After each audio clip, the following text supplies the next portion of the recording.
Chapter 1. It started snowing shortly after 10 a.m. The man in the wheelhouse of the fishing boat cursed. He had heard the forecast, but hoped they might make the Swedish coast before the storm hit. If he hadn't been held up at Hiddensee the night before, he'd have been within sight of Ystad by now and could have changed course a few degrees eastwards. As it was, there were still 7 nautical miles to go, and if the snow started coming down heavily, he'd be forced to heave to and wait until visibility improved. He cursed again. It doesn't pay to be mean, he thought. I should have done what I had meant to do last autumn and bought a new radar. My old Decca can't be relied on anymore. I should have got one of those new American models, but I was too mean. I didn't trust the East Germans either. Didn't trust them not to cheat me. He found it hard to grasp that there was no longer a country called East Germany, that a whole nation-state had ceased to exist. History had tidied up its old borders overnight. Now there was just Germany, and nobody really knew what was going to happen when the two formerly separate peoples tried to work together. At first, when the Berlin Wall came down, he had felt uneasy. Would the enormous changes mean the carpet would be pulled from under his feet? His East German partners had reassured him. Nothing would change in the foreseeable future. Indeed, this upheaval might even create new opportunities. The snow was falling more heavily, and the wind was veering towards the southwest. He lit a cigarette and poured coffee into the mug in the special holder next to the compass. The heat in the wheelhouse was making him sweat, and the smell of diesel oil was getting up his nose. He glanced towards the engine room. He could see one of Jacobson's feet on the narrow bunk down there, his big toe sticking out through a hole in his sock. Might as well let him sleep on, he thought. If we have to heave to, he can take over the watch while I get a few hours' rest. He took a sip of the lukewarm coffee and thought again of what had happened the night before. He had been forced to wait in the dilapidated little harbor to the west of Hiddensee for over 5 hours before the lorry appeared, rattling through the darkness to collect the goods. Weber had insisted that the delay was due to his lorry breaking down, and that could well have been true. The lorry was an ancient, rebuilt Russian military vehicle, and the man had often been astonished that it was still running. There again, he didn't trust Weber. Weber had never cheated him, but he had made up his mind once and for all that he was not to be trusted. It was a precautionary measure. After all, the stuff he took to the East Germans was worth a lot. Each time, he took 20 or 30 computers, about 100 mobile phones, and just as many car stereos, goods worth millions of kroner. If he got caught, he wouldn't be able to talk his way out of a long prison sentence, nor would he be able to count on an ounce of help from Weber. In the world he lived in, everybody thought only about number 1. He checked the course on the compass and adjusted it by 2 degrees to the north. The log indicated that he was holding to a steady 8 knots. There were 6.5 nautical miles to go before he would see the coast and turn towards Brantevik.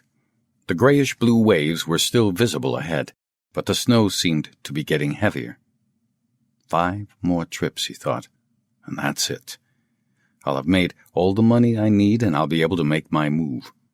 He lit another cigarette, smiling at the prospect. He would put all this behind him and set off on the journey to Porto Santos, where he'd open a bar. Soon, he'd no longer need to stand on watch in the leaky, drafty wheelhouse while Jacobson snored on his bunk down in the engine room. He couldn't be sure what his new life would hold, but he longed for it even so. Abruptly as it had started, it stopped snowing. At first, he didn't dare to believe his luck, but then it became clear that snowflakes were no longer swirling past his eyes. I might be able to make it after all, he thought. Maybe the storm is passing and heading towards Denmark.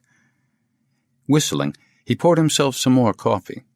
The bag containing the money was hanging on the wall, another 30,000 kroner closer to Porto Santos, the little island just off Madeira. Paradise was waiting. He was just about to take another sip of coffee when he caught sight of the dinghy. If the weather hadn't lifted, he'd never have noticed it. There it was, though, bobbing up and down on the waves just 50 meters to port, a red rubber life raft. He wiped the condensation off the glass and peered out at the dinghy. It's empty, he thought. It's fallen off a ship. He turned the wheel and slowed right down. Jacobson, woken by the change in speed, stuck his unshaven face up into the wheelhouse. "Are we there?" "There's a life raft to port," said the man at the wheel, whose name was Holmgren. "We'll have it. It's worth 1,000 or 2. Take the wheel and I'll get the boat hook." Jacobson moved over to the wheel while Holmgren pulled the flaps of his cap down over his ears and left the wheelhouse. The wind bit into his face and he clung to the rail. The dinghy came slowly nearer. He started to unfasten the boat hook that was attached to the side of the wheelhouse. His fingers froze as he struggled with the catches, but eventually he released it and turned back to the water. He gave a start. The dinghy was only a few meters away from the boat's hull, and he realized his mistake. There were 2 people inside. Dead people. Jacobson shouted something unintelligible from the wheelhouse. He, too, had seen what was in the life raft. It wasn't the first time Holmgren had seen dead bodies. As a young man doing his military service, a gun had exploded on a maneuver, and 4 of his friends had been blown to bits. Later, during his many years as a professional fisherman, he had seen bodies washed up on beaches or floating in the water. It struck Holmgren immediately that they were oddly dressed. The 2 men weren't fishermen or sailors. They were wearing suits, and they were hugging, as if they had been trying to protect each other from the inevitable.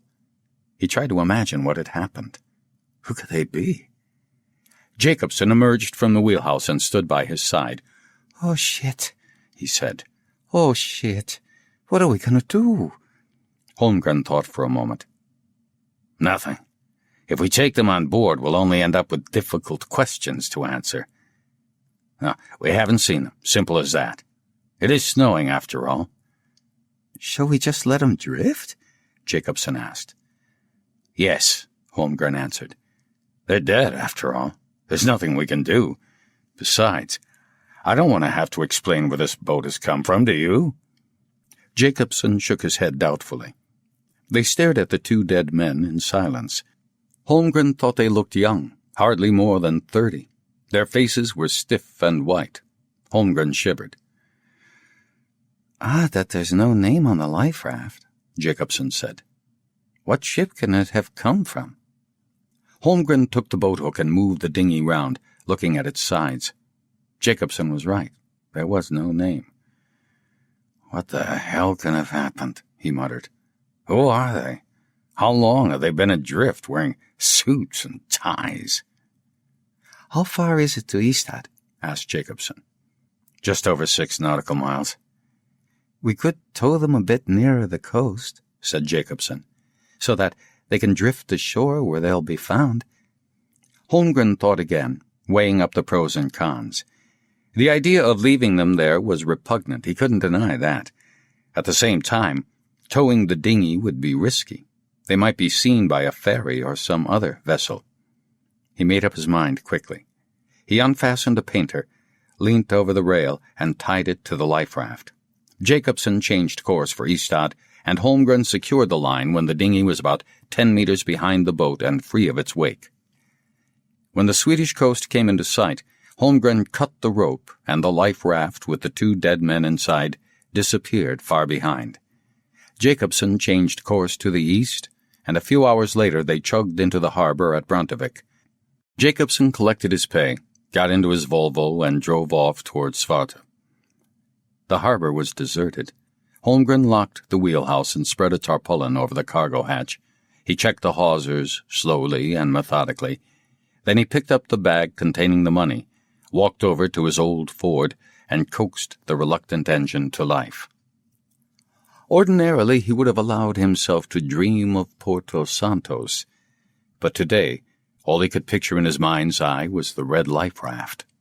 He tried to work out where it would eventually be washed up. The currents in that area were erratic. The wind gusted and shifted direction constantly.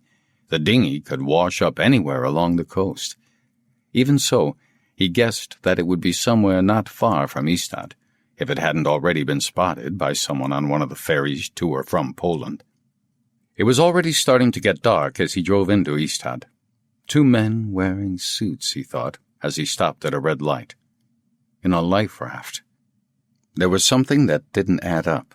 Something he had seen without quite registering it. Just as the lights changed to green, he realized what it was. The 2 men weren't in the dinghy as a result of a ship going down. He couldn't prove it, but he was certain. The 2 men were already dead when they had been placed in the dinghy. On the spur of the moment, he turned right and stopped at one of the phone boxes opposite the bookshop in the square. He rehearsed what he was going to say carefully. Then he dialed 999 and asked for the police. As he waited for them to answer, he watched the snow begin to fall again through the dirty glass of the phone box. It was February 12th, 1991. Chapter 2.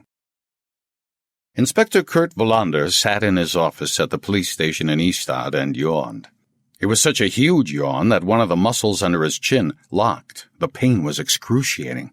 Wallander punched at the underside of his jaw with his right hand to free the muscle. Just as he was doing so, Martinsson, one of the younger officers, walked in. He paused in the doorway, puzzled. Wallander continued to massage his jaw until the pain subsided. Martinsson turned to leave. "Come on in," Wallander said. "Haven't you ever yawned so wide that your jaw muscles locked?" Martinsson shook his head. "No. I must admit I wondered what you were doing." "Now you know," Wallander said. "What do you want?" Martinsson made a face and sat down. He had a notebook in his hand. "We received a strange phone call a few minutes ago. I thought I'd better check it with you." "We get strange phone calls every day," Wallander said, wondering why he was being consulted. "I don't know what to think," Martinsson said. "Some man called from a phone box. He claimed that a rubber life raft containing 2 dead bodies would be washed up near here. He hung up without giving his name or saying who had been killed or why." Wallander looked at him in surprise. "Is that all?" he asked. "Who took the call?" "I did," Martinsson said. "He said exactly what I've just told you. Somehow or other he sounded convincing." "Convincing?" "You get to know after a while," Martinsson replied hesitantly. "Sometimes you can hear straight away that it's a hoax. This time whoever rang seemed very definite." 2 dead men in a rubber life raft that's going to be washed up on the coast near here. Martinsson nodded. Wallander stifled another yawn and leaned back in his chair. "Have we had any reports about a boat sinking or anything like that?" he asked. "None at all," Martinsson replied. Inform all the other police districts along the coast," Wallander said. "Talk to the Coast Guards, but we can't start a search based on nothing more than an anonymous telephone call. We'll just have to wait and see what happens." Martinsson nodded and stood up. "I agree. We'll have to wait and see." "It could get pretty hellish tonight," Wallander said, nodding towards the window. "Snow." "I'm going home now anyway," Martinsson said, looking at his watch. "Snow or no snow." Martinsson left, and Wallander stretched out in his chair. He could feel how tired he was. He had been forced to answer emergency calls 2 nights in a row.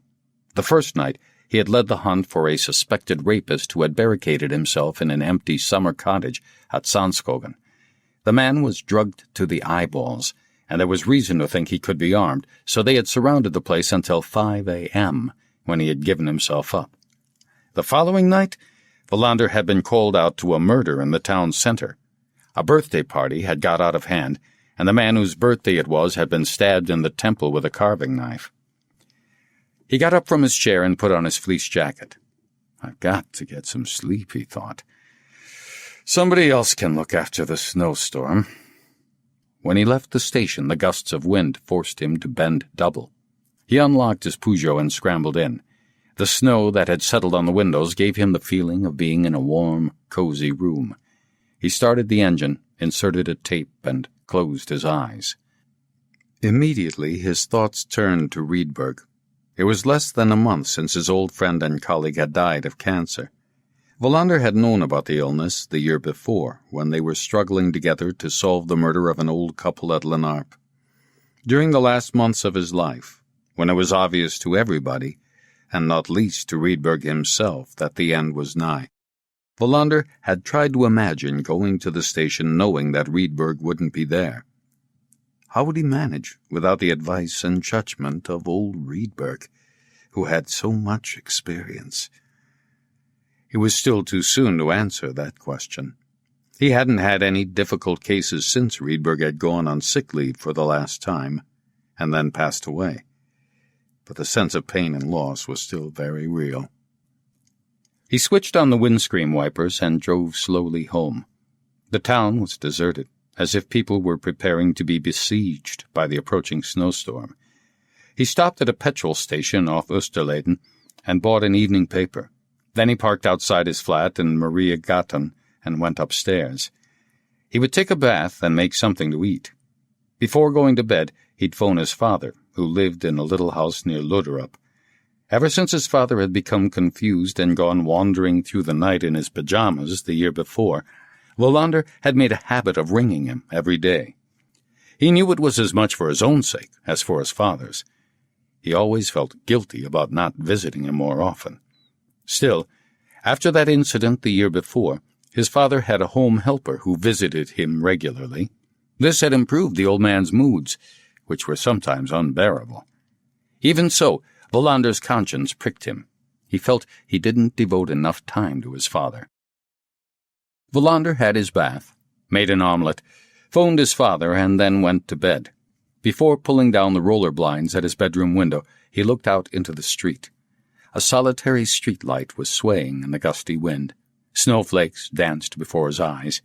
The thermometer read -3 degrees centigrade. Maybe the storm had blown over?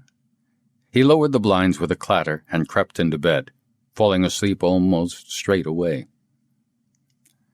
The next morning he was at the station by 7:15 a.m. Apart from a few minor road accidents, the night had been surprisingly quiet. The snowstorm had faded away before it had really got going. He went over to the canteen, greeted a few colleagues on traffic duty who were dozing over their coffee, then took a plastic cup for himself. The moment he'd woken, he had decided to devote his day to writing up reports from the paperwork piling up on his desk, above all on the assault case involving a gang of Poles. Needless to say, everybody accused everybody else. There were no reliable witnesses to provide an objective version of what had happened, but even so a report had to be written, although he had no illusions about someone being found guilty of breaking someone's jaw. At 10:30 a.m. he disposed of the last of the reports and went for another cup of coffee. On the way back to his office, he heard his telephone ringing. It was Martinsson. "Remember that life raft?" he asked. Wallander had to think for a moment before the penny dropped. "The man who rang knew what he was talking about. A rubber life raft with 2 bodies in it has washed up on the beach at Mossby Strand. It was discovered by a woman walking her dog. She called the station as hysterical as they come." "When did she phone?" "Just now," Martinsson said. 2 minutes later, Wallander was on his way along the coast road. Peters and Noren were ahead of him in a patrol car, sirens blaring. Wallander shuddered as he saw the freezing breakers slamming onto the beach. He could see an ambulance in his rearview mirror and Martinsson in a second police car. Mossby Strand was deserted. As he clambered out of his car, the icy wind met him head-on. The beach shop was boarded up, and the shutters were creaking and groaning in the wind. High up on the path that sloped down to the beach was a woman waving her arms about agitatedly, the dog beside her tugging at its lead. Wallander strode out, fearful as usual about what was in store for him. He would never be able to reconcile himself to the sight of dead bodies. Dead people were just like the living, always different. "Over here!" screeched the woman hysterically. Wallander looked in the direction she was pointing. A red life raft was bobbing up and down at the water's edge, where it had become stuck among some rocks by the bathing jetty. "Wait here," Wallander told the woman. He scrambled down the slope and ran over the sand, then walked out along the jetty and looked down into the rubber boat. There were 2 men, lying with their arms wrapped round each other, their faces ashen. He tried to capture what he saw in a mental photograph. His many years as a police officer had taught him that the first impression was always important. A dead body was generally the end of a long and complicated chain of events, and sometimes it was possible to get an idea of that chain right from the start. Martenson waded out into the water to pull the life raft ashore, wearing gumboots. Wallander squatted down to examine the bodies. He could see Peters trying to calm the woman. It struck him how fortunate they were that the boat hadn't come ashore in the summer, when there would have been hundreds of children playing and swimming on the beach. What he was looking at was not a pretty sight, and there was the unmistakable stench of rotting flesh despite the fierce wind. He took a pair of rubber gloves from his jacket and searched the men's pockets carefully. He found nothing at all. When he opened the jacket of one of the men, he could see a liver-colored stain on the chest of the white shirt. He looked at Martenson. "This is no accident," he said. "It's murder. This man has been shot straight through the heart." He stood up and moved to one side so that Noren could photograph the life raft. "What do you reckon?" he asked Martenson. Martenson shook his head. "I don't know." Wallander walked slowly round the boat without taking his eyes off the 2 dead men. Both were fair-haired, probably in their early 30s. Judging by their hands and clothes, they were not manual laborers. Who were they? Why was there nothing in their pockets? He continued walking round and round the boat, occasionally exchanging a few words with Martenson. After half an hour, he decided that there was nothing more for him to discover. By then the forensic team had begun their methodical examination. A plastic tent had been put up over the rubber boat. Noren had finished taking photographs. Everybody was bitterly cold and couldn't wait to get away. Wallander wondered what Rydberg would have said. What would Rydberg have seen that he had missed? He sat in his car with the engine running to keep warm. The sea was gray and his head felt empty. Who were these men? It was several hours before Wallander was able to give the ambulance men the nod, and they moved forward with their stretchers. By then, Wallander was so cold that he couldn't stop shivering. They had no choice but to break a few bones to release the men from their embrace. When the bodies had been removed, Wallander gave the boat another thorough investigation, but found nothing, not even a paddle. He gazed out to sea, as if the solution was to be found somewhere on the horizon. "You'd better have a talk with the woman who discovered the life raft," he said to Martenson. "Well, I've done that already," Martenson said, surprised. "A serious talk. You can't talk seriously in this wind. Take her down to the station. Noren must make sure this boat arrives there in the same state it's in now. Tell him that." Then he returned to his car. "This is when I could have done with Rydberg," he said to himself. "What is it that I can't see? What would he have been thinking now?" When he got back to the station in Ystad, he went straight to see Bjork, the chief of police, and reported briefly on what he had seen out at Mossby Strand. Bjork listened anxiously. He often seemed to Wallander to consider himself to have been attacked personally whenever a violent crime was committed in his district. At the same time, Wallander respected his boss. He never interfered in the investigations being carried out by his officers, and he was generous with his encouragement when a case seemed to be running out of steam. Sometimes he could be a bit temperamental, but Wallander was used to that. "I want you to take charge," Bjork said when Wallander had finished. "Martenson and Hansson can give you some help. I think we can assign several men to this case." "Hansson's busy with that rapist we arrested the other night," Wallander pointed out. "Wouldn't it be better to use Svedberg?" Bjork agreed. Wallander got his way, as usual. As he left Bjork's office, Wallander realized he was hungry. He was prone to put on weight, so he did without lunch, but the dead men in the boat worried him. He drove into town and parked, as usual, in Stickgatan, then made his way down the narrow, winding streets to Fridolf's Café. He ordered some sandwiches and drank a glass of milk, going over what had happened in his mind. The previous evening, shortly before 6 p.m., a man had made an anonymous call to the police and warned them of what was to happen. Now they knew he had been telling the truth. A red rubber life raft is washed ashore, containing 2 dead men. At least one of them has been murdered, shot through the heart. There is nothing at all in their pockets to indicate who they are. That was it. Wallander took out a pen and scribbled some notes on a paper napkin. He already had a long list of questions that needed answering. All the while, he was conducting a silent conversation with Rydberg. Am I on the right lines? Have I overlooked anything? He tried to imagine Rydberg's answers and reactions. Sometimes he succeeded, but often all he could see was Rydberg's drawn, haggard face as he lay on his deathbed.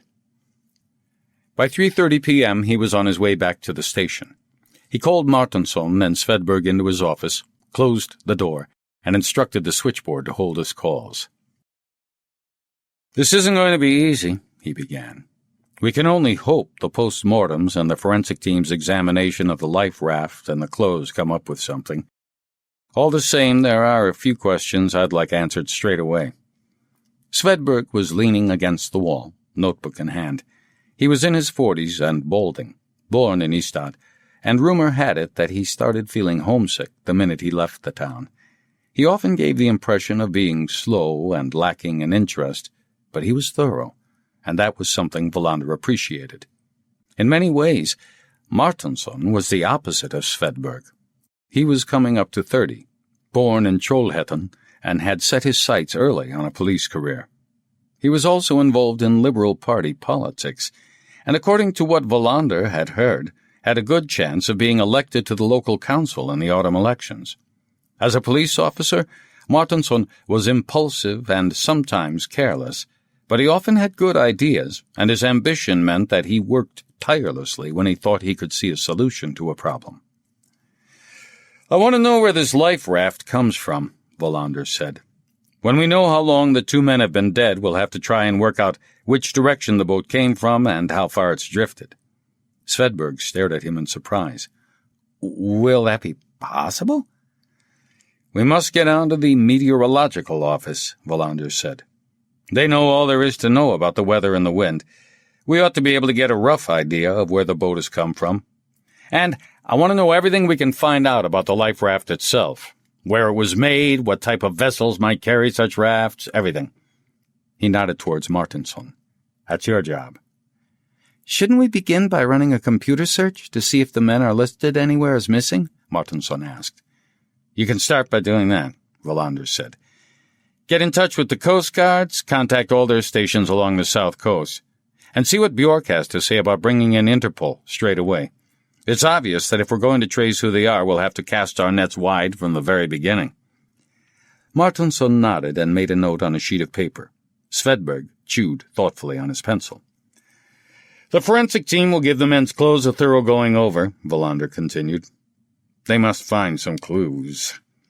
There was a knock on the door, and Noren came in carrying a rolled-up nautical chart. "I thought you might need this," he said. They spread it out over his desk and pored over it, as if planning a naval battle. How fast does a life raft drift?" Svedberg asked. "Currents and winds can slow it down as well as speed it up." They contemplated the chart in silence. Then Wallander rolled it up again and stood it in the corner behind his chair. Nobody had anything to say. "Let's get going, then.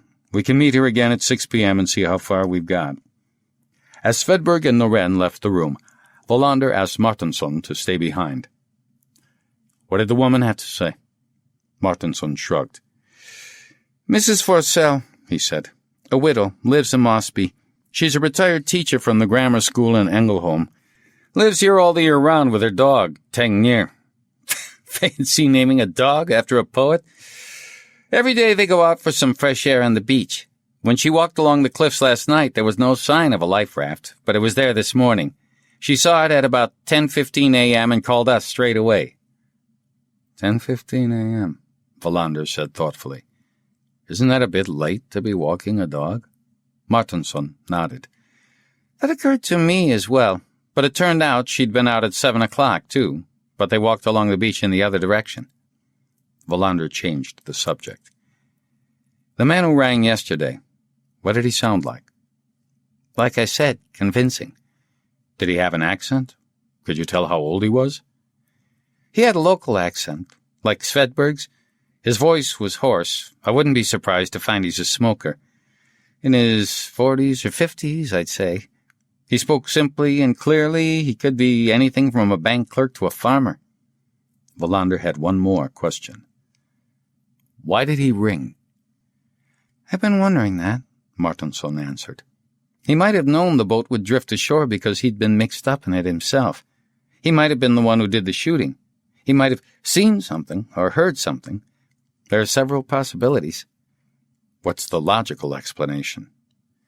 The last one, Martinsson answered without hesitation. He saw or heard something. This doesn't seem to be the type of murder where the killer would choose to set the police on his trail. Wallander had come to the same conclusion.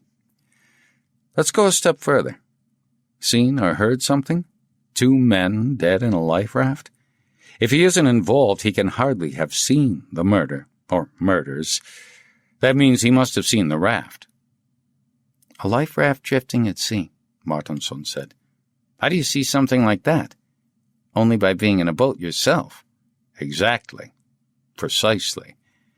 But if he didn't do it, why does he want to remain anonymous? Some people prefer not to get involved in things, Martinsson said. You know how it is. Could be. But there might be another explanation. He might have quite a different reason for not wanting to get mixed up with the police. Isn't that a bit far-fetched? I'm only thinking aloud. Somehow or other, we have to trace that man. Shall we send out an appeal for him to get in touch with us again? Yes, Wallander said. Not today, though. I want to find out more about the dead men first. Wallander drove to the hospital. He had been there many times, but he still had trouble finding the newly built complex. He paused in the cafeteria on the ground floor and bought a banana, then went upstairs to the pathology department.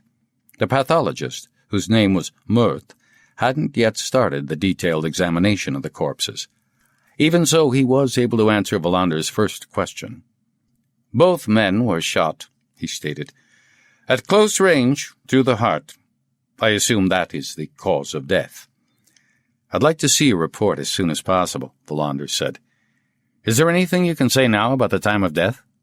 Mirth shook his head. No. Mind you, that's an answer, in a way. Meaning what? That they've probably been dead for quite a long time. That makes it more difficult to pin down the precise time of death. 2 days? 3? A week? I can't answer that, Mirth said, and I don't want to guess. He disappeared into the lab. Wallander took off his jacket, put on a pair of rubber gloves, and started to go through the men's clothes, which were laid out on what looked like an old-fashioned kitchen sink. One of the suits was made in England, the other in Belgium. The shoes were Italian, and it seemed to Wallander that they were expensive. Shirts, ties, and underwear told the same story. They were good quality, certainly not cheap. When Wallander had finished examining the clothes twice, he realized he was unlikely to get any further. All he knew was that in all probability the 2 men were not short of money. But where were the wallets? Wedding rings, watches. Even more bewildering was the fact that the men had not been wearing their jackets when they were shot.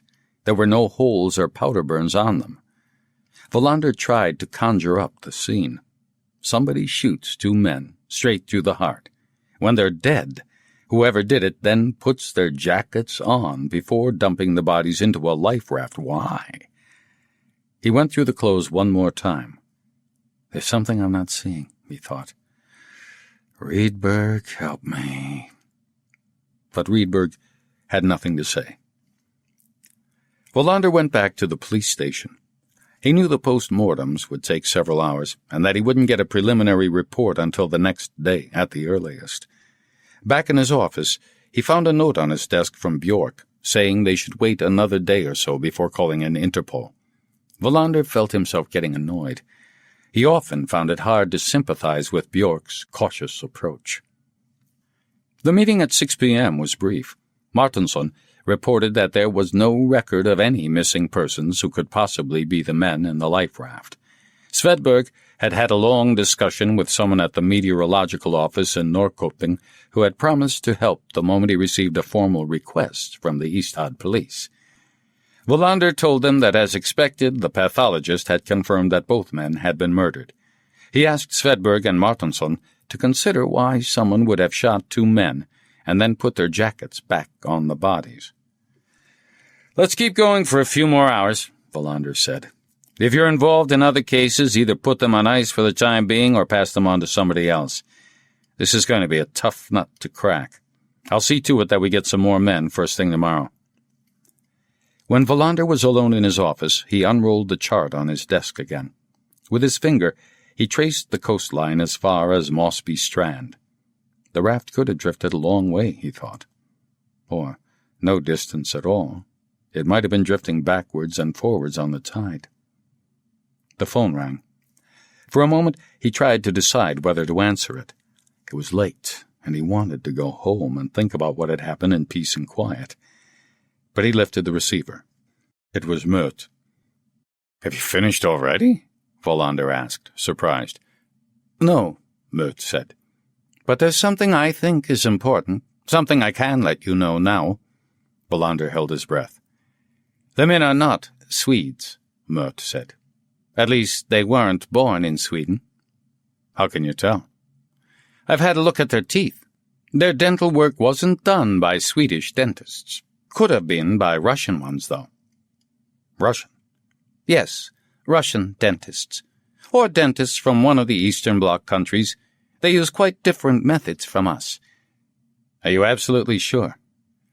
"I wouldn't have rung otherwise," Mert said, and Wallander could tell he was annoyed. "I believe you," he said quickly. "There's another thing," Mert continued. "Something that might be at least as important. These two men were no doubt very relieved when they were shot, if you'll pardon my cynicism. They had been tortured pretty comprehensively before they died. Burns, peeled skin, thumbscrews, the whole damned lot." Wallander sat in silence. "Are you still there?" Mert asked. "Yes, I'm still here. I'm just letting what you said sink in." "I'm quite sure about it." "I don't doubt that for a moment. This is a bit out of the ordinary, though." "That's precisely why I thought it was important to phone you." "You did the right thing," Wallander said. "You'll get my full report tomorrow," Mert said. "Apart from the results of laboratory tests that will take a bit longer." He hung up. Wallander went out to the canteen. The room was deserted. He poured out the last drops from the coffee machine and sat down at one of the tables. Russians? Men from the Eastern Bloc, tortured? Even Rydberg would have thought that this looked like being a difficult and lengthy investigation. It was 7:30 p.m. when he went to his car and drove home. The wind had died down, and it had suddenly become colder. Chapter 3. Shortly after 2 a.m., Wallander woke with terrible chest pains. He was convinced that he was about to die. The constant stress and strain of police work was having its effect. He was paying the price. He was motionless in the dark, filled with despair and shame. He had left things too late. He was never going to make anything of his life. His anxiety and pain seemed to grow more and more intense. Afterwards, he wasn't sure how long he had lain there, unable to control his mounting fear. But slowly he had managed to reassert his self-control. He got carefully out of bed, pulled on some clothes, and went down to his car. The pain seemed less intense now. It came and went in waves, moving out into his arms, losing something of its initial force. He got into his car, tried to make himself breathe calmly, and then drove through the deserted streets to the hospital's emergency entrance. He encountered a nurse with friendly eyes who listened to him and didn't seem to regard him as a hysterical, rather overweight hypochondriac. Wallander lay on a trolley. listening to a drunk ranting in one of the treatment rooms, the pain coming and going until suddenly he found a young doctor standing beside him. He described his chest pains once again. His trolley was wheeled into a treatment room, and he was wired up to an ECG machine. They took his blood pressure, felt his pulse, and he answered various questions. No, he didn't smoke. He hadn't experienced chest pains before. As far as he knew, there was no history of heart disease in his family. The doctor scrutinized the ECG reading. Nothing special here. Everything seems to be normal. What do you think might have caused this? I have no idea. The doctor studied Wallander's records. You're a police officer, I see. I imagine things can get a bit hectic at work now and then. It's like that more or less all the time. What about your alcohol intake? I like to think it's normal. The doctor sat down on the edge of a table and put down the record cards. Wallander could see that he was very tired. I don't think you've had a heart attack. It might be your body sounding the alarm, announcing that everything isn't as it should be. You're the only one who can know about this. That's probably it, Wallander said. I ask myself every day what my life is doing to me, and I realize I don't have anybody I can talk to. You should have, said the doctor. Everybody should. He stood up when his pager started peeping like a fledgling in his pocket. I'm going to keep you in overnight. Try to get some rest. Wallander lay there quite peacefully, listening to the hum of an invisible air conditioning fan. He could hear voices in the corridor. All pain has a cause, he thought. If it isn't my heart, what is it? The guilt I have at failing to devote enough time and energy to my father? Worry because I suspect the letters my daughter sends me from university in Stockholm don't tell the full story? That things are not at all as she describes them when she says she likes it there and is working and feels that at last she's doing something she wants to be doing? Could it be that although I'm not conscious of it, I'm constantly afraid she's going to try to take her own life again, as she did when she was 15? Or is the pain due to the jealousy I still feel at Mona leaving me, even though that was a year ago now? The light in the room seemed very bright. He felt that his whole life was characterized by a sense of desolation that he simply couldn't shake off. How could the kind of pain he had just been feeling be caused by loneliness? He couldn't come up with any solution that didn't immediately fill him with doubt. I can't go on living like this, he said out loud. I've got to get my life sorted out. Soon. Now. He woke up with a start at 6 a.m. The doctor was standing by his bed watching him. No more pain? Everything feels okay, Wallander said. What can it have been?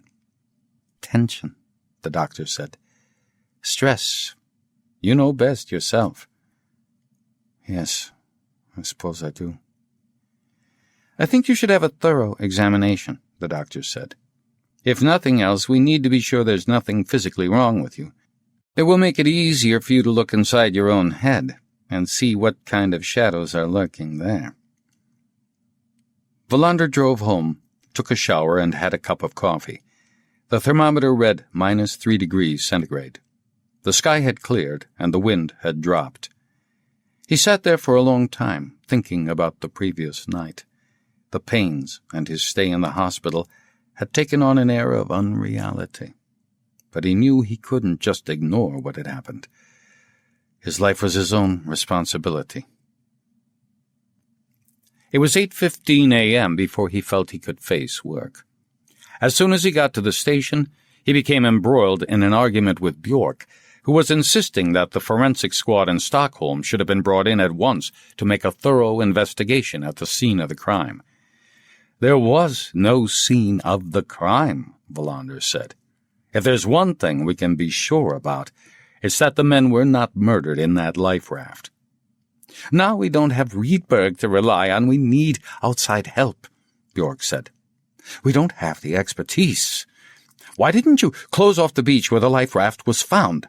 The beach wasn't where the crime was committed.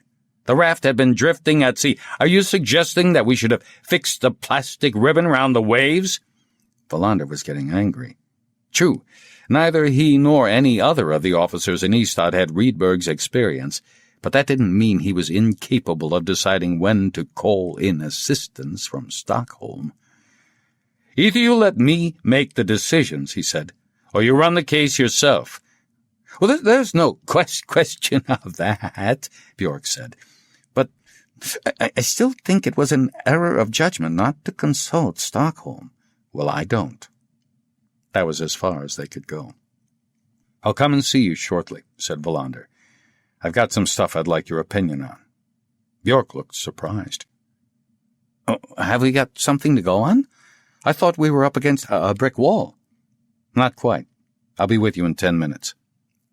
He went back to his office, rang the hospital, and was astonished to get straight through to Mert. "Anything new?" he asked the pathologist. "I'm just writing my report," Mert answered. "Can't you wait another couple of hours?" "I have to put Bjork in the picture. Can you at least say how long they've been dead?" "No. We have to wait for the results of the lab tests. Stomach content, extent of cell tissue decay, I can only guess." "Do it." "I don't like guessing, you know that. What good will it do you? You're experienced, you know what you're doing. The test results will only confirm what you suspect already. They won't contradict them." "I only want you to whisper in my ear. I won't pass it on." Wallander waited. "A week," Mert said finally. "At least a week. But don't tell anybody I said that." "I've forgotten it already." "You're still certain they're Russian or East European?" "Yes." "Did you find anything you didn't expect?" "I don't know anything about ammunition, of course, but I've never come across this type of bullet before." "Anything else?" "Yes. One of the men has a tattoo on his upper arm. It's a sort of saber, some kind of Turkish scimitar, or whatever they're called." "A what?" "It's a sword. You can't expect a pathologist to be an expert on obsolete weaponry." "Does it say anything?" "What do you mean?" "Tattoos usually have some inscription, a woman's name or a place." "There's no inscription." "Nothing else?" "Not at the moment." "Okay. Thanks for all this anyway." And there wasn't very much. Wallander hung up, fetched himself a cup of coffee, and went to see Bjork. The doors of Martinsson's and Svedberg's offices were open, but neither of them was there. He sat down and drank his coffee, listening absent-mindedly as Bjork finished a phone conversation which seemed to be getting rather heated. He jumped as Bjork slammed down the phone. "That was the damnedest thing I've ever heard," Bjork said. "What's the point of carrying on?" "A good question," Wallander said, "but I'm not sure what you're referring to." Bjork was shaking with anger. Wallander couldn't remember ever having seen him like this. "What's the matter?" Bjork looked at him. "I don't know if I'm supposed to say anything about it. But I really have to. One of those bastards who murdered the old couple in Lenarp, the one we called Lucia, was let out on leave the other day. Needless to say, he never went back. Presumably he's fled the country. We'll never catch him again." Wallander couldn't believe his ears. Leave? He hadn't even been inside for a year yet. And that was one of the most brutal killings we've seen in this country. How the hell could they let him out on leave? He was going to his mother's funeral. Wallander's jaw dropped. But his mother's been dead for 10 years. I remember that from the report the Czech police sent us. A woman claiming to be his sister turned up at Hull prison, pleading for him to be let out to attend the funeral. Nobody seems to have checked anything. She had a printed card saying there was going to be a funeral in a church at Engelholm. Obviously a forgery. There still seems to be some souls in this country naive enough to believe that no one would forge a funeral invitation. They let him go with a warder. That was the day before yesterday. There was no funeral, nor was there a dead mother, no sister. They overpowered the guard, tied him up, and dumped him in some woods near Jönköping. They even drove the prison commissioner's car to Kastrup Airport via Limhamn. It's still there, but they aren't. This just isn't true, Wallander said. Who in hell's name could give a crook like that leave? Like the adverts say.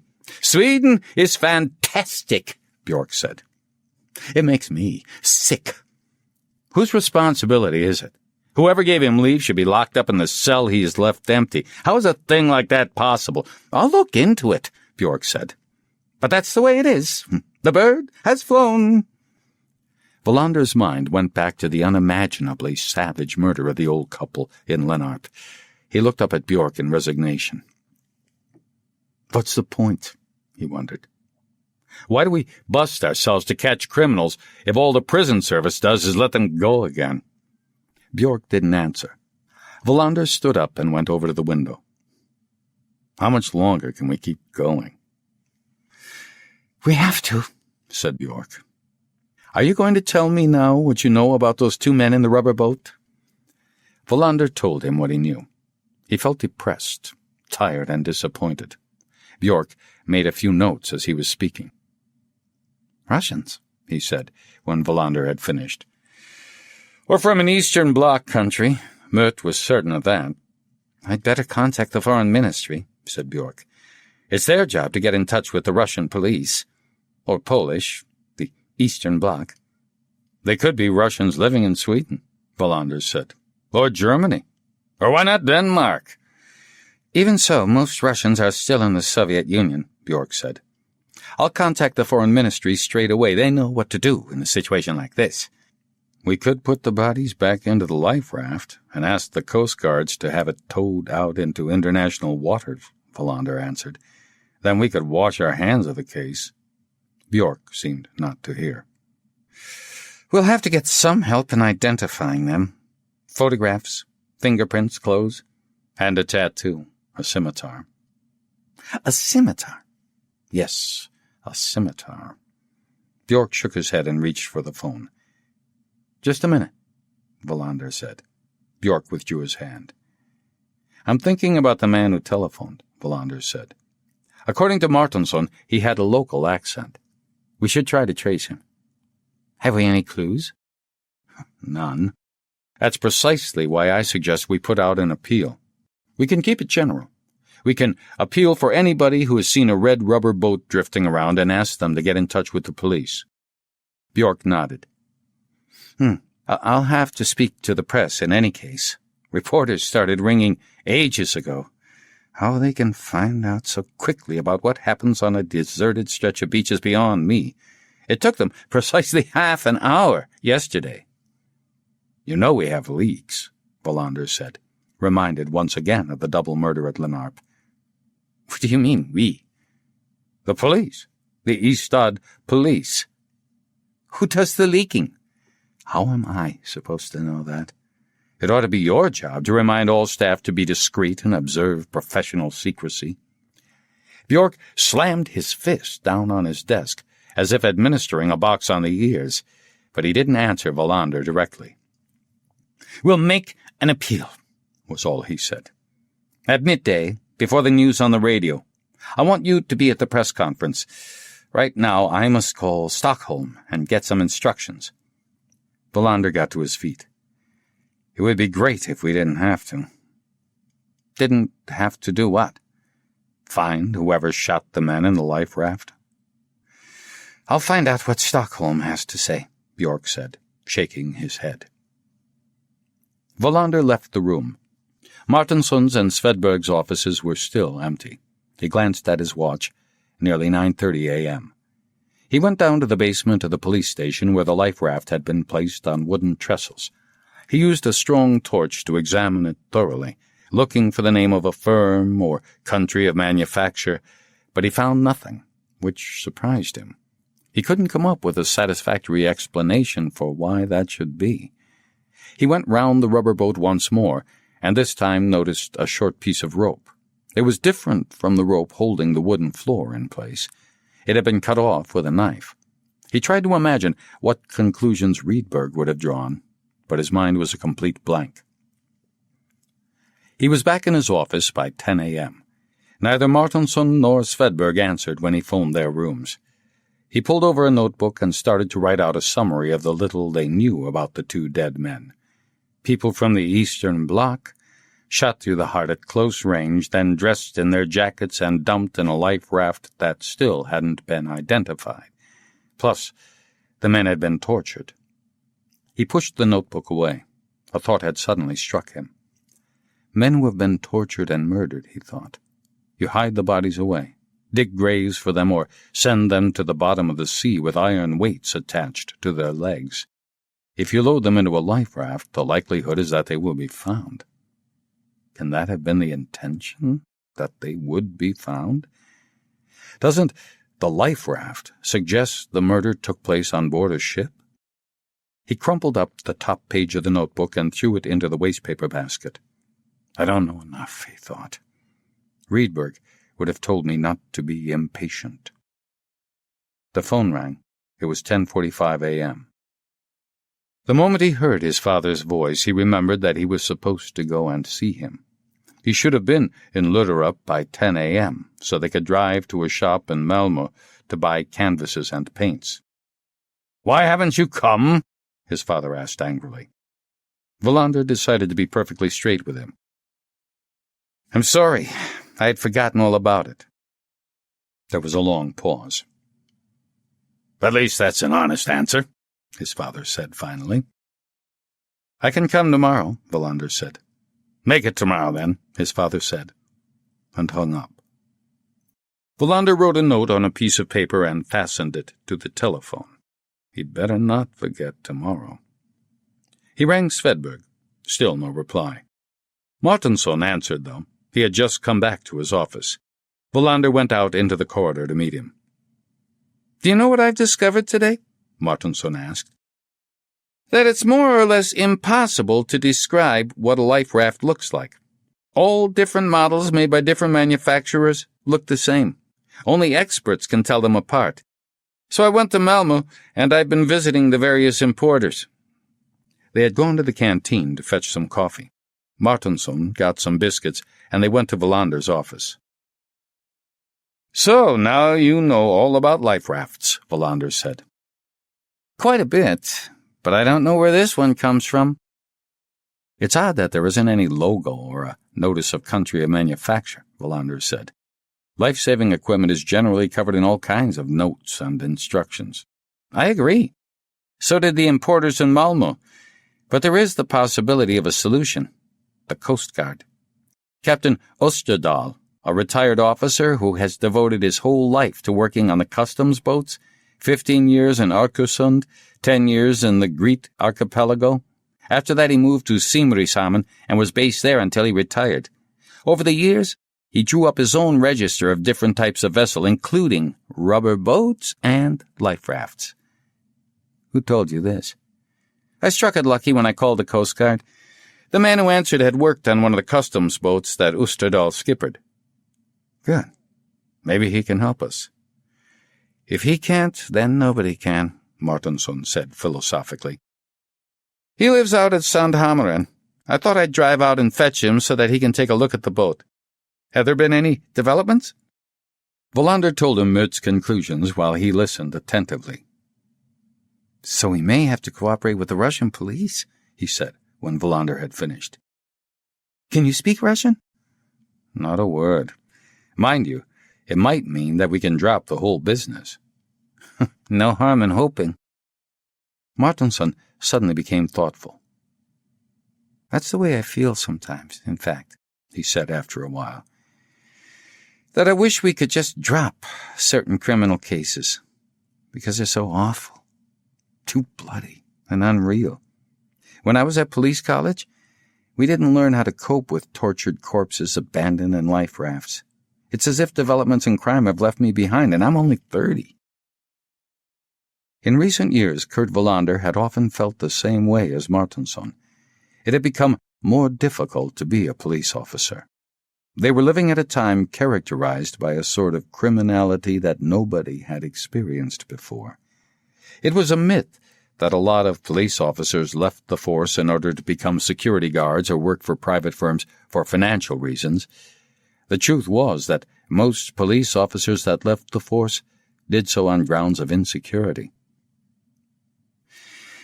Maybe we ought to go and see Bjork and request advanced training in how to deal with tortured humans, Martinsson said. Wallander knew that there was nothing cynical in what Martinsson was saying, just the insecurity he himself often felt.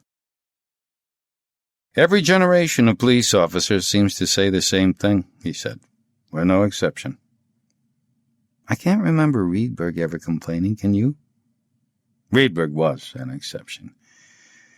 But I'd like to ask you something before you go. The man who phoned, there was nothing to suggest he might be a foreigner, was there? Martinsson had no doubt. Nothing at all. He came from around here. Full stop. Has anything else struck you about that conversation? No. Martinsson stood up. Well, I'll be off to Sandhammeren now to look for Captain Ustedal. The raft's in the basement, Wallander said. Good luck. By the way, have you any idea where Svedberg is? I haven't a clue. I don't know what he's up to. Contacting the meteorological office, perhaps? Wallander drove to the town center for lunch. He thought of the unreal incident of the night before and ordered a salad. He was back at the station shortly before the press conference was due to begin. He made a few notes on a piece of paper and called in on Bjork. I hate press conferences, Bjork said. That's why I'll never become National Police Commissioner. Not that I would, anyway. They walked together to the room where the reporters were waiting. Wallander recalled the mass of journalists who came when they were dealing with the double murder at Lanarp. Now there were only 3 people sitting there. He recognized 2 of them. One was a lady on the Ystad Recorder who wrote precise and lucid reports. The other was a man from the local office of Labor News, whom he had only met once or twice before. The third person was a man with a crew cut and glasses. Wallander had never seen him before. Where's the South Sweden Daily News? Bjork whispered in his ear. And the Skåne Daily News? Not to mention local radio. No idea, Wallander said. Let's get started. Bjork stepped up onto the dais in one corner of the room. His speaking style was rather hesitant and distant, and Wallander hoped he wouldn't go on any longer than necessary. Then it was his turn. 2 dead men have been washed ashore at Mossby Strand in a life raft. We haven't been able to identify the bodies. As far as we know, there has been no accident that could be linked with the life raft, nor do we have any reports of anybody being lost at sea. That means we need assistance from the public, and from you. He didn't mention the anonymous phone call. We'd like to ask anybody who might have relevant information to contact the police. That's all. Bjork returned to the platform. We'll try to answer any questions you might have. The friendly lady from the Ystad Recorder asked whether there wasn't an unusually high number of incidents of violence in Skåne, where everything used to be so peaceful. Wallander snorted to himself at the question. Peaceful, he thought. It's never been especially peaceful around here. Bjork said that there really hadn't been a significant increase in violent crimes reported, and the lady from the Ystad Recorder seemed satisfied with his answer. The local correspondent from Labor News had no questions, and Bjork was just about to close the conference when the young man in glasses raised his hand. I've got a question. Why haven't you said that the men in the raft had been murdered? Wallander looked quickly at Bjork. Well, at this stage we cannot be certain how the 2 men died, Bjork said. Come on, that's not true. Everybody knows they were shot through the heart. The next question, Bjork said, and Wallander could see he had broken into a sweat. Next question, the reporter said angrily. Why should I ask another question when you haven't answered my first one? You've had the only answer I can give you at present, Bjork said. This is absurd, said the reporter. But I will ask another question. Why don't you say you suspect that the 2 murdered men are Russian citizens? Why do you call a press conference when you either don't answer questions or don't reveal the facts? How the hell did he find out about all that? Wallander thought to himself. On the other hand, he didn't understand why Bjork wasn't coming clean. The journalist was quite right. Why should they conceal facts that were patently obvious? As Inspector Wallander just pointed out, we haven't yet been able to identify the two men, Bjork said. That's precisely why we are appealing to the general public. We hope the press will make a splash of this so that people know we are looking for information. The young reporter stuffed his notebook demonstratively into his jacket pocket. Thank you for coming, Bjork said. At the exit, Wallander cornered the lady from the Ystad Recorder. Who was that reporter? He asked. I've no idea. I've never seen him before. Was what he said true? Wallander didn't answer, and the lady from the Ystad Recorder was sufficiently polite not to press him. Why didn't you come clean? Wallander asked when he had caught up with Bjork in the corridor. These damned reporters, Bjork growled. How did he find all that out? Who's responsible for the leaks? It could be anybody, said Wallander. It could even be me. Bjork stopped dead in his tracks and stared at him, but didn't comment. The Foreign Ministry have asked us to lie low, he said instead. Why? Wallander asked. You'll have to ask them that, Bjork said. I'm hoping to get some more instructions this afternoon. Wallander returned to his office. He was starting to get fed up with the whole business. He sat down and unlocked one of his desk drawers. It contained a photocopy of an advertisement for a job. The Trelleborg Rubber Company was looking for a new head of security. With the ad was the application letter Wallander had written the week before. He was trying to decide whether to send it in. If police work became a sort of game, with information being either leaked or held back for no good reason, he no longer wanted to be involved. Police work was more than this, as far as he was concerned. He couldn't operate in an environment in which his job wasn't constantly underpinned by rational and moral principles that would never be questioned. His train of thought was interrupted by Svedberg, who nudged the door open with his foot and marched in. "Where the hell have you been?" Wallander asked. Svedberg stared at him in astonishment. Well, I left a note on your desk. Haven't you seen it? The note had fallen on the floor. Wallander picked it up. Svedberg had told him he could be contacted at the meteorological office at Sturup. I thought we could take a shortcut, Svedberg said. I know one of the men at Sturup Airport. We go bird watching together at Falsterbo. He helped me to try and work out where the raft might have come from. I thought the meteorological office in Norrköping was doing that. Well, I thought this way would be quicker. He took some rolls of paper out of his pocket and spread them on the table. Wallander could see diagrams and columns of numbers. We calculated on the assumption that the raft had been drifting for 5 days, Svedberg said. The wind directions have been pretty constant in recent weeks, so we were able to be quite accurate. Mind you, it won't help us much. Meaning?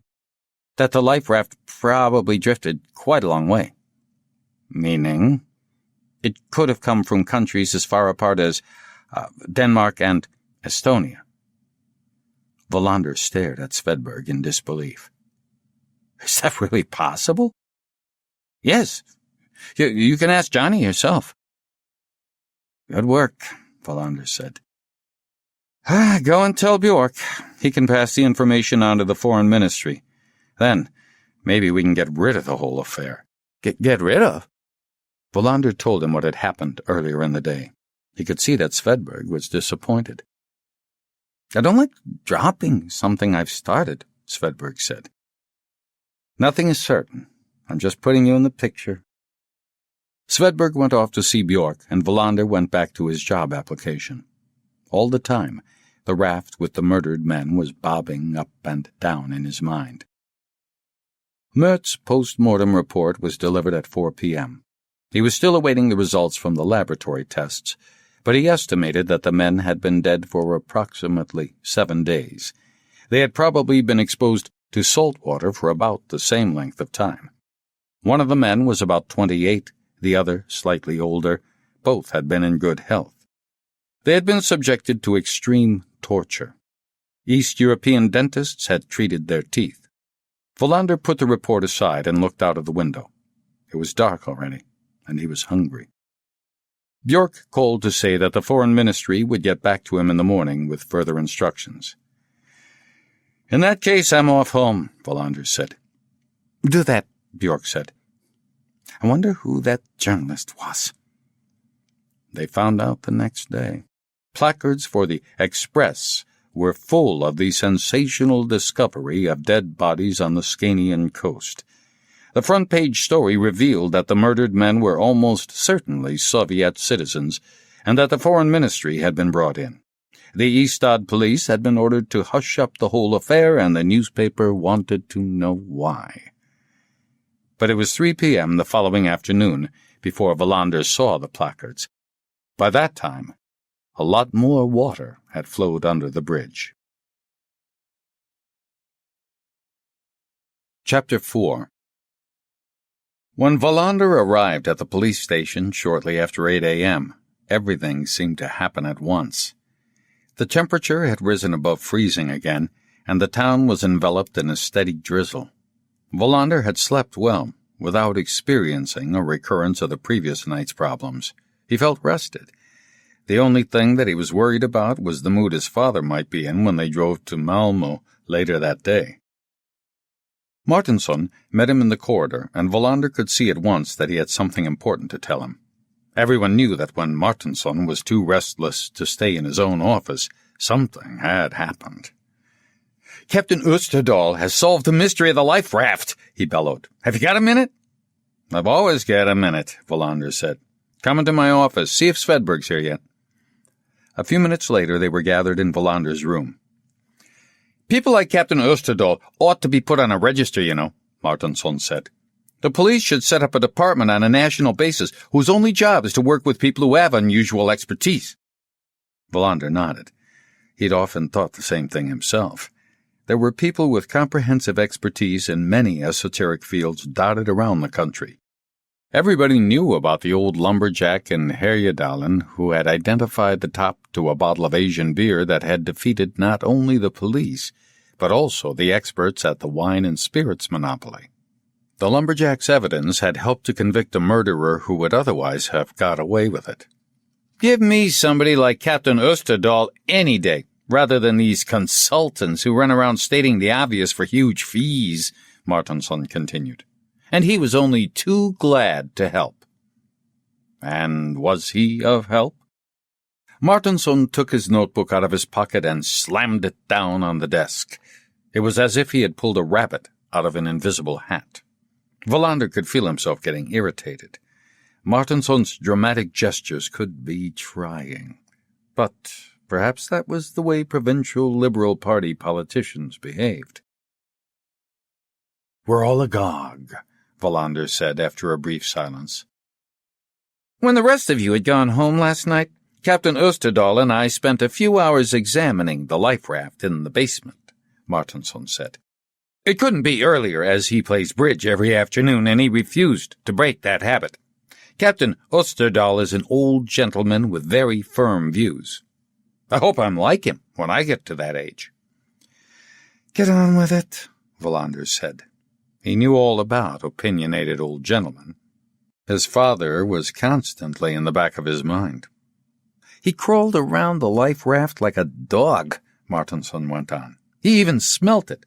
Finally, he announced that it was at least 20 years old and had been made in... Yugoslavia." How could he know that? "The way it was made, the mixture of materials.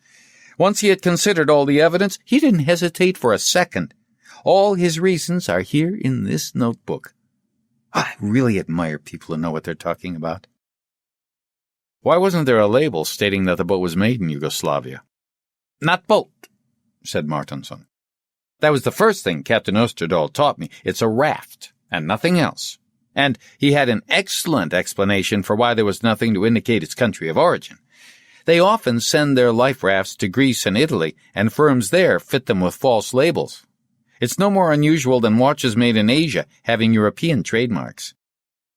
What else did he have to say? "Oh, lots more. I think I now know the history of life rafts off by heart. There were various types of life raft, even in prehistoric times. The earliest seem to have been made of reeds. This particular type is most commonly used on smaller East European or Russian freighters. You never find them on Scandinavian vessels. They're not approved by the shipping authorities. Why not? Martinson shrugged. Poor quality. They can collapse. The rubber used is often substandard. Wallander thought for a moment. If Captain Oosterdal's analysis is correct, this is a raft that comes direct from Yugoslavia, without having been via Italy or wherever and given a manufacturer's label, so we're talking about a Yugoslavian vessel. Not necessarily, Martinson said. A certain proportion of these rafts go to Russia. I imagine it's part of the compulsory exchange of goods between Moscow and the dependent states. He said he had seen an identical raft on a Russian fishing boat that was seized off Heredskar. But it's definite that we can concentrate on an East European ship, is it? That's Captain Oosterdal's opinion. Good. At least we know that. But that's just about all we do know, Svedberg said. If the man who telephoned doesn't get in touch again, we won't know nearly enough, Wallander said. All the same, it looks as if these men have drifted over here from the other side of the Baltic. He was interrupted by a knock on the door. A clerk handed him an envelope containing the final details of the post-mortem examination. Wallander asked Martinson and Svedberg to stay while he glanced through the papers. He reacted almost at once. Now here's a thing, he said. Mert has found some interesting traces in their blood. AIDS? Svedberg asked. No, drugs. Large doses of amphetamines. Russian junkies, Martinson said. The Russians tortured and murdered a couple of junkies, wearing suits and ties, adrift in a Yugoslav life raft. At least it's different. Makes a change from shifty bootleggers and minor assaults. We don't know that they're Russian, Wallander said. The bottom line is, we don't know anything at all. He dialed Bjork's number. Bjork? Wallander here. I'm with Martinson and Svedberg. We wonder if you've had any more instructions from the Foreign Ministry. Not yet. I expect I'll be in touch soon. I'm going to Malmö later this morning. Go. I'll let you know when the call comes. Have you been pestered by any journalists, by the way? No, why? I was woken up at 5 a.m. by the Express. The telephone hasn't stopped ringing since then. I have to admit, I'm a bit worried. It's not worth getting upset about. They'll write whatever they want, no matter what happens. That's precisely why I'm worried. It will make a mess of the investigation if all kinds of rumors start appearing in the press. If we're lucky, that will encourage someone who has useful information or has seen something to get in touch with us. I very much doubt that. And I don't like being woken up at 5 a.m.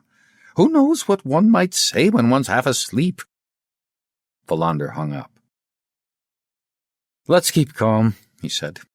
Carry on with your own investigation for the moment. There's something I have to sort out in Malmö. Let's meet again in my office after lunch. Svedberg and Martinson left. Wallander felt vaguely uneasy at having given them the impression that he was going to Malmö on work business. He knew that police officers, just like everyone else, spent some of their working time on private matters when they had the opportunity, but he still felt uncomfortable about it. I'm old-fashioned, he thought, even though I'm just over 40. He told reception that he was going out and could be contacted after lunch. Then he drove down out to Sandskogen and turned off towards Kassaberga. The drizzle had stopped, but a stiff wind was getting up. He stopped in Kassaberga to fill up with petrol. As he was early, he drove down to the harbor where he parked the car and got out to brave the wind. There wasn't a soul in sight. The kiosk and smokehouses were all boarded up. We live in strange times, he thought. Parts of this country are open only in the summer. Whole villages hang up closed notices for most of the year. He walked out to the stone jetty, in spite of the cold. There wasn't a ship in sight. His mind turned to the men in the life raft. Who were they? Why had they been tortured and murdered? Who had put their jackets back on? He checked his watch, then returned to the car and drove straight out to his father's house, which looked as though it had been flung down in a field just south of Luderup. As usual, his father was painting out in the shed. Wallander was hit by the pungent smell of turps and oil paint. It was like returning to his childhood. One of Wallander's earliest memories was the remarkable smell that surrounded his father as he stood at his easel. Nothing had changed over the years. His father always painted the same picture, a melancholy sunset. Now and then, if whoever commissioned the painting wanted one, he would add a grouse in the foreground. Wallander's father was a drawing-room artist. He had honed his skill to such a level of perfection that he needed never to change his motif. It was only when he had reached adulthood that Wallander realized that this had nothing to do with laziness or a lack of ability, but that this continuity gave his father the sense of security he needed in order to live his life. The old man put down his brush and wiped his hands on a dirty rag. He was dressed as he always did, in overalls and cut-off gumboots. "I'm ready." "Aren't you going to get changed?" Wallander asked. His father looked at him in bewilderment. "Why should I get changed? You have to wear a suit in order to go shopping nowadays?" Wallander could see that there was no point arguing. His father's obstinacy was inexhaustible, and the old man might get angry, making the trip to Malmö intolerable. "Do as you like," he shrugged. "Yes," his father answered. "I'll do as I like." They drove to Malmö. His father gazed out at the scenery. "It's ugly," he said suddenly. "What is?" "Skåne is ugly in the winter. Gray mud, gray trees, gray sky. Grayest of all are the people." "You might be right." "Of course I'm right, no question. Skåne is ugly in the winter." The art shop was in the center of town, and Wallander was lucky enough to find a car park right outside. His father knew exactly what he wanted: canvases, paint, brushes, some palette knives. When it came to paying, he produced a crumpled wad of notes from one of his pockets.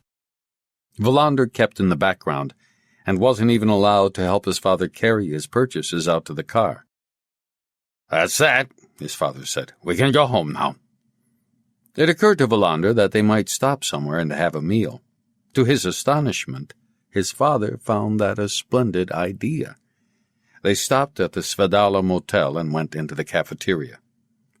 "Tell the head waiter we want a good table," his father told him. "This is a self-service cafeteria," Wallander said. "I rather doubt if there's a head waiter here." "In that case, we'll go somewhere else," his father said abruptly. "If we're going to eat out, I want my meals served to me."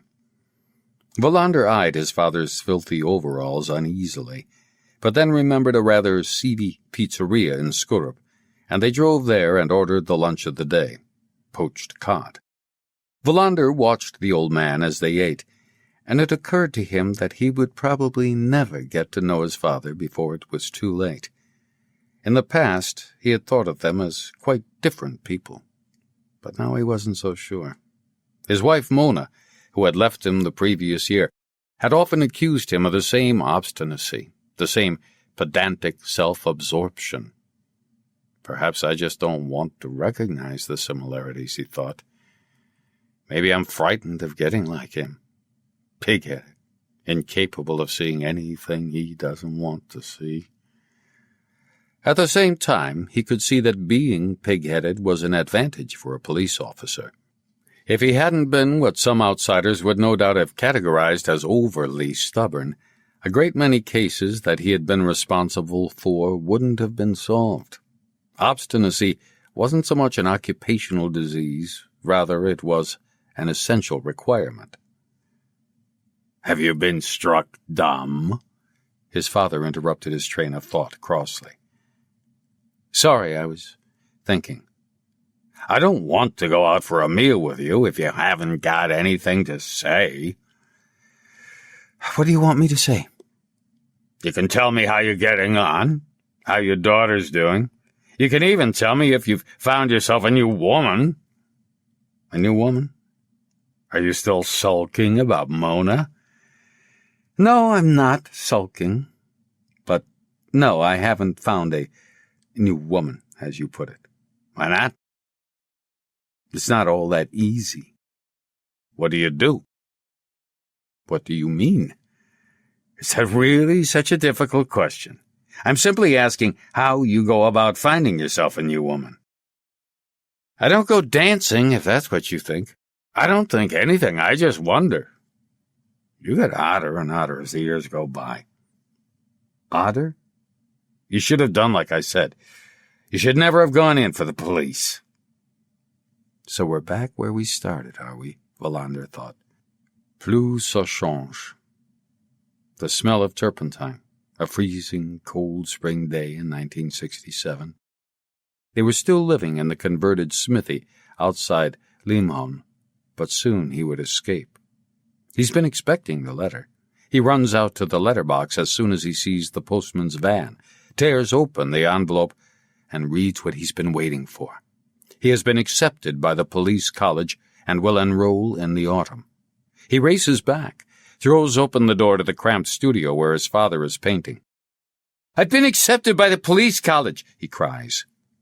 But his father doesn't congratulate him. He doesn't even put down his brush, just carries on painting. Wallander can still remember that he was busy tinting the clouds red from the setting sun, and how it dawned on him that he was a disappointment as a son. He was going to become a police officer. The waiter came with their coffee. "I've never understood. Why didn't you want me to become a police officer?" Wallander said. You did what you wanted to do. That's no answer. I never thought a son of mine would sit down at the dinner table with maggots from dead bodies crawling out of his shirt sleeves. Wallander was stunned by the reply. Maggots from dead bodies crawling out of his shirt sleeves? "What do you mean?" he asked. But his father didn't respond. He just drank up the last drop of the tepid coffee. "I've finished. We can go now." Wallander asked for the bill and paid.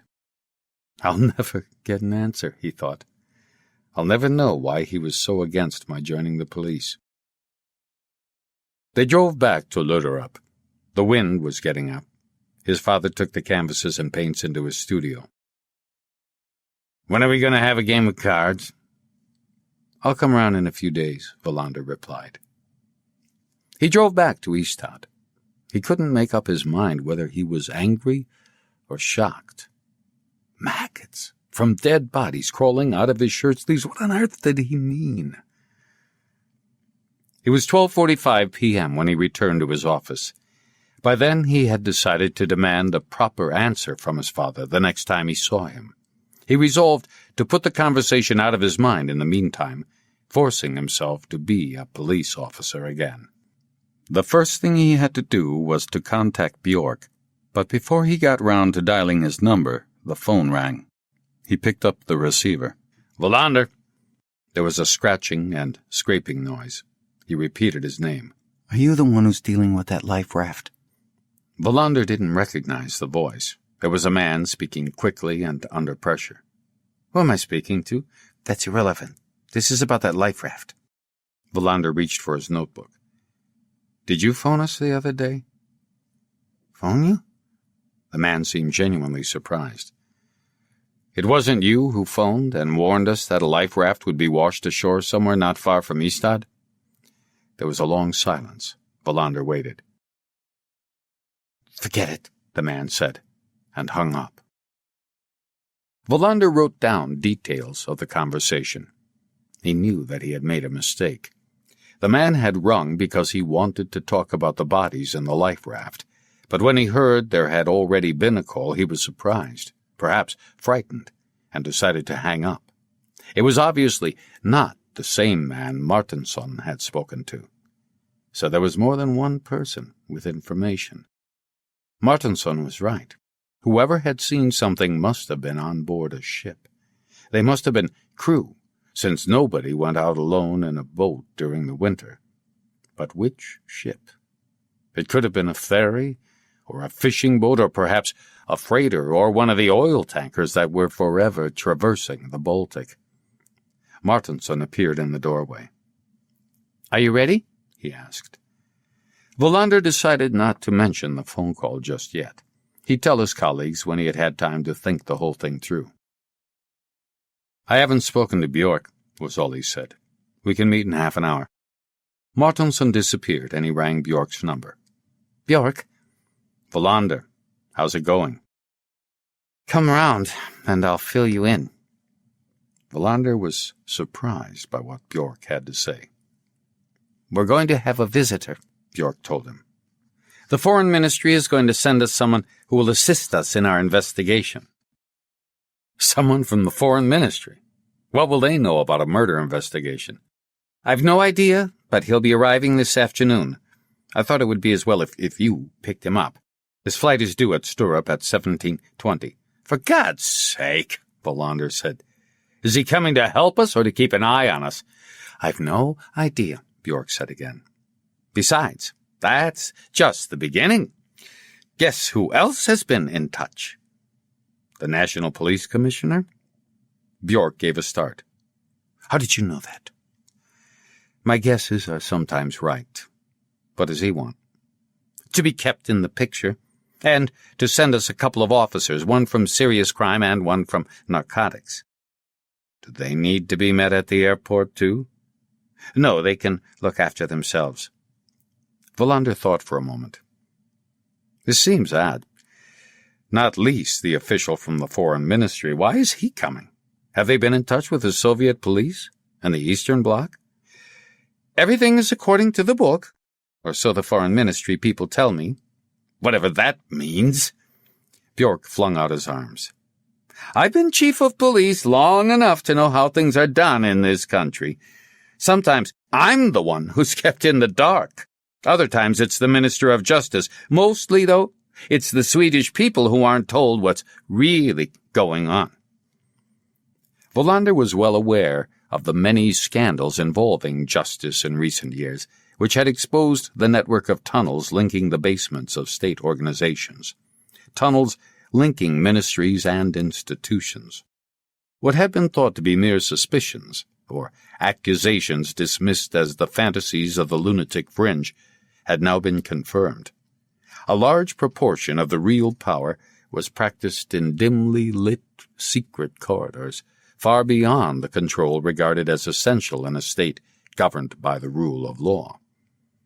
There was a knock on the door, and Bjork shouted, "Come in!" It was Svedberg, with an evening paper in his hand.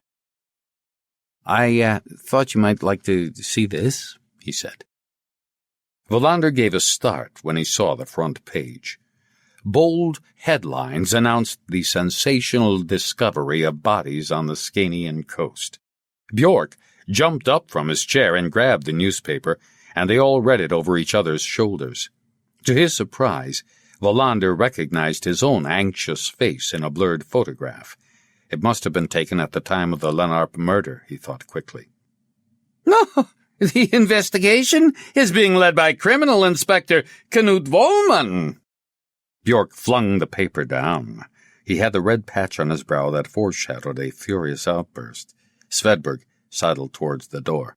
"It's all there," Bjork snarled. "Just as if it had been written by you, Wallander. Or you, Svedberg.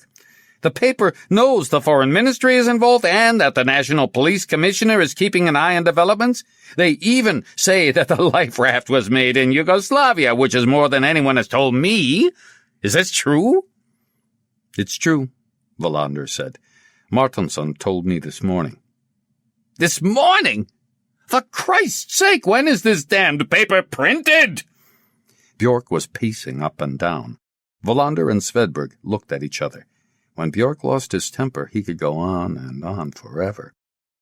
Bjork grabbed hold of the newspaper again and read aloud. "Soviet death patrols. The new Europe has exposed Sweden to crime with a political slant." What do they mean by that? Can anybody explain? Wallander?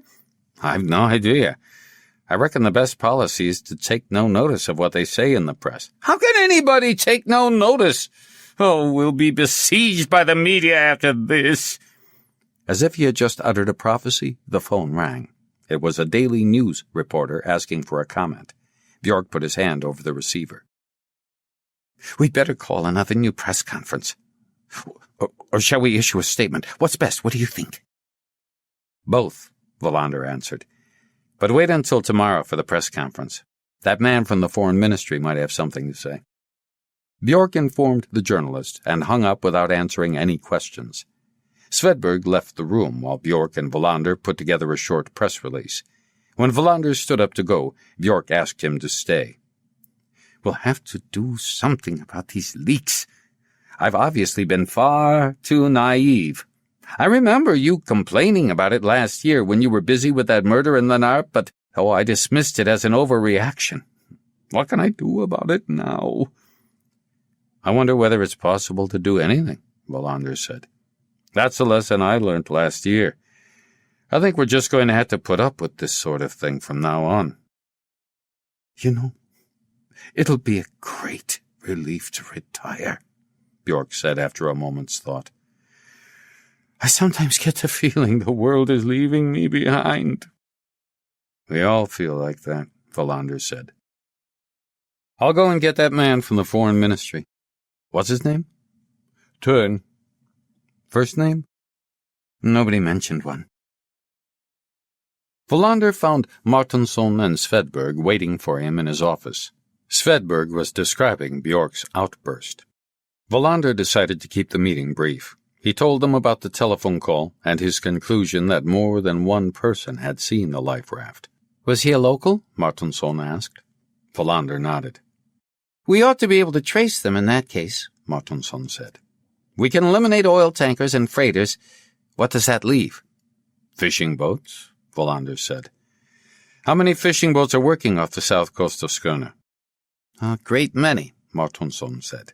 "Mind you, it's February, and quite a few will be laid up in harbor. Tracking them down will be a lot of work, but I think it can be done." "We can decide on that tomorrow," Wallander said. "Things may have changed altogether by then." He told them what he had heard from Bjork. Martinsson reacted more or less as he had done himself, but Svedberg simply shrugged. "We're not going to get any further today," Wallander said, wrapping up the meeting. "I have to write a report on what's happened so far. You'd better do the same. Then we can see what we make of the people from Serious Crime and Narcotics tomorrow. Not to mention Mr. Turn from the Foreign Ministry." Wallander was early to the airport. He had coffee with the immigration control officers and listened to the usual complaints about working hours and wages. At 5:15 p.m., he took a seat on a bench outside the passenger lounge and stared half-heartedly at the ads on a television suspended from the ceiling. The Stockholm flight was announced, and Wallander realized that the man from the foreign ministry might be expecting to be met by a police officer in uniform. If I stand with my hands behind my back and sway backwards and forwards, he thought, perhaps that will do. He studied the passengers streaming past. None of them seemed to be looking about for someone. When the stragglers had gone by and the stream eventually dried up altogether, he realized he had missed his man. What do foreign ministry officials look like, he wondered. Like ordinary people or like diplomats? But then, what does a diplomat look like? "Kurt Wallander," said a voice behind him. He spun round and clapped eyes on a youngish woman. "Yes, I'm Kurt Wallander." The woman removed her glove and held out her hand. "Birgitta Turn," she said. "Foreign Ministry. Perhaps you were expecting a man?" "I was, actually." "There are still not all that many female career diplomats," Birgitta Turn said. "But that doesn't prevent a large proportion of the Swedish Foreign Ministry from being in the hands of women." "Well," Wallander said, "welcome to Skåne." As they waited at the baggage carousel, he watched her discreetly. She was not especially striking, but there was something about her eyes that caught his attention. When he picked up her case and turned to look at her, he could see what it was. She wore contact lenses. Mona had worn them during the last few years of their marriage. They went out to the car. Wallander asked about the weather in Stockholm, and if she had had a pleasant flight. She answered him, but he sensed that she was holding him at arm's length. "I'm booked into a hotel called the Century," she told him as they drove to Ystad. "I'd like to go through all the investigation reports so far. I take it you've been advised that all the material should be placed at my disposal?" "No," Wallander said. "Nobody's said anything about that. But since none of it is secret, you can have it. There's a folder on the back seat." "Good thinking," she said. "When all's said and done, I have only one question," Wallander said. "Why are you here?" "The unstable situation in the East means that the Foreign Ministry is monitoring all abnormal incidents. In addition to this, we can help with the formal inquiries that may have to be made in countries that are not members of Interpol." She talks like a politician, thought Wallander. There's no room for doubt in what she says. Abnormal incidents. That's one way of putting it. "If you like, I can show you the life raft at the police station." "No, thank you," Tern said. "I don't want to interfere in police work, but it would be useful if we could arrange a meeting for tomorrow morning. I'd appreciate a briefing on where things stand." "The best time would be 8 a.m., said Wallander. "Maybe you don't know that we're being sent some extra men by the police commissioner? I assume they'll be here tomorrow." "I had been informed," Tern answered. The Century Hotel was in a street off the main square. Wallander parked outside and reached for the folder of reports. Then he took her suitcase out of the boot. "Have you been to Ystad before?" "I don't think so." "Then perhaps I could suggest that the Ystad police should invite you to dinner." There was a faint trace of a smile as she answered. "That's very kind of you, but I have a lot of work to do." Wallander could feel himself getting annoyed. Perhaps a police officer in a small provincial town wasn't good enough company. "The Continental Hotel would be the best place for a meal," he said. "Turn right from the square. Would you like me to pick you up tomorrow morning?" "I'll find my own way. Thank you all the same, and thank you for collecting me." Wallander drove home. It was 6:30 p.m. He felt thoroughly dissatisfied with every aspect of his life. It wasn't just the emptiness of coming home to a flat with nobody to welcome him. There was also the feeling that it was getting more and more difficult to cope with his working environment. And now his body had started playing up. He used to be secure in his work as a detective, but not anymore. His insecurity had developed when he was struggling to solve the brutal double murder in Lennarp the year before. He and Rydberg had often discussed how Sweden, a country that was changing rapidly, becoming unfamiliar and uncertain, needed a new kind of police officer. He felt more inadequate as the days passed. It wasn't a kind of insecurity that any of the courses offered by the Swedish Police Board could help to cure. He took a beer from the fridge, switched on the television, and slumped down on the sofa. The screen was occupied by one of the endless stream of chat shows that seemed to be served up every day. His mind wandered back to the job at the Trelleborg Rubber Company. Maybe that was the opportunity for change that he so needed. Maybe one should only be a police officer for a limited number of years, and then devote one's life to something entirely different. He made no move to go to bed until nearly midnight. He had just turned off the light when the phone rang. Oh no, not tonight as well, he thought. Not another murder. He picked up the receiver and immediately recognized the voice of the man who had called earlier in the afternoon. "Could be I know something about that life raft," the man said. "We're interested in any information that might be of assistance to us." "I can only tell you what I know, if I have a guarantee that the police will never tell anybody that I've phoned."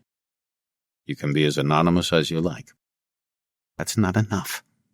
I must have a guarantee that nothing will be said about this call." Wallander thought for a moment, then gave the man his word. He still seemed hesitant. He's scared of something, Wallander thought. "You have my word as a police officer." "I don't put much faith in that." "You should. There's not a credit institution in the world that can come up with anything negative about me." There was a pause, and Wallander could hear the man's breathing. "Do you know where Industry Road is?" the man asked suddenly. Wallander did know.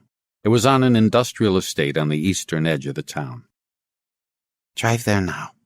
It's one way, but that doesn't matter. There's no traffic at this time of night. Switch off your engine and turn off your lights." "Where do you want me to stop? It's a long road." "Just go there. I'll find you. And be alone. Otherwise, forget it." He hung up. Wallander felt worried. He knew he ought to phone Martinsson or Svedberg and ask for backup, but he forced himself to ignore his anxiety. What could happen, anyway? He flung back the duvet and got up. The temperature had fallen below freezing, and he shuddered as he got into the car in the deserted street.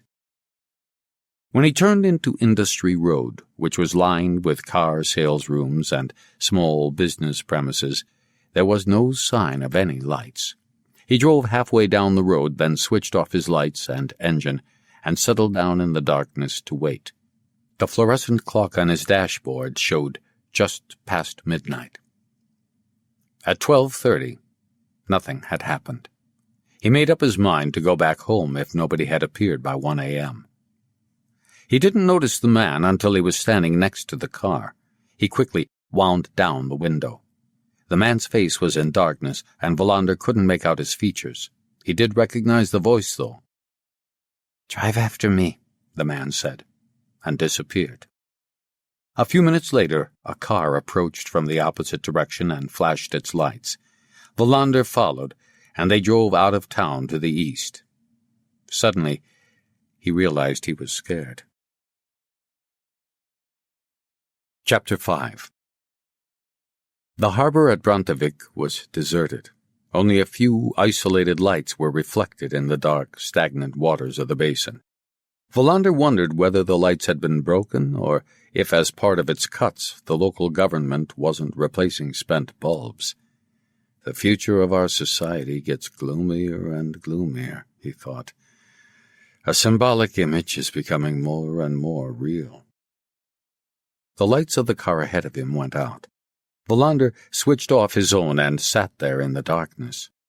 The clock on the dashboard marked off time in a series of electronic jerks. 1:25 a.m. A torch suddenly illuminated the darkness, dancing around like a glowworm. Wallander opened his car door and clambered out, shivering as the cold night air struck him. The man with the torch stopped a few yards short of him. Wallander still couldn't make out his features. "Let's go out onto the quay," the man said. He spoke in a broad, Scanian dialect. It was impossible to sound threatening with an accent like that, Wallander thought. He knew of no other dialect with so much gentleness built into it. Even so, he was hesitant. "Why? Why do we have to go out onto the quay?" "Are you scared?" the man said. "We're going out onto the quay because there's a boat moored there." He turned round and set off, with Wallander following him. A gust of wind clawed at his face. They stopped beside the dark silhouette of a fishing boat. The smell of sea and oil was very strong. The man handed Wallander the torch. "Aim it at the mooring ropes." Wallander caught sight of him for the first time. A man in his 40s, possibly slightly older. A weather-beaten face with the rough skin of somebody who leads an outdoor life. He was dressed in dark blue overalls and a gray jacket, with a black knitted cap pulled down over his eyes. The man took hold of a mooring rope and clambered on board. He melted into the darkness in the direction of the wheelhouse, and Wallander waited. A gas lantern was lit, and the man returned over the creaking deck to the prow. "Welcome aboard." Wallander fumbled for the frozen rail and heaved himself aboard. He followed the man across the sloping deck, stumbling over a coiled hawser.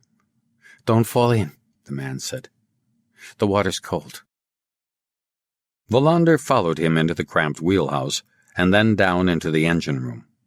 The place stank of diesel and lubricating oil. The man hung the lantern on a hook in the ceiling and turned down the light. Wallander realized that the man was scared to death. He was all fingers and thumbs, and in a hurry. Wallander sat down on the uncomfortable bunk, covered with a dirty blanket. "You keep your promises, I trust," the man said. "I always keep my promises," Wallander replied. "Nobody does that.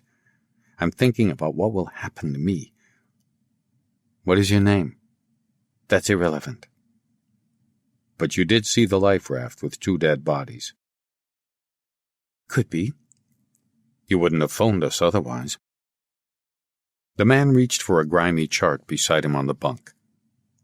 "Here," he said, pointing. "That's where I saw it. It was just before 2 p.m. when I noticed it, the 12th. Last Tuesday, that is. I've been trying to guess where on earth it could have come from." Wallander searched through his pockets for a pencil and something to write on, but of course he found nothing. "Let's take it slowly," Wallander said. "Start at the beginning. Where were you when you noticed the raft?" "I've written it down," the man answered. "Just over 6 nautical miles off Ystad, in a straight line to the south.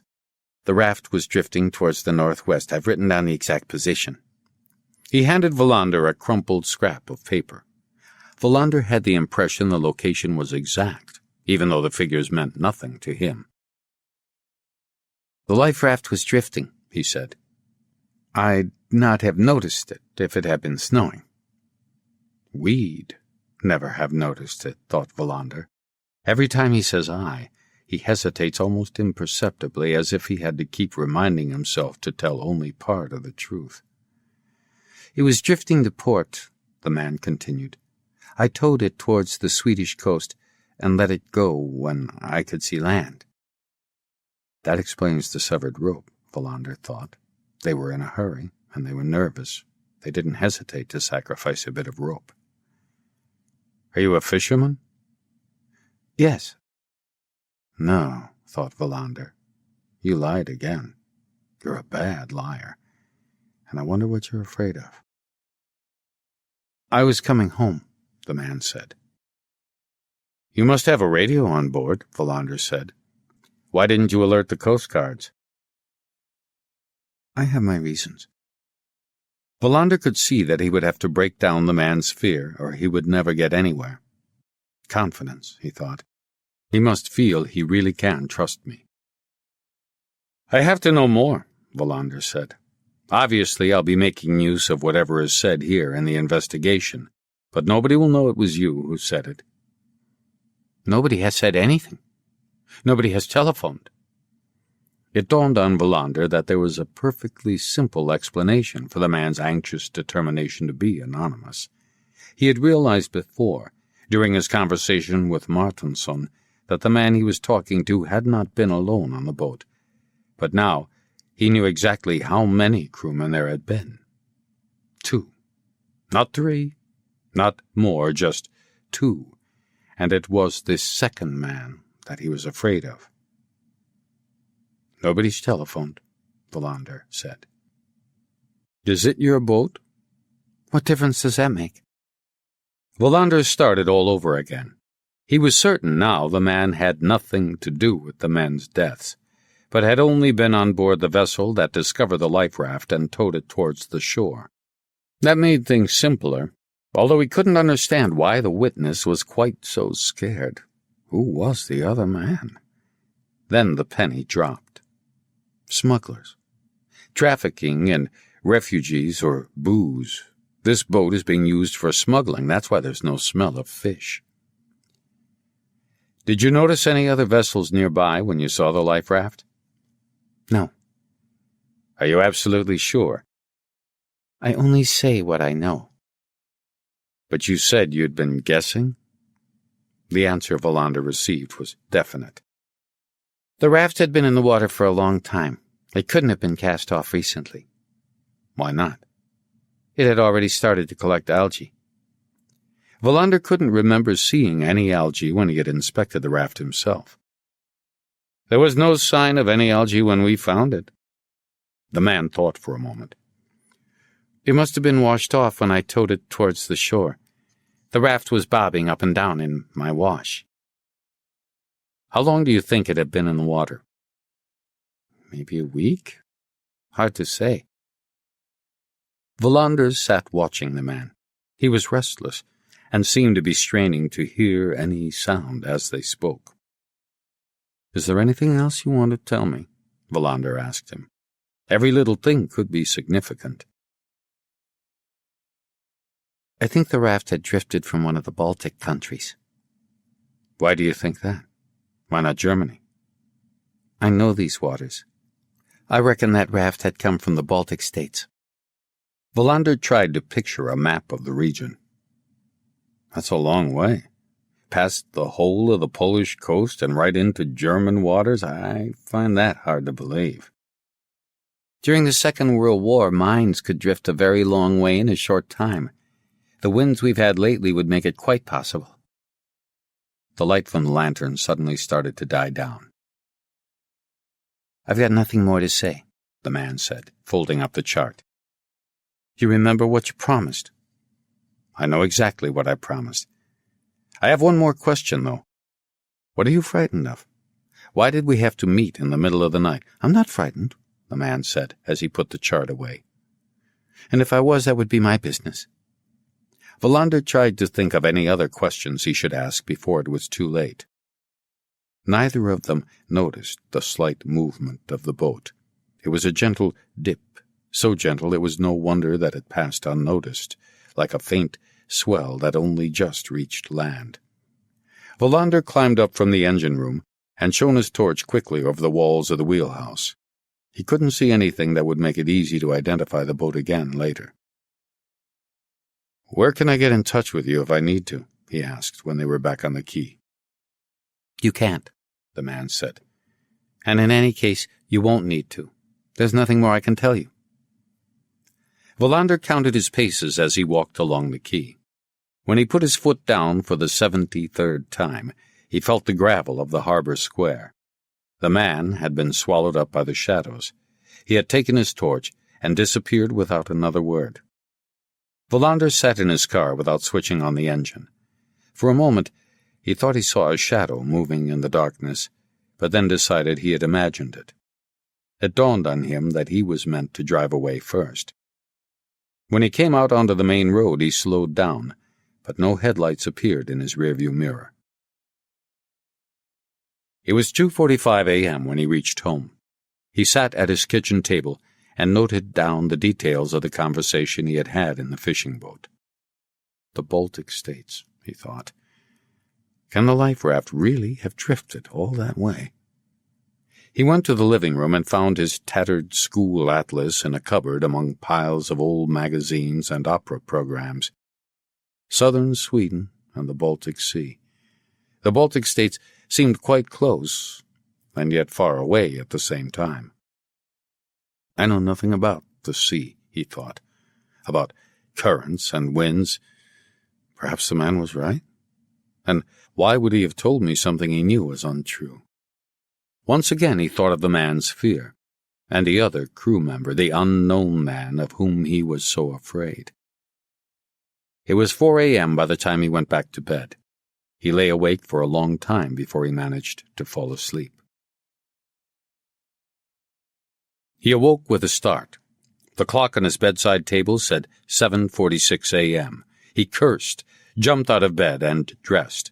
He stuffed his toothbrush and toothpaste in his jacket pocket and parked outside the station just before 8 a.m.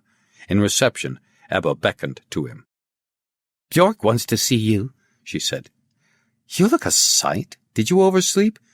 "And how," Wallander said, darting into the lavatory to brush his teeth. At the same time, he tried to gather his thoughts in preparation for the meeting. How on earth was he to deal with his nocturnal excursion to a fishing boat in Baltic harbor? When he got to Bjork's office, there was nobody there. He made his way to the largest of the station's conference rooms and knocked on the door, feeling like a schoolboy turning up late for classes. There were 6 people sitting round the oval table, and they all stared at him. "I'm a few minutes late, I'm afraid," he said, sitting down on the nearest empty chair. Bjork was looking at him sternly, but Martinsson and Svedberg grinned and looked as if they wondered where he had been. He thought Svedberg might even be sneering at him. Birgitta Törn was on Bjork's left, inscrutable as ever. Next to her were two other people who Wallander didn't know. He stood up and went to greet them. Both men were in their 50s, surprisingly alike, well-built and with friendly faces. The first one introduced himself as Sture Runlund. The other was Bertil Löfven. "I'm from serious crime," Löfven said. "Sture's from narcotics." "Kurt is our most experienced officer," Bjork said. "Please help yourselves to coffee." When everybody had fetched a cup, Bjork started the meeting. "Needless to say, we're grateful for all the help we can get," he began. "None of you can have failed to notice the stir caused in the media by the discovery of these bodies. That is why we need to conduct this investigation with extra vigor and commitment. Birgitta Törn has joined us primarily as an observer and to be of assistance when it comes to making contacts with countries where Interpol has no influence. But that doesn't prevent us from taking advantage of her expertise." Then it was Wallander's turn. Everybody had copies of the case documents, so he didn't bother to go into detail but simply summarized what had happened. He spent some time on the results of the forensic examination. When he had finished, Löfven asked for clarification on a few points. That was all. Bjork looked round the room. "Well," he said, "what next?" Wallander could feel himself getting annoyed at the way Bjork was deferring to the woman from the Foreign Ministry and the two Stockholm detectives. He couldn't resist firing a shot across their bows, and indicated to Bjork that he wanted to speak. "Too much of this is unclear," he said. "And I don't just mean the case itself. I don't understand why the Foreign Ministry has considered it necessary to send Birgitta Törn to Ystad. I can't believe the Ministry simply wants to help us in establishing contacts with the Russian police. It seems to me that the Foreign Ministry has decided to keep an eye on our investigation, and if so, I'd like to know just what is going to be watched. And most of all, of course, why the Ministry has reached such a decision. For obvious reasons, I can't help feeling that Stockholm knows something we don't. Or perhaps it isn't the Foreign Ministry that has reached this conclusion. Maybe it's somebody else?" There was a deathly silence when Wallander had finished. Bjork was staring at him in horror. Finally, Birgitta Törn spoke. "There's no reason to doubt the explanation we've given for our coming to Ystad. The unstable situation in Eastern Europe requires us to keep a very close eye on developments there." "We don't even know for sure that the men are from an Eastern Bloc country," Wallander said, interrupting her. "Or do you know something we don't? In that case, I'd like to be put in the picture." "I think perhaps we should calm down a bit," Bjork said. "I want an answer to my questions," Wallander said. "I'm not going to be fobbed off with waffle about the unstable political situation." The inscrutable mask was suddenly gone from Birgitta Törn's face. She glared at Wallander, her expression indicating an increasing contempt and a wish to keep him at bay. I'm awkward, Wallander thought. One of those ever so troublesome peasants. "The situation is as I've described it," Törn said. "If you had any sense, you would realize there was no need to go on like this." Wallander shook his head and turned to Löfven and Runlund. "What about your instructions?" he asked. "Stockholm doesn't usually send out people unless there's been a formal request for assistance, and we haven't made such a request, so far as I know. Or have we?" Bjork shook his head. "Okay. So Stockholm has decided this on its own initiative. I'd like to know why, if we're going to be working together. I'm assuming the ability of our force to conduct its business efficiently hasn't been impugned before we've even started." Löfven was shuffling uneasily, but it was Runlund who answered. Wallander detected a note of sympathy in his voice. "The commissioner thought you might need a bit of help," he said. Our remit is to place ourselves at your disposal, that's all. You're in charge of the investigation, and if we can be of assistance, so much the better. Neither Bertil nor I have any doubts about your ability to conduct this case on your own, and for myself, I think you've acted speedily and decisively over the last few days." Wallander nodded in appreciation. Martinsson was grinning, and Svedberg was picking thoughtfully at his teeth with a splinter he had broken from the conference table. "Well, perhaps we can consider where to go from here," Bjork said. "Indeed," Wallander said. "I have a few theories I'd like to test out on you, but first I'd like to tell you about a little adventure I had during the night." He felt calm again. He had pitted himself against Birgitta Törn and not been vanquished. He'd find out what she was really doing here soon enough. Rundland's support had made him feel better. He told them about his telephone call and his visit to the fishing boat in Brantevik. He stressed that the man had been certain the life raft could have drifted from as far as one of the Baltic states. Bjork was inspired to take unexpected initiatives and asked reception to arrange for charts of the whole area to be sent up immediately. Wallander imagined Ebba collaring the next officer that sauntered through reception, instructing him to produce the maps without delay.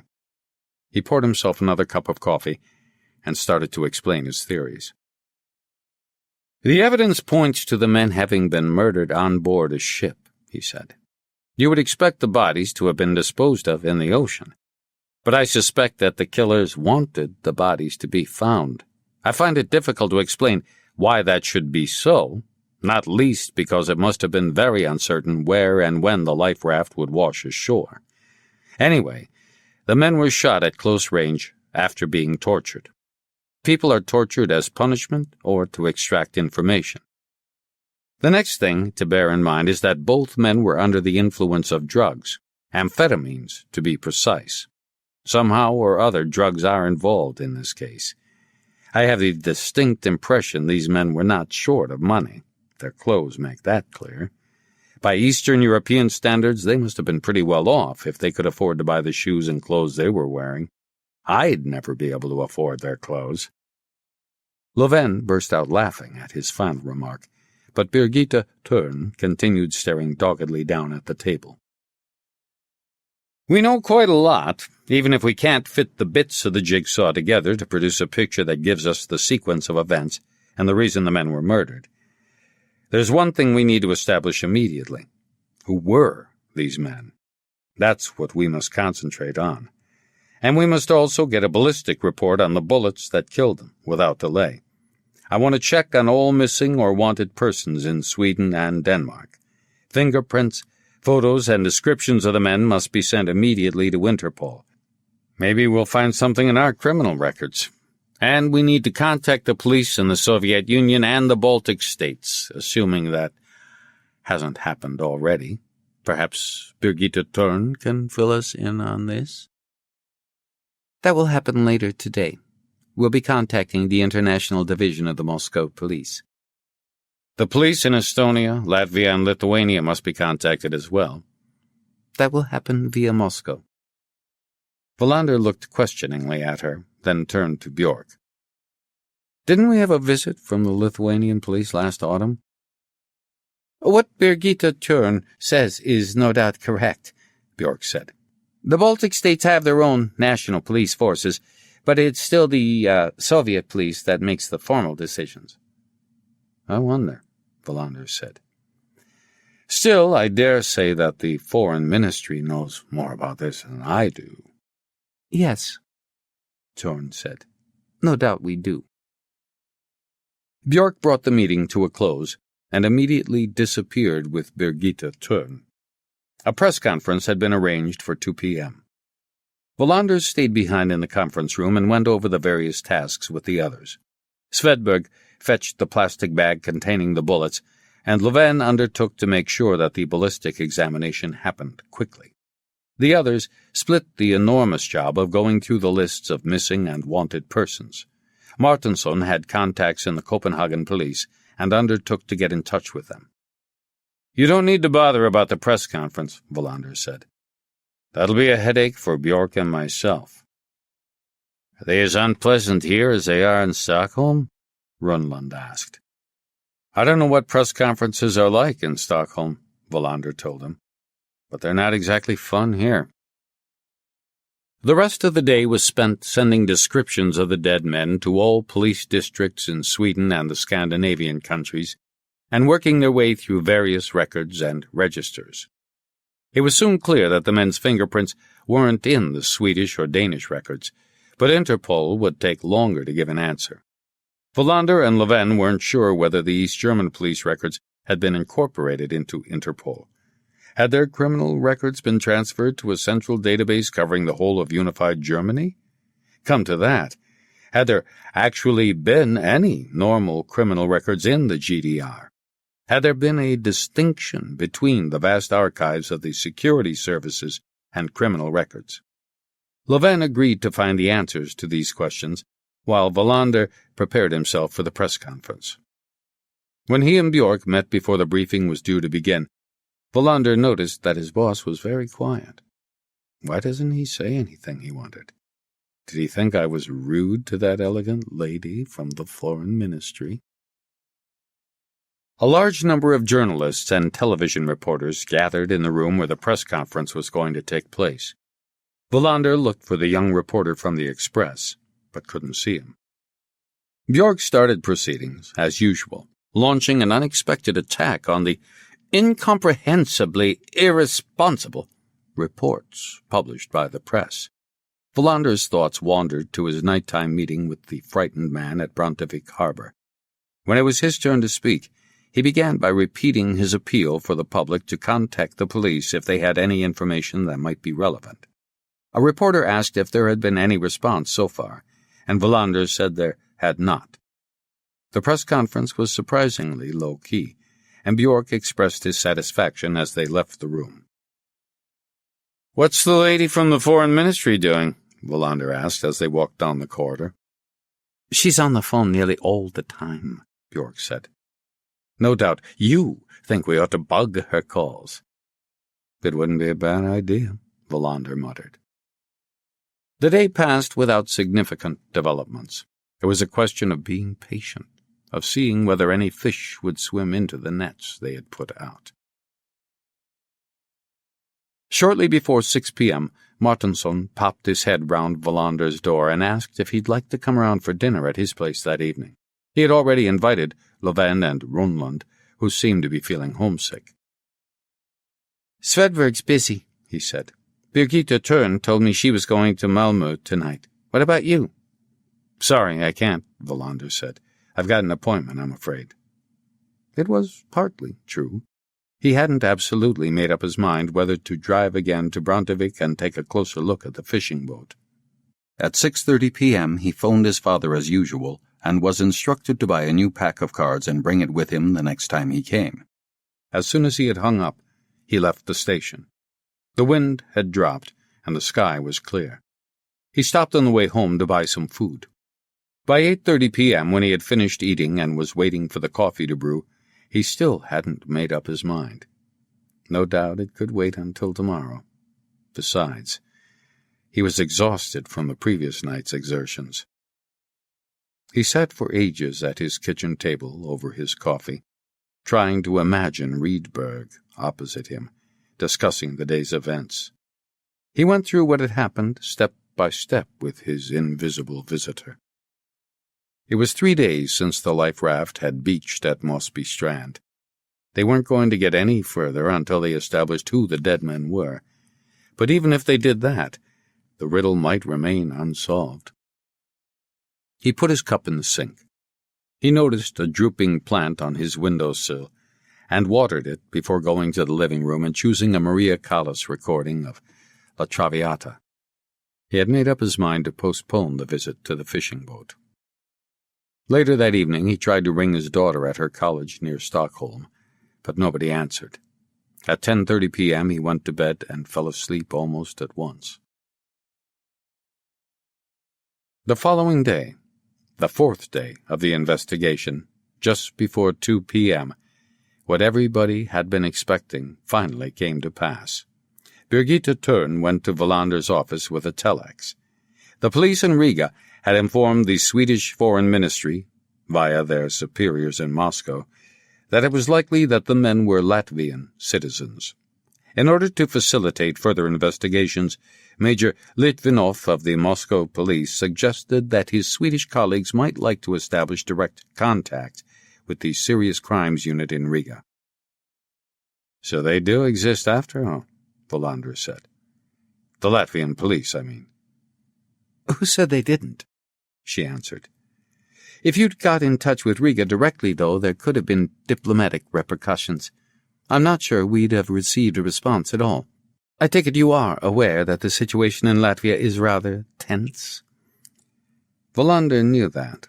It was barely a month since the Soviet elite troops had attacked the Ministry of the Interior in central Riga and killed many innocent people.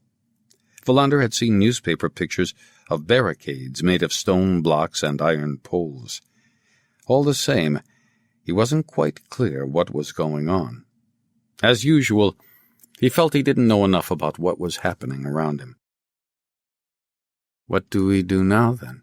he asked tentatively. "We establish contact with the police in Riga. The main thing is to make sure we really are dealing with the people indicated in the telex." Wallander read the message again. The man in the fishing boat had been right. The life raft had indeed drifted the whole way from the Baltic coast. "We still don't know who they were," he said. But he did know 3 hours later. A call from Riga had been announced, and the investigation team gathered in the conference room. Bjork was so on edge that he spilled coffee down his jacket. "Is there anybody here who speaks Latvian?" Wallander asked. "I don't." "The call will be in English," Birgitta Törn said. "We asked for this." You take it," Bjork said to Wallander. "My English isn't all that good." "No doubt his won't be either," Runlund said. "What was his name? Major Litvinov? It'll even itself out, I reckon."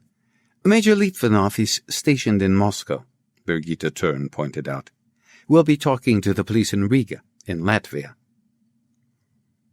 The call came at 5:19 p.m. The line was surprisingly clear. A man introduced himself as Major Liepa from the Riga police.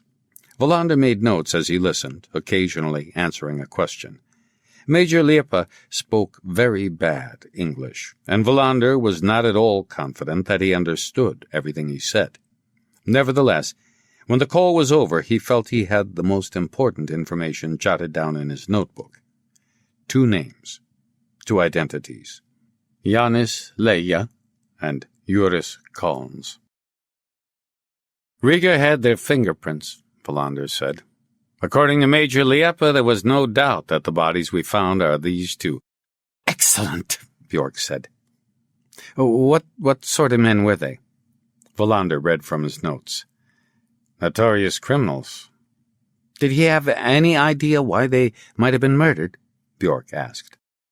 "No, but he didn't seem particularly surprised. If I understood him, he said that he'll be sending over some documentation. He also wondered if we were interested in inviting over any Latvian police officers to assist with the investigation." "That would be an excellent idea," Bjork said. "The quicker we can get this case out of the way, the better." "The Foreign Ministry will support any such move, of course," Birgitta Törn said. So it was agreed. The next day, Major Liepa sent a telex announcing that he personally would be flying to Arlanda the following afternoon and would get the first connection to Sturup. "A major," Wallander said. "What does that mean?" "I have no idea," Martinsson said. "I generally feel like a corporal in this business myself." Birgitta Törn went back to Stockholm. Now she was gone, Wallander had difficulty recalling the sound of her voice, or even what she looked like. "That's the last I'll see of her," he thought. "And I don't suppose I'll ever discover why she came here in the first place." Bjork had taken it upon himself to meet the Latvian major at the airport. which meant that Wallander could spend the evening playing canasta with his father. As he drove out to Luderup, he thought to himself that the case would soon be solved. The Latvian police would presumably supply a plausible motive, and then the whole investigation could be transferred to Riga. That was no doubt where the murderer would be found. The life raft had been washed up on the Swedish coast, but the origins of it all, of the murders, were on the other side of the sea. The bodies of the dead men would be sent back to Latvia, and there the case would be resolved. In this judgment, Wallander was completely wrong. The case had scarcely begun. What had begun in Skåne, and in earnest, was winter. Chapter 6.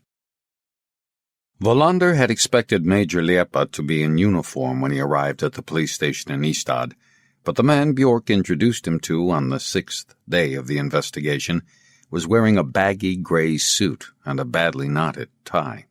Moreover, he was short, with hunched shoulders that seemed to suggest he had no neck at all, and Wallander could see no trace of any military bearing. Major Liepa's first name was Karlis, and he was a chain smoker. His fingers were yellow with nicotine stains from his extra-strong cigarettes. The morning was gray and windy. A snowstorm was expected over Skåne towards evening, and since a particularly nasty flu virus had gained a foothold among the police, Björk felt he had to release Svedberg from the case for the time being. There was an urgent list of other crimes awaiting immediate attention. Löfven and Ronlund had gone back to Stockholm, and as Björk was not feeling too well, he left Martinsson and Wallander to get on with the investigation with Major Liepa. They were sitting around in the conference room, and Major Liepa was chain-smoking. The Major's smoking habits presented a serious problem at the station. Anti-smoking agitators protested to Björk that Liepa smoked all the time, particularly in smoke-free areas of the station. Björk urged his colleagues to display a degree of tolerance that guests had a right to expect, but he also asked Wallander to find a tactful way of explaining that the smoking ban must be observed.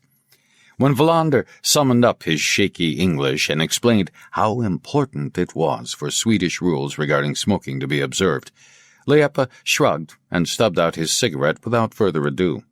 From then on, he made an effort to avoid smoking anywhere other than in Wallander's office and the conference room, but even Wallander was finding it hard to put up with the smoke, and he asked Björk that Major Liepa be given an office of his own. In the end, Svedberg moved in with Martinsson, and Liepa was installed in Svedberg's office. Major Liepa was very short-sighted. His rimless spectacles seemed to be much too weak, and when he was reading, he held documents only a couple of inches in front of his eyes. He seemed to sniff the paper rather than scrutinizing it, and anyone watching found it hard not to laugh out loud. Wallander occasionally heard officers making disparaging remarks about the little hunchbacked Latvian major, but he had no hesitation in discouraging such condescending behavior.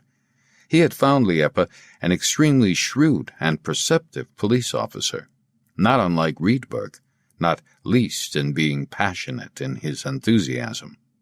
Criminal cases might nearly always be subject to standard procedures, but Wallander knew that was no reason to let one's thoughts get into a rut. Major Liepa was an inspired detective, and his colorless appearance camouflaged a clever man and an experienced investigator. The previous evening, Wallander had played canasta with his father, and then set his alarm clock for 5 a.m. so he would have time to read a brochure about Latvia that a local bookseller had found for him. It had occurred to him that it would be a good idea to begin by informing each other as to how the police forces in their respective countries actually worked.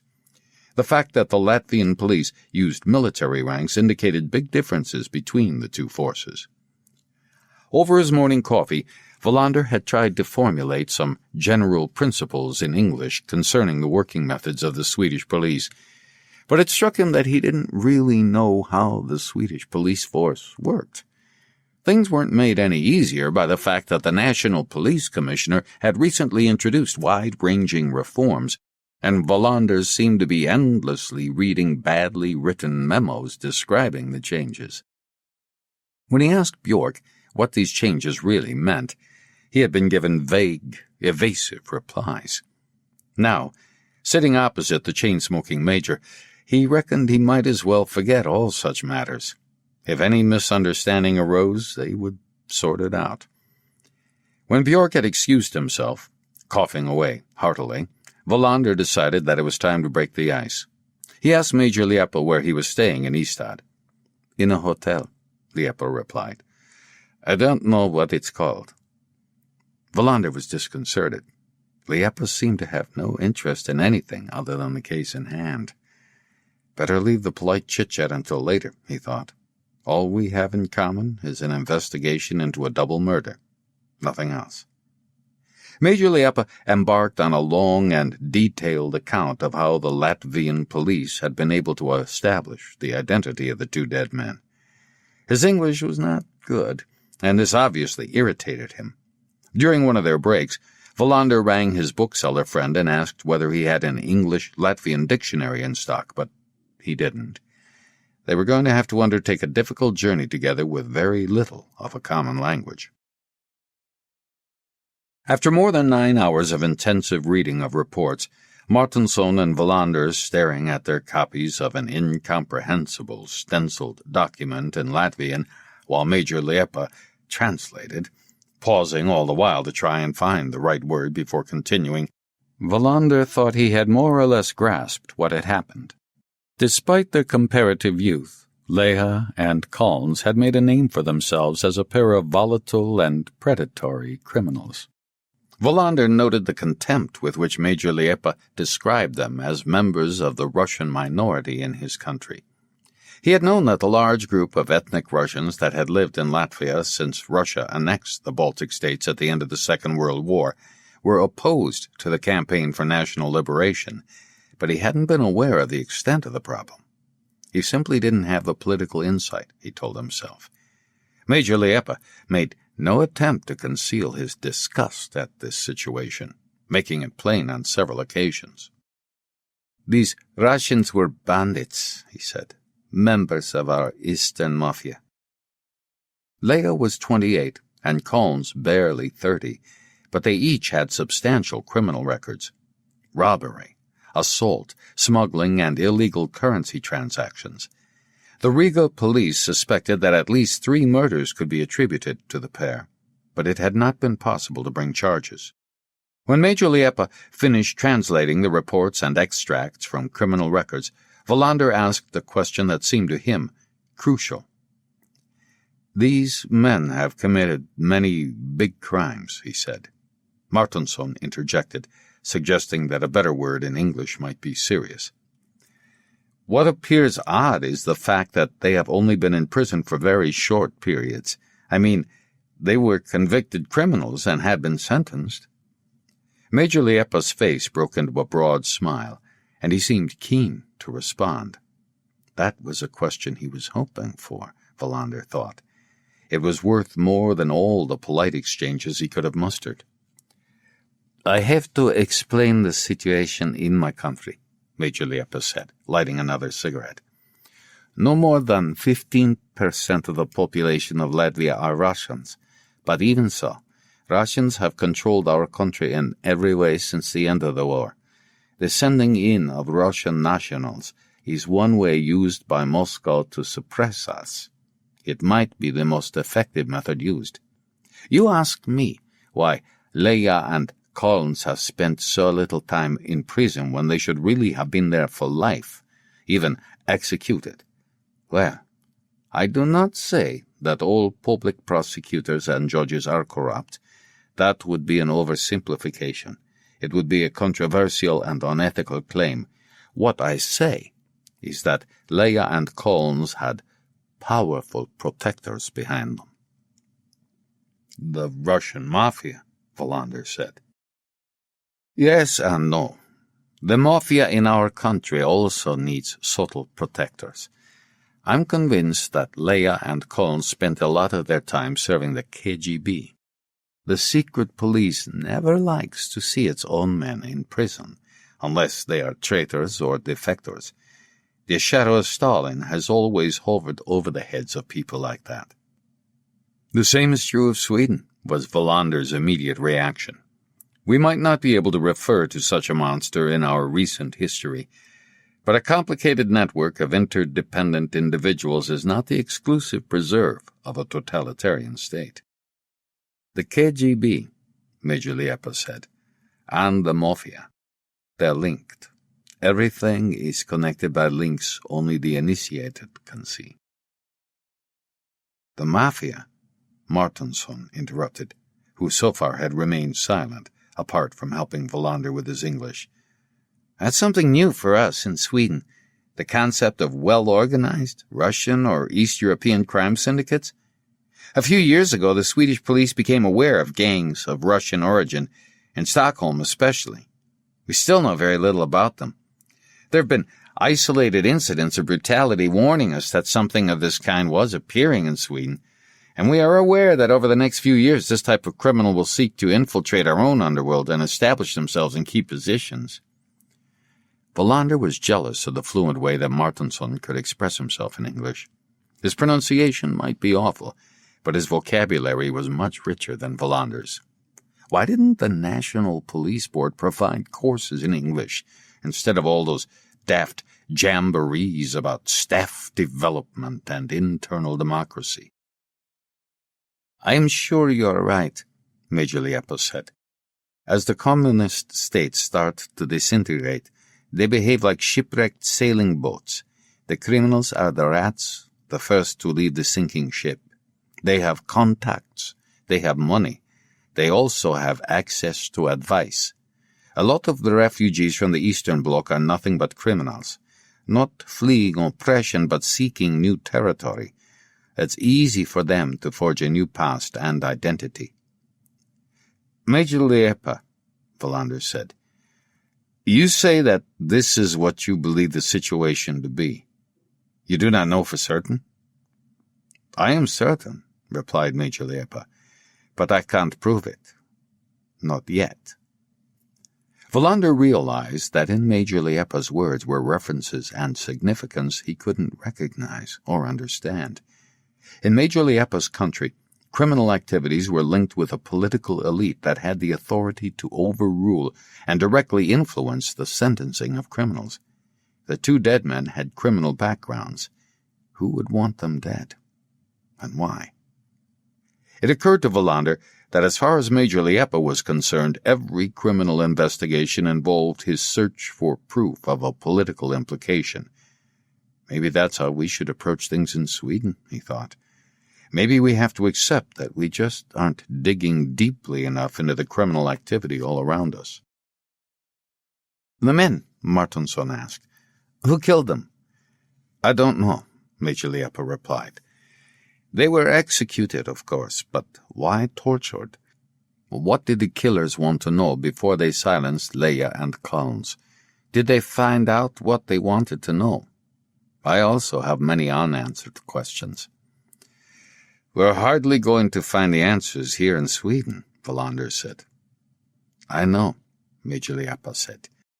The solution might possibly be found in Latvia. Wallander pricked up his ears. Why had he said possibly? If we can't find the answer in Latvia, where can we find it? Further away. Further to the east? Suggested Martinsson. Or possibly further south, Major Liepa said hesitantly, and both Martinsson and Wallander recognized that he didn't want to reveal what he was thinking for the moment. They decided they had done all they could for the day. Thanks to all the sitting down and the laborious discussions they had had with the Major, Wallander could feel the repercussions of an old lumbago attack. Martinsson promised to help Major Liepa change some currency at the bank, and Wallander suggested that he also get in touch with Latvian in Stockholm to find out the latest on the ballistic investigation. Wallander's own task was to write a report on what had happened at the meeting. The prosecutor, Annette Berlin, had let it be known that she would appreciate an update as soon as possible. La Broline, thought Wallander as he left the smoke-filled conference room and set off down the corridor. This is a case you're not going to be able to take to court. We'll offload it to Riga as soon as we can, together with 2 corpses and a red life raft. Then we can put the rubber stamp on our own investigation and maintain that we've done all we can and have no reason to initiate further investigation.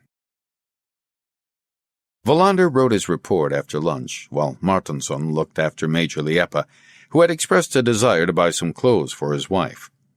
Wallander had just phoned the prosecutor's office and had been told that Annette Broline was free and would see him when Martinsson strode into his office. "What have you done with the Major?" Wallander asked. "He's in his room, smoking," Martinsson said. "He's already dropped ash all over Svedberg's fancy carpet." "Has he had anything to eat?" "I treated him to the lunch of the day at the Hornblower. Dumplings. I don't think he liked them. He spent most of the time smoking and drinking coffee." "Did you reach Leven?" "He's away with flu." "Have you talked to anybody else?" "It's impossible to reach anybody by phone. Nobody's in. Nobody knows when they're coming back. Someone promises that they'll call back, but no one ever does." "Maybe Runland could give you a hand?" "I tried him as well, but he was out on business. Nobody knew what business, where he was, or when he was coming back." "Better try again. I have to see the prosecutor about this report. I'm assuming we can hand the case over to Major Liepa rather soon. The bodies, the life raft, and the documentation. He's welcome to take the whole shooting match back to Riga with him." "That's what I came to talk to you about." "What is?" "The, life raft." "What about it?" "Major Liepa wanted to examine it." "Well, all he had to do was go down to the basement." "It's not quite as simple as that." Wallander could feel himself getting annoyed. Martinsson sometimes took forever to get to the point. "What's so difficult about walking down the stairs to the basement?" "The raft's not there." Wallander stared at Martinsson in astonishment. "What do you mean, not there?" "Not there." "What on earth do you mean?" "It's on a couple of trestles where you and Captain Oosterdal examined it. By the way, we ought to write to him and thank him for his help. Good that you reminded me of that." "The trestles are still there," said Martinsson, "but the life raft isn't." Wallander put his papers down on his desk and hurried down into the basement, closely followed by Martinsson. He was right. The 2 wooden trestles had been overturned and were lying there on the concrete floor, and the life raft was nowhere to be seen. "What the bloody hell's going on?" Wallander shouted. Martinsson was hesitant, as if he didn't really believe what he was saying. "There's been a break-in. Hansson was down here last night, and the life raft was here then. This morning, one of the traffic police noticed that the door had been forced, so it must have been stolen during the night." "That's impossible. How can the police station have been burgled? There are people here round the clock, for God's sake. Is anything else missing? Why hasn't anybody said anything about this?" "A patrol officer reported it to Hansson, but he forgot to tell you. There was nothing here apart from the raft, and all the other doors were locked. None of them has been forced. Whoever did this was after the life raft and nothing else." Wallander stared at the overturned trestles. Somewhere deep down he could feel a worry starting to gnaw away at him. "Martinsson," he said slowly, "can you remember off the top of your head whether any of the newspapers reported that the life raft was in the basement at the police station?" "Yes, I remember reading that. I also seem to remember there was a photographer down here.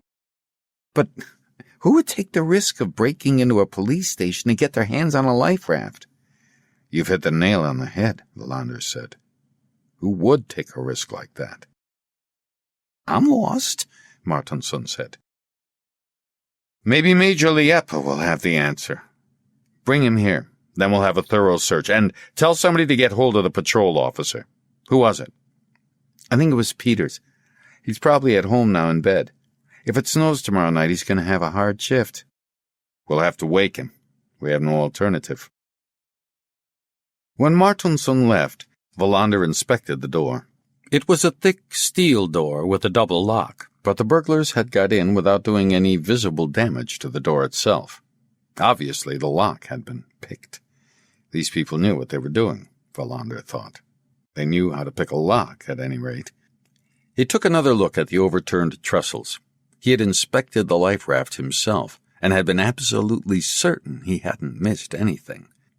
Martinsson and Österdahl had also examined the raft, and so had Rundlund and Löfven. What didn't we notice? There has to be something, he thought.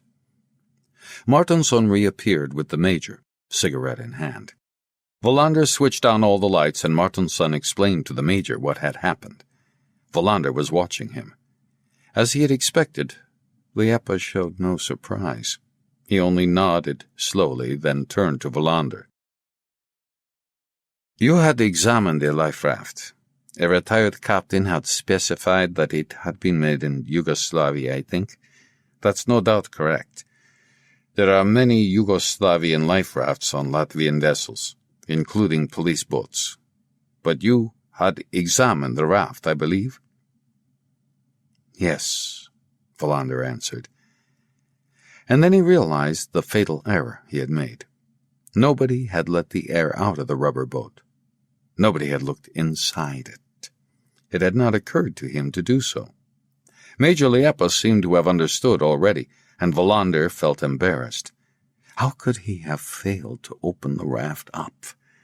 He would have thought of it sooner or later, of course, but he ought to have done it straight away. It would be a waste of time to explain to Major Liepa what he had already worked out for himself. What could have been inside? He asked. Major Liepa shrugged. Drugs, I suppose. Wallander thought for a moment. That doesn't follow. 2 corpses are dumped in a life raft filled with drugs, then left to drift wherever the wind takes it? That's right, said Major Liepa. Perhaps a mistake had been made. The person who collected the life raft was given the task of putting it right. They made a minute inspection of the whole basement. Wallander hurried up to reception and asked Ebba to devise a plausible emergency that had prevented him from presenting his report to Annette Brolin. The news that the police station had been burgled spread like wildfire, and Bjork came storming down the stairs. If this gets out, we'll be the laughingstock of the whole country. This won't be leaked, Wallander said.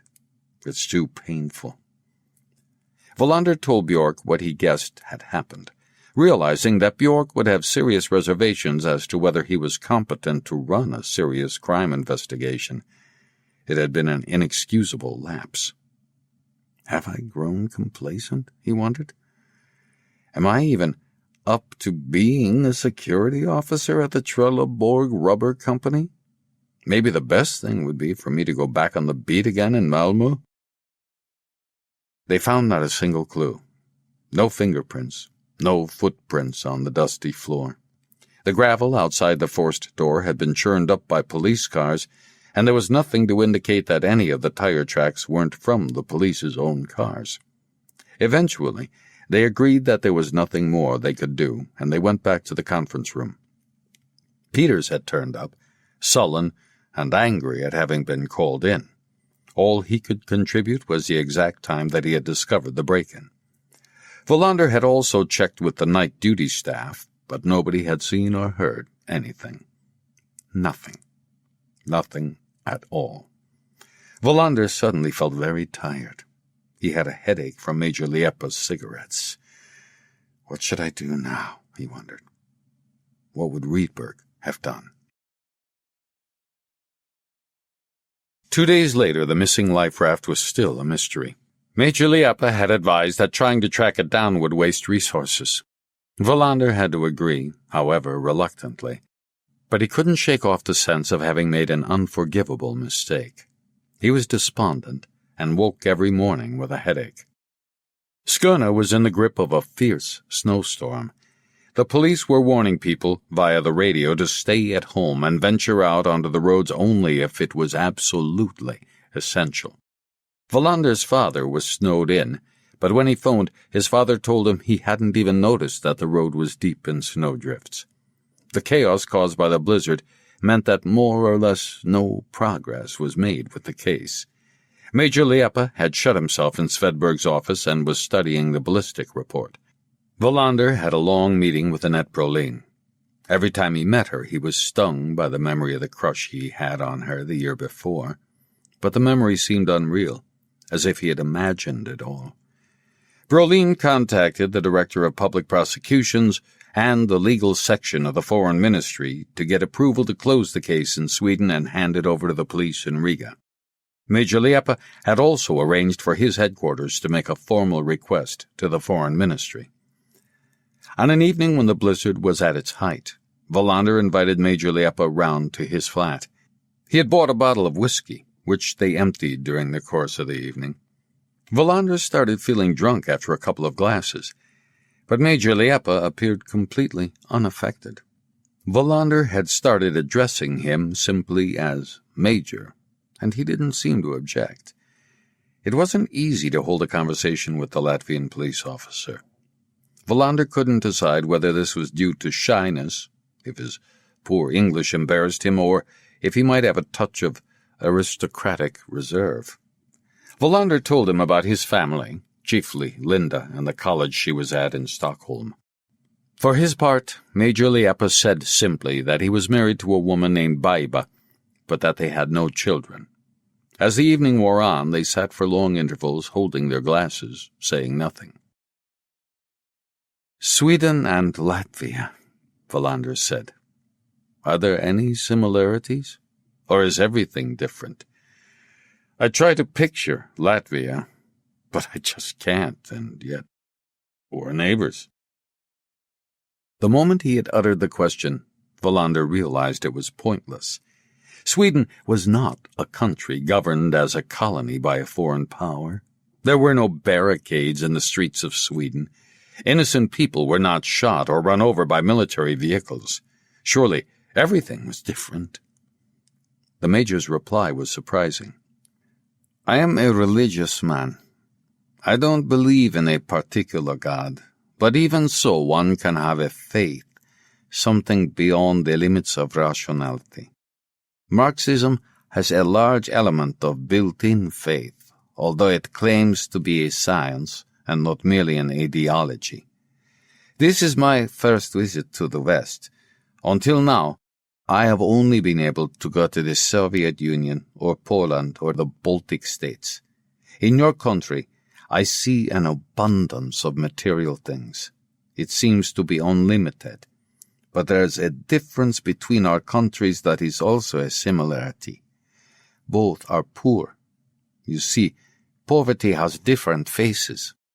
We lack the abundance that you have, and we don't have the freedom of choice. In your country, I detect a kind of poverty, which is that you do not need to fight for your survival. For me, the struggle has a religious dimension, and I would not want to exchange that for your abundance."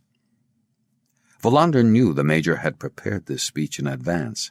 He hadn't paused to search for words. But what exactly had he said? Swedish poverty? Wallander felt he must protest. "You're wrong, Major. There's a struggle going on in this country, too. A lot of people here are excluded, was that the right word, from the abundance you describe. Nobody starves to death, it is true, but you are wrong if you think we don't have to fight." "One can only fight for survival," the Major said. "I include the fight for freedom and independence. Whatever a person does beyond that is something they choose to do, not something they have to do." Silence followed. Wallander would have liked to ask so many questions, not least about recent events in Riga, but he didn't want to reveal his ignorance. Instead, he got up and put on a Maria Callas record. "Turandot," the Major said. "Very beautiful." The snow and wind raged outside as Wallander watched the Major striding away towards his hotel soon after midnight. He was hunched into the wind, wearing his cumbersome overcoat. The snowstorm had blown itself out by the following morning, and blocked roads could be reopened. When Wallander woke up, he had a hangover, but he had made a decision. While they were awaiting the decision from the Director of Public Prosecutions, he would take Major Liepa with him to Brantevik to see the fishing boat he had visited one night the week before. Just after 9 a.m., they were in Wallander's car, heading east. The snow-covered landscape glittered in the bright sunshine. It was -3 degrees centigrade. The harbor was deserted. Several fishing boats were moored at the jetty furthest out, but Wallander couldn't tell straight away which one he'd been on. They walked out along the jetty, Wallander counting 73 steps. The boat was called Byron. It was timber-built, painted white, and about 40 feet long. Wallander grasped the thick mooring rope and closed his eyes. Did he recognize it? He couldn't say. They clambered aboard. A dark red tarpaulin was lashed over the hold. As they approached the wheelhouse, which was secured by a large padlock, Wallander tripped over a coiled hawser and knew he was on the right boat. The Major pulled loose a corner of the tarpaulin and shone a torch into the hold. It was empty. "No smell of fish," Wallander said.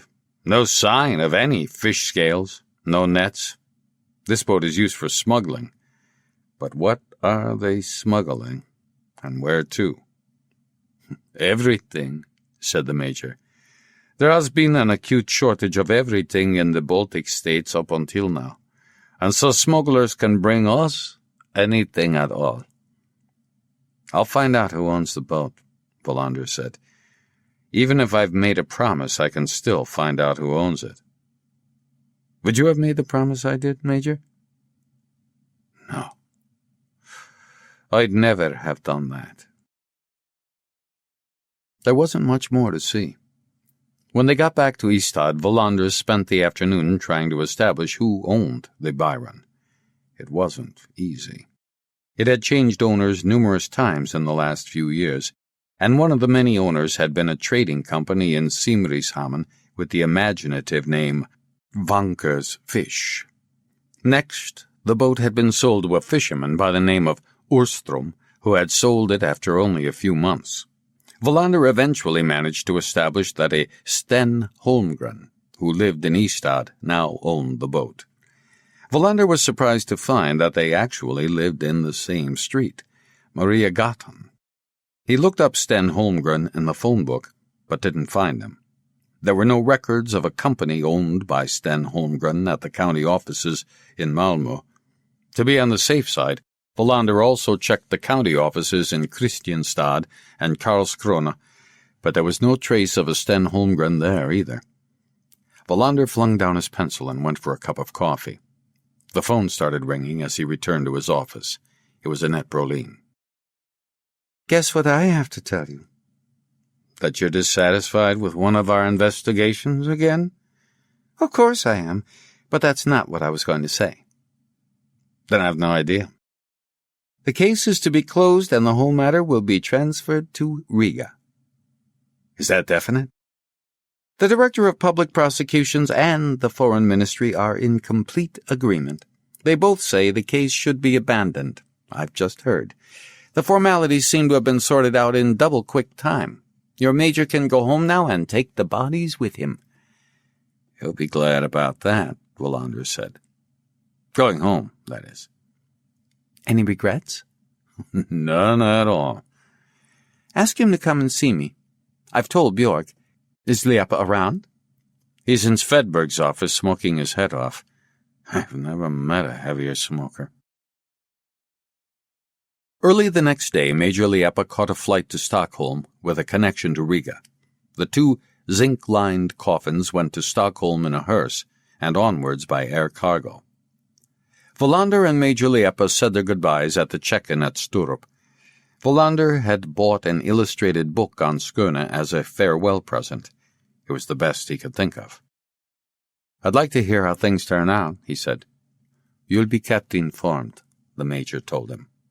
They shook hands, and Major Liepa went on his way. A strange man, Wallander thought as he drove away from the airport. I wonder what he really thought of me. The next day was Saturday. Wallander had a lie-in, then drove to Luderup to see his father. He had his supper at a pizzeria with a few glasses of red wine. All the time he was wondering whether or not he should apply for the post at the Trelleborg Rubber Company. The closing date was fast approaching. He spent Sunday morning first in the laundry room, then applying himself to the unwelcome task of cleaning his flat. In the evening, he went to the last cinema left in Ystad. It was showing an American police thriller, and he had to admit to himself that it was exciting, despite its unrealistic exaggerations. On Monday, he was in his office shortly after 8 a.m. and had just taken off his jacket when Björk came marching in. "We've had a telex from the Riga police." "From Major Liepa? What's he got to say?" Björk seemed embarrassed. "I'm afraid Major Liepa is not able to write anything at all," Björk said uneasily. "He has been murdered the day he got home. A police colonel named of Putnis signs this telex. They're asking for our assistance, and I imagine that means you'll have to go there." Wallander sat at his desk and read the telex. The major dead. Murdered. "I'm sorry about this," Björk said. "It's awful. I'll ring the police commissioner and ask him to respond to their request." Wallander flopped back in his chair. Major Liepa murdered. He could feel a lump in his throat. Who could have killed the short-sighted, chain-smoking little man, and why? His thoughts went to Rydberg, who was also dead. Suddenly, he felt very lonely. 3 days later, he left for Latvia. It was shortly before 2 p.m. on 28 February. As the Aeroflot plane swung left and flew over the Gulf of Riga, Wallander stared down at the sea and wondered what lay in store for him. Chapter 7. The first thing Wallander noticed was the cold. He could feel no difference standing in the queue at passport control. He could feel no difference to the air temperature when he had disembarked and walked to the terminal. He had landed in a country where it was just as cold inside as it was out, and he regretted not having packed a pair of long johns. The shivering passengers moved slowly through the grim arrivals area. 2 Danes distinguished themselves by complaining in loud voices about what they expected to find in Latvia. The older one had been to Riga before, and was instructing his younger colleague about the wretched atmosphere of apathy and insecurity that was characteristic of the country. These noisy Danes annoyed Wallander. It was as though he felt they should have more respect for a short-sighted police officer that had been murdered a few days earlier. 10 days ago, he would hardly have been confident of placing the 3 Baltic states on the map. Tallinn could have been the capital of Latvia for all he knew, and Riga a major Estonian port. He remembered little more than bits and pieces of a geographical survey of Europe from his school. Before leaving Ystad, he had spent 2 days reading up on Latvia, and had gained the impression of a little country that had been oppressed by the whims of history, repeatedly falling victim to the sparring of the big powers. Even Sweden had marched triumphantly into this country, blood-stained and ruthless. But it seemed to him that the key moment had been in 1945, when the German war machine was crippled and the Soviet army marched into Latvia and annexed it without encountering real opposition. The attempt to set up an independent Latvian government had been savagely suppressed, and the so-called Liberation Army from the East, in one of the cynical twists history loves to impose, had turned into its exact opposite, a regime that ruthlessly snuffed out the sovereignty of the Latvian people. The 2 loud-mouthed Danes, who were in Riga to deal in agricultural machinery, had just reached the passport control window, and Wallander was reaching into his inside pocket for his own passport when he felt a tap on the shoulder. He flinched, as if he had been afraid of being exposed as a criminal, turned and was confronted by a man in a gray-blue uniform. "Are you Kurt Wallander?" the man asked him. "My name is Josep Sputnis. I'm late, I'm sorry, but your flight was early. Obviously, you should not be inconvenienced by the formalities. Follow me." According to the telex from Riga, Josep Sputnis held the rank of colonel. His impeccable English reminded Wallander of Major Liepa's constant struggle for the right words and correct pronunciation. He followed Putnis through a door guarded by a soldier, and they emerged into another reception area just as shabby and dark as the last, where cases were being unloaded from a trolley. "Let's hope there's no delay with your luggage," Putnis said. "May I be so bold as to bid you welcome to Latvia, and more especially to Riga. Have you ever been here before?" "No," Wallander said. "I'm afraid I never have been." "Needless to say, I'd have preferred the circumstances to be different," Putnis said. "The death of Major Liepa was very sad." Wallander waited for him to elaborate, but he didn't. Putnis strode over to a man in a faded blue overall and fur hat, leaning against the wall. The man stood to attention when Putnis addressed him, and disappeared through one of the doors leading out into the airport. "It's taking an awfully long time," Putnis said with a smile. "Do you have the same problem in Sweden?" "Sometimes," Wallander said. "Yes, occasionally we do have to wait." Colonel Putnis was the polar opposite of Major Liepa. He was very tall, decisive and energetic in his movements, and his direct gaze seemed to go straight through Wallander. He was clean-cut, with gray eyes that appeared to take in everything that was going on around him. He reminded Wallander of an animal, a lynx, perhaps, or a leopard in a gray-blue uniform. He tried to guess his age. 50, perhaps? Possibly older. A luggage trailer came clattering up, pulled by a tractor belching exhaust fumes. Wallander recognized his suitcase immediately and failed to prevent Colonel Putnis from carrying it for him. A black Volga police car was waiting for them alongside the taxi rank, and a chauffeur saluted as he opened the door. Wallander was astonished, but managed a hesitant salute in return. Pity Bjork couldn't have seen that, he thought. I wonder what Major Liepa made of the police officers in jeans, none of whom saluted him when he landed in the insignificant little Swedish town of Ystad. "We've booked you into the Latvia hotel," Colonel Putnis said as they drove away from the airport. "It's the best hotel in town. It has more than 25 floors." "I've no doubt it's excellent," Wallander said. "I'd like to pass on greetings and sympathy from my colleagues in Ystad. Major Liepa was only with us for a few days, but he was very well liked." "Thank you," Colonel Putnis said. "The Major's death is a great loss for all of us." Why doesn't he say more? Wallander wondered. Why doesn't he describe what happened?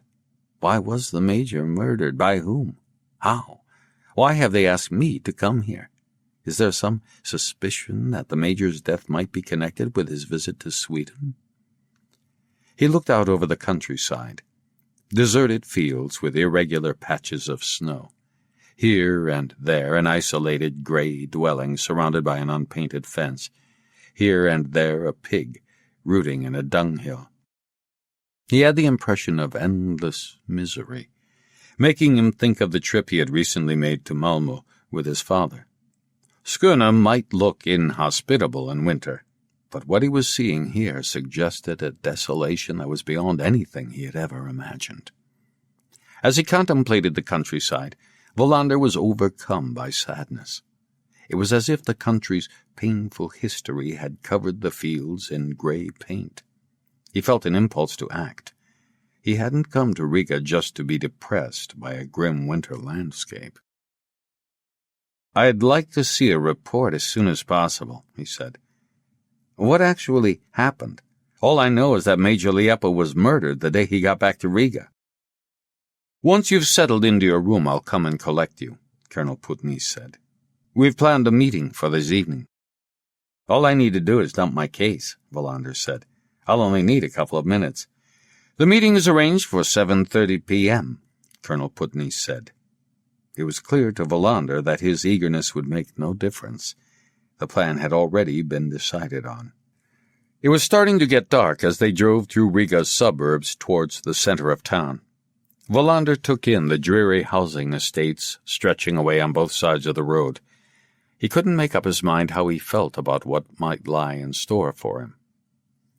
The hotel was in the city center, at the end of a wide esplanade. Wallander caught sight of a statue and realized it must be of Lenin. The Latvian hotel stuck up into the night sky like a dark blue column. Colonel Putney led him through a deserted foyer to reception. Wallander felt as though he was on the ground floor of a multi-storied car park that had been turned into a hotel entrance hall as an emergency measure. A row of lifts lined one of the narrow walls, and overhead were staircases leading in all directions. To his astonishment, he found he didn't need to register. Colonel Putney collected his room key from the female receptionist, then escorted him into one of the cramped lifts and up to the 15th floor. Wallander's room was number 1506, with a view over the city's rooftops.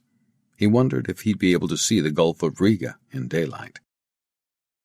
Colonel Putney left after establishing that Wallander was satisfied with the room and telling him he would collect him in 2 hours' time and take him to the meeting at police headquarters. Wallander stood at the window gazing out over the rooftops. A lorry clattered past in the street below. Cold air was seeping in through the drafty windows, and when he felt the radiator, he found that it was barely lukewarm. Somewhere in the background, a telephone rang unanswered. Long John's, he thought. That's the first thing I'll buy tomorrow morning. He unpacked his case and placed his toiletries in the spacious bathroom. He had bought a bottle of whiskey at the airport, and after a few moments' hesitation poured a good measure into his tooth mug. There was a Russian-made radio on the bedside table, and he switched it on. A man was speaking very quickly, sounding excited, as if he were commenting on some sports event in which the action was very fast and unpredictable. He turned down the bed cover and lay down on the bed. Well, here I am in Riga, he thought. I still have no idea what happened to Major Liepa. All I know is that he's dead. Most importantly of all, I don't know what this Colonel Putney expects me to be able to do. It was too cold to lie on the bed, so he decided to go down to reception and change some money. Perhaps the hotel would have a cafe where he could get a cup of coffee. When he got to reception, he was surprised to see the 2 Danish businessmen he had been annoyed by at the airport. The older one was standing at the desk, waving a map angrily. It looked as though he was trying to show the girl how to make a paper kite, or perhaps a glider, and Wallander couldn't stop himself from laughing. He saw a sign announcing that he was welcome to change some money. An elderly lady nodded at him in a friendly way as he handed over 2 $100 bills and received an enormous pile of Latvian notes in return. When he got back to reception, the 2 Danes had left. He asked the receptionist where he could get a cup of coffee and was pointed in the direction of the big dining room where a waiter escorted him to a table by a window and gave him a menu. He decided on an omelet and a cup of coffee. Clanking trams and people dressed in fur coats flitted past the high window, and the heavy curtains swayed in the draught from the ill-fitting frames. He looked round the deserted dining room. At one table, an elderly couple were having dinner in total silence. At another, a man in a gray suit was drinking tea by himself. That was all. Wallander thought back to the previous evening when he had arrived in Stockholm on an afternoon flight from Sturup. His daughter Linda was waiting for him when the airport bus pulled up at Central Station, and they walked to the Central Hotel nearby. She was in digs at Bromma, close to the college, so he had booked her a room in his hotel. That evening, he had taken her to dinner at a restaurant in the Old Town. It was a long time since they had seen each other, and the conversation seemed to him stilted, with lots of changes of subject. He began to wonder if what Linda had put in her letters was the truth. She had written that she was enjoying college life, but when he asked her about it, her replies were very terse. He couldn't hide his irritation when he asked if she had any plans for the future, and she replied that she had no idea what she was going to do. "Isn't it about time you had?" he asked. "What's that got to do with you?" she said. Then they had argued, without raising their voices. He insisted that she couldn't just carry on vaguely wandering from one educational establishment to another, and she had said she was old enough to do whatever she liked. It had dawned on him that Linda was very much like her father. He couldn't put his finger on it, but he had the feeling he could hear his own voice as he listened to her. History was repeating itself. He recognized his own complicated relationship with his father, echoed in his conversation with his daughter. The meal dragged on, and they drank their wine. Gradually the tension and the friction faded away. Wallander told her about the journey he was about to make, and for a brief moment toyed with the idea of inviting her to come with him. Time started to race by, and it was after midnight when he paid the bill. It was cold outside, but they walked back to the hotel, even so, then sat talking in his room until after 3 a.m. When she finally went to bed, Wallander felt that it had been a successful evening, despite the awkward start, but he couldn't quite shake off the nagging worry caused by not being clear about the way his daughter was leading her life. When he checked out in the morning, Linda was still asleep. He paid for her room and left her a note that the receptionist promised to pass on. He was roused from his reveries by the departure of the silent, elderly couple. There were no new diners, and the only other person in the room was the man drinking tea. He glanced at his watch. Nearly an hour to go before Colonel Putnis was due to pick him up. He paid his bill, did some rapid sums in his head, and registered that the meal had been extremely cheap. When he got back to his room, he went through the papers he had brought with him. He was slowly beginning to get back into the case he had thought he had consigned to the oblivion of the archives. He could even smell the acrid tang of the Major's strong cigarettes in his nostrils again. Colonel Putnis knocked on his door at 7:17 p.m. The car was waiting in front of the hotel, and they drove through the dark streets to police headquarters. It had grown much colder during the evening, and the city was almost deserted.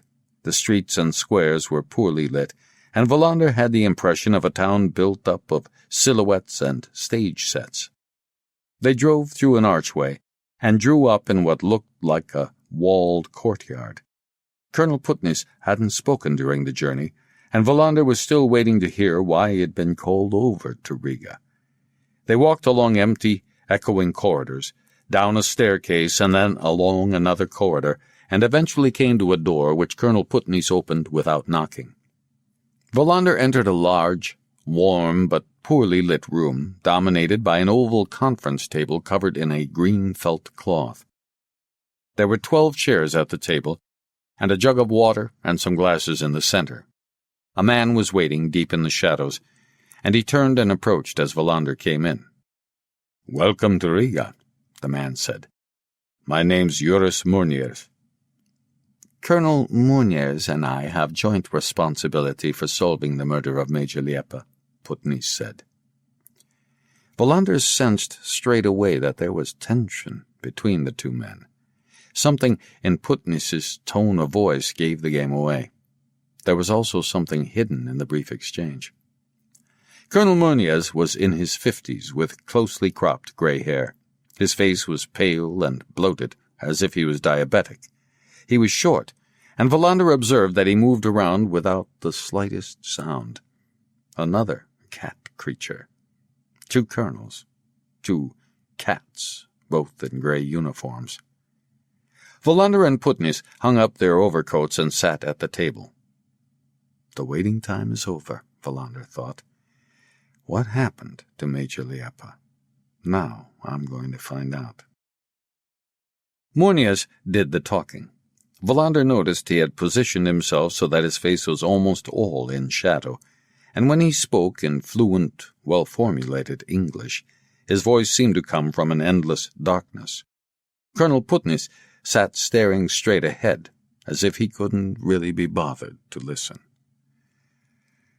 "It's very mysterious," Munoz said. "The very day Major Liepa returned from Stockholm, he gave his report to Colonel Putney and me. We sat in this room and discussed the case. He was going to be responsible for continuing the investigation here in Latvia. We broke up at about 5 p.m., and we later learnt that Major Liepa went straight home to his wife.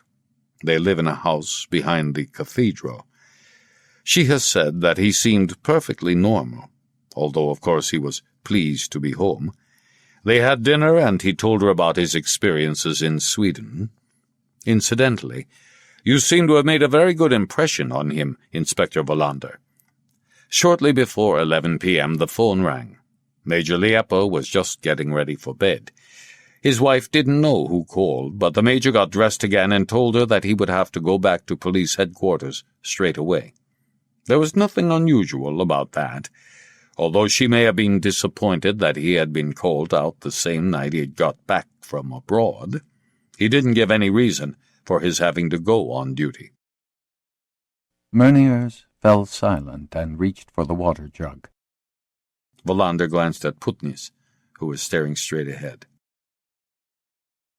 "After that, everything is very confused," Munoz continued. Early the next morning, some dockers found Major Liepa's body at Dogs of Riga. That's at the far end of the big harbor here in Riga. The Major was lying on the wharf, dead. We were able to establish that he had had the back of his skull smashed in with a heavy implement, perhaps an iron bar or a wooden club. The post-mortem revealed that he had been murdered an hour or 2 hours at the most after leaving home. That's really all we know.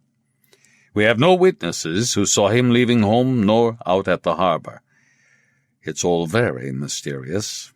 It's very rare for a police officer to be killed in this country, least of all one of Major Liepa's rank. Naturally, we're very keen for the murderer to be found as soon as possible. That was all Munoz had to say, and he sank back into the shadows. "So, in fact, nobody had telephoned and summoned him here," Wallander said. "No," Putney said quickly. "We've looked into that. The duty officer, a Captain Kozlov, has confirmed that no one was in contact with Major Liepa that evening." "That leaves only 2 possibilities, then," Wallander said. Putney nodded. "Either he lied to his wife, or he was tricked." "In the latter case, he must have recognized the voice," Wallander said. "Either that, or whoever rang expressed himself in a way that didn't arouse suspicion." "We have also come to those conclusions," Putney said. "Of course, we can't exclude the possibility that there is a connection between his work in Sweden and his murder," Munoz said from the shadows. "We can't exclude anything, and that's why we've asked for assistance from the Swedish police. From you, Inspector Wallander. We are grateful for any thoughts, any ideas you might have that can help us. You will receive all the assistance you require." Munoz got to his feet. "I suggest we leave it at that for tonight. I imagine you're tired after your journey." Wallander didn't feel the slightest bit tired. He had been prepared to work all night if necessary, but as Putney had also stood up, he had to accept that the meeting was closed. Munoz pressed a bell fixed to the edge of the table, and almost immediately the door opened and a young police officer in uniform appeared. "This is Sergeant Zeeds," Munoz said. "He speaks excellent English and will be your chauffeur while you are in Riga." Zeeds clicked his heels and saluted, but Wallander couldn't bring himself to do more than nod in return. As neither Putney nor Munoz had invited him to dinner, he realized that he would have the evening to himself. He followed Zeeds out into the courtyard, and after the well-heated conference room, the dry cold struck him with full force. Zeitz opened the back door of a black car for him, and Wallander clambered in. "It's cold," Wallander said as they drove out through the archway. "Yes, Colonel," Sergeant Zeitz said. "It is very cold in Riga just now." "Colonel," thought Wallander. He can't imagine that the Swedish police officer could have a lower rank than Putney's and Meunier's. The thought amused him, but at the same time he could see that there was nothing so easy to get used to as privileges. Your own car, your own driver, plenty of attention. Sergeant Zeitz drove fast through the empty streets. Wallander didn't feel tired at all, and the thought of the chilly hotel room scared him. "I'm hungry," he said to the sergeant. "Take me to a good restaurant that isn't too expensive." "The dining room at the Latvian hotel is best," Zeitz said. "I've already been there," Wallander said. "There's no other restaurant in Riga where the food is as good," Zeitz said, braking sharply as a tram came clattering round a corner. "There must be more than one good restaurant in a city with 1 million inhabitants," Wallander said. "The food isn't good," the sergeant said. "But it is at the Latvian hotel." "That's obviously where I'm supposed to go," Wallander thought, settling back in his seat. "Maybe he's been ordered not to let me loose in the town? In certain circumstances, having your own driver can mean the opposite of freedom." Zeitz pulled up at the hotel entrance, and before Wallander had managed to reach for the door handle, the sergeant had opened it for him. "What time would you like me to collect you tomorrow morning, Colonel?" 8 o'clock will be fine, Wallander replied. The foyer was even more deserted now. He could hear music somewhere in the background. He collected his key from the receptionist and asked if the dining room was open.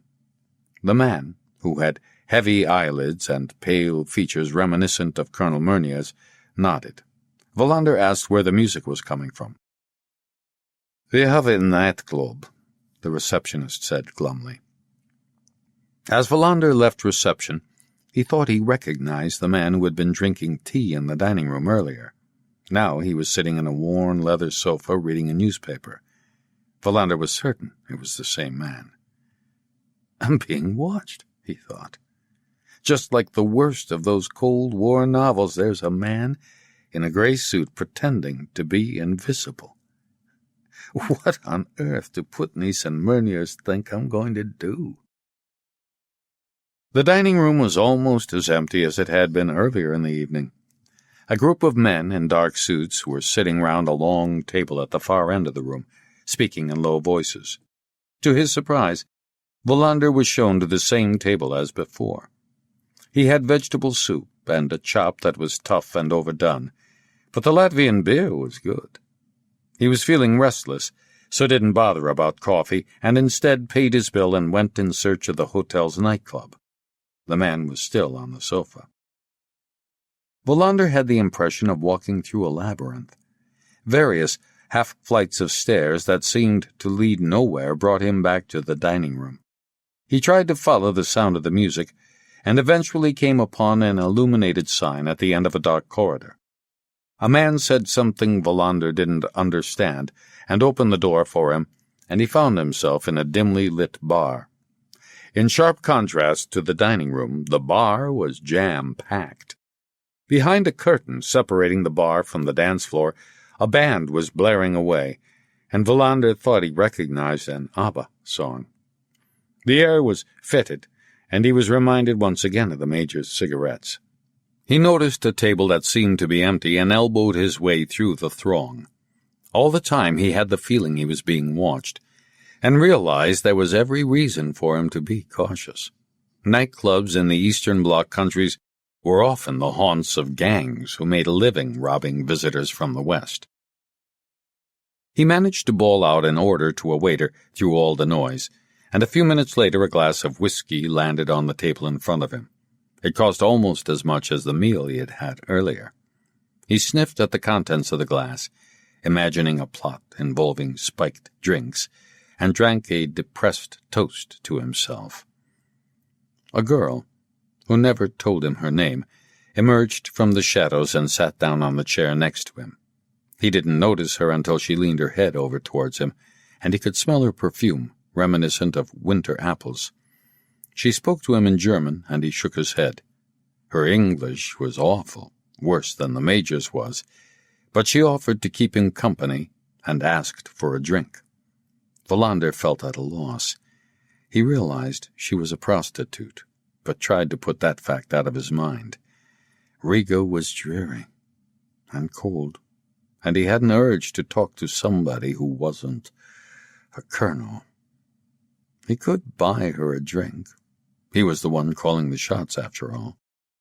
Only very occasionally, when he was extremely drunk, was he likely to lose control. The last time that had happened was the previous winter, when he had thrown himself at the public prosecutor, Annette Brolin, in a moment of anger and lust. He shuddered at the memory. That must never happen again. Not here in Riga, at least. Nevertheless, he felt flattered by the girl's attention. She's come to my table too soon, he thought. I've only just arrived, and I haven't got used to this strange country yet. Maybe tomorrow, he said. Not tonight. It struck him that she was barely 20.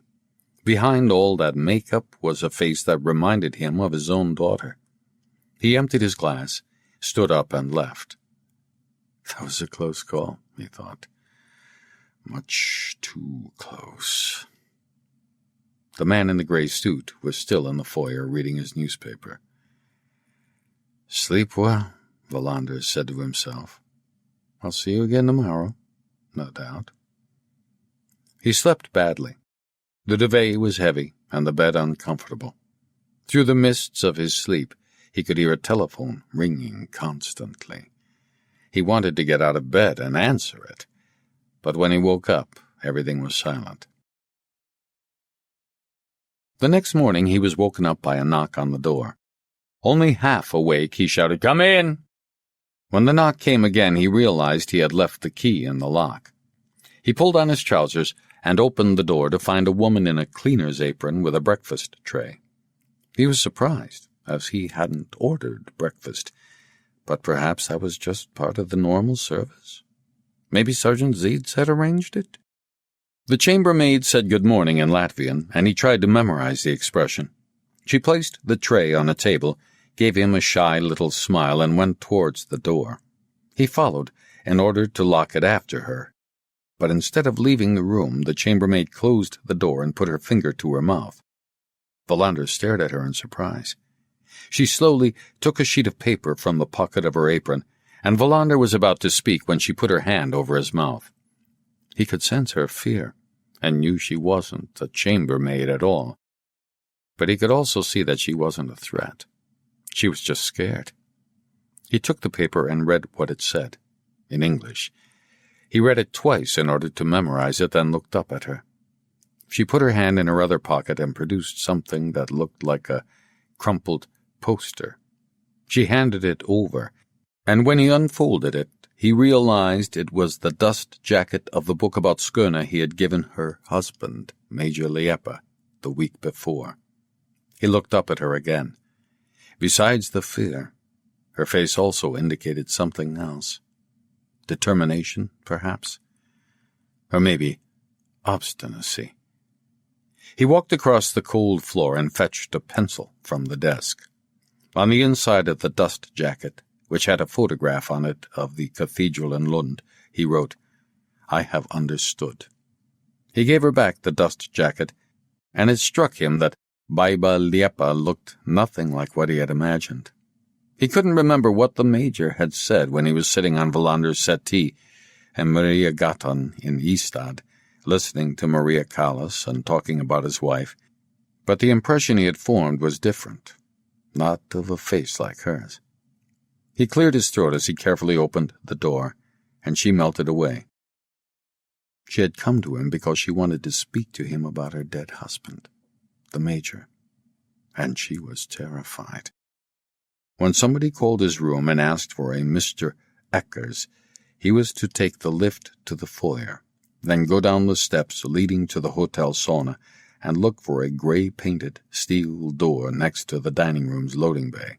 It should be unlocked, and when he came out into the street behind the hotel, she'd be waiting for him and would tell him about her dead husband. "Please," she had written. "Please. Please." Now he was quite certain that there had been more than mere fear in her face. There was defiance as well. Perhaps even hatred. "There's something going on here that's bigger than I had suspected," he thought. "It needed a messenger in a chambermaid's uniform to make me realize. I had forgotten that I'm in an alien world." Just before 8 a.m. he emerged from the lift on the ground floor. There was no sign of a man reading a newspaper, but there was a man looking at postcards on a stand. Wallander went out into the street. It was warmer than the previous day. Sergeant Zeeds was sitting in the car waiting for him and bade him good morning. Wallander climbed into the back seat, and the sergeant started the engine. Day was slowly breaking over Riga. The traffic was heavy, and the sergeant was unable to drive as fast as he would have liked. All the time, Wallander could see Major Liepa's face in his mind's eye.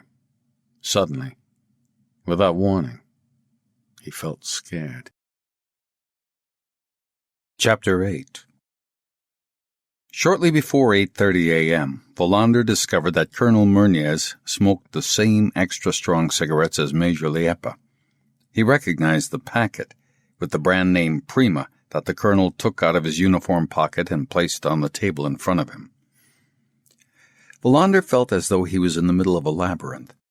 Sergeant Zeeds had led him up and down stairs around the apparently endless police headquarters before stopping at a door that turned out to be Meunier's office. It seemed to Wallander that there must surely be a shorter and more straightforward way to Meunier's office, but he was not allowed to know it. The office was sparsely furnished, not especially big, and what immediately caught Wallander's interest was the fact that it had 3 telephones. On one wall was a dented filing cabinet with locks. Besides the telephones, there was a large cast-iron ashtray on his desk, decorated with an elaborate motif that Wallander thought at first was a pair of swans, then realized was a man with bulging muscles carrying a flag into a headwind. Ashtray, telephones, but no papers. The Venetian blinds for the 2 high windows behind Meunier's back were either half-lowered or broken. Wallander couldn't make up his mind which. He stared at the blinds as he digested the important news Meunier had just imparted. "We've arrested a suspect," the colonel had said. "Our investigations during the night have produced the result we'd been hoping for." At first Wallander thought he was referring to the major's murderer, but then it came to him that Meunier's meant the dead men in the life raft. "It was a gang," Meunier said. "A gang with branches in both Tallinn and Warsaw. A loose collection of criminals who make a living out of smuggling, robbery, burglary, anything that makes money. We suspect that they've recently started to profit from the drug dealing that has, unfortunately, penetrated Latvia. Colonel Putnis is interrogating the man at this very moment. We shall soon know quite a lot more." The last few sentences were delivered as a calm, factual, and measured statement. Wallander could see Putnis in his mind's eye, slowly extracting the truth from a man who had been tortured. What did he know about the Latvian police? Was there any limit to what was permitted in a dictatorship? Come to that, was Latvia a dictatorship? He thought of Major Liepa's face. Fear, but also the opposite of fear. When somebody telephones and asks for Mr. Eckers, you must come. Meunier smiled at him, as if it was obvious he could read the Swedish police officer's thoughts. Wallander tried to hide his secret by saying something quite untrue. "Major Liepa led me to understand that he was worried about his personal safety," he said. "But he gave no reason for his anxiety. That's one of the questions Colonel Putnis ought to try and find an answer to, whether there's a direct connection between the men found dead in the life raft and the murder of Major Liepa.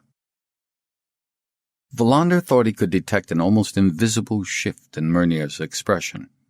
So, he had said something unexpected. But was it his insight that was unexpected, or that Major Liepa really had been worried, and Murnier's already knew? "You must have asked the key questions," Wallander said. "Who could have enticed Major Liepa out in the middle of the night? Who would have had a reason to murder him? Even when a controversial politician is murdered, one has to ask whether there might have been a private motive. That's what happened when Kennedy was assassinated, and the same was the case when the Swedish Prime Minister was shot down in the street some years ago. You must have thought of all this, I take it. You must also have concluded that there was no credible private motive, or you wouldn't have asked me to come to Riga." "That is correct," Murnier said. "You are an experienced police officer, and your analysis is accurate. Major Liepa was happily married. He was not in financial difficulties, he didn't gamble, he didn't have a mistress. He was a conscientious police officer who was convinced that the work he did was helping our country to develop. We think his death must be connected with his work. As he was working on no other case apart from the death of the men found in the life raft, we asked for help from Sweden. Perhaps he said something to you that didn't appear in the report he handed in the day he died. We need to know, and we hope you can help us." "Major Liepa talked about drugs," Wallander said. "He referred to the spread of amphetamine factories in Eastern Europe. He was convinced that the two men died as a result of an internal dispute within a syndicate involved in drug smuggling. He devoted much energy to trying to discover whether the men had been killed for revenge or because he had refused to reveal something. Furthermore, there were good reasons to believe the life raft itself had been carrying a cargo of drugs, as it was stolen from our police station. What we never managed to work out was how these various things might be linked." "Let's hope Colonel Putnis gets an answer to that," Murnier said. "He's a very skilled interrogator. In the meantime, I thought I might suggest that I should show you the place where Major Liepa was murdered. Colonel Putnis takes his time over an interrogation, if he thinks it's worth it." "Is the place where he was found the actual place where he was killed?" "There's no reason to suppose otherwise. It's a remote spot. There are not many people around the docks at night." "That's not true," Wallander thought. "The Major would have put up a struggle. It can't have been easy to drag him out onto a quay in the middle of the night. Saying the place is remote isn't a good enough explanation." "I would like to meet the Major's widow," he said. "A conversation with her could be important for me as well. I assume you've spoken to her several times?" "We've had a very detailed conversation with Major Liepa," Murnier said. "Of course we can arrange for you to meet her." They drove along by the river in the grey light of the winter morning. Sergeant Zeeds was instructed to track down Major Liepa, while Wallander and Colonel Murniers drove out to where the body had been found. The place Murniers also claimed was the scene of the murder. "What's your theory?" Wallander asked as they lounged in the back seat of Murnier's car, which was bigger and plusher than the one Wallander had been allocated. "You must have one, you and Colonel Putnis." "Drugs," Murniers answered without hesitation. "We know the big bosses in the drugs business surround themselves with bodyguards, men who are nearly always addicts themselves, prepared to do anything in order to get their daily fix. Maybe those bosses reckoned Major Liepa was getting a bit close for comfort. Was he? No. If that theory were correct, at least a dozen officers here in the Riga police force would have come before Major Liepa on a death list. The odd thing about this is that Major Liepa had never been involved in investigating drugs crimes before. It was pure coincidence that he seemed to be the most appropriate officer to send to Sweden. What kind of cases had Major Liepa been dealing with? Murniers gazed vacantly out of the car window. He was a very skilled all-round detective. We had some robberies in Riga recently that involved murder as well. Major Liepa handled the case brilliantly and arrested those responsible. When other investigators, at least as experienced as he was, had run up against a brick wall, Major Liepa was often the officer we turned to. They sat in silence as the police car stopped at some traffic lights. Wallander watched a group of people hunched against the cold at a bus stop, and had the distinct impression no bus would ever come and open its doors for them. "Drugs," he said. "That's old hat for us in the West, but it's something new for you." "Not completely new," Mernier said. "But we've never seen it before on the scale that is normal today. Opening up our borders has produced opportunities and a market on a completely different scale. I don't mind admitting that we've sometimes felt helpless. We'll need to develop cooperation with police forces in the West because a lot of the drugs that pass through Latvia are actually destined for Sweden. Hard currency is the bait. It's quite clear to us that Sweden is one of the markets that the gangs here in Latvia are most interested in, for obvious reasons. It's not far from Ventspils to the Swedish coast, and moreover, that coast is long and difficult to patrol. You could say that they've taken over classical smuggling routes. They used to transport barrels of vodka the same way." "Tell me more," Wallander said. "Where are the drugs manufactured? Who's behind it all?" "You must understand that we are living in an impoverished country, just as impoverished and decrepit as our neighbors. For many years we've been forced to live as if we were shut in a cage. We've only been able to observe the riches of the West from a distance. Now, all of a sudden, everything is obtainable. But there's one condition. You need money. For someone who's prepared to go to any lengths, who's totally lacking in scruples, the quickest way to get that money is through drugs. When you helped us to dismantle our walls and open the gates to the countries that had been shut away, you also opened up the sluices for all manner of appetites that need satisfying. Hunger for all those things we'd been forced to observe from a distance, but been forbidden or prevented from touching. Needless to say, we've still no idea how things are going to work out." Merniers leaned forward and said something to the driver, who immediately braked and came to a halt by the curb. Merniers pointed at the facade of the building opposite them. "Bullet holes, about a year old." Wallander leaned forward to look. The wall really was riddled with bullet holes. "What is this building?" "One of our ministries. I'm showing you this to help you to understand why we still don't know what's going to happen. Will we get more freedom? Or will the freedom we have be restricted, or disappear altogether? We still don't know. You have to understand, Inspector Wallander, that you are in a country where nothing is yet decided." They drove on until they came to a vast area of dockland. Wallander tried to digest what Merniers had said. He had started to sympathize with the pale man with the bloated features, to feel that everything he said involved Wallander as well. Indeed, maybe involved him more than anybody else. "We know there are laboratories making amphetamines, and maybe other drugs like morphine and ephedrine," Merniers said. "We also suspect that Asian and South American cocaine cartels are trying to establish new networks in the former Eastern Bloc. The idea is that they should replace the previous routes that went straight to Western Europe. Many of these have been closed down by the European police, but the cartels believe that in the virginal East European territories they might be able to evade keen-eyed police officers.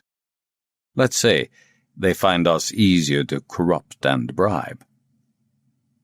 "Officers like Major Liepa?" "He would never have stooped to accepting a bribe." "I mean that he was a keen-eyed police officer." "If his eyes were too keen, if that's what sent him to his death, I trust Colonel Putnis will establish this shortly." "Who is this man that you've arrested?" "Someone we've often come across in circumstances in which the two dead men were involved. A former butcher from Riga who has been one of the leaders of the organized crime we've been fighting against constantly. Remarkably enough, he has always managed to avoid going to prison. But maybe we can nail him this time. The car slowed down and stopped by a wharf with piles of scrap iron and abandoned cranes. They got out of the car and walked to the water's edge. That's where Major Liepa was found. Wallander looked round, trying to establish basic facts. How had the murderers and the Major got here? Why just here? It wasn't good enough to say that this part of the docks was remote. Wallander inspected the remains of what had once been a crane. Please, Major Liepa had written. Meuniers had lit a cigarette and was stamping his feet rhythmically to keep warm. Why doesn't he want to tell me about where the crime actually took place? Wallander thought. Why does Major Liepa want to meet me in secret when somebody telephones and asks for Mr. Eckers?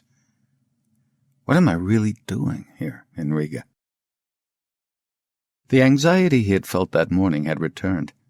He wondered whether it had to do with the fact that he was a stranger in an unknown country. The job of a police officer was to deal with circumstances of which oneself was a part. Here, he was an outsider. Perhaps he could penetrate this foreign environment in the guise of Mr. Eckers? Kurt Wallander was a Swedish police officer, and he felt helpless in these alien circumstances. He went back to the car. I'd like to study your documentation, he said. The post-mortem, forensic reports, photos. We shall have all the papers translated, Meuniers said. It might be quicker if I have an interpreter, Wallander suggested. Sergeant Zieds speaks excellent English. Meuniers smiled wryly and lit another cigarette. You are in a hurry. You're impatient. Of course, Sergeant Zieds can translate the reports for you. When they got back to police headquarters, they had gone behind a curtain and watched Colonel Putnis and the man he was interrogating through a two-way mirror. The interrogation room was cold and furnished with only a small wooden table and 2 chairs. Colonel Putnis had taken off his tunic. The man sitting opposite him was unshaven and looked exhausted. His answers to Putnis's questions were very slow. This will take some time, Meuniers said pensively. But we'll get to the truth sooner or later. What truth? Whether or not we're right. They returned to the inner sanctum of the labyrinth, and Wallander was shown to a small office in the same corridor as Meuniers. Sergeant Zieds arrived with a file on the investigation into the Major's death. Before Meuniers left them to get on with it, he and the sergeant exchanged a few words in Latvian. Major Liepa will be brought here for an interrogation at 2 p.m. this afternoon, said Meuniers. Wallander was horrified. You have betrayed me, Mr. Eckers. Why did you do that? What I had in mind was a conversation, Wallander said, not an interrogation. I shouldn't have used the word interrogation, Meuniers said.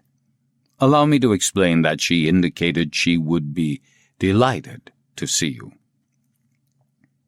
Meuniers left, and 2 hours later Zieds had translated all the documents in the file. Wallander had examined the blurred photographs of Liepa's body, and his feeling that something vital was missing was reinforced. Since he knew he could think more clearly when he was doing something else, he asked the sergeant to drive him to a shop where he could buy long johns. The sergeant didn't appear surprised at his request. Wallander was struck by the absurdity of the whole situation as he marched into the outfitters selected by the sergeant. It was as if he were buying underpants with a police escort. Zieds did the talking for him and insisted that Wallander should try on the long johns before paying for them. He bought 2 pairs, and they were duly wrapped up in brown paper and tied with string. When they emerged into the street, he suggested they should have lunch. Not at the Latvia Hotel, though, he said. Anywhere else, but not there. Sergeant Zieds turned off the main street and drove into the old town. It seemed to Wallander that he was entering a new labyrinth he would never be able to find his way out of alone. They stopped at the Sigulda restaurant. Wallander had an omelette, and the sergeant a bowl of soup. The atmosphere was stifling and heavy with cigarette smoke. The place was full when they arrived, and Wallander had noted that the sergeant had demanded a table. "This would have been impossible in Sweden," he said as they were eating. "I mean, a police officer marching into a crowded restaurant and demanding a table?" "It's different here," Sergeant Zeeds said, unconcerned. "People prefer to keep well in with the police." Wallander could feel himself getting annoyed. Sergeant Zeeds was too young for such arrogance. "I don't want to jump any queues in future," he said. The sergeant stared at him in astonishment. "Then we won't get any food." "The dining room at the Latvia Hotel is always empty," Wallander replied curtly. They were back at police headquarters just before 2 p.m. During the meal, Wallander had sat there without speaking, trying to establish in his mind just what was wrong with the report Zeeds had translated. He had concluded that what worried him was the very perfection of the whole thing. It was as if it had been written in such a way as to make questions unnecessary. That was as far as he had got, and he wasn't sure he was right. Maybe he was seeing ghosts where there weren't any. Meuniers wasn't in his office, and Colonel Putney's was still busy with his interrogation. The sergeant went to fetch Major Liepa, leaving Wallander alone in his office. He wondered if it was bugged, if someone was observing him through a two-way mirror. As if to assert his innocence, he took off his trousers and put on his long johns. He had just noticed how his legs were starting to itch when there was a knock on the door. He shouted, "Come in," and the sergeant ushered in Major Liepa. "I'm not Mr. Eckers. There's no such person as Mr. Eckers. That's exactly why I want to talk to you." "Does Major Liepa's widow speak English?" he asked the sergeant. Zeeds nodded. "Then you can leave us alone." He had tried to prepare himself. "I must remember that everything I say and do can be monitored. We can't even put our fingers over our lips, let alone write notes. But Major Liepa has to understand that Mr. Eckers still exists." She was dressed in a dark overcoat and a fur hat. Unlike earlier in the day, she was wearing glasses. She took off her hat and shook out her dark hair. "Please sit down, Mrs. Liepa," Wallander said. She immediately smiled, a quick smile, as if he had sent her a secret signal with a torch. He noted that she accepted it with no trace of surprise, but rather as if she had expected nothing different. He knew he had to put to her all the questions he already had answers to. Perhaps she could send him a message through her responses, some insight into what was being held back for the eyes of Mr. Eckers only. He expressed his sympathy, formally but sincerely, even so. Then he asked the questions that were natural in the circumstances, bearing in mind all the time that some unknown person would be monitoring them. "How long were you married to Major Liepa?" "For 8 years. "If I understand correctly, you didn't have any children?" "We wanted to wait. I have my career." "What is your career, Mrs. Liepa?" "I am an engineer, but these last few years I've spent most of my time translating scientific papers, some of them for our technical university." How did you fix serving me breakfast, he wondered. Who was your contact at the Latvia Hotel? The thought distracted him. He asked his next question. "And you thought you couldn't combine that with having children?" He regretted asking that question straight away.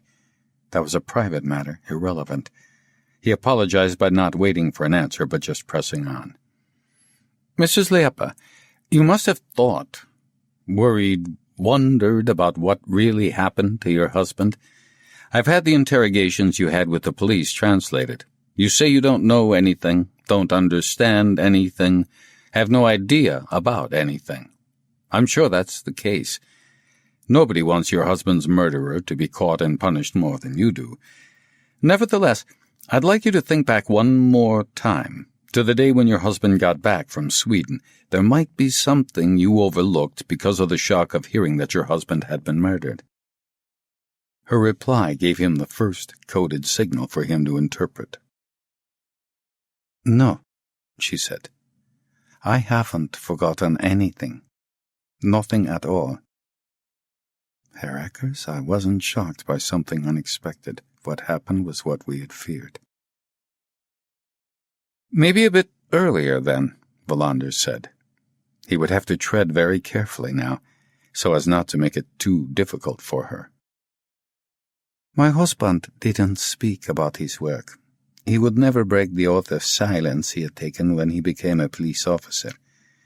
I was married to a man whose morals were of a very high standard." Absolutely, Wallander thought. It was the very high standard of his morals that killed him. I had exactly the same impression of Major Liepa, despite the fact that we only met for a couple of days in Sweden. Did she understand now that he was on her side? That he had asked her to come and see him for that very reason, so that he could lay out a smokescreen of questions that didn't mean anything? He repeated his request for her to search again through her recollections. They batted questions and answers to and fro for a while, until Wallander reckoned it was time to stop. He rang a bell, assuming that Sergeant Zeeds would be listening for it, then stood up and shook her hand. "How did you know I'd come to Riga?" he wondered. "Somebody must have told you. Somebody who wanted us to meet, but why? What is it you think a police officer from an insignificant little Swedish town will be able to do to help you?" The sergeant appeared to escort Baba Liepa to some distant exit. Wallander stood at the drafty window and looked into the courtyard. Sleet was falling over the city, and beyond the high wall he could see church steeples and the occasional high-rise building. He suddenly had the feeling that he had let himself get carried away without allowing his reason to come up with objections, that it was all in his imagination. He was suspecting conspiracies where there weren't any. He had swallowed the unfounded myth about the Eastern Bloc dictatorships being based on the pitting of one citizen against another. What justification had he for mistrusting Murniers and Putnis? The fact that Baba Liepa had turned up at his hotel disguised as a chambermaid could have an explanation that proved to be much less dramatic than he had imagined. His train of thought was broken by a knock on the door. It was Colonel Putnis. He seemed tired, and his smile was strained. "The interrogation of the suspect has been temporarily adjourned," he said. "Unfortunately, the suspect has not made the confessions we had hoped for. We are now checking various pieces of information he has given us, and then I'll resume the cross-examination." "What are you basing your suspicions on?" Wallander asked. "In the past, he often used Leia and Collins as couriers and henchmen," Putnis said. "We hope to be able to prove that they've been drug smuggling this last year.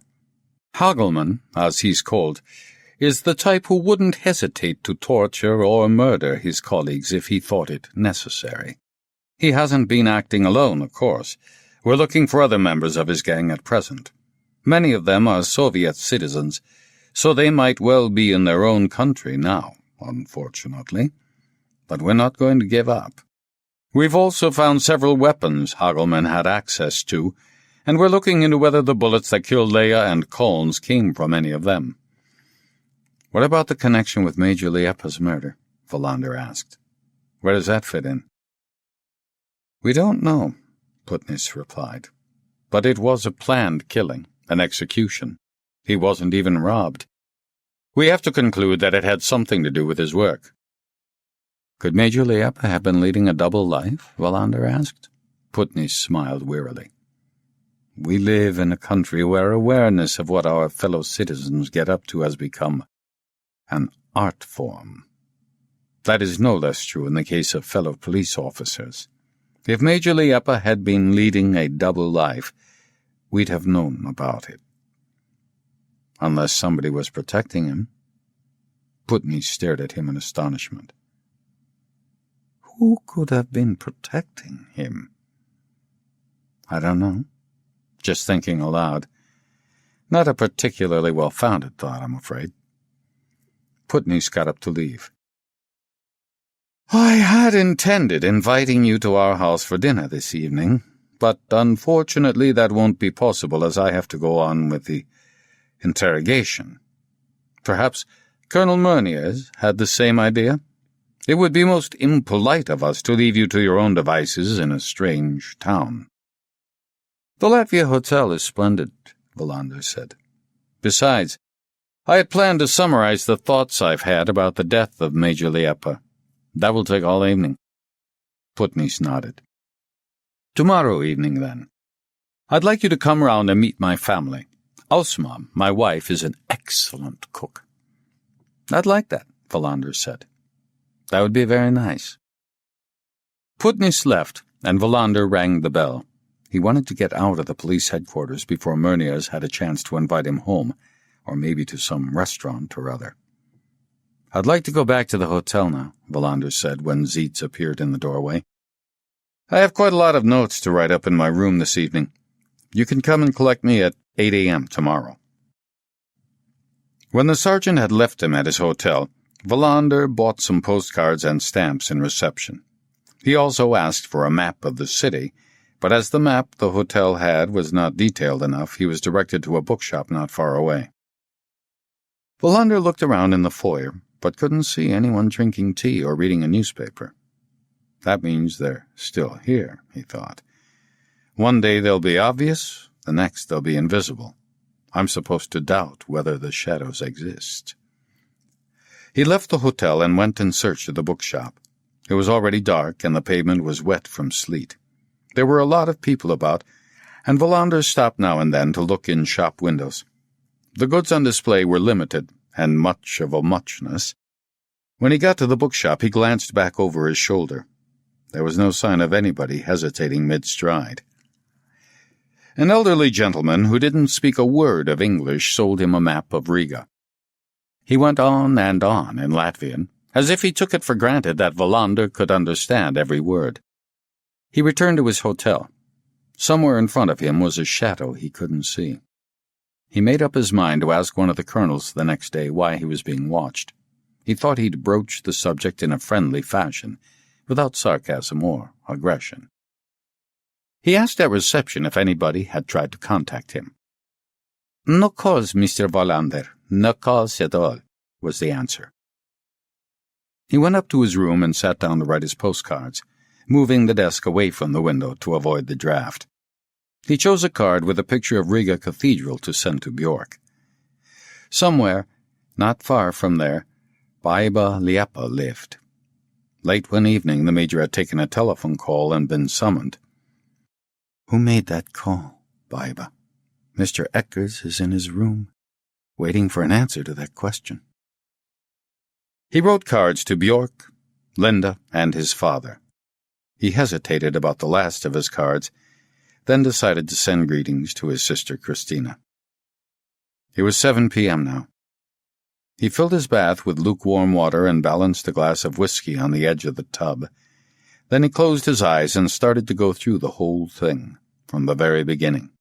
The life raft, the dead men, the peculiar embrace they were in. He tried to find something he had missed earlier. Riedberg used to talk about the ability to see what was invisible, observing what was odd in what seemed to be natural. He went methodically through the whole case. Where were the clues he just couldn't see?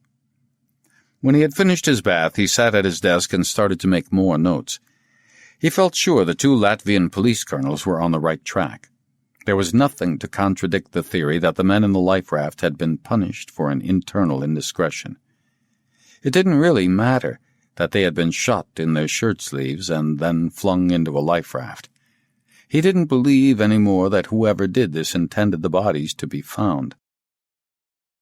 Why was the life raft stolen, he wrote. By whom? How was it possible for Latvian criminals to get to Sweden so easily? Was the theft carried out by Swedes, or by Latvians in Sweden with Swedish contacts.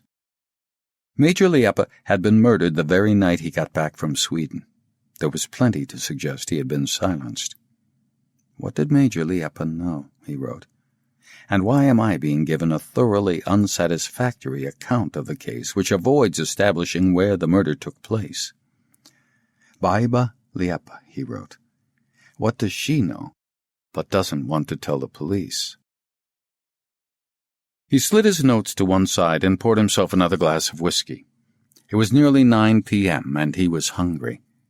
He picked up the telephone receiver to check that it was working, then went down to reception and informed them he was in the dining room if anybody called. When he got to the dining room, he was shown to the same table as before. Maybe there's a microphone in the ashtray, he thought ironically. Maybe there's somebody under the table, taking my pulse. He drank half a bottle of Armenian wine with his roast chicken and potatoes. Every time the swing doors opened, he thought it might be the receptionist coming to tell him somebody had phoned. He took a glass of brandy with his coffee and looked round the dining room. Quite a few of the tables were occupied tonight. There were some Russians in one corner, and a party of Germans at a long table together with their Latvian hosts. It was nearly 10:30 p.m. when he paid his incredibly low bill, and he wondered for just a moment whether he ought to look in at the nightclub. Then he thought better of it and walked up the stairs to the 15th floor. Just as he was inserting his key into the lock, he heard the telephone ring. Cursing aloud, he flung open the door and grabbed the receiver. "Can I speak to Mr. Eckers?" It was a man speaking, and his English was very poor. Wallander responded as he was supposed to do, saying there was no Mr. Eckers here. "Oh, I must have made a mistake." The man apologized and hung up. "Use the back door, please, please." He put on his overcoat and his knitted cap, then changed his mind and put it in his pocket. When he reached the foyer, he made sure he couldn't be seen from reception. The party of Germans was just leaving the dining room as he approached the revolving doors. He hastened down the stairs to the hotel sauna and a corridor leading to the restaurant goods entrance. The gray steel door was exactly as Baiba Liepa had described it. He opened it carefully, feeling the wind in his face, then made his way down the loading ramp and soon found himself at the rear of the hotel. The street was lit by only a few lamps, and he glided into the shadows. The only person he saw was an old man walking his dog. He stood motionless in the darkness, waiting. Nobody came. The man stood patiently by a dustbin while his dog cocked its leg. Then, as the man walked past, he told Wallander to follow him once they had turned the corner. A tram clattered somewhere in the distance as Wallander waited. He put on his knitted cap. It had stopped snowing and was growing colder. The man disappeared round the corner, and Wallander walked slowly after him. When he turned the corner, he found himself in another alley. There was no sign of the man and his dog. Without a sound, a car door opened right beside him. "Mr. Eckers," said a voice from the darkness inside. "We ought to be setting off straight away." As Wallander climbed into the back seat, it struck him that what he was doing was all wrong. He remembered the feeling he had had that very morning, when he was in another car being driven by Zids. He could remember the fear. Now it had returned. Chapter 9. The pungent smell of damp wool. That was how Kurt Wallander would remember his nighttime drive through Riga. He had crouched down and clambered into the back seat, and before his eyes had grown used to the dark, unknown hands had pulled a hood over his head. It smelled of wool, and when he began to sweat he could feel his skin start to itch. Nevertheless, his fear, the intense conviction that everything was wrong as could be, had disappeared the moment he got into the car. A voice he assumed belonged to the hands that had pulled the hood over his head had tried to calm him down. "We are not terrorists. We just have to be cautious." He recognized the voice from the telephone, the voice that had inquired about Mr. Eckers and then apologized for getting the wrong room. The soothing voice had been absolutely convincing. And afterwards, it occurred to him that perhaps this was something people in the chaotic, broken-down Eastern Bloc countries had to learn, how to sound convincing in claiming there was no threat, when really everything was threatening. The car was uncomfortable. The sound of the engine told him it was Russian, presumably a Lada. He couldn't work out how many people there were in the car, just that there were at least 2. In front of him was the driver, who kept coughing, and the man beside him, who had spoken so soothingly. Now and again his face was hit by a draft of cold air, as somebody wound down a window to let the cigarette smoke out. For a moment he thought he could detect a faint trace of perfume in the car, Major Liepa's perfume, but he realized it was only his imagination, or perhaps a hope. It was impossible to judge how fast they were going, but when there was a sudden change of road surface, he assumed they had left the city behind them. The car occasionally slowed down and turned left or right, and once they negotiated a roundabout. He tried to keep a check on the time, but soon gave up. Finally, the car took one last turning and started bumping and jumping about in a way that suggested they had left the road altogether, and the journey came to an end. The driver switched off the engine, the doors were opened, and he was helped out of the car. It was bitterly cold, and he thought he could smell conifers. Someone was holding him by the arm to prevent him from falling. He was led up some steps. A door creaked. He entered a warm room. There was a smell of paraffin. Then the hood was removed. He gave a start. He could see again, and the shock was greater than when the hood had first been pulled over his head. The room was oblong, with rough wooden walls, and his immediate impression was that he was in some kind of hunting lodge. There was a stag's head mounted over an open fireplace. All the furniture was made of pale wood, and the only light came from a couple of paraffin lamps. The man with the soothing voice began to speak. His face was nothing like Wallander had imagined, insofar as he had imagined him at all. He was short and astonishingly thin, as if he had endured terrible hardship or been on a hunger strike. His face was pale. His horn-rimmed glasses seemed far too big and heavy for his cheekbones, and Wallander thought he could be anything from 25 to 50. He smiled, indicated a chair, and Wallander sat down. Without a sound, another man emerged from the shadows with a thermos flask and some cups. Maybe it's the driver, Wallander thought. He was older, swarthy, and definitely the kind of person who rarely smiled. Wallander was poured a cup of tea. The 2 men sat down on the opposite side of the table, and the driver turned up a paraffin lamp with a white porcelain globe that stood on the table. An almost inaudible sound came from the shadows beyond the light of the paraffin lamp, and Wallander realized there were other people present. Somebody's been waiting for me, and made the tea. "We can only offer you tea, Mr. Wallander," the man said. "But you had dinner shortly before we collected you, and we shan't keep you long." There was something about what the man said that annoyed Wallander. As long as he had been Mr. Eckers, he had felt it was nothing to do with him personally. But now he was Mr. Wallander, and they had been watching him from some invisible spy hole, observed him having dinner, and the only mistake they'd made was to phone his room a few seconds too early, before he had managed to open the door.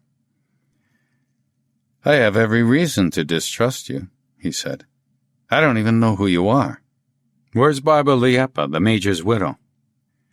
"Please, excuse my impoliteness. My name is Upitis.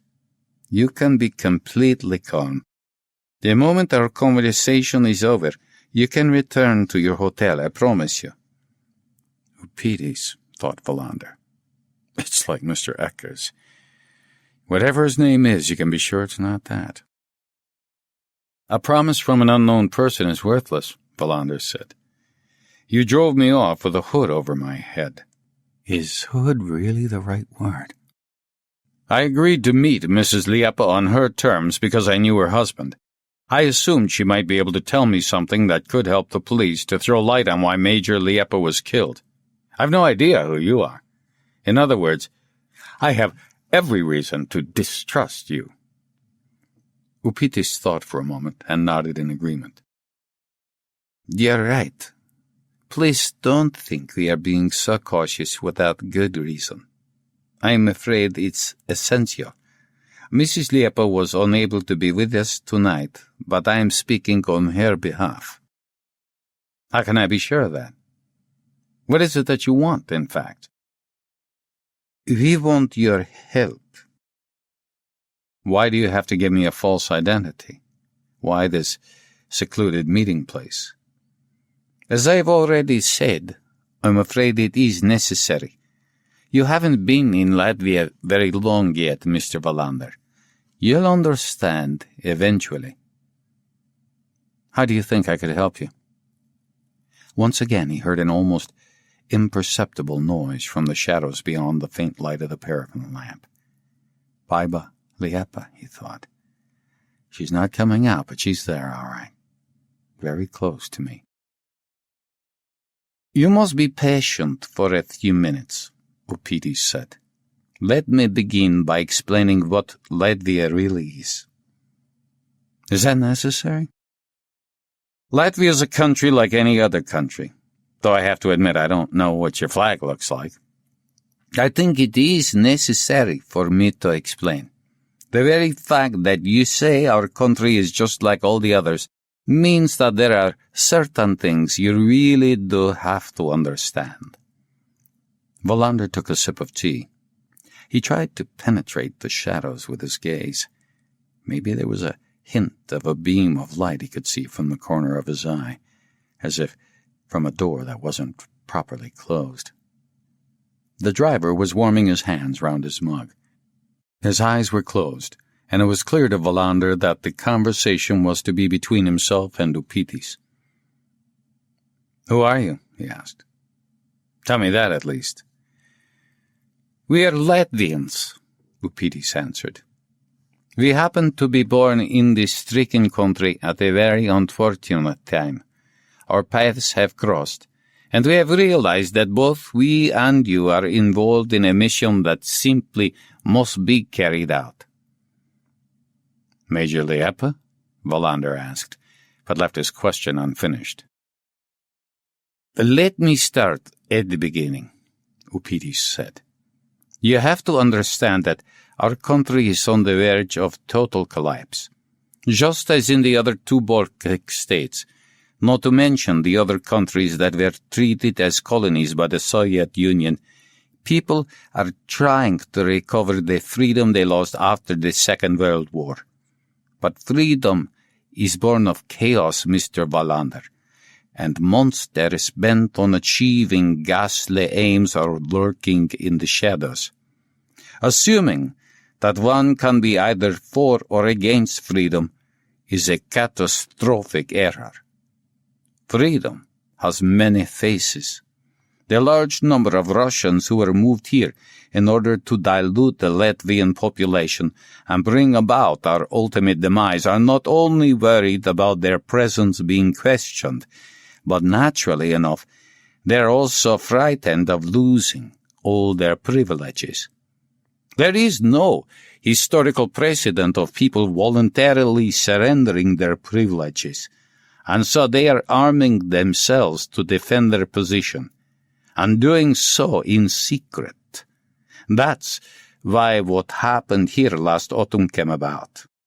The Soviet army seized control and declared a state of emergency. It is an illusion to suppose that one can emerge as a unified nation from a brutal dictatorship and proceed easily to something like democracy. As far as we are concerned, freedom is alluring. Like a beautiful woman, one cannot resist. But others regard freedom as a threat that must be opposed at all costs. Upitis fell silent, as if What he had said was a revelation that shook even him. A threat? Wallander said. We could be faced with civil war, Upitis said. Political dialogue might be replaced with a situation in which people bent only on revenge run amok. The desire for freedom could turn into a horrific state of affairs that no one can foresee. Monsters are hovering in the wings. Knives are being sharpened in the night. It's just as difficult to say how the showdown will turn out as it is to predict the future. A mission that simply must be carried out. Wallander tried to decide exactly what Upitis meant by that, but he knew in advance that he was wasting his time. His ability to grasp what was happening in Europe was practically non-existent. Political goings-on had never had any place in his police officer's world. He usually voted when elections came round, but haphazardly, without any committed interest. Changes which had no immediate effect on his own life left him unmoved. Chasing after monsters is hardly the kind of thing police officers get up to, he said tentatively, trying to excuse his ignorance. I investigate real crimes that have been committed by real people. I agreed to become Mr. Eckers because I assumed Major Liepa wanted to see me with nobody else present. The Latvian police have asked me to help them to track down Major Liepa's murderer, primarily by trying to find out if there's any link with the 2 Latvian citizens whose bodies were washed ashore on the Swedish coast in a life raft. And now, all of a sudden, you seem to be the ones asking me for help, is that right? If so, it must be possible to put the request more simply, without making long speeches about social problems I can't understand. That is correct, Upitis said. But let's say we shall be helping each other. Wallander couldn't remember the English word for riddle and had to express himself in a roundabout way. It's not clear enough. Can't you say exactly what it is you want? Come straight to the point?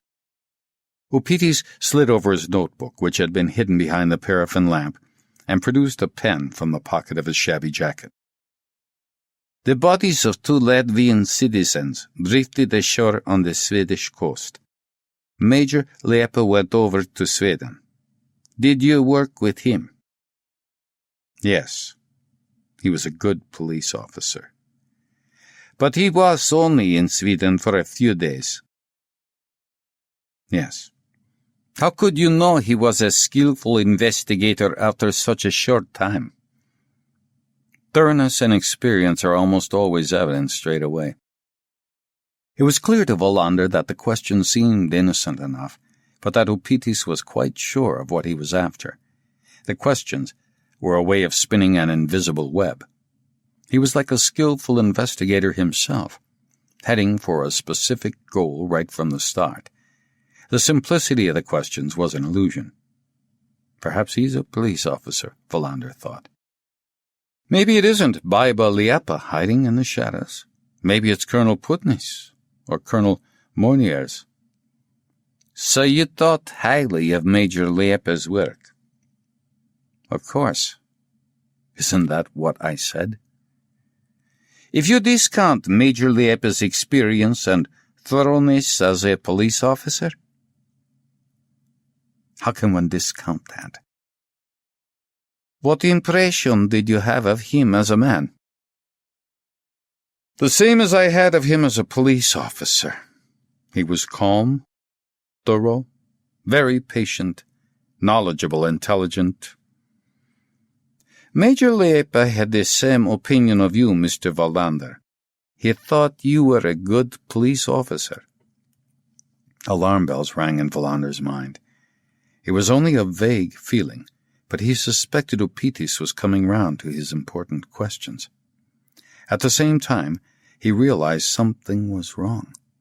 Major Liepa had only been home for a few hours before he was murdered, but even so, here was this Upitis, obviously knowing details of the Major's trip to Sweden.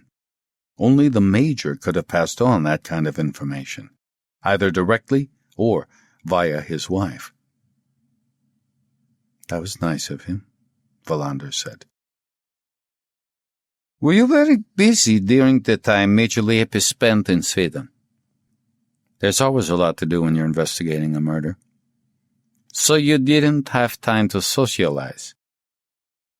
I beg your pardon? I don't understand the question. Socialize. Relax. Laugh and sing. I have heard the Swedes like singing. Major Liepa and I didn't start a choir, if that's what you mean. I invited him to my home one evening, but that was all. We emptied a bottle of whiskey and listened to music. It was snowing heavily that night. He went back to his hotel afterwards. Major Liepa was very fond of music. He sometimes complained at how rarely he had time to go to concerts. The alarm bells rang louder. What the hell is he trying to find out, he wondered. Who is this Upitis? And where's Major Liepa? May I ask what the music was you listened to? Upitis asked. Maria Callas. I don't remember which opera. Turandot, I think.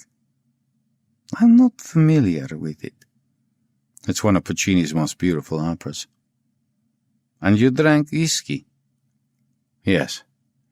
And it was snowing hard? Yes. He's coming to the point now, Wallander thought feverishly.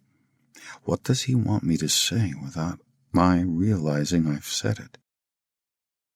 What brand of whiskey were you drinking? JB, I think. Major Liepa was very moderate when it came to strong liquor. Mind you, he did occasionally like to relax over a drink. Really? He was moderate in all respects. I think I was probably more affected by the drink than he was, if that's what you want to know. Nevertheless, you seem to have a clear memory of the evening. We listened to music, sat there with glasses in our hands, chatted, sat quietly. Why shouldn't I remember that? No doubt you continued discussing the bodies in the life raft? Not as far as I remember. Major Liepa probably did most of the talking. About Latvia. It was only then that I discovered he was married, by the way. Wallander noticed a sudden change in atmosphere. Upitis was observing him intently, and the driver changed his position on his chair almost imperceptibly.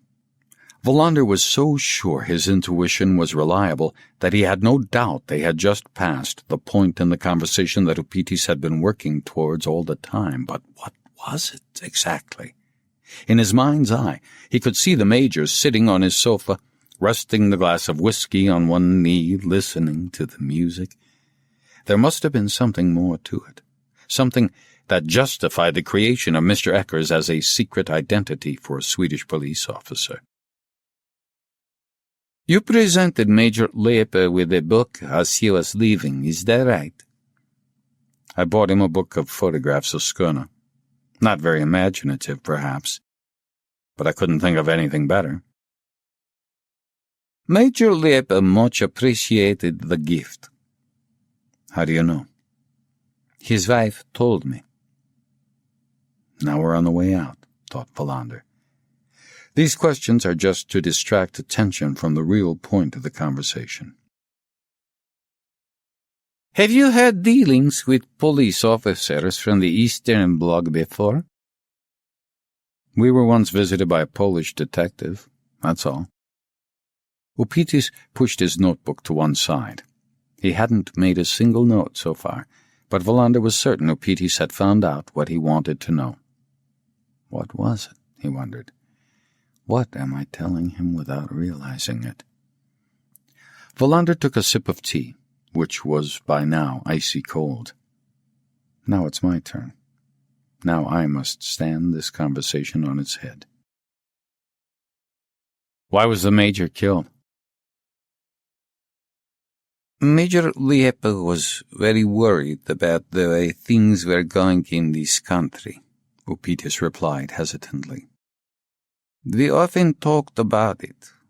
wondering what could be done. Was that why he was killed? Why else would anyone want to murder him? That's not an answer. It's a different question. We are afraid it's the truth. Who would have any reason to kill him? Remember what I said earlier about people who are afraid of freedom? Who sharpen their knives under the cover of night? Upitis nodded slowly. Wallander tried to think, to take in everything he had heard. If I understand correctly, you're members of an organization, he said. Rather a loosely connected circle of people. An organization is far too easy to track down and crush. What are you trying to achieve? Upitis seemed to hesitate. Wallander waited. We are free human beings, Mr. Wallander, in the midst of this unfreedom.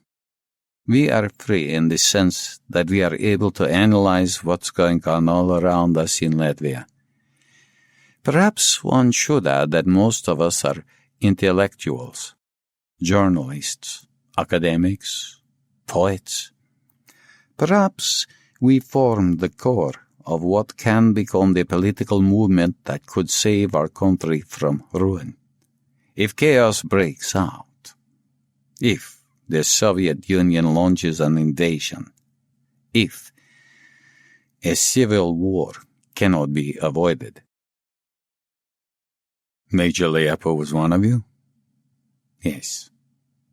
A leader?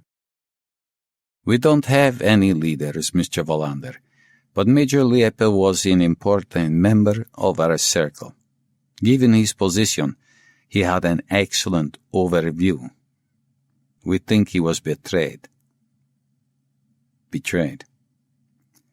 The police force in this country is entirely under the control of the occupying power. Major Liepa was an exception. He was playing a double game with his colleagues. He ran great risks. Wallander thought for a moment. He recalled something one of the colonels had said. We are very good at keeping an eye on one another. Are you suggesting someone in the police force might be behind the murder? We can't be sure, of course, but we suspect that is the case. There is no other satisfactory explanation. Who can it have been? That's what we hope you can help us to find out. It struck Wallander that here, at last, was the first sign that a solution to the jigsaw puzzle might be at hand. He thought about the suspiciously inadequate examination of the place where the Major's body had been found. He thought about the way he had been followed from the moment he set foot in Riga. Suddenly, he saw there was a pattern behind all the diversions that had been following each other thick and fast. One of the colonels? Putni's or Murnier's? Upitis replied without hesitation. It would occur to Wallander later that there was a ring of triumph in his voice. We suspect Colonel Murnier's. Why? We have our reasons. What reasons? Colonel Murnier's has distinguished himself as the loyal Soviet citizen he is in many ways. Is he a Russian? Wallander asked in astonishment. Murnier's came to Latvia during the war. His father was in the Red Army.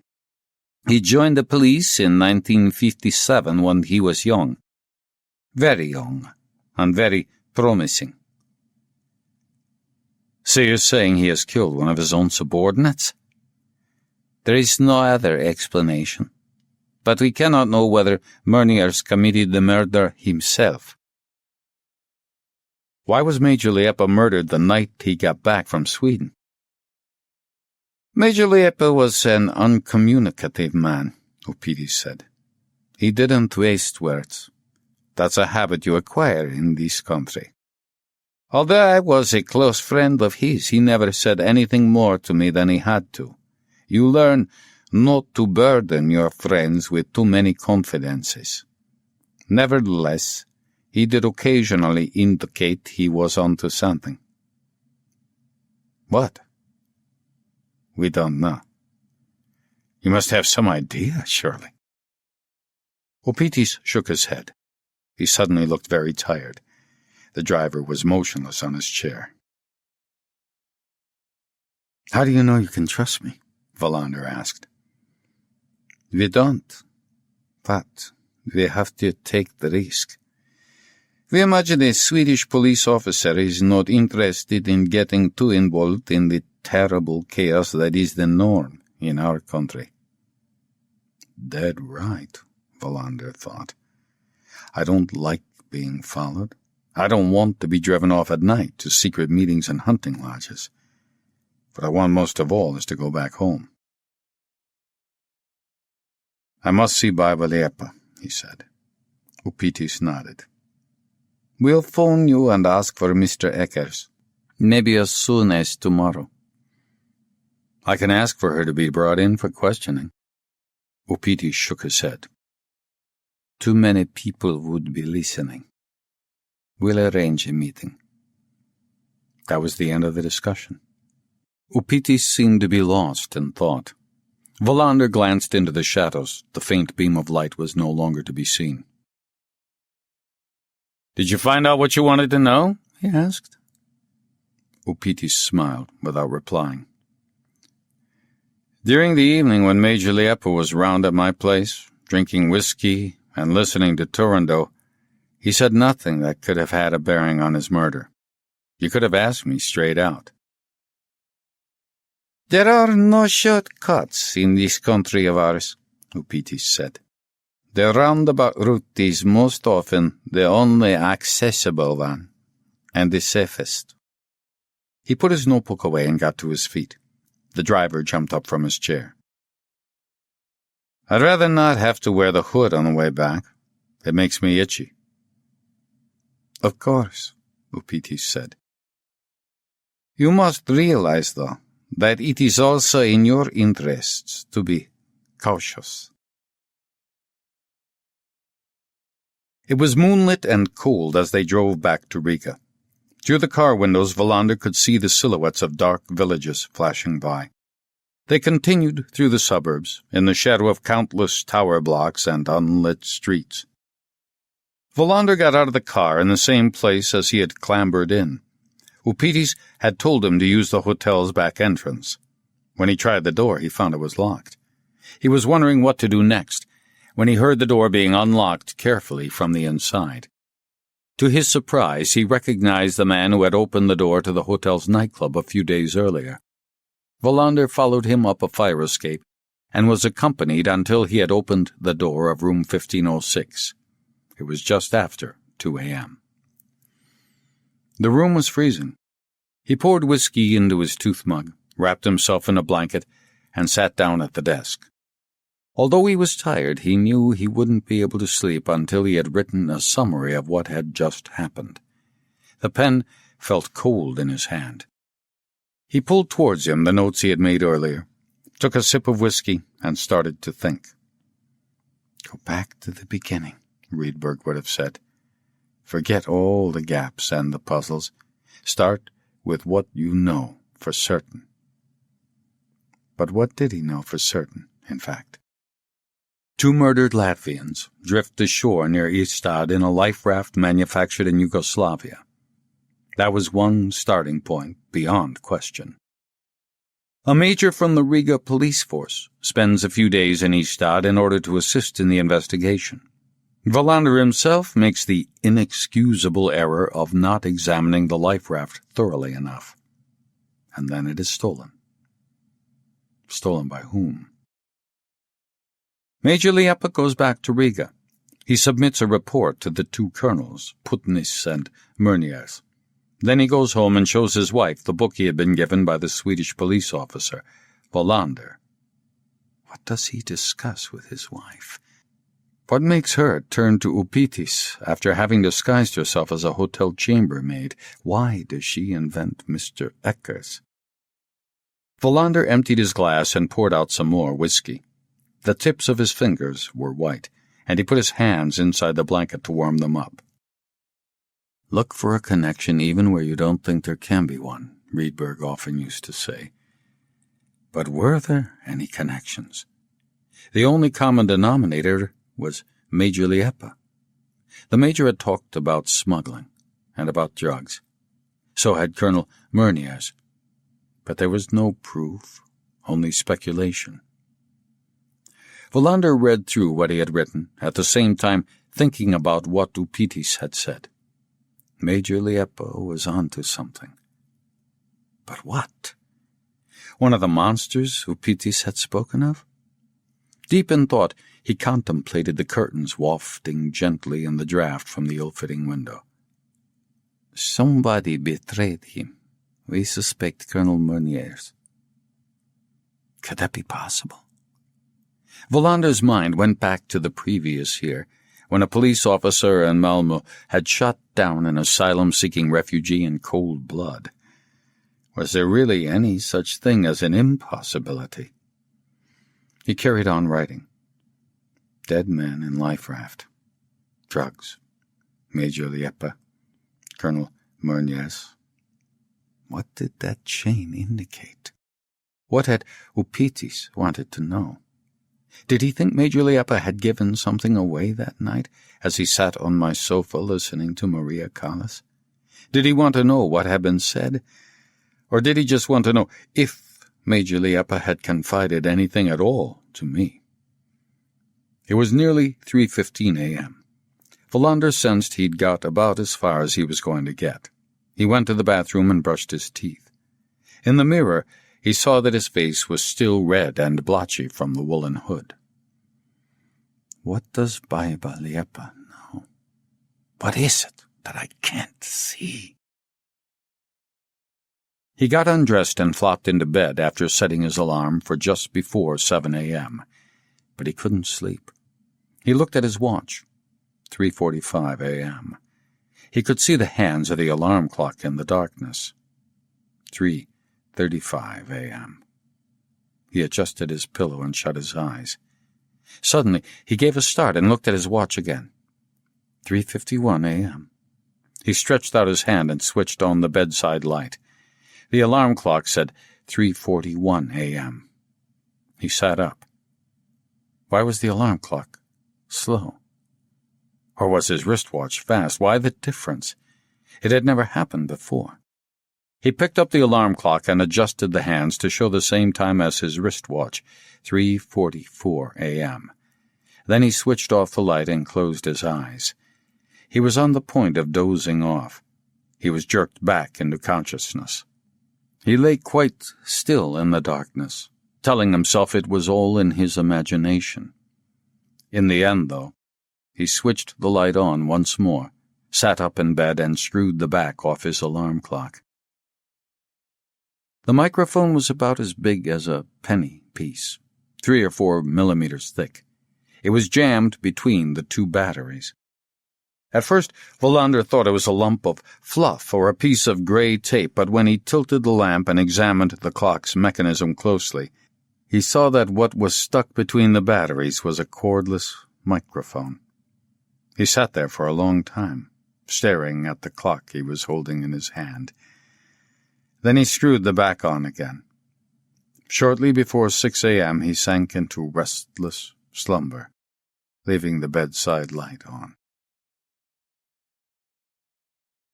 Chapter 10. Wallander woke in a state of irrepressible fury. He felt humiliated and shaken by the fact that somebody had placed a microphone in his alarm clock. He took a shower to wash away the weariness that had taken hold of his body and decided to discover at once why he was being both bugged and followed. He assumed that the colonels were responsible, but why had they invited him to come and help them and then immediately demonstrated how little they trusted him by keeping him under observation? He could understand the man in the gray suit. He imagined surveillance was par for the course in a country still so obviously behind the Iron Curtain, but breaking into his hotel room and planting a microphone?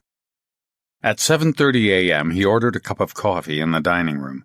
He looked round to see if there was any sign of a shadow, but he was alone apart from a couple of Japanese people conversing quietly and anxiously at a table in the corner.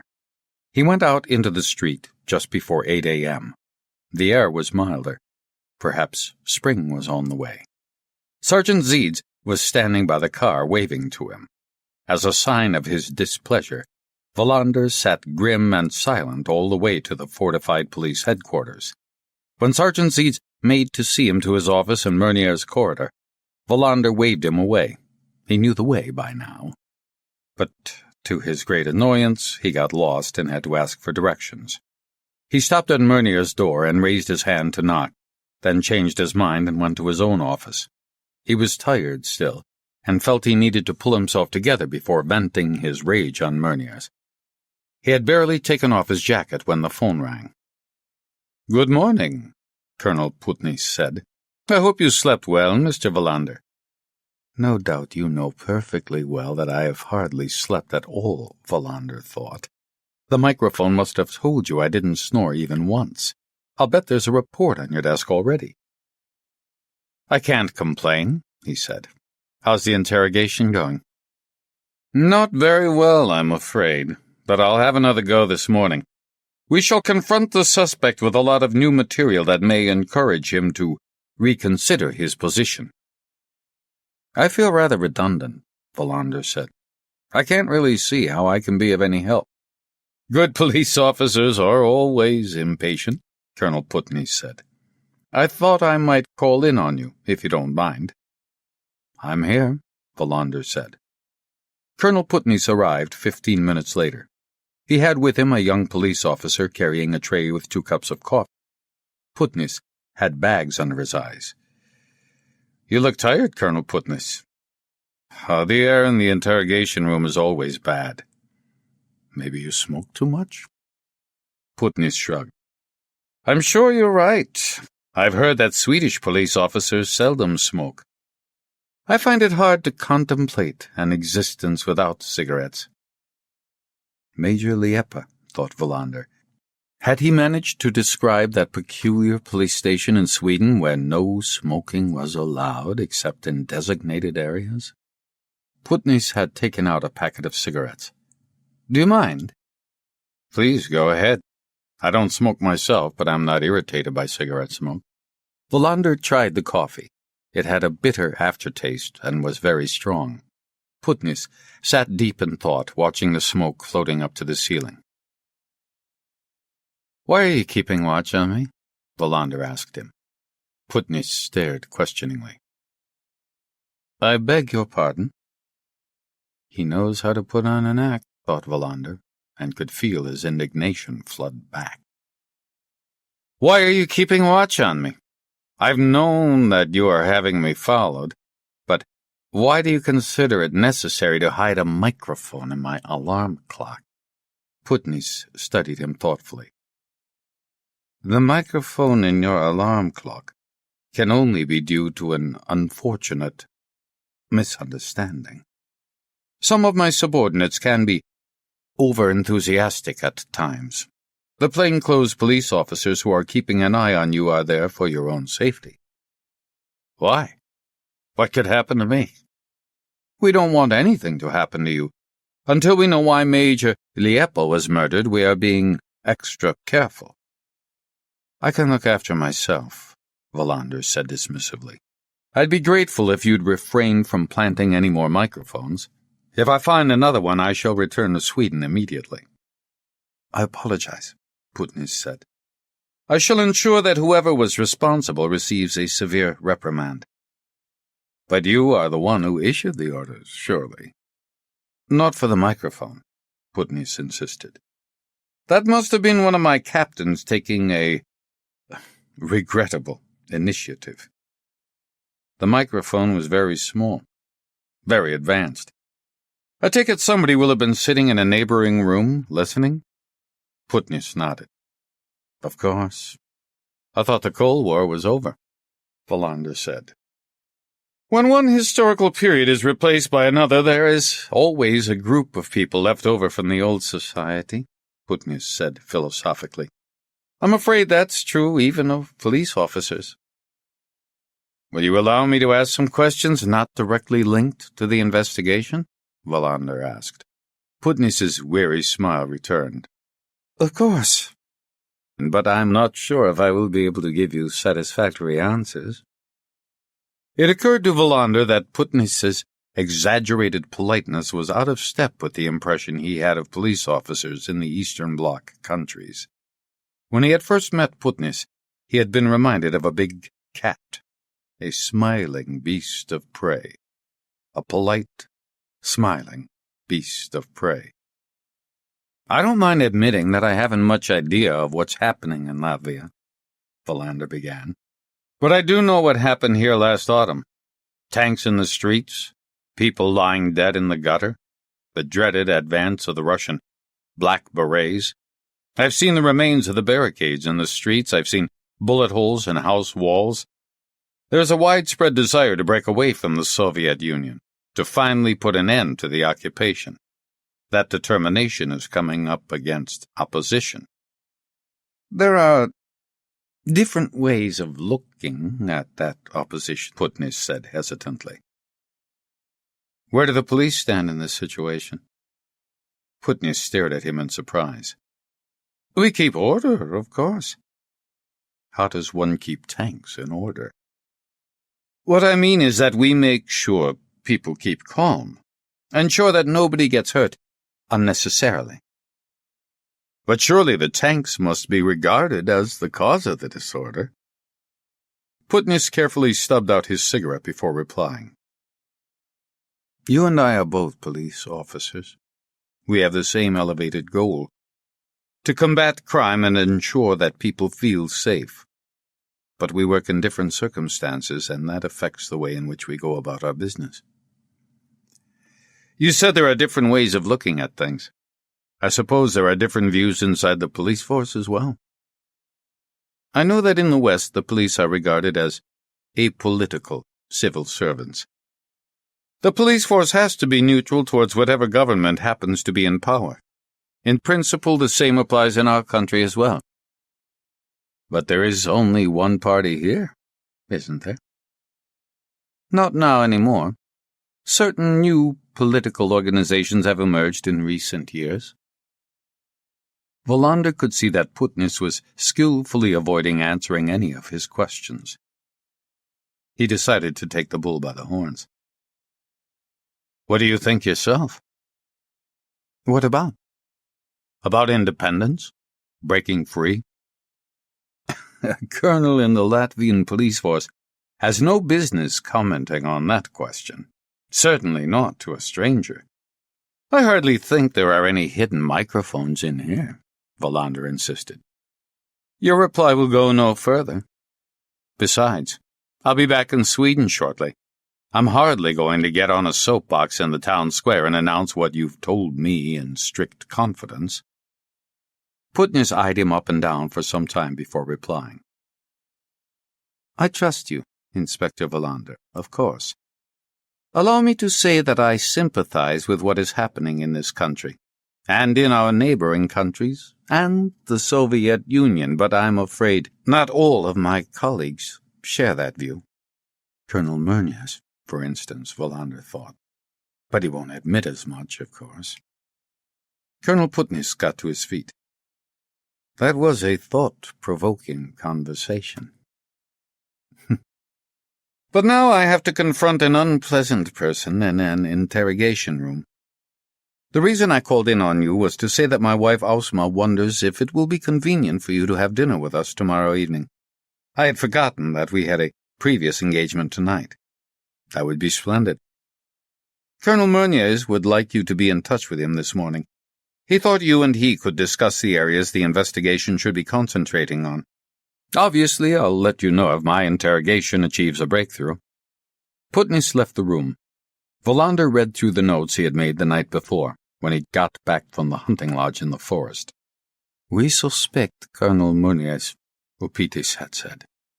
We think Major Liepa was betrayed. There is no other explanation. He stood at the window, gazing out over the rooftops. He had never been involved in an investigation quite like this one. People leading lives he had absolutely no conception of occupied the territory he found himself in. How should he proceed? Perhaps he might just as well go home. And yet, he couldn't deny that he was curious. He wanted to know why the short-sighted little major had been murdered. Where were the connections? He went back to the desk and started going through his notes one more time. The telephone rang, and he lifted the receiver, expecting to hear Meunier's voice. All he could hear at first was a deafening crackle, and then he realized it was Bjork, trying to make himself understood in his poor English. "It's me!" he yelled into the mouthpiece. "Wallander, I can hear you!" "Kurt!" Bjork shouted.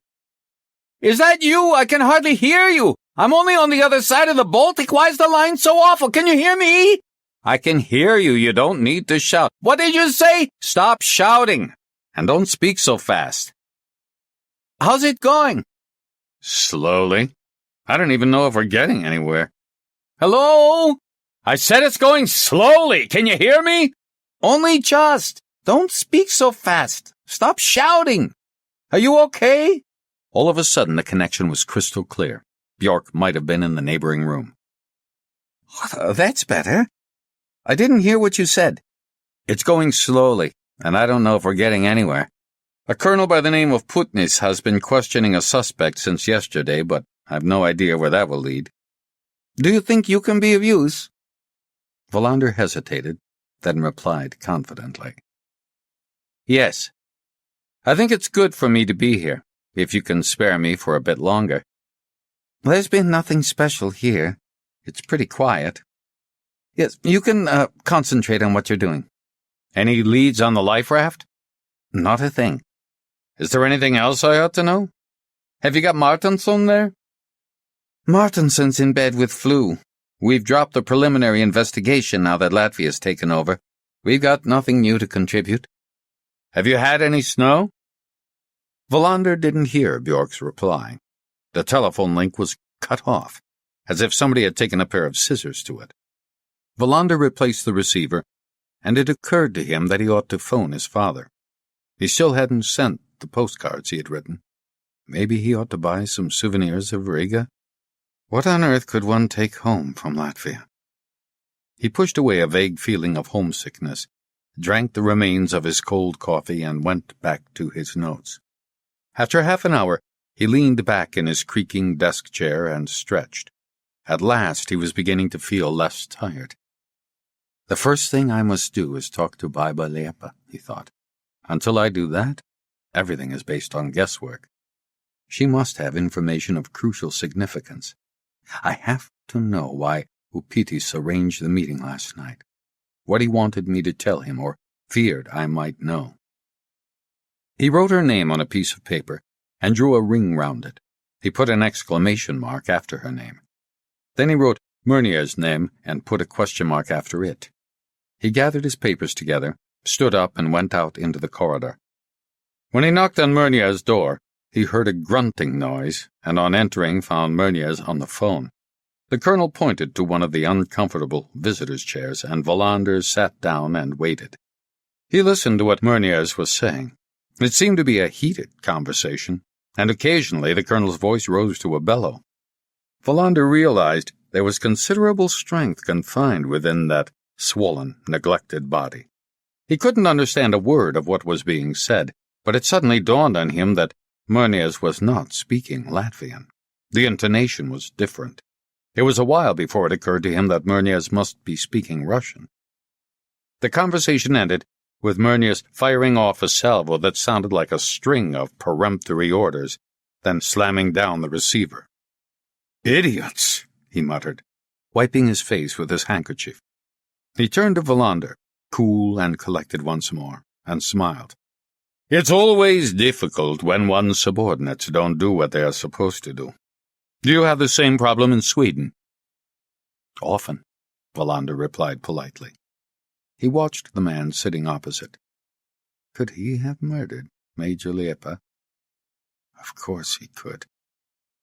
The experience he had gained during his years in the police force had given him this unambiguous answer. There are no murderers, only ordinary people who commit murder. I thought perhaps we could go through all the material one more time, Meunier said. I'm convinced the man Colonel Putnis is interrogating is involved in some way or other, but while the questioning is going on, perhaps we might be able to find some new angles?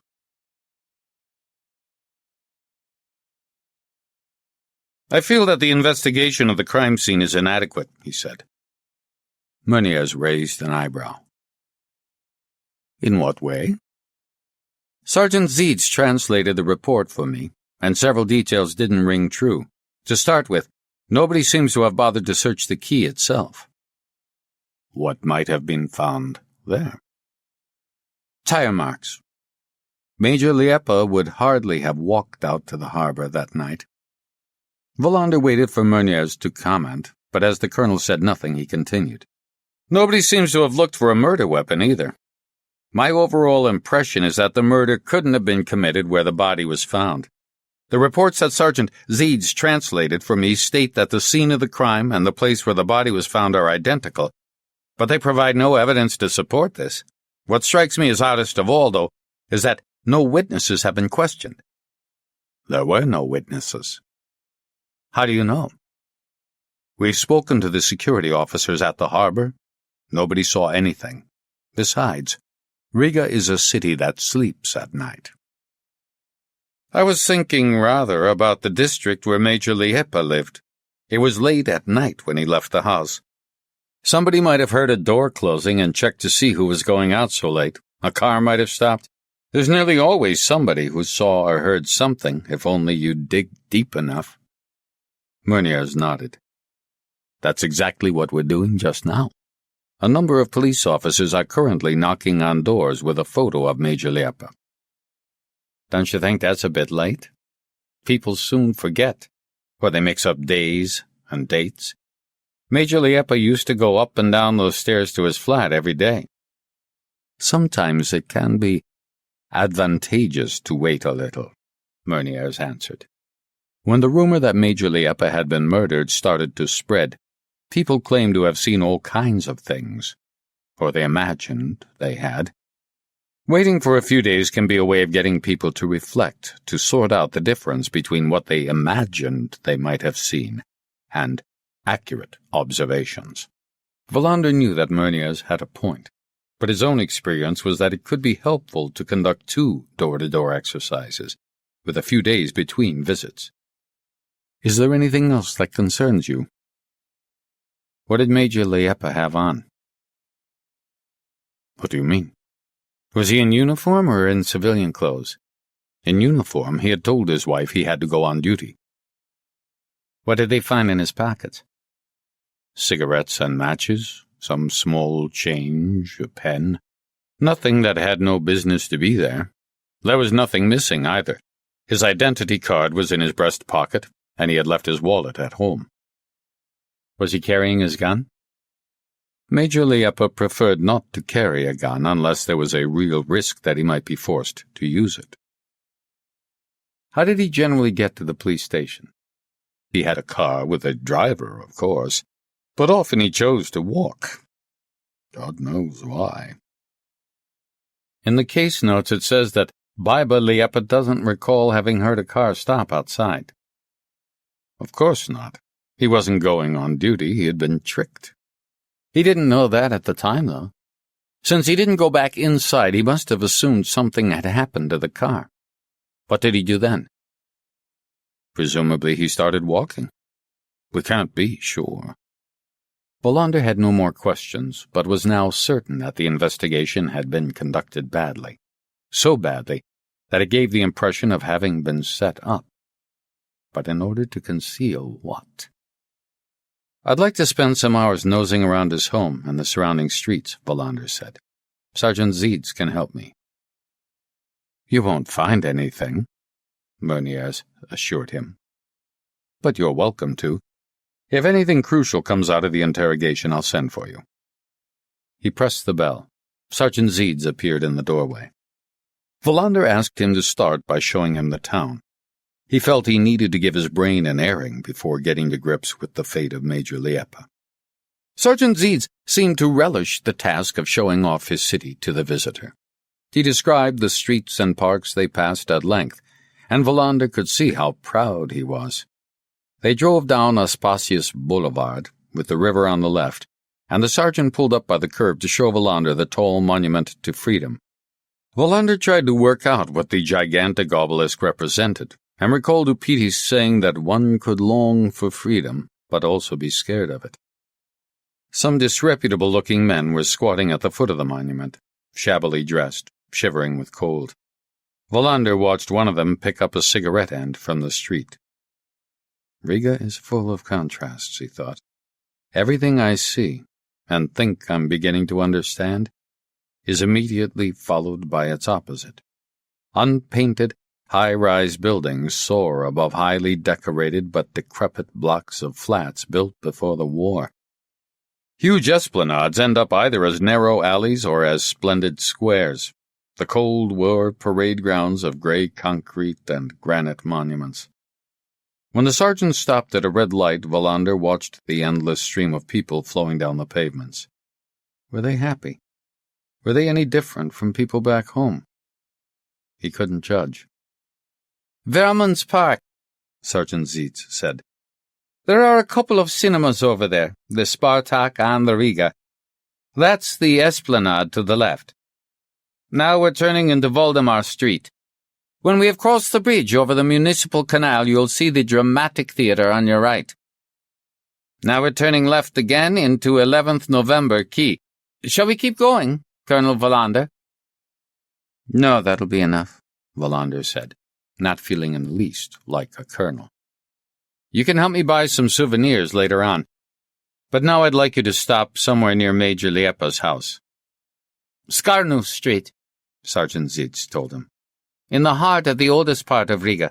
He parked behind a lorry that was belching out exhaust fumes while the driver unloaded some sacks of potatoes. Wallander hesitated for a moment over whether or not to take the sergeant along with him.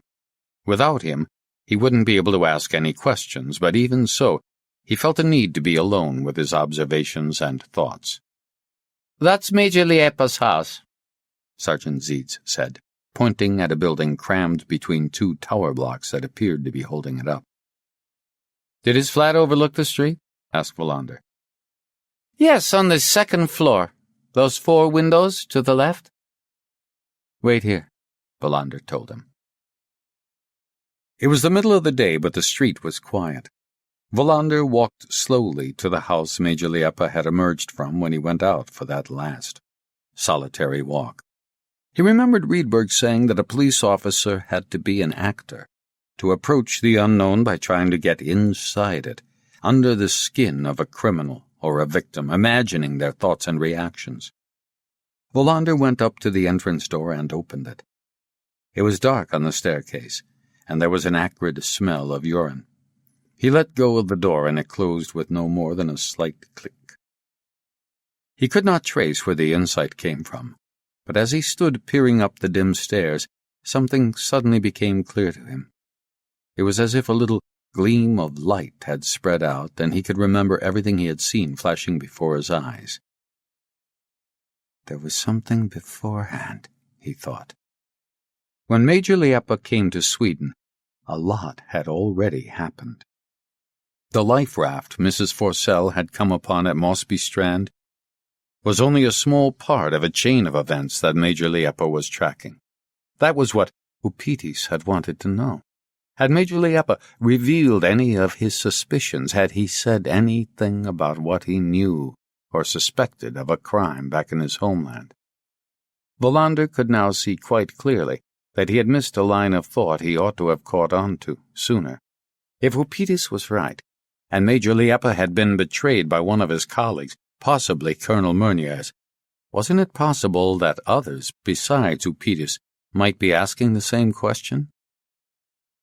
How much does this Swedish police officer actually know? Is it possible that Major Liepa has passed on to Wallander some of what he knows or suspects? It had occurred to him that the fear he had experienced several times since arriving in Riga had been a warning signal. Perhaps he ought to be more on his guard than he had hitherto realized. There was no doubt whoever was behind the murders of the men in the life raft and Major Liepa would have no hesitation in killing again. He crossed over the street and looked up at the windows. Barbara Liepa must know, he thought. But why didn't she go to the hunting lodge herself? Is she being watched? Is that why I've become Mr. Eckers? Why did I agree to talk to Upitis? Who is Upitis? Who was it listening in the doorway beyond the dim light of that paraffin lamp? Getting under the skin, he thought. Now, Riedberg would have started his solitary role-playing game. Major Liepa returns from Sweden. He delivers his report to Colonel Putnis and Colonel Meuniers, then goes home. Something he said while accounting for his activities in Sweden resulted in somebody pronouncing an immediate death sentence. He goes home, has dinner with his wife, and shows her the book he's been given by the Swedish police officer, Inspector Wallander.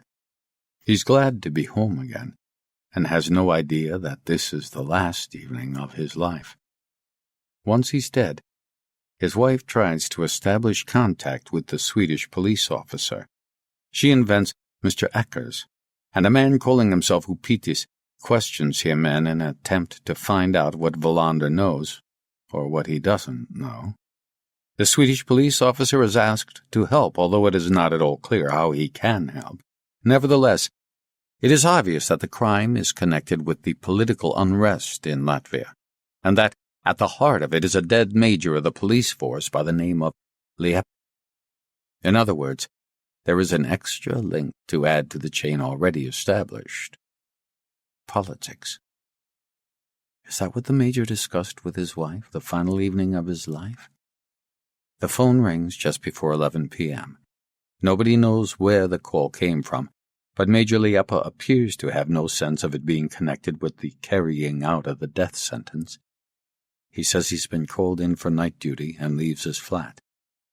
He never comes back. No car ever turned up, Wallander thought.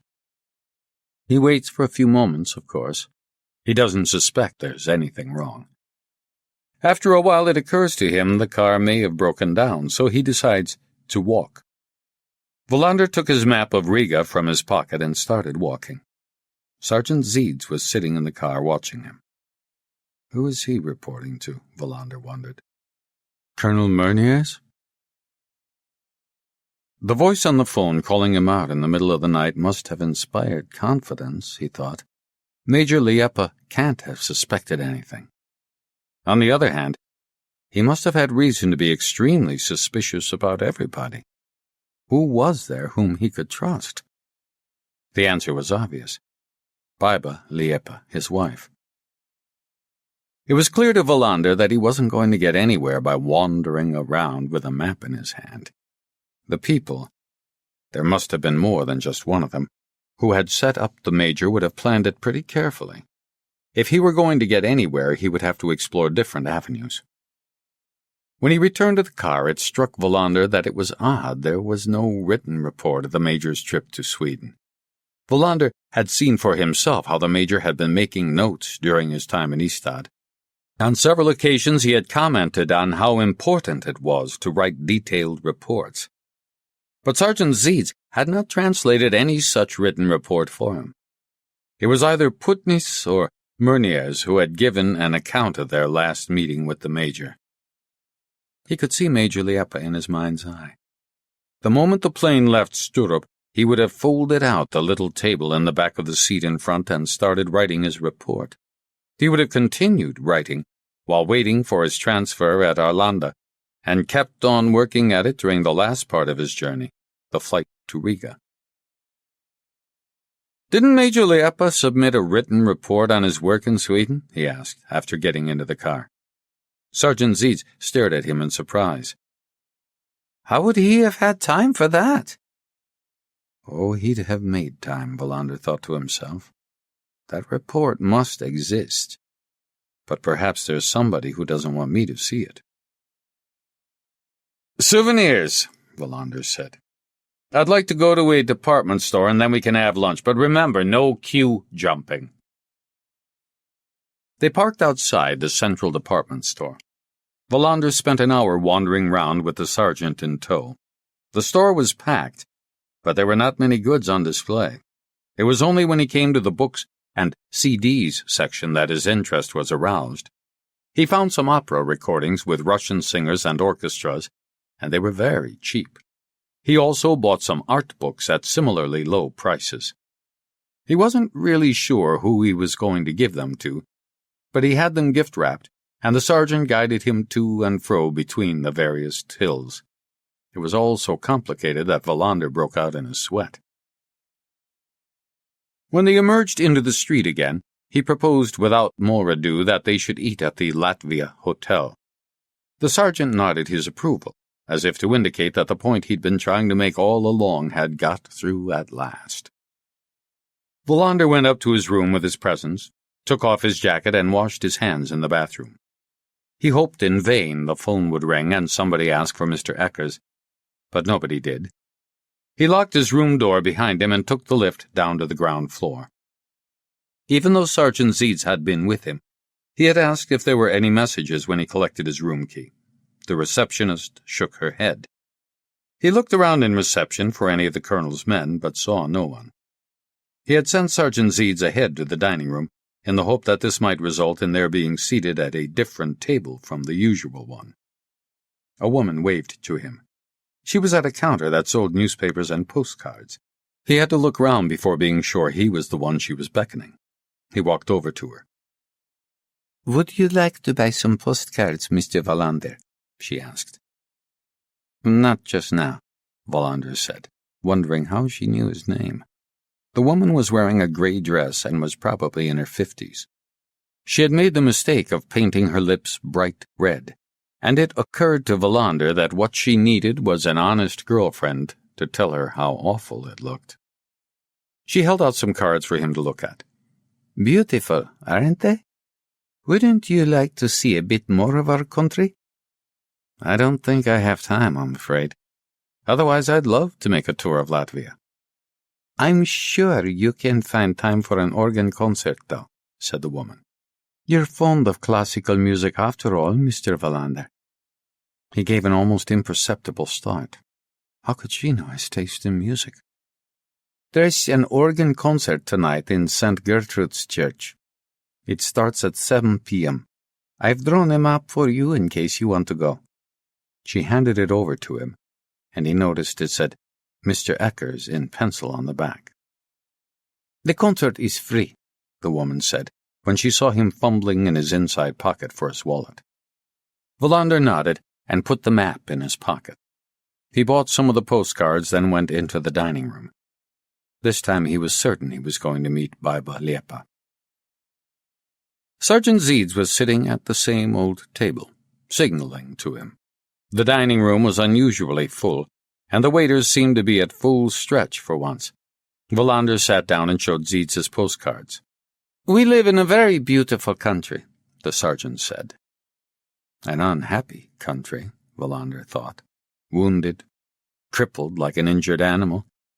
This evening I'll meet one of those birds with injured wings. Major Liepa. Chapter 11. Wallander left the hotel at 5:30 p.m.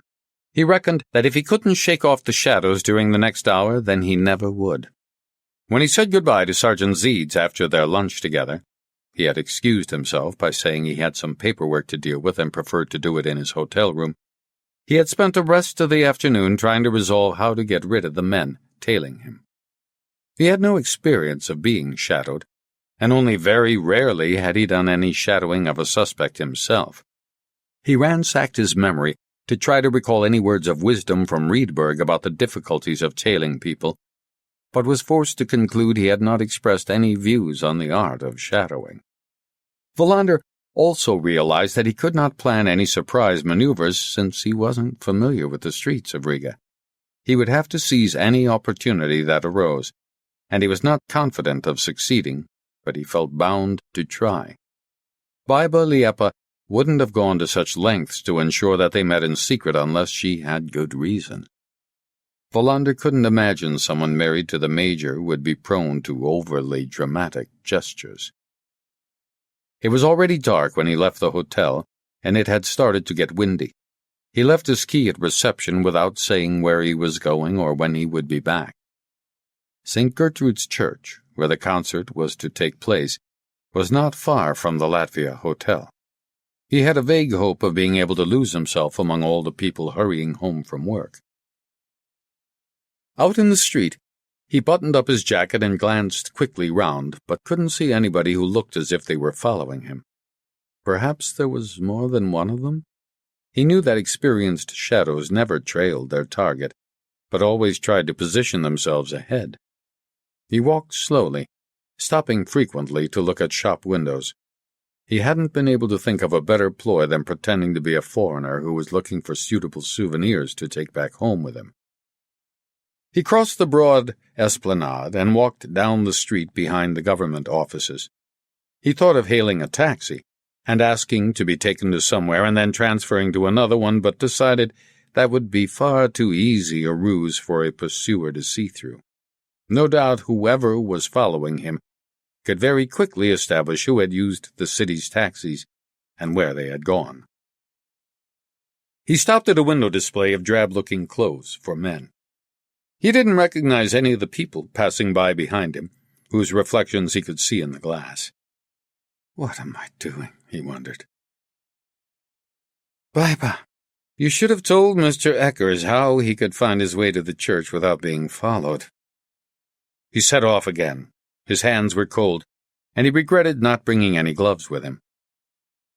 On the spur of the moment, he went into a cafe and entered a smoke-filled room crammed with people that smelt strongly of beer and tobacco and sweat, and looked round for a table. There wasn't an empty one, but he could see a vacant chair right at the back in a corner. Two old men, each with a glass of beer in front of him, were deep in conversation and merely nodded when Wallander pointed inquiringly at the chair. A waitress with damp patches under her arm shouted something at him, and he pointed at one of the beer glasses. All the time he was keeping an eye on the entrance. Would his shadow follow him in? The waitress came with his frothing glass. He gave her a note, and she put his change on the sticky table. A man in a worn black leather jacket came in. Wallander watched him make his way to a group that seemed to have been waiting for him, and sit down. Wallander took a sip of beer and glanced at his wristwatch. 5:55 p.m. Now he would have to make up his mind how to proceed. The door to the lavatory was diagonally behind him. Every time the door opened, he was assailed by the stench of urine. When he had half-emptied his glass, he got up and went to the lavatory. He found himself in a narrow corridor with cubicles on each side, and a urinal at the end, lit by a single bulb. He thought there might be a back door he could use, but the corridor was closed off by a brick wall. That's no good, he thought. No point in even trying. How do you get away from something you can't even see? Unfortunately, Mr. Eckers will have unwelcome company when he goes to the concert. His inability to find a solution was irritating him. As he was standing at the urinal, the door opened and a man came in and locked himself in one of the cubicles. Wallander knew immediately that it was somebody who had arrived at the cafe after him. He had a good memory for faces. He didn't hesitate, knowing he would just have to risk making a mistake. He hurried back through the smoky cafe and out the door. Out in the street, he looked round, peering into doorways, but could see no one. Quickly, he retraced his steps, turned into a narrow alley, and ran as fast as he could until he emerged once more into the esplanade. A bus was standing at a stop, and he managed to board it just before the doors closed. He got off at the next stop without having been asked for the fare, left the main road, and went down one of the numerous alleys. He paused in the light from a street lamp to check the map. He still had some time, and he ducked into a dark entrance to wait. For the next 10 minutes, nobody he judged to be a possible shadow went by. He knew he might still be being watched, but he reckoned he had now done all he could. He reached the church just before 7 p.m. It was already quite full, but he found a space by one of the side aisles and watched the people still streaming into the church. He couldn't see anyone who might be his shadow, and nor could he see Major Liepa. The sound of the organ shocked him. It was as if the whole church was about to be shattered by the sheer power of the music. Wallander remembered an occasion when, as a child, his father had taken him to church. The organ music had frightened him so much that he had burst into tears. Now he recognized something soothing in the music. Bach has no homeland, he thought. His music belongs everywhere. Wallander let the music seep into his consciousness. Murniez might have been the one who phoned Major Liepa. Something the Major said when he got back from Sweden might have driven Murniez to silence him swiftly. Major Liepa might have been ordered to report for duty. He might even have been murdered at the police station itself.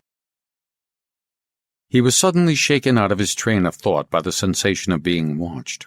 He looked to either side of him, but could see only faces concentrating on the music.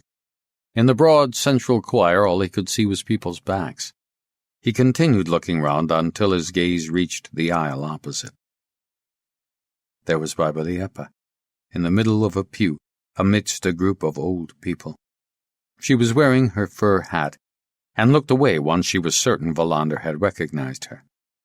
For the next hour he tried to avoid looking at her again, but now and then he couldn't resist glancing in her direction, and he could see she was sitting with her eyes closed, listening to the music. Wallander was overcome by a feeling of unreality. Only a few weeks ago, her husband had been sitting on his sofa while they had listened to Maria Callas singing in Turandot, with a blizzard raging outside the windows. Now he was in a church in Riga. The Major was dead, and his widow was sitting with her eyes closed listening to a Bach fugue. She must know how we're going to get away from here, he thought. She chose the church as a meeting place, not me.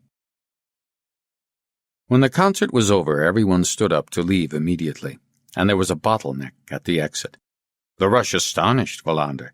It was as if the music had never existed, and the congregation was trying to flee from a bomb scare. He lost sight of Major Liepa in the crush, and allowed himself to be carried along by the crowd. Just as he reached the porch, he caught sight of her in the shadows of the north transept. He saw her beckoning to him, and turned away from the throng of people elbowing their way towards the door. "Follow me," she said. Behind an ancient burial vault was a narrow door, which she opened with a key bigger than her hand. They emerged into a churchyard. She looked around quickly, then hurried on through the decrepit headstones and rusty iron crosses. They left the churchyard through a gate into a back street, and a car with its lights off started its noisy engine, and they scrambled in. This time Wallander was certain the car was a Lada. The man behind the wheel was very young and smoking one of those extra-strong cigarettes. Major Liepa smiled quickly at Wallander, shy and uncertain, and they drove out into a wide main thoroughfare Wallander guessed must be Valdemar. They continued north, past a park Wallander remembered from the tour he had made with Sergeant Zietz, and then turned left. Major Liepa asked the driver something, and received a shake of the head by way of reply. Wallander noticed the driver checked his rearview mirror constantly. They turned left again, and suddenly the driver accelerated and made a U-turn. They passed the park again, and Wallander was now sure it was the Vermans Park. Then they drove back towards the city center. Major Liepa was leaning forward in her seat as if giving the driver silent instructions by breathing down the back of his neck. They went along Aspasius Boulevard, past another of those deserted squares, and crossed a bridge whose name Wallander didn't know. They came to a district of ramshackle factories and grim housing estates. They seemed to be going more slowly now. Major Liepa was leaning back in her seat, and Wallander assumed they were confident that nobody had managed to get on their trail. Minutes later they drew up outside a run-down 2-story building. Major nodded to Wallander, and they got out. She led him swiftly through an iron gate, up a gravel path, and unlocked a door. Wallander heard the car driving off behind them. He entered a hall that smelt faintly of disinfectant, noting that it was lit by just one dim bulb behind a red cloth shade, and it occurred to him that they could well be at the entrance to a disreputable nightclub. He hung up his thick overcoat, put his jacket over the back of a chair, then followed her into a living room where the first thing he saw was a crucifix hanging on one wall. She switched on some lights, and all at once she seemed quite calm. She signaled him to sit down. Afterwards, long afterwards, he would be astonished to find he could remember nothing at all about the room in which he had his meetings with Major Liepa. The only thing that stuck in his memory was the black meter-high crucifix hanging between two windows whose curtains were carefully drawn, and the lingering smell of disinfectant in the hall. But as for the worn armchair in which he sat, listening to Major Liepa's horrific story, what color was it? He couldn't remember. It was as if they had talked in a room with invisible furniture. The black crucifix could just as well have been suspended in mid-air, held up by a divine force. She had been wearing a russet-colored dress, which he later learned the Major had bought for her in a department store in Ystad. She had put it on in order to honor his memory, she said. And she had also thought it would be a reminder of the crime she herself had suffered through the betrayal and murder of her husband. Wallander did most of the talking, asking questions which she answered in her restrained voice. The first thing they did was to do away with Mr. Eckers. "Why that particular name?" he had asked. "It's just a name. Maybe there is such a person, maybe not. I made it up. It was easy to remember." At first, she spoke in a way that reminded Wallander of Upitis. It was as if she needed time to close in on the point she may well have been frightened of reaching. He listened attentively, afraid of missing any implied significance, something he had discovered was a feature of Latvian society. But she confirmed Upitis's account of the struggle that was taking place in Latvia. She spoke of revenge and hatred, of a fear that was slowly starting to lose its grip, of a post-war generation that had been suppressed. It seemed to Wallander that she was anti-communist, of course, anti-Soviet, one of the friends of the West that, paradoxically, the Eastern Bloc countries had always managed to produce, to give succor to their imagined enemies. Nevertheless, she never resorted to making claims she could not support by detailed argument. He realized afterwards that she was trying to get him to understand.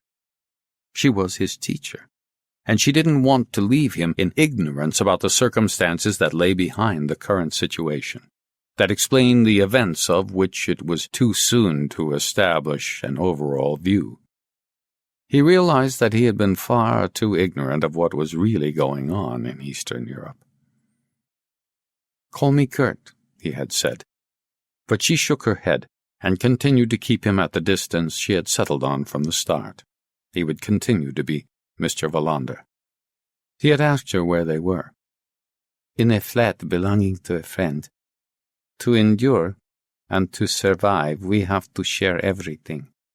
The more so as we are living in a country and at a time when everyone is being urged to think only of themselves." "As far as I can see, communism is the opposite of that," Wallander said. "I thought it claimed that only things thought and carried out collectively were acceptable." "That's the way it used to be, but everything was different in those days. It might be possible to recreate that dream sometime in the future. Perhaps it's impossible to resurrect dead dreams. Just as once you're dead forever." "What exactly happened?" he asked. At first, she seemed not to understand what he meant, but then she understood that he was asking about her husband. Carlis was betrayed and murdered. He had penetrated too far under the surface of a crime too massive that involved too many important people for him to be allowed to go on living. He knew he was living dangerously, but he hadn't yet been exposed as a defector, a traitor inside the nomenclatura. He came back from Sweden, Wallander said. He went straight to police headquarters to deliver his report. Did you meet him at the airport? I didn't even know he was coming home. Perhaps he'd tried to phone. I'll never know. Maybe he had sent a telegram to the police headquarters and asked them to inform me. I'll never know that either. He didn't call me until he was in Riga. I didn't even have the right food in to celebrate his return. One of my friends gave me a chicken. I'd only just finished preparing the meal when he turned up with that beautiful book. Wallander felt a little guilty. The book he had bought, in great haste and without much thought, was lacking in emotional significance. Now, when he heard her speaking of it like this, he felt as if he had deceived her. He must have said something when he came home, Wallander said, painfully aware of the limitations of his English vocabulary. He was elated. Naturally, he was also worried and furious. But what I shall remember above all is how elated he was. What had happened? He said something had become clear at last. Nah, I'm sure I'm on the right track, he said. Again and again. Since he suspected our flat was bugged, he took me out into the kitchen, turned on the taps, and whispered in my ear. He said he had exposed a conspiracy that was so gross and so barbaric that you people in the West would finally be forced to recognize what was happening in the Baltic countries. Is that what he said? Conspiracy in the Baltic states, not just in Latvia? I'm quite certain of it. He often grew irritated because the three Baltic countries tend to be regarded as one entity, despite the big differences between them, but this time he wasn't only talking about Latvia. He actually used the word conspiracy. Yes. Did you realize what was implied? Like everybody else, he had known for a long time that there were direct links between certain criminals, politicians, and even police officers. They protected each other in order to facilitate all kinds of criminal activity, and then shared the proceeds. Carlos himself had been offered bribes on many occasions, but he had too much self-respect to consider accepting any. For a long time he'd been working undercover, trying to track down what was happening and who was involved. I knew all about it, of course. I knew he lived in a society that was fundamentally nothing but a conspiracy. A collective philosophy of life had turned into a monster, and in the end the conspiracy was the only valid ideology. How long had he been investigating this conspiracy? We were married for 8 years, but he had started those investigations long before we met. What did he think he was going to achieve? At first, nothing more than the truth. The truth for posterity. For a time he was certain would eventually come. A time when it would be possible to reveal what had really been going on during the occupation. So he was an opponent of the communist regime? In that case, how could he become a high-ranking police officer? Her response was angry, as if he were guilty of serious slander of her husband. But don't you understand? A communist is precisely what he was. What made him so disappointed was the massive betrayal, the corruption and indifference, the dream of a new kind of society that had been turned into a lie. So he led a double life. You can hardly be expected to understand what that involves. Year after year being forced to pretend you are somebody you are not, professing beliefs you abominate, defending a regime you hate. It didn't only affect Carlis, though. It affected me as well, and everybody else in this country who refused to give up the hope of a new world. What had he discovered that made him so elated? I don't know. We didn't have time to talk about it.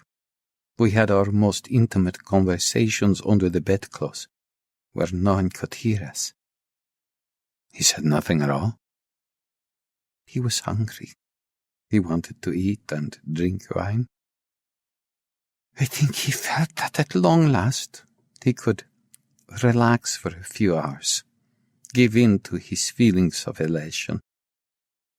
If the phone hadn't rung, I believe he'd have burst into song with his wine glass in his hand. She broke off and Wallander waited. It occurred to him that he didn't even know whether Major Liepa had been buried yet. Think back, he said gently. He might have hinted at something. People who have made an important breakthrough can sometimes let slip something they don't intend to say. She shook her head. I have thought, and I'm quite certain he didn't. Maybe it was something he'd learned in Sweden. Maybe he had worked out in his head the solution to a crucial problem. Did he leave any papers at home? I have looked. He was very careful, though. The written word could be far too dangerous. Did he give anything to his friends? Upides? No. I'd have known if he had. Did he confide in you? We confided in each other. Did he confide in anyone else? Obviously he trusted his friends. But we have to understand that every secret we confide in another person can be a burden to them. I'm quite sure nobody else knew as much as I did. I must know everything, Wallander said. Every little detail you know about this conspiracy is important. She sat in silence for a while before she spoke. Wallander realized he had been concentrating so hard that he had broken into a sweat. Some years before we met, at the end of the 1970s, something happened that really opened his eyes to what was going on in this country.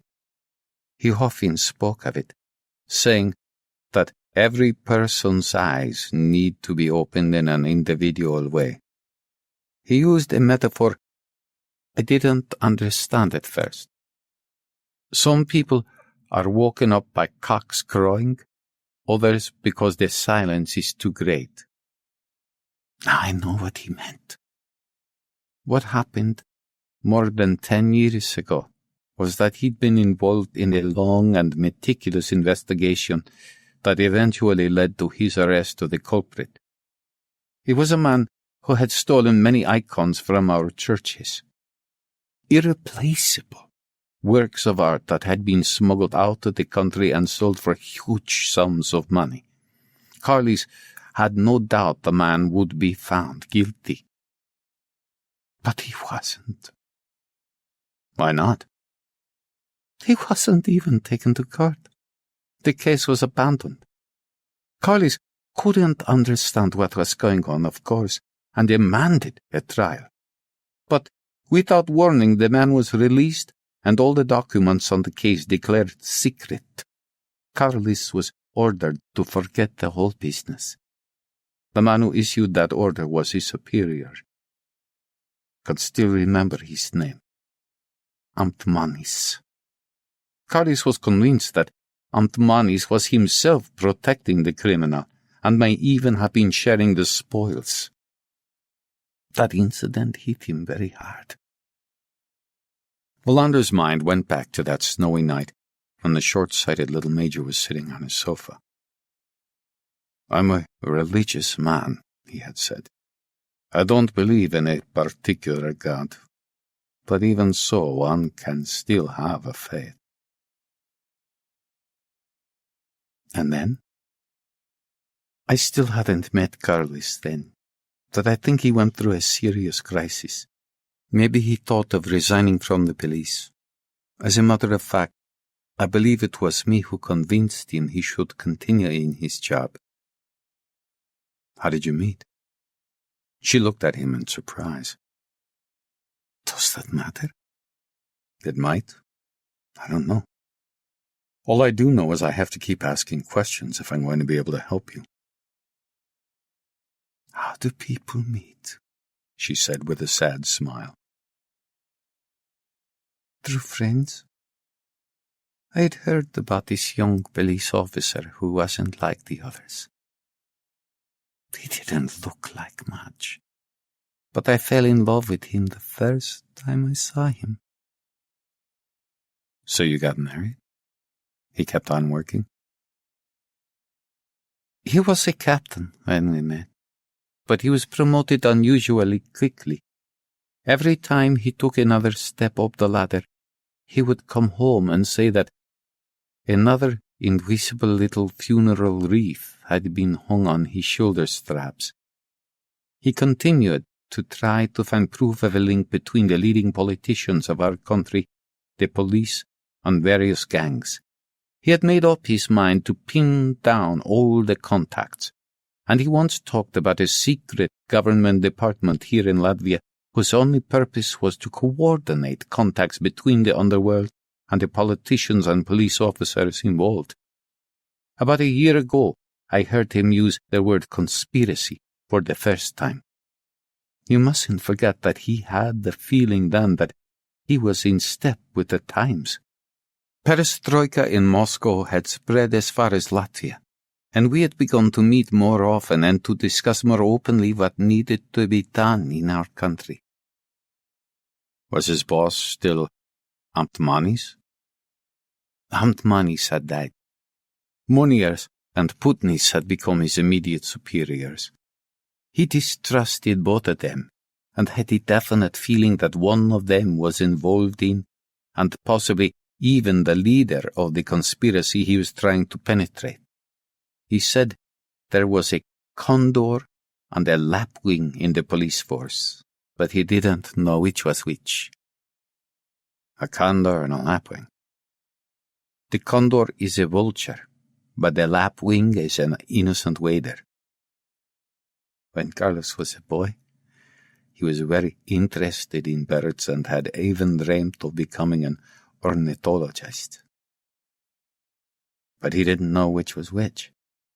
I thought he had decided it was Colonel Murnier's. That was much later, about 10 months ago. Carlis was on the trail of a huge drug trafficking ring. He said it was a devilish plan that would be able to kill us twice. What did he mean by that?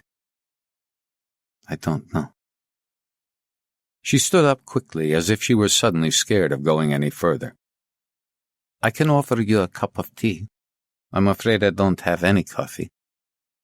I'd love a cup of tea, Wallander said. She disappeared to the kitchen, and Wallander tried to decide the most important questions to ask next. He was sure that she was being honest with him, but he still didn't know what she and Upitis thought he could do to help them. He doubted he'd be able to fulfill the expectations they had of him. I'm just a simple police officer from Ystad, he thought. What you people need is a man like Riedberg. But he's dead, like the Major. He can't help you. She came back with a teapot and cups on a tray. There must be somebody else in the flat, he thought. The water couldn't possibly have boiled as quickly as that. Wherever I go, there's a hidden guard keeping watch on me, and I understand very little of what's really going on. He could see she was tired. How long can we go on? Not much longer. My house is bound to be under observation. I can't stay away too long, but we can continue here tomorrow night. I'm invited to Colonel Putney's then. I understand. What about the following night?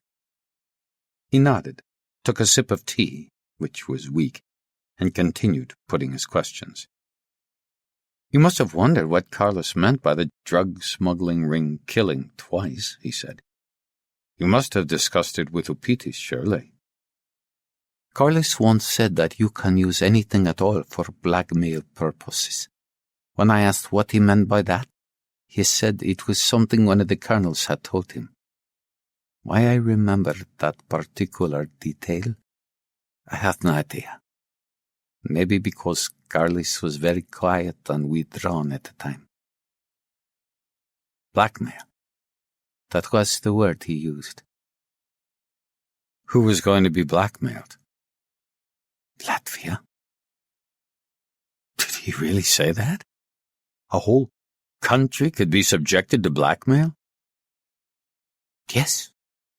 If I weren't certain, I wouldn't say it. Which of the colonels had used the word blackmail?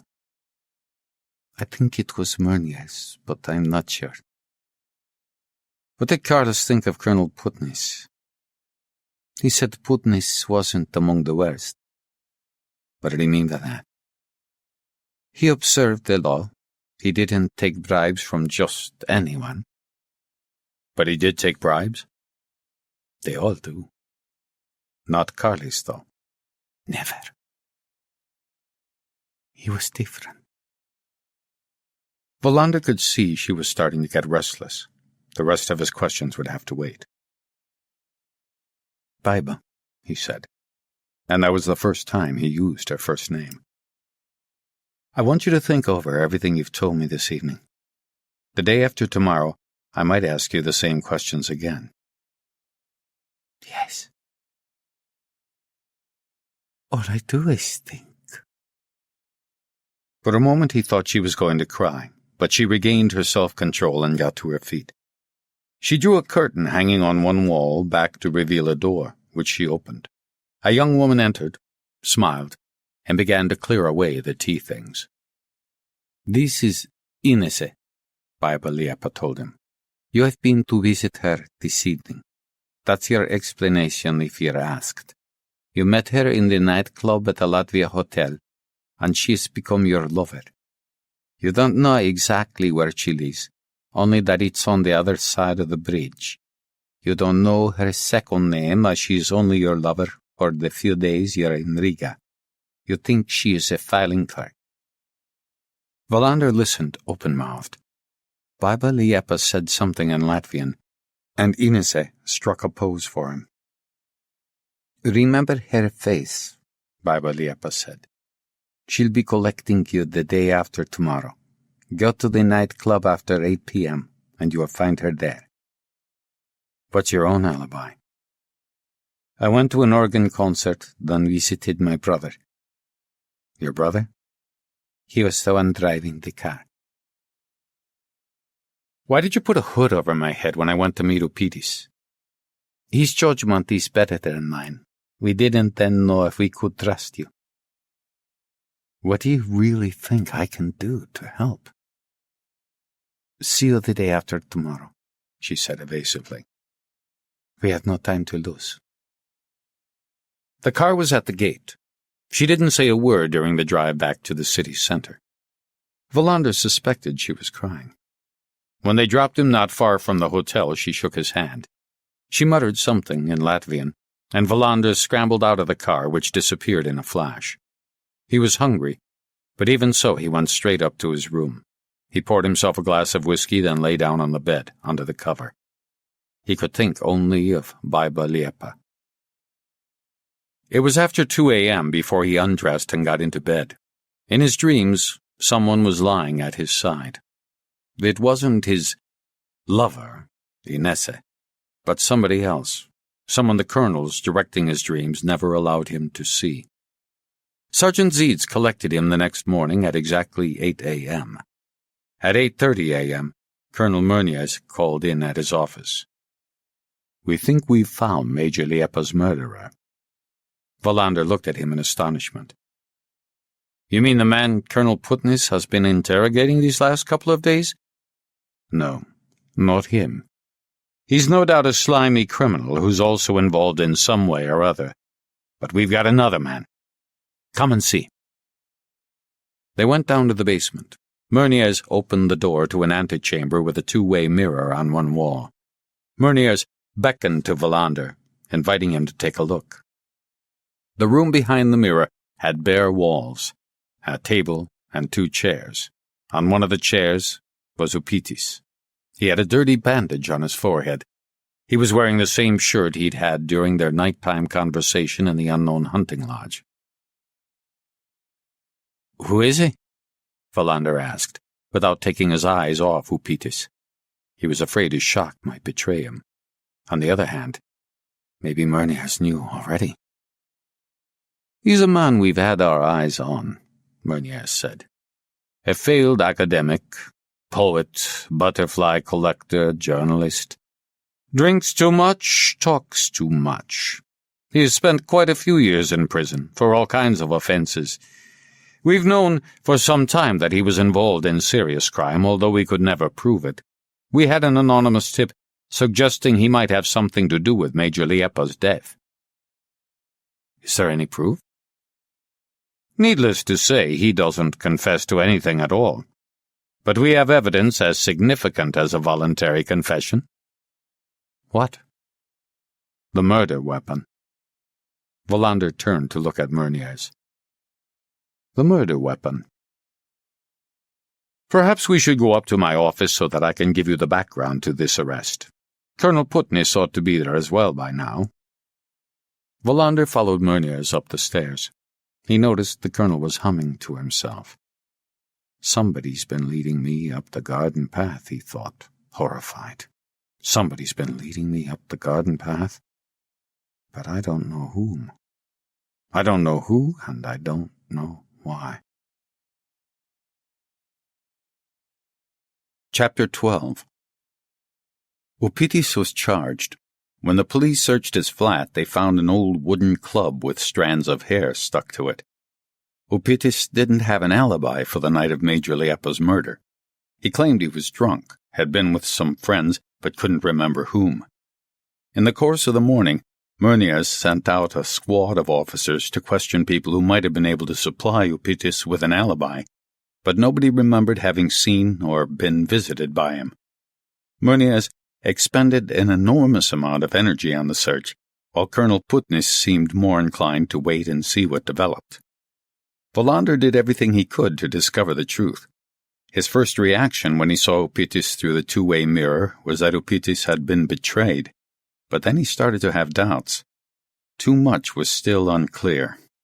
Major Liepa's description of living in a society where conspiracy was the highest common denominator echoed in his ears. Even if Major Liepa's suspicions had been correct, and Meuniers was a corrupt police officer, if he was the person behind the Major's death, the whole case seemed to be descending into the unreal. Was Meuniers prepared to risk sending an innocent man to court merely in order to get rid of him? Wasn't that an act of extraordinary arrogance? If he's found guilty, he asked Putness, what punishment will he get? We are sufficiently old-fashioned to have retained the death penalty, Putness said. Murdering a high-ranking police officer is just about the worst crime you can commit. I would expect him to be shot. Personally, I think that would be an appropriate punishment. What is your view, Inspector Wallander? Wallander made no reply. That he was in a country where they executed criminals was so horrific that he was rendered temporarily speechless. Putness was playing a waiting game, and Wallander realized that the two colonels often went in different directions without telling each other. Putness had not even been informed of Meuniers' anonymous tip-off. In the course of one of Meuniers' most frenzied moments of hyperactivity during the morning, Wallander had invited Putness into his office, asked Sergeant Zietz to fetch some coffee, and tried to get Putness to explain to him what was actually going on. From the start, he had observed a certain tension between the colonels, and now, when he was more confused than ever, He thought he had nothing to lose by putting his misgivings to Putney's. "Is this really the right man?" he asked. "What motive could he have? A wooden club with some blood stains and strands of hair? How can that be proof before anybody has even carried out forensic tests? The hair could be from a cat, couldn't it?" Putney shrugged. "We shall see," he said. "Muniz is pretty sure of what he's doing. He very seldom arrests the wrong man. He's much more efficient than I am. But you seem to have misgivings, Mr. Wallander. Might I ask on what grounds?" "I just wonder, that's all," Wallander said. "All too often I've arrested a criminal who seemed to be the most unlikely of suspects." They sat in silence, drinking their coffee. "Of course, it would be marvelous if Major Liepa's murderer could be caught," Wallander said. "But this Upitis doesn't look like the leader of a criminal network that made up its mind to dispose of a police officer." "Possibly he's a drug addict," Putney said hesitantly. "Drug addicts can be driven to do anything at all. Somebody in the background might have given him an order. To kill a senior police officer with a wooden club? A knife or a pistol, okay, but a wooden club? And how did he manage to carry the body to the harbor?" "I don't know. That's what Muniz is going to find out. How's it going with that man you are interrogating?" "Well, he hasn't admitted anything yet, but he will. I'm convinced he's been part of the drug smuggling that the men who drifted ashore on the life raft were involved in. Just now I'm keeping him waiting, giving him time to think over the situation he's in." Putney went back to his office, and Wallander sat perfectly still in his chair, trying to get a fix on the situation. He wondered whether Major Liepa knew that her friend Upitis had been arrested for the murder of her husband. He returned in his mind's eye to the hunting lodge in the forest, and realized it was conceivable that Upitis might have been afraid that Wallander knew something, which might also have forced him to smash a Swedish police officer's head with a wooden club. Wallander could see that all theories were crumbling, all the trails getting cold, one by one. He tried to reassemble the pieces to see if there was anything he could salvage. After an hour of quiet contemplation, he concluded there was only one thing for him to do: go back to Sweden. He had come to Riga because the Latvian police had asked for his assistance. He hadn't been able to give them any help, and now that a culprit seemed to have been arrested, there was no longer any reason for him to stay. He had no choice but to accept his own confusion, accept that he had actually been interrogated at night by a man who might turn out to be the person he had been looking for. He had played the role of Mr. Eckers without knowing anything about the play he assumed he was taking part in. The only sensible thing to do was to go home as soon as possible and forget the whole business. And yet, he was reluctant to do that. Beyond all the uneasiness and confusion, there was something else. Major Liepa's fear and defiance, Upitis's weary eyes. It occurred to him that much about Latvian society was beyond his comprehension. It might also be that he could see things the others couldn't see. He decided to give it a few more days. As he felt the need to do something practical instead of just sitting and brooding in his office, he asked Sergeant Zeeds, who had been waiting patiently in the corridor, to fetch the documentation for all the cases Major Liepa had been concerned with over the past 12 months. He could see no obvious way forward, so he decided to go backwards for a while, into the Major's recent past. Perhaps he might be able to find something in the archives that could provide a lead. Sergeant Zeeds demonstrated his usual efficiency by returning after half an hour with a bundle of dusty files. 6 hours later, Sergeant Zeeds was hoarse and complaining of a headache. Wallander had allowed neither Zeeds nor himself a lunch break. They had gone through the files one by one, and Sergeant Zeeds had translated, explained, answered Wallander's questions, then gone on, translating. Now they had come to the last page of the last report in the last file, and Wallander had to face his disappointment. He knew that during the last year of his life, Major Liepa had arrested a rapist, a robber who had been terrorizing one of Riga's suburbs for ages, solved 2 cases of postal forgery, and cracked 3 murders, of which 2 had taken place in families where the murderer and the victim had known each other. He had found no trace of what Major Liepa had maintained was her husband's real task. There was no doubt that Major Liepa had been a conscientious and at times even pedantic investigator, but that was all Wallander had been able to glean from the day's work. As he sent Zeeds off to return the files, it occurred to him that the only remarkable thing about them was what wasn't there. Major Liepa must have saved his data from the covert investigation somewhere. Wallander was certain of it. He couldn't have carried it all in his head. He had no doubt there was a risk of being caught out, so how could he seriously contemplate conducting an investigation aimed at the future without leaving a testimony somewhere or other? He could have been run over by a bus, and there would be no record. There must be a written record somewhere, and somebody must know where it was. Did Major Liepa know? Or Upitis? Was there some other person in the Major's background, somebody the Major had even kept secret from his wife? Every secret we confide in another person can be a burden to them, Major Liepa had said, and those were certainly her husband's words. Sergeant Zeeds came back from the archives. Did Major Liepa have any family apart from his wife? Wallander asked him. I don't know, he replied, but no doubt Mrs. Liepa will. Wallander didn't want to ask Major Liepa that question just yet. He thought that from now on he had no alternative but to follow what seemed to be the normal procedure here, and not to pass on any unnecessary information or confidences, but act on his own according to a private agenda.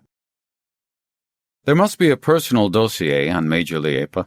I'd like to see it. I don't have access to that, Sergeant Zeets said. Only a few people can access the personal archives. Wallander pointed to the telephone. Call somebody who does have that access. Tell them that the Swedish police officer wants to see Major Liepa's personal dossier. Sergeant Zeeds finally managed to contact Colonel Meuniers, who promised that Major Liepa's dossier would be produced immediately. 3/4 of an hour later it was on Wallander's desk. It was in a red file, and the first thing he saw on opening it was the Major's face. It was an old photograph, and he was surprised to see that the Major's appearance had hardly changed in over 10 years. Translate, he told Zeeds. The sergeant shook his head. I don't have the authority to see the contents of red files, he said. If you're allowed to collect the file, surely you're allowed to translate the contents for me. Sergeant Zeeds shook his head sadly. I don't have the authority. I'm giving you the authority. All you need to do is tell me if Major Liepa had any other family besides his wife, then I'll order you to forget everything.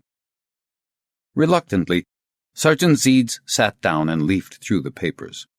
Wallander had the impression that Zeeds was handling the papers with as much distaste as if they had been dead bodies. Major Liepa had a father. According to the dossier, he had the same first name as his son, Carlis, and was a retired postmaster with an address in Ventspils. Wallander recalled a brochure the red-lipped lady at the hotel had shown him. It contained details of an excursion to the coast and the town of Ventspils. Major Liepa's father was 74, and a widower. Wallander studied the Major's face one more time and pushed the file to one side. At that moment, Meuniers entered the room. Sergeant Zeeds hurriedly got to his feet and tried to put as much distance as possible between himself and the red file. Have you found anything interesting? Meuniers asked. Anything we've overlooked? Nothing. I was just going to send the dossier back to the archive. The sergeant took the file and left the room. How was the interrogation of the man you've arrested? Wallander asked. We'll break him, Meuniers said coldly. I'm sure we've got the right man, even if Colonel Putney seems to have his doubts. I also have my doubts, Wallander thought. Maybe I can talk to Putnis about it when we meet tonight. Try to find out what grounds we have for our doubts. He decided there and then that it was the time to set off on a lonely march out of his confusion. There was no reason any longer to keep his thoughts to himself. In the realm of lies, perhaps the half-truth is king, he told himself. Why stick to the facts when all about one the truth is being twisted every which way? I've been very puzzled by something Major Liepa said to me during his stay in Sweden. It wasn't clear what he meant. He had drunk a good deal of whiskey, but he seemed to be suggesting he was worried that some of his colleagues might not be totally reliable. Meuniers showed no sign of surprise at what Wallander said. He was a bit drunk, of course, Wallander went on, feeling a little uneasy about slandering a dead colleague. But I think he suspected that one of his superiors was in collusion with various criminal networks here in Latvia. An interesting claim, even if it did come from a drunk man, Meuniers said thoughtfully. If he used the word superiors, he could only have been referring to Colonel Putnis and myself. He didn't name any names, Wallander said. Did he give any reasons for his suspicions? He spoke about drug smuggling, about new routes through Eastern Europe. He thought it would be impossible to exploit these trafficking routes without some highly placed person protecting the activity. That's interesting, Meuniers said. I always regarded Major Liepa as an unusually rational person, a man with a very special conscience. He's unconcerned, Wallander thought. Would that be possible if Major Liepa was right? What conclusions do you draw yourself? None at all. I just thought I'd mention it. You were right to. Perhaps you should mention it to my colleague, Colonel Putnis, as well. Meuniers left. Wallander put on his jacket and found Sergeant Zeeds in the corridor. When he got back to the hotel, he lay on the bed and slept for an hour. He forced himself to take a quick, cold shower and put on the dark blue suit he had brought with him from Sweden. Shortly after 7 p.m. he went down to the foyer where Sergeant Zeeds was leaning on the reception desk, waiting for him. Colonel Putnis lived in the country, quite a way south of Riga. It occurred to Wallander during the journey that he was always being driven through Latvia at night. He was moving in the dark and thinking in the dark. Sitting in the back of the car, he suddenly felt pangs of homesickness. He realized that what caused it was the vagueness of his mission. He stared out into the darkness and decided he had better phone his father the next day. His father was bound to ask when he was coming home. Soon, he'd say. Very soon. Sergeant Zeeds turned off the main road and drove through tall iron gates. Colonel Putnis's driveway was the best cared-for stretch of carriageway Wallander had encountered during his stay in Latvia. Sergeant Zeeds pulled up alongside a terrace lit by spotlights. Wallander had a strong sense of finding himself in a different land. When he got out of the car and everything around about him was no longer dark and decrepit, he had left Latvia behind. Colonel Putnis was on the terrace to welcome them. He had discarded his police uniform in favor of a well-cut suit that reminded Wallander of the clothes worn by the dead men in the life raft. Standing by his side was his wife, a woman much younger than her husband. Wallander guessed she was not yet 30. When they were introduced, it emerged that she spoke excellent English, and Wallander strode into the handsome mansion with that special kind of well-being one only gets on completing a long and strenuous journey. Colonel Putnis, crystal whiskey glass in hand, showed him round the house, and the colonel made no attempt to conceal his pride. Wallander could see that the rooms were furnished with pieces imported from the West, giving the house a luxurious yet restrained air. No doubt I'd have been just like this couple if I lived in a country where everything seems nearly to be on the point of running out or breaking down, he thought. But the house must have cost a great deal of money, and he was surprised that a police colonel could earn as much. Bribes, he thought. Bribes and corruption. But then he quashed the thought immediately. He didn't know Colonel Putnis and his wife Ausma. Perhaps there were still such things as family fortunes in Latvia, despite the fact that those in government had had nearly 50 years in which to change all the financial norms. What did he know about it? Nothing. They dined by the light of a tall candelabra. Wallander gathered from the conversation that Ausma also worked for the police, but in a different sector.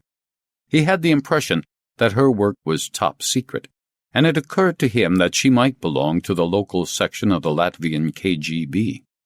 She asked him a lot of questions about Sweden, and the wine encouraged him to be expansive, despite his efforts to control himself.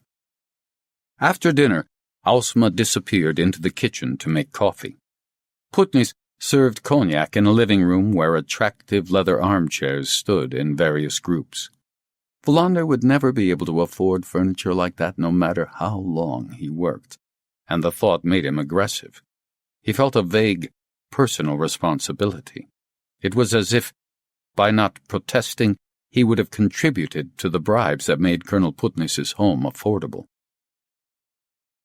Latvia is a land of enormous contrasts, he said, stumbling over the English words. Isn't Sweden as well? Of course, but not as obviously as here.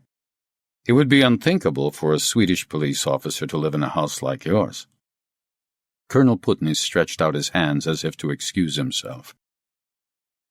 My wife and I are not rich, but we have lived frugally for many years. I'm 55 now, and would like to live in comfort in my old age.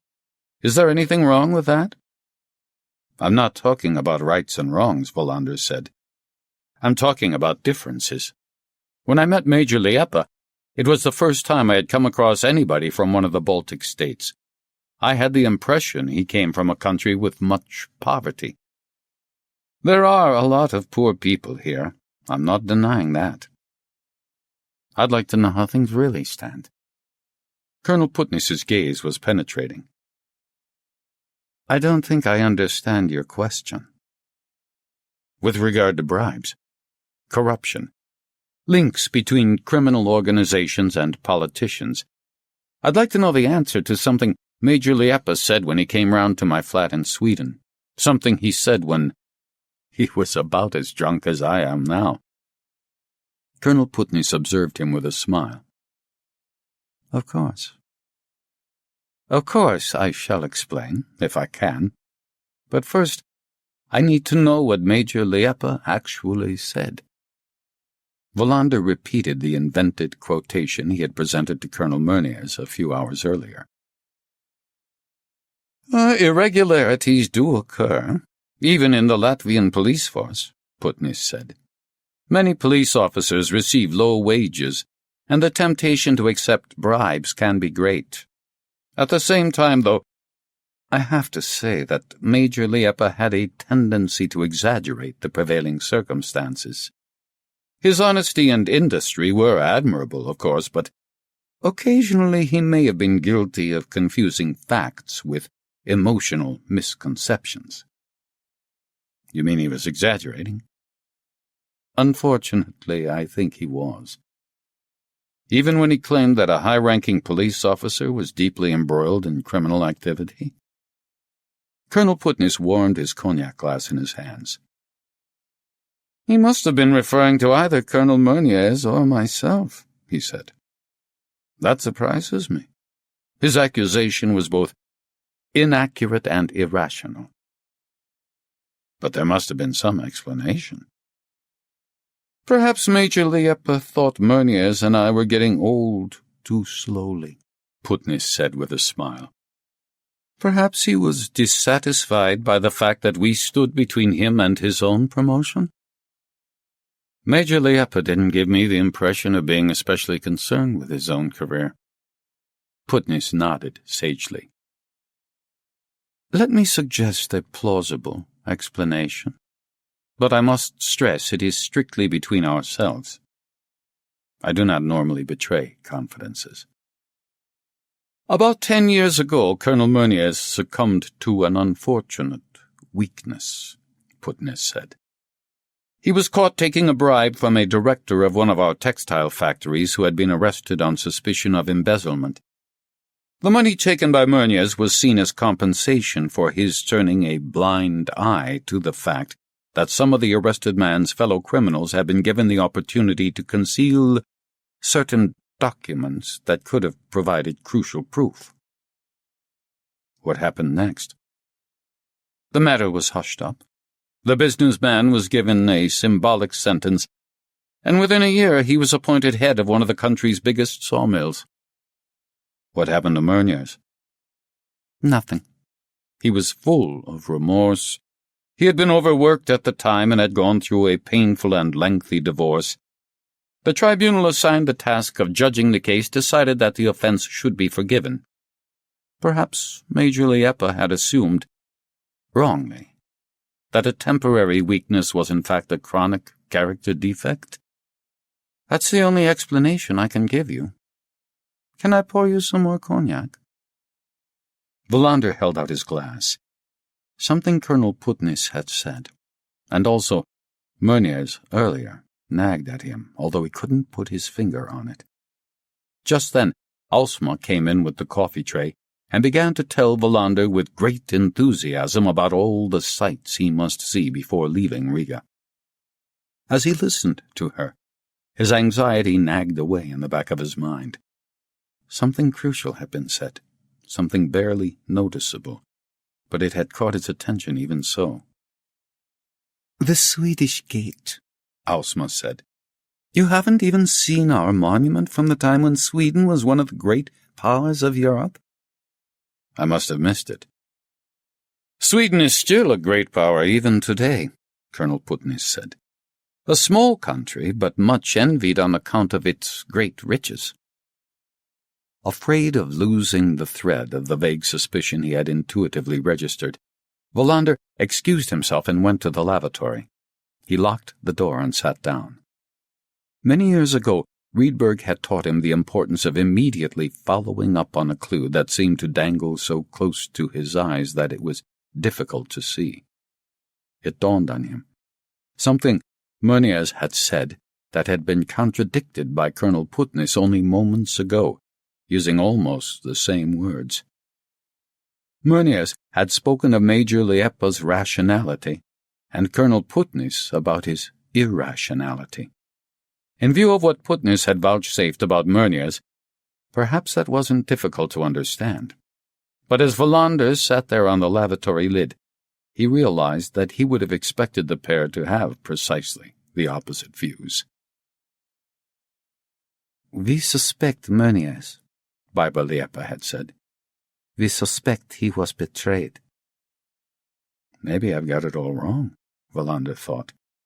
Maybe I'm seeing in Meunier what I ought to be looking for in Colonel Putness. The one who spoke of Major Liepa as rational was the one I'd have expected to think the opposite. He tried to recall Meunier's voice, and it came to him that the colonel had possibly implied something more. Major Liepa is a rational person, a rational police officer. That would suggest his suspicions are correct. He considered that proposition, and realized he had been far too ready to accept suspicions and information passed on to him at second and third hand. He flushed the lavatory and returned to his coffee and cognac. "Our daughters," Alsma said, holding out 2 framed portraits. "Alda and Leah." "I have a daughter, too," Wallander said. "She's called Linda." For the rest of the evening, the conversation meandered aimlessly back and forth, and Wallander wished he could make a move to leave without appearing impolite. Nevertheless, it was almost 1 a.m. by the time Zeeds pulled up outside the Latvia hotel. Wallander had dozed in the back seat, and he realized he had drunk more than he should have. The next day he would be exhausted, and he'd have a hangover into the bargain. He lay in bed staring out into the darkness for a long time before falling asleep. The 2 colonels melted into a single image. He would never be able to reconcile himself to going home until he had done everything in his power to shed some light on Major Liepa's death. There are links, he thought. Major Liepa, the dead men in the life raft, the arrest of Upitis. It's all connected. It's just that I can't see the chain yet. And behind my head, on the other side of that thin wall, there are invisible people registering every breath I take. Perhaps they will note down and report the fact that I'm lying here wide awake for hours before falling asleep. Maybe they think that enables them to read my thoughts. A solitary lorry trundled past in the street below. Just before he dozed off, it occurred to him that he had been in Riga for 6 days already.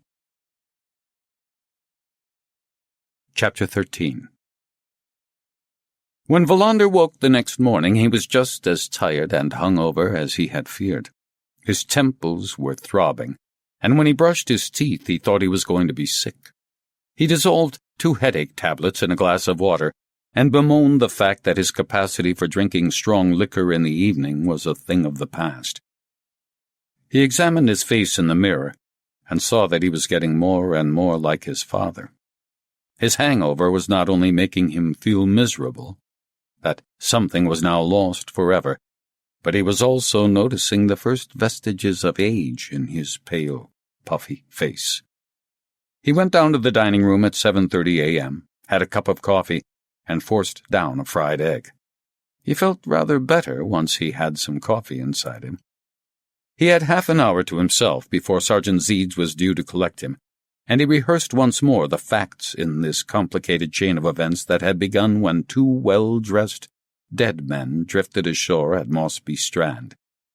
He tried to digest the discovery he had made the previous night, the possibility that it might well be Putnis and not Murnez who was pulling the strings in the background. But this thought merely led him back to square one. Nothing was clear. He had gathered that an investigation in Latvia was conducted in circumstances entirely different from those applying in Sweden. The amassing of facts and the establishing of a chain of proof was so very much more complicated against the shadowy backdrop of a totalitarian state. Perhaps the first thing that had to be decided here was whether a crime should be investigated at all, he thought, or whether it might come into the category of non-crimes. It seemed to him that he should redouble his efforts to extract explanations from the 2 colonels. As things stood at the moment, he couldn't know whether they were opening or closing invisible doors in front of him. Eventually he got up and went out to find Sergeant Zeeds. As they drove through Riga, the combination of decrepit buildings and dreadful, grim squares filled him once more with a special kind of melancholy he had never before experienced. He imagined that the people he saw standing at bus stops or scurrying along the pavements felt the same desolation, and he shuddered at the thought. He felt homesick again, although he was not sure what there was about home that filled him with longing. The phone rang as he opened the door of his office. He had sent Sergeant Zeeds to fetch some coffee. "Good morning," Murnez said, and Wallander could tell that the gloomy colonel was in a good mood. "Did you have a pleasant evening?" "I enjoyed the best food I've had since coming to Riga," Wallander replied. "But I'm afraid I had too much to drink." "Moderation is a virtue unknown in this country," Murnez said. "As I understand it, the success of Sweden is based on an ability to live with restraint." Before Wallander could think of a suitable response, Murnez continued. "I have a most interesting document on my desk here in front of me. I think it will help you to forget drinking too much of Colonel Putnis's excellent cognac." "What kind of document?" "Upitis's confession, written and signed during the night." Wallander said nothing. "Are you still there? Perhaps you ought to call in at my office straight away." In the corridor, Wallander bumped into Sergeant Zeeds, and, cup in hand, he entered Murnez's office. The colonel was sitting at his desk, wearing that weary smile of his. and he picked up a file from his desk as Wallander sat down. "So, here we have a confession from the criminal Upitis," he said. "It will be a real pleasure for me to translate it for you. You seem surprised." "I am," Wallander said. "Was it you who interrogated him?" "No. Colonel Putnis had ordered Captain Emanuelis to take charge of the interrogation. He has done even better than we had expected. Emanuelis is clearly a police officer with a bright future." Did Wallander detect a note of irony in Meunier's voice? Or was it just the normal tone of voice of a tired, disillusioned police officer? "So, Upitis, the drunken butterfly collector and poet, has decided to make a full confession," Meunier continued. "Together with two others, Messieurs Bergklaus and Lapin, he admits to having murdered Major Liepa in the early hours of February 23rd. The three men had undertaken to carry out a contract placed on the life of Major Liepa. Upitis claims he doesn't know who was behind the contract, and that is probably true. The contract passed through many hands before ending up at the right address. Since it was placed on the life of a senior police officer, the sum involved was considerable. Upitis and the other two gentlemen shared the reward, which corresponds to about 100 years' wages for a worker here in Latvia. The contract was placed rather more than 2 months ago, long before Major Liepa left for Sweden. The person commissioning the murder did not lay down a deadline. The key thing was that Upitis and his accomplices didn't fail.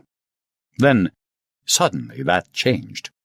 3 days before the murder, when Major Liepa was still in Sweden, that is, Upitis was contacted by an intermediary and instructed that he must be disposed of immediately upon his return to Riga. No reason for this urgency was given, but the sum of money involved was increased, and a car was put at Upitis' disposal. Upitis was to visit a cinema in the city, the Spartak, to be exact, every day, in the morning and in the evening. On one of the black columns supporting the roof of the building, someone would place an inscription, the kind of thing you in the West call graffiti. And when it appeared, Major Liepa was to be liquidated straight away. That inscription appeared in the morning of the day Major Liepa was due back. Upitis immediately contacted Bergklaus and Lapin. The intermediary had told them that Major Liepa would be lured out of his flat late that evening. What happened next was up to them. This evidently caused the three murderers considerable problems. They assumed Major Liepa would be armed, that he would be on the alert, and that he would probably resist. This meant they would have to strike the moment he left the building. Naturally, there was every chance that they would make a mess of it. Meunier broke off abruptly and looked at Wallander. "Am I going too fast?" "No, I think I can follow." They drove to the street where Major Liepa lived, Meunier went on.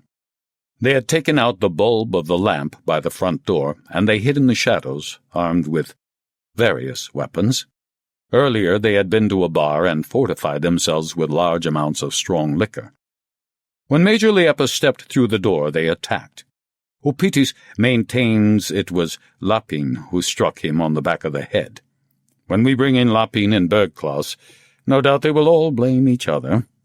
Unlike Swedish law, ours permits us to condemn more than one man if it proves not to be possible to decide which of them was the actual killer. Major Liepa slumped down onto the pavement, the car drove up, and the body was crammed onto the back seat. On the way to the harbor, he came round, whereupon Lapin is said to have struck him on the head again. Upitis claims Major Liepa was dead when they carried him out to the quayside. The intention was to give the impression that Major Liepa had been the victim of some kind of accident. That was doomed to failure. But it seems that Upitis and his accomplices didn't make much of an effort to mislead the police. Meunier tossed the report back onto his desk. Wallander thought back to the evening he had spent at the hunting lodge, Upitis and all his questions, the strip of light from the door where somebody had been listening. We think Major Liepa was betrayed. We suspect Colonel Meuniers. How could they know Major Liepa would come back home on that day? Possibly somebody working for Aeroflot had been bribed. There are passenger lists, after all. Certainly we shall be looking into that. Why was the Major murdered? Rumors spread quickly in a society like ours. Perhaps Major Liepa was being too awkward for certain powerful criminals to tolerate. Wallander thought for a moment before putting his next question. He had listened to Meunier's account of Upitis' confession and realized that something was wrong. Terribly wrong. Even though he knew it was a fabrication, he couldn't guess at the truth. The lies complemented each other, and what had really happened, and the reasons for it, were impossible to see. He realized he didn't have any questions to ask. There were no more questions, just vague, helpless statements. You must know that not a word of Upitis' confession is true, he said. Meuniers gave him a searching look. Why shouldn't it be true? For the simple reason that Upitis didn't kill Major Liepa, of course. The whole confession is made up. He must have been forced to make it. Unless he's gone mad. Why couldn't a criminal like Upitis have murdered Major Liepa? Because I've met him, Wallander said. I've spoken to him. I'm convinced that if anybody in this country can be excluded from suspicion of having murdered Major Liepa, it's Upitis. Meunier's astonishment couldn't possibly have been an act. So, it wasn't him standing in the shadows at the hunting lodge, listening, Wallander registered. Who was it then? Baba Liepa? Or Colonel Putnis? You say you've met Upitis. Wallander made a snap decision to go once again for a half-truth. He had no choice. He had to protect Baba Liepa. He came to my hotel room and introduced himself. I recognized him when Colonel Putnis pointed him out through the two-way mirror in the interrogation room. When he came to see me, he said he was a friend of Major Liepa's. Meuniers was sitting tense and erect in his chair, all his attention concentrated on what Wallander had just said. Strange. Very strange. He came to see me because he wanted to tell me he thought Major Liepa had been murdered by one of his colleagues. By the police? Yes. Upitis hoped I would be able to help him to work out what had happened. How he knew there was a Swedish police officer in Riga, I have no idea. What else did he say? That Major Liepa's friends didn't have any proof, but that the Major had said that he felt under threat. Threatened by whom? By somebody in the police. Perhaps also by the KGB. Why should he feel threatened? For the same reason that Upitis believes criminals in Riga had decided the Major should be liquidated. There is an obvious link. What link? The fact that Upitis was right on 2 counts, although he must have lied on 1 occasion. Meuniers leapt to his feet. Wallander wondered whether he, the police officer from Sweden, had overstepped the mark, pushed his luck too far. But the way Meuniers looked at him suggested he was almost pleading with him. Colonel Putnis must hear this, Meuniers said. Indeed, Wallander said. He must. 10 minutes later, Putnis strode through the door. Wallander had no opportunity to thank him for the dinner before Meuniers, speaking excitedly and forcefully in Latvian, recounted what Wallander had just told him about his meeting with Upitis. Wallander was certain that Putnis's expression would reveal whether he had been the one in the shadows that night in the hunting lodge, but he gave nothing away. Wallander tried to think of a plausible explanation for Upitis having made a false confession, but everything was so confused and obscure that he gave up the attempt. Putnis's reaction was very different from that of Meuniers. "Why didn't you tell anybody before that you had met this criminal Upitis?" he asked. Wallander didn't know what to say. He could tell that he had broken the bond of trust between them, but at the same time, he wondered whether it was a coincidence that he had been having dinner with the Putnises the night Upitis made his alleged confession. Was there any such thing as a coincidence in a totalitarian society? Hadn't Putnis also said he always preferred to interrogate his prisoners alone? Putnis's indignation subsided as quickly as it flared up. He was smiling again, and put his arm on Wallander's shoulder. Upitis, the butterfly collector and poet, is a crafty fellow. One has to admit it is a very clever move to divert suspicion from himself by going to see a Swedish police officer who happens to be visiting Riga. But there is nothing false about his confession. I've been expecting him to cave in. The murder of Major Liepa is solved. That means there is no longer any reason why you should stay in Riga. I'll see about arranging for your journey home straight away. We will express our thanks to the Swedish Foreign Ministry through the official channels. It was then that it dawned on Wallander just how the whole of this gigantic conspiracy must be organized. He could see not just the scope of it, and the ingenious mixture of truth and lies, false trails and genuine chains of cause and effect, but it was also clear to him that Major Liepa had been the skillful and honorable police officer he had thought him to be.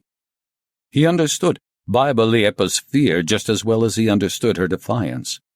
Although he was now going to be forced to go home, he knew he would have to see her again.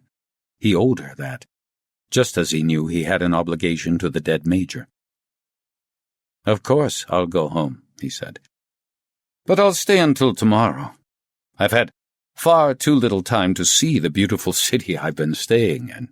That's something I realized last night, talking to your wife." He had been addressing both the colonels, apart from this last bit, which was directed at Putnis. "Sergeant Zeeds is an excellent guide," he continued. "I trust I can make use of his services for the rest of today, even though my work here is now finished." "Of course," Meunier said. "Perhaps we ought to celebrate the fact that this peculiar business is about to be solved. It would be impolite of us to allow you to fly back home without our presenting you with a souvenir, or drinking one another's health." Wallander thought about the coming evening. Inese would be waiting for him in the hotel nightclub and pretending to be his mistress to take him to his appointment with Baiba Liepa. "Well, let's keep it low-key," he said. "We're police officers, after all, not actors celebrating a successful first night. Besides, I've already got something arranged for tonight. A young lady has agreed to keep me company." Meunier smiled and produced a bottle of vodka from one of his desk drawers. "That's something we wouldn't want to spoil. Let's drink a toast here and now." They're in a hurry, Wallander thought. They can't get me out of the country quickly enough. They drank one another's health. Wallander raised his glass to the two colonels and wondered if he would ever discover which one had signed the order leading to the murder of the major. That was the only thing he was still doubtful about, the only thing he couldn't know. Putnis or Meunier? What was quite certain now was that Major Liepa had been right. His secret investigations had led him to a truth he had taken with him to the grave, unless he had left a record. That is what Baiba Liepa would have to find out if she wanted to know who had killed her husband, if it was Meunier or Putnis. Only then would she discover why Upitis had made a false confession in a desperate attempt to find out which of the colonels was responsible for the major's death. Here I am, drinking with one of the worst criminals I've ever come across, Wallander thought. The only thing is, I don't know which one it is. "We shall accompany you to the airport in the morning, of course," Putnis said when the toasts were over. Wallander left police headquarters feeling like a newly released prisoner, marching a few paces behind Sergeant Zeeds. They drove through the streets with the sergeant pointing out various places of interest. Wallander looked and nodded, muttering yes and very pretty when it seemed appropriate, but his thoughts were miles away. He was thinking about Upitis, and the choice he had obviously been given. What had Myrnias, or Putnis, whispered in his ear? What had they produced from their store of threats, the scope of which Wallander hardly dared imagine? Perhaps Upitis had a Major Liepa of his own. Perhaps he had children. Did they still shoot children in Latvia? Or was it sufficient just to threaten that every door would be closed to them in future, that their future would be over before it had even started? Was that how a totalitarian state functioned? What choice did Upitis have? Had he saved his own life, his family, Major Liepa, by pretending to be the murderer? Wallander tried to recall the little he knew about the show trials that had led to a series of appalling injustices throughout the history of communism. Upitis fitted into that pattern somewhere or other. Wallander knew he would never be able to comprehend how people could be forced to admit to crimes they could never have committed, admit to murdering their best friend deliberately and in cold blood. I'll never know, he thought. I'll never know what happened, and that's just as well, because I'd never be able to understand it anyway. But Major Liepa would understand, and she has got to know. Someone is in possession of the Major's last will and testimony. His investigation is not dead, it's still alive, but it is outlawed and hiding somewhere where not only the Major's soul is keeping watch over it. What I'm looking for is the guardian, and that's something Major Liepa must know.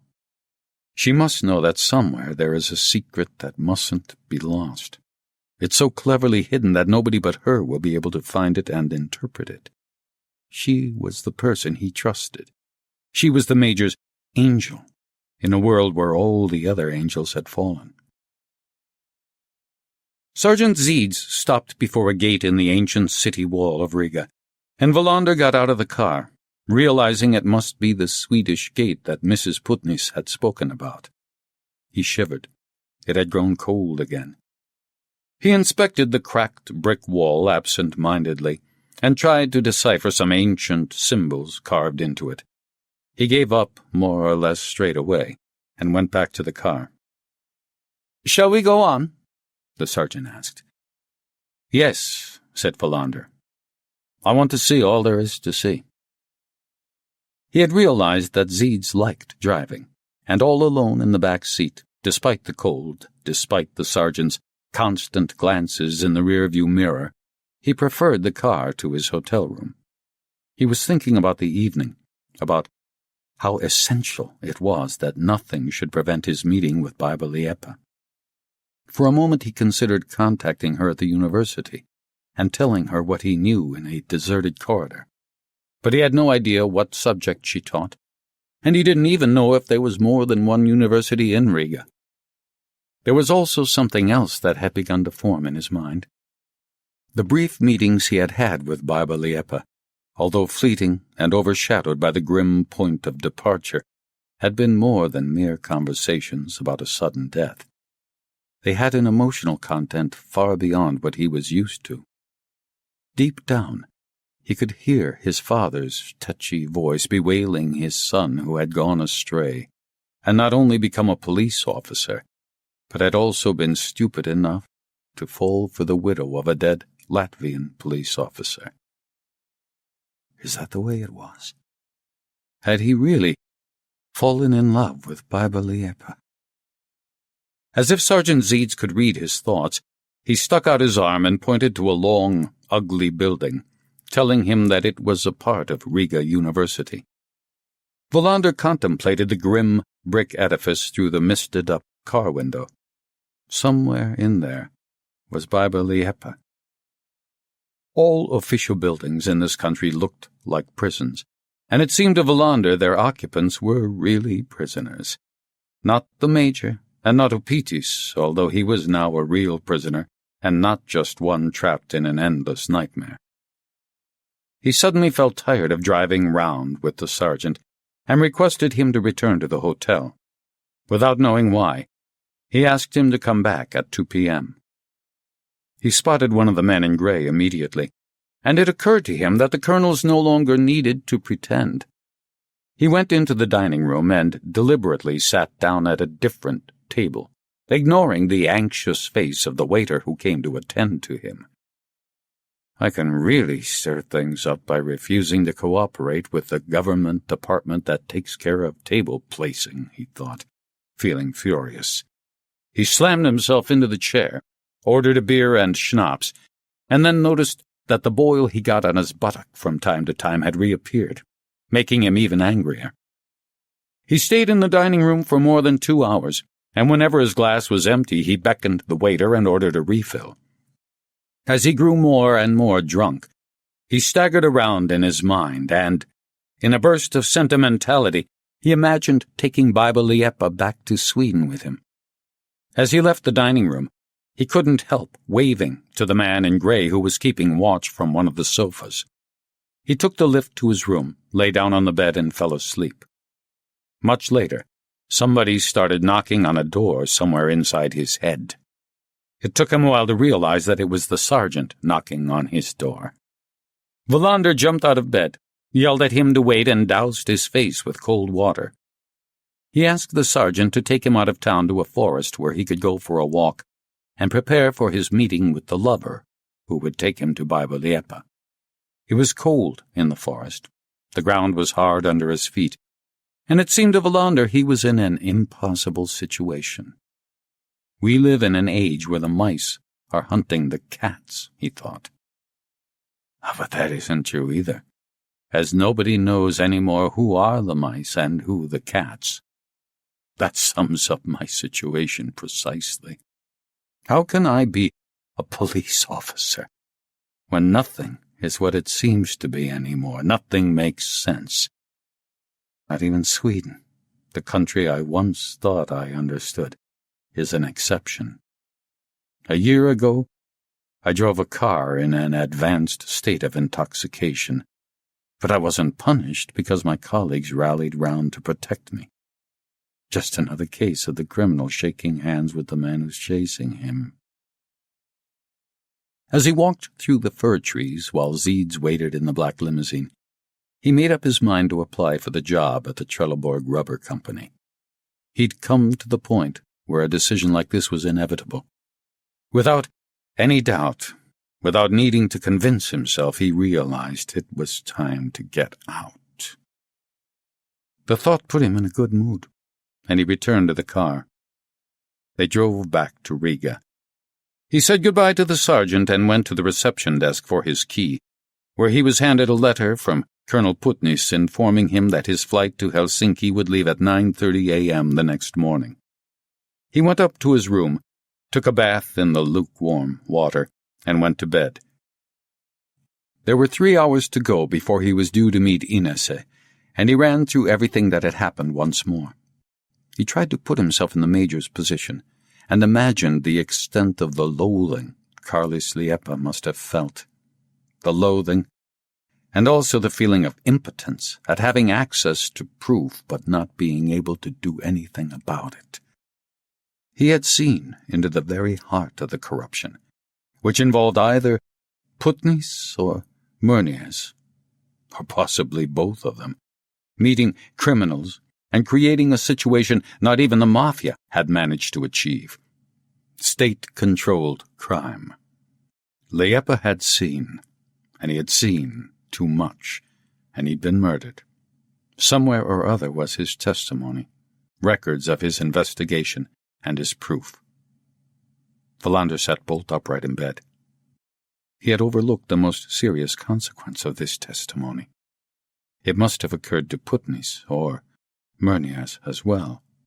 They would have reached the same conclusion and be just as keen to find the proof that Major Liepa had hidden. His fear returned. Nothing could be easier than arranging for a Swedish police officer to disappear. There could be an accident, a criminal investigation that was in fact just a game with words, and a zinc coffin could be sent back to Sweden with deepest regrets. Possibly they already suspected that he knew too much. Or was the rapid decision to send him back home a sign that they were confident that he knew nothing at all? There's nobody here I can trust, Wallander thought. I'm all on my own, and I must do as Major Liepa, decide who to confide in, and risk making a decision that might turn out to be wrong. But I'm isolated, while round about me are eyes and ears that would have no hesitation in sending me down the same road as the Major. Perhaps another conversation with Major Liepa would be too risky. He got out of bed and stood at the window, looking out over the rooftops. It had grown dark. It was nearly 7 p.m., and he would have to make up his mind. I am not a courageous man, he thought. Least of all am I a police officer with a disregard for death, who takes risks without hesitation. What I would most like to be doing is investigating bloodless burglaries and frauds in some quiet corner of Sweden. Then he thought of Baiba, her fear and her defiance, and he knew he would never be able to live with himself were he to fail her now. He put on his suit and went downstairs shortly after 8 p.m. There was a different man in gray, with a different newspaper, in the foyer, but this time Wallander didn't bother to wave. Although it was quite early in the evening, the nightclub was already packed. He elbowed his way through the throng, past several women giving him come-hither smiles, and finally reached an empty table. He knew he shouldn't have anything to drink, but when a waiter came to his table, he ordered a whiskey even so. There was no band on the platform, but music was blaring out of loudspeakers suspended from the black ceiling. He tried to make out people in this murky twilight world, but everything was just shadows and voices drowned by the awful music. Ines appeared from nowhere, and she played her part with an assurance that surprised him. There was no sign of the shy lady he had met a couple of days earlier. She was heavily made up and provocatively dressed in a miniskirt, and he realized he hadn't prepared himself at all for this charade. He held out his hand to greet her, but she ignored it and stooped down to kiss him. We can't go just yet. Order me a drink. Laugh. Look as if you're pleased to see me. She drank whiskey, smoking nervously, keeping an eye on the nightclub entrance. Wallander tried to play the part of a middle-aged man flattered by the attention of a young woman. He tried to pierce the wall of sound and tell her about his long tour of the city with the sergeant as his guide. When Wallander said he would be going back home the next day, she started. He wondered how deeply involved she was, whether she was one of the friends Major Liepa had referred to, the friends whose dreams were the guarantee that the future of their country wouldn't be thrown to the dogs. But I can't trust her either, Wallander thought. She too might be leading a double life, having been given no choice, or as a last desperate ploy. Pay now, she said. We'll be leaving in a moment. Wallander noticed that the lights had gone on over the platform, and the band in their pink silk jackets were starting to tune their instruments. He paid the waiter, and Ines smiled, pretending to whisper sweet nothings in his ear. There is a back door next to the lavatories. It's locked, but if you knock, somebody will open it. You'll come out into a garage. There'll be a white Moskvich standing there with a yellow mudguard over the right front wheel. The car isn't locked. Get into the back seat. I'll be there shortly after you. Smile now. Whisper in my ear. Give me a kiss. Then go. He did as he was told, then stood up. Next to the lavatories, he knocked on a metal door and heard a key turn immediately. People were going in and out of the lavatories, but nobody seemed to pay any attention as he slipped through the door into the garage. I'm in a country full of secret entrances and exits, he thought. Nothing seems to happen in the open. The garage was cramped and dimly lit, and smelt of engine oil and petrol. Wallander could see a lorry with one wheel missing, some bicycles, and then the white Moskvich. There was no sign of the man who had opened the door for him. Wallander tried the car door. It was unlocked. He got into the back seat and waited. Shortly afterwards, Ines appeared. She was clearly in a hurry. She started the engine, the garage doors slid open, and she drove out of the hotel, turning left away from the wide streets surrounding the block with the Latvia Hotel at its core. He noticed that she was keeping a constant lookout in the rearview mirror and kept changing direction, following some invisible map. After about 20 minutes of twisting and turning, she seemed satisfied they were not being followed. She asked Wallander for a cigarette, and he lit one for her. They crossed over the long iron bridge and into a maze of dirty factories and endless clusters of barrack-like blocks of flats. Wallander was not sure if he recognized the building, outside which she came to a halt. "Hurry up," she said. "We don't have much time."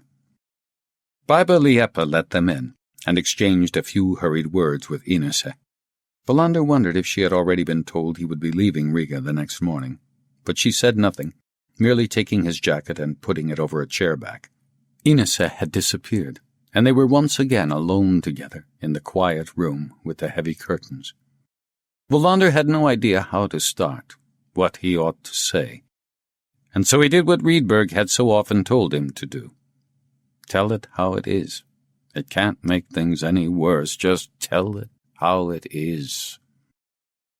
She slumped back in the sofa, as if struck by a terrible pain when Wallander told her Upitis had confessed to murdering her husband. "It's not true," she whispered. "I've had his confession translated for me. It claims he had 2 accomplices." "It's not true," she screamed, and it was as if a floodgate had finally burst. Ines appeared in the shadows and looked at Wallander. He knew immediately what he should do. He moved over to the sofa and put his arms round Baiba, who was shivering and sobbing. Wallander had time to register that she might be crying because Upitis had committed an act of betrayal that was so outrageous it was impossible to comprehend. Or she could be crying because the truth was about to be suppressed by means of a false, forced confession. She was sobbing frantically and clinging on to him as if she were suffering a long, drawn-out attack of cramp. Looking back, it seemed to Wallander that was the moment when he burnt his boats and began to accept that he was in love with Major Liepa. He had realized the love he now felt had its origins in another person's need of him. He asked himself briefly if he had ever felt anything like it before. Ines came in with 2 cups of tea. She briefly stroked Major Liepa's head, and the Major's widow stopped crying almost immediately. Her face was ashen. Wallander told her all that had happened, and that he would be returning to Sweden in the morning. He told her the whole story he had managed to piece together, and was surprised how convincing it sounded. He eventually got round to mentioning the secret which must exist somewhere or other, and she nodded to show that she understood. "Yes," she said. "He must have hidden something away. He must have made notes. A true testimony can never consist of unwritten thoughts." "But you don't know where it is?" "He never said anything about it." "Is there anybody else who might know?" "Nobody. I was the only one he confided in." "He has his father in Ventspils, doesn't he?" She looked at him in surprise. "I found out about him. I thought he might be a possibility." "He was very fond of his father, but he would never have trusted him with documents." "Then where can he have hidden them?" "Not in our flat.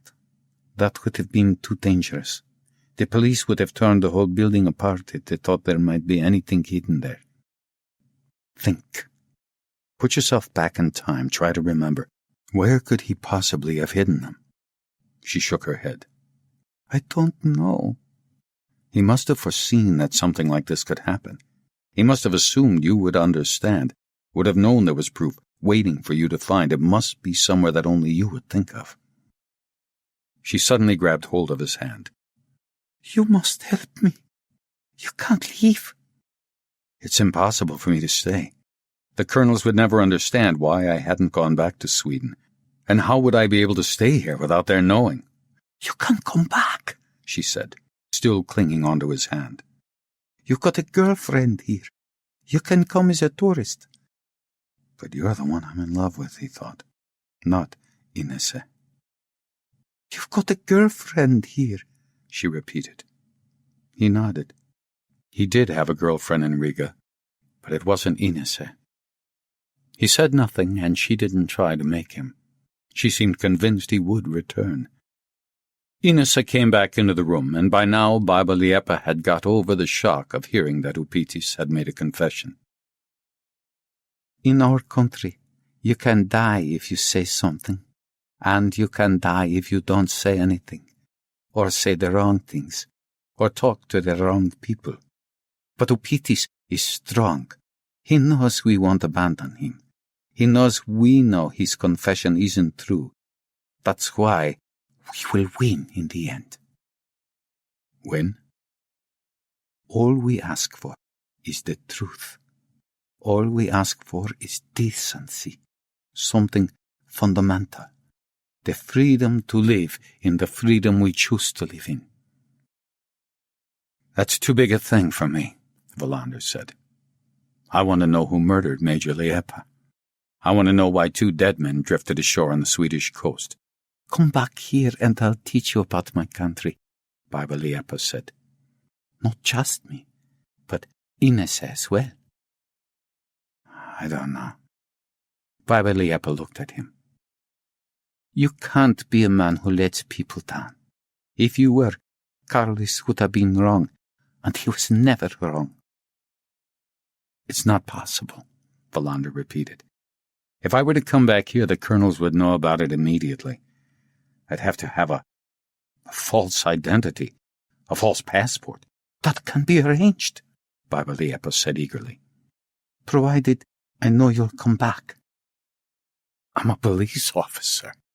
I can't risk my very existence by traveling around the world on a forged passport. He regretted saying it the moment the words had crossed his lips. He looked Major Liepa in the eye and saw the dead major's face. Oh, all right.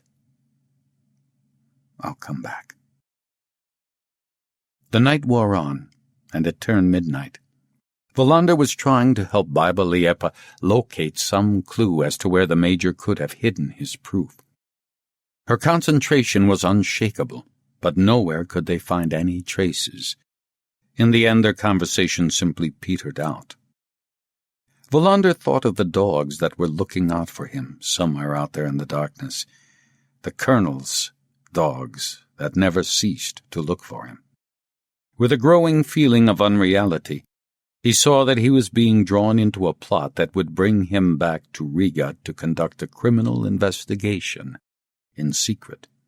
He would be a non-police officer in a country with which he was completely unfamiliar, and this non-police officer would be trying to establish the truth about a crime that many people already regarded as solved, finished, and done with.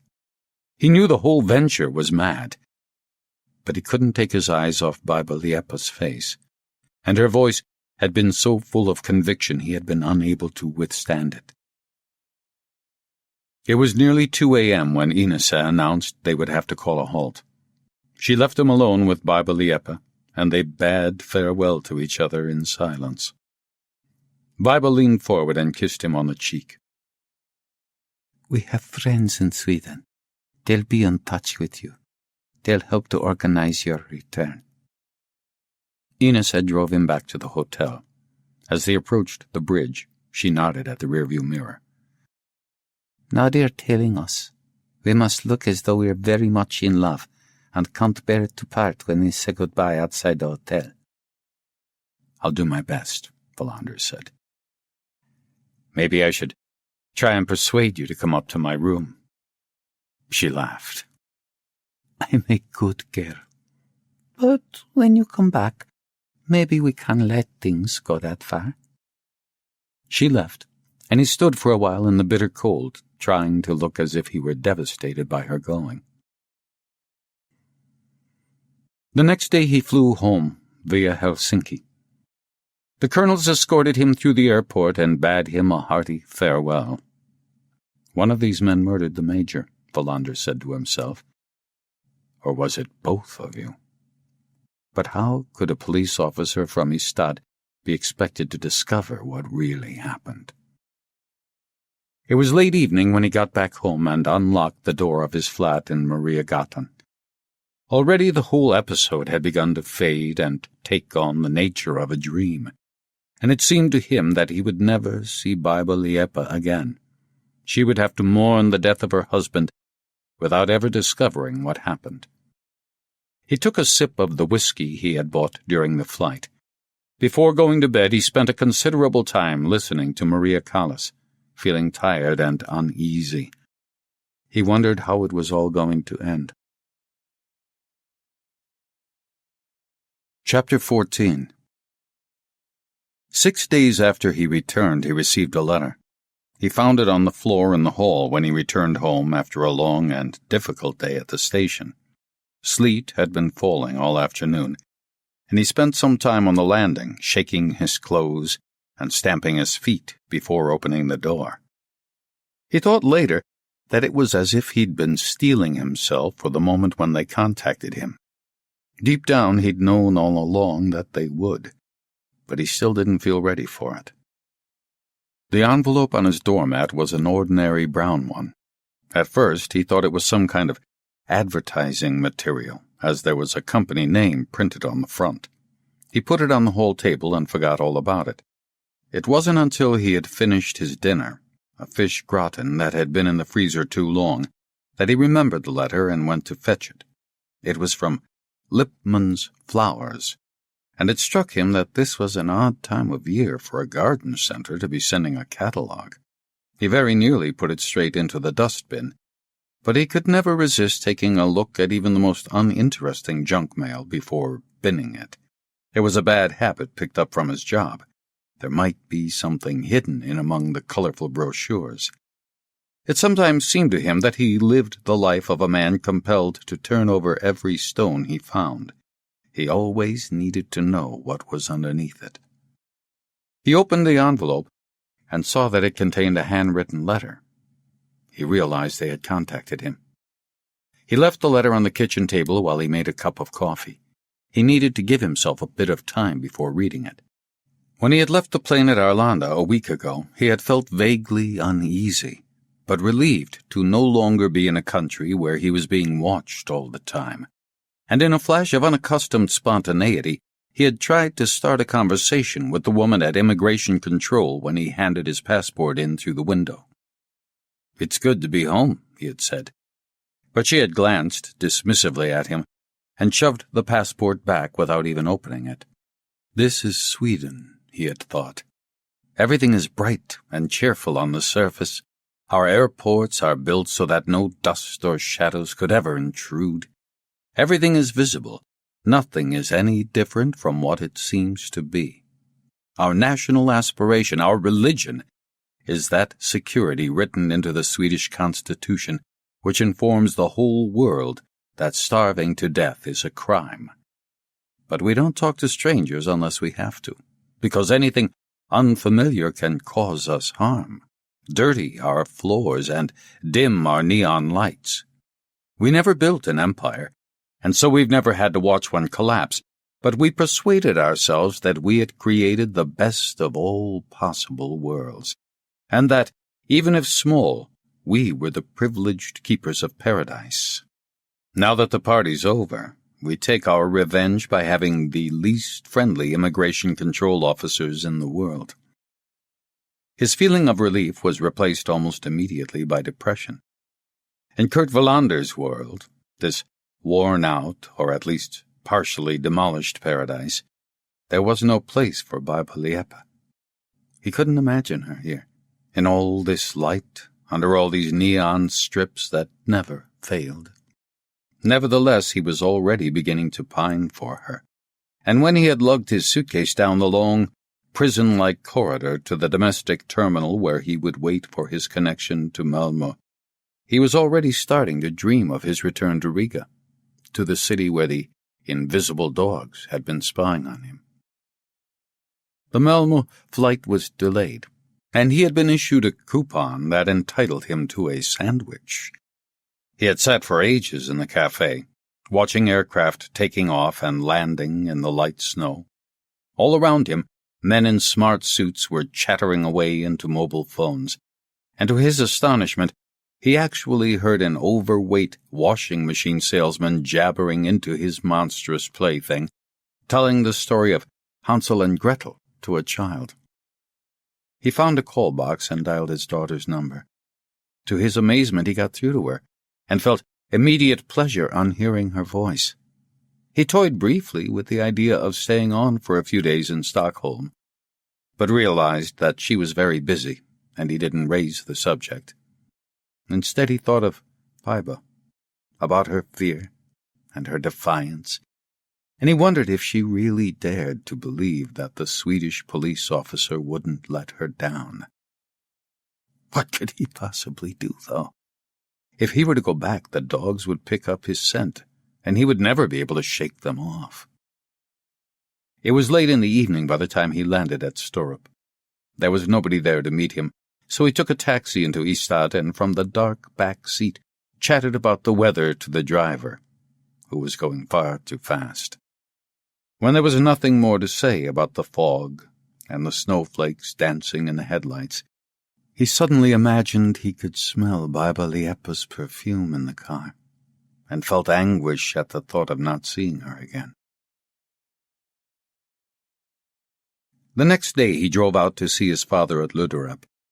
The home help had cut his hair for him, and it seemed to Wallander that he was looking healthier than he had done for years. He had brought him a bottle of cognac, and his father nodded approvingly when he saw the label. To his surprise, he had told his father about Major Liepa. They had been sitting in the old shed his father used as a studio. There was an unfinished canvas on the easel, the unchanging landscape. Wallander could see that it was going to be one with a grouse in the bottom left-hand corner. When he had arrived with his bottle of cognac, his father had been coloring the grouse's beak, but he had put down his brush and wiped his hands on a rag smelling of turpentine. Wallander told him about his trip to Riga, and then, without really understanding why, he stopped describing the city and told him about the meeting with Major Liepa. He didn't mention that she was the widow of a police officer who had been murdered. He only told him her name, said he had met her, and that he missed her. "Does she have any children?" his father asked.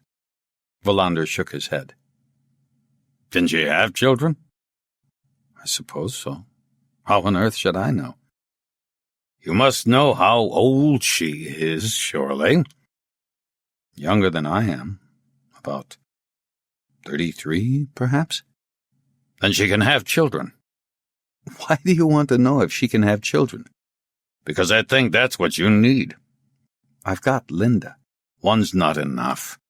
A person has to have at least 2 children in order to understand what it's all about. Bring her over to Sweden, marry her." "It's not as easy as that." "Do you have to make everything so damned complicated just because you're a police officer?"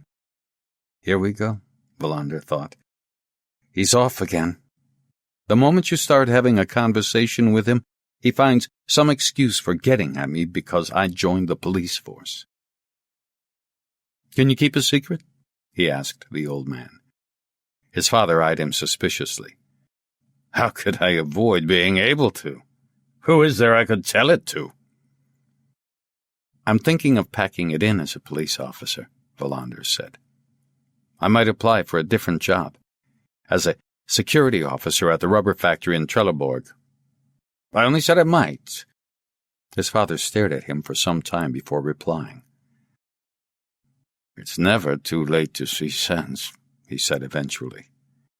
"The only thing you'll regret is that it took you so long to make your mind up." "I only said I might. I didn't say it was definite." But his father wasn't listening. He had gone back to the easel and was finishing the grouse's beak. Wallander sat on an old sledge and watched him for a while in silence. Then he went home, thinking how he had nobody to talk to.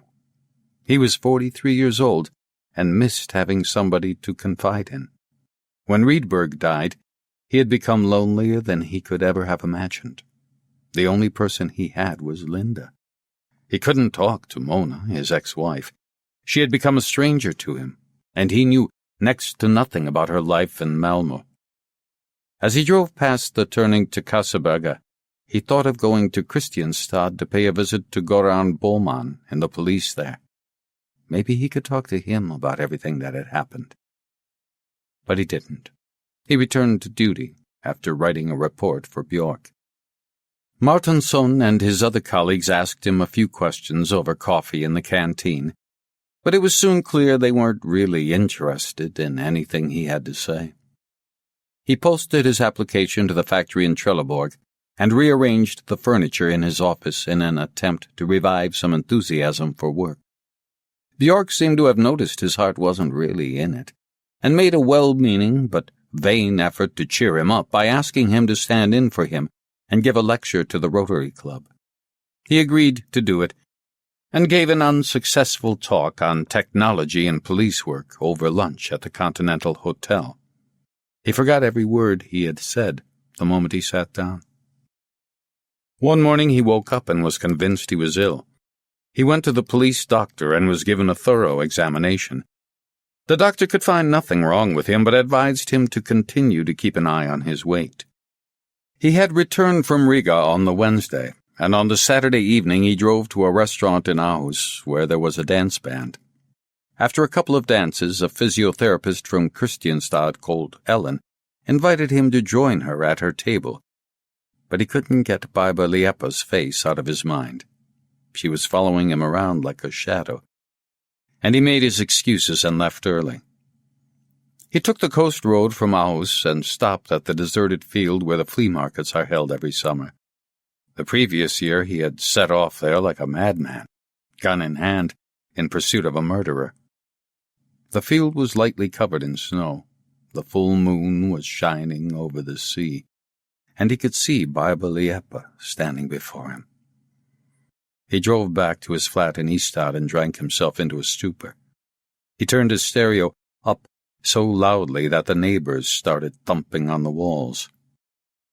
He woke on the Sunday morning with palpitations, and the day developed into a long, drawn-out wait for something unidentifiable, something unreachable. The letter arrived on the Monday. He sat at his kitchen table, reading the neat handwriting. It was signed by somebody calling himself Joseph Lippmann. "You are a friend of our country," wrote Joseph Lippmann.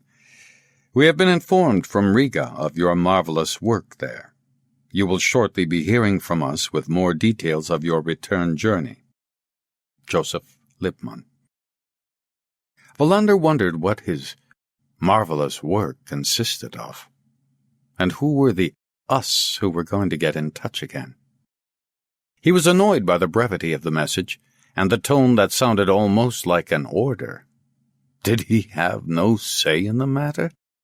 He had certainly not agreed to enter any secret service run by invisible people.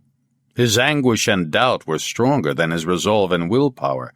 He wanted to see Major Liepa again, that was true, but he didn't trust his motives, and knew he was behaving like a lovelorn teenager.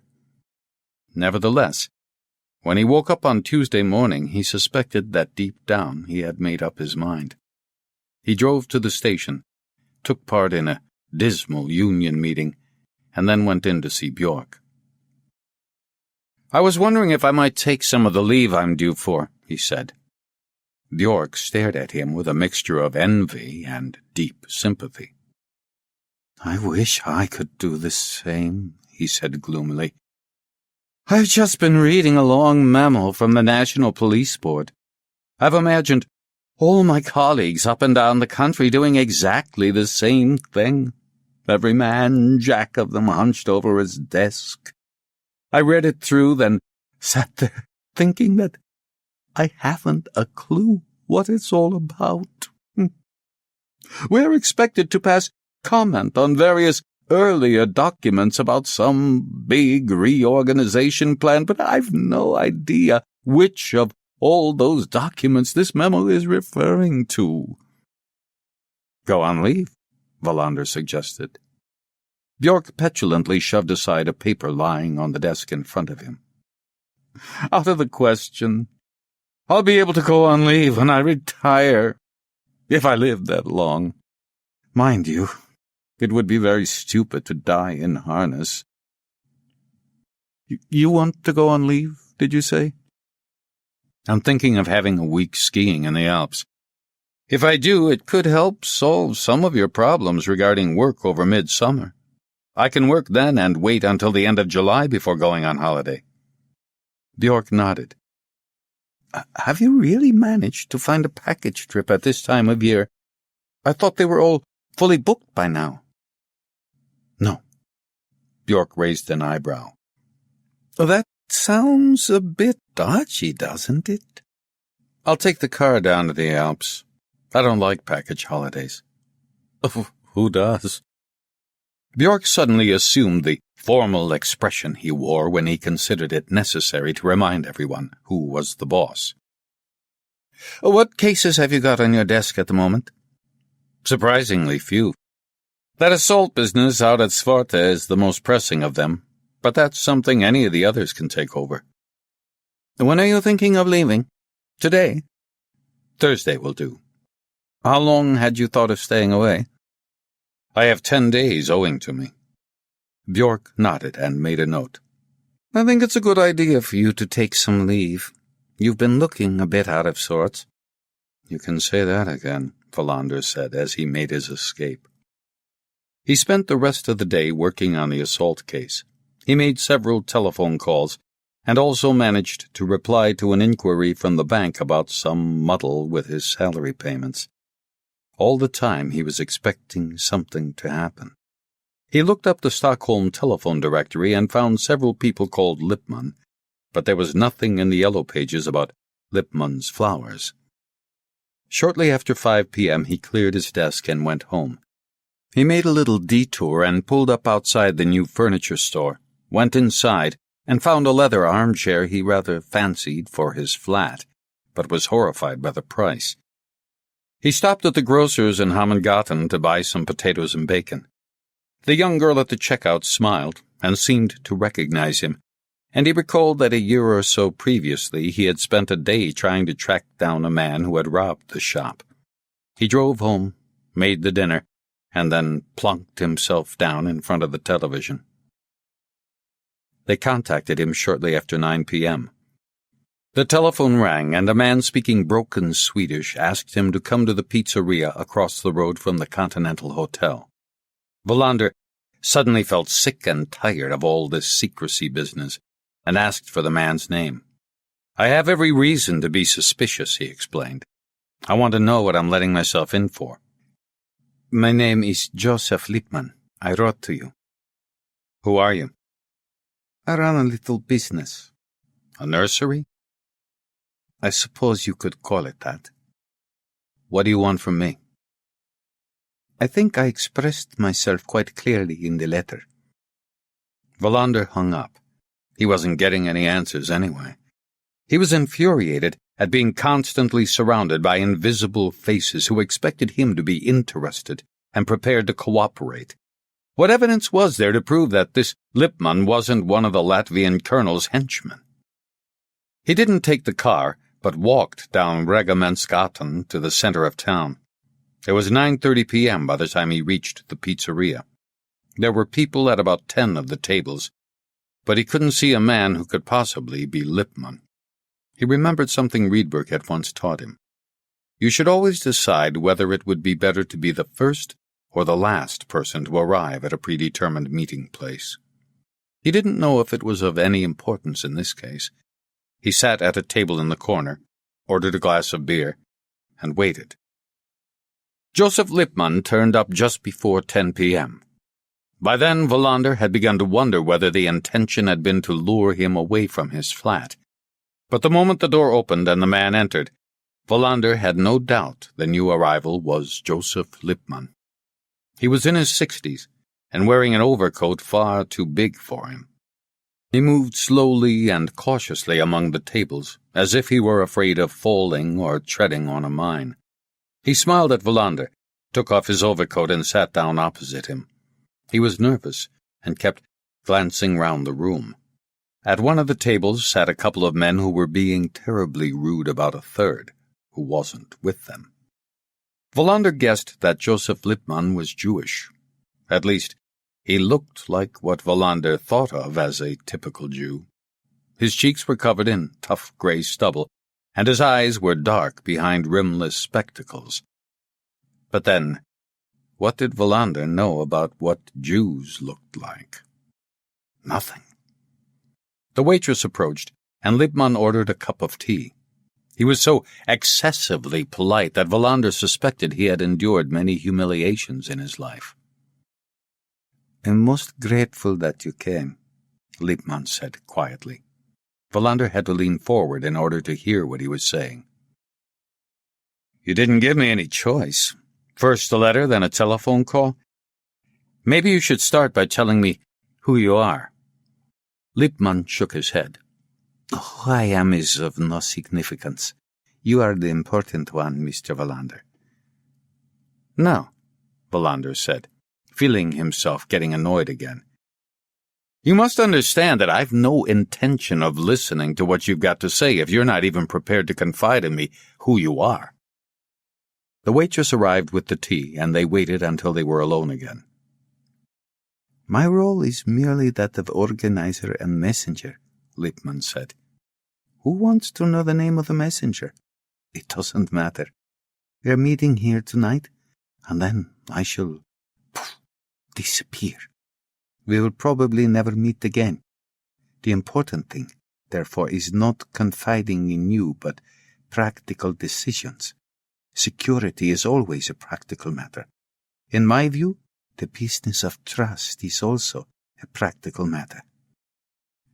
"In that case, we might just as well conclude the conversation straight away," Wallander said.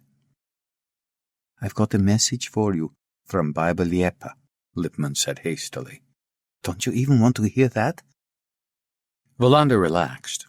He observed the man sitting opposite him, strangely hunched up, as if his health were so fragile he might collapse any moment. "I don't want to hear anything until I know who you are," he said eventually. "It's as simple as that." Lippmann took off his glasses and carefully poured some milk into his tea. "I am merely thinking of your own best interests, Mr. Wallander," Lippmann said. "In this day and age, it's often best to know as little as possible." "I've been to Latvia," Wallander said. "I've been there, and I think I know what it is to be constantly under observation, forever being checked. But we're in Sweden now, not Riga." Lippmann nodded pensively. "You may be right. Perhaps I am an old man who can no longer discern how reality is changing." "A nursery?" Wallander said, in an attempt to help him out. "I don't suppose they have always been like they are now." "I came to Sweden in the autumn of 1941, Lippmann said, stirring his tea. "I was a young man then, and I had the naive ambition of becoming an artist, a great artist. It was freezing cold as dawn broke and we caught sight of the Gotland coast. That was the moment we knew we had made it, despite the fact that the boat had sprung a leak, and several of my companions on board were seriously ill. We were undernourished. We had tuberculosis. Nevertheless, I have a clear memory of that freezing cold dawn. It was the beginning of March, and I made up my mind I was going to paint a picture of the Swedish coast that would symbolize freedom. That's what it might look like. The gates of paradise. Cold, unfrozen. A few black cliffs barely visible through the mist. But I never did paint that picture. I became a gardener instead. Now, I make a living by suggesting appropriate decorative plants for various Swedish firms. I've noticed how people, and especially people working for the new information technology companies, have an insatiable need to hide their machines among green plants. I shall never paint that picture of paradise. I'll just have to make do with the fact that I've seen it. I know paradise has many gates, just as hell does. One has to learn to distinguish between them, or one is lost. And that is something Major Liepa could do? Lippmann did not react to Wallander's mention of the Major. Major Liepa knew what the gates looked like. But that's not why he had to die. He died because he had seen who was going in and out through those gates. People who are afraid of the light, because the light makes them visible to people like Major Liepa.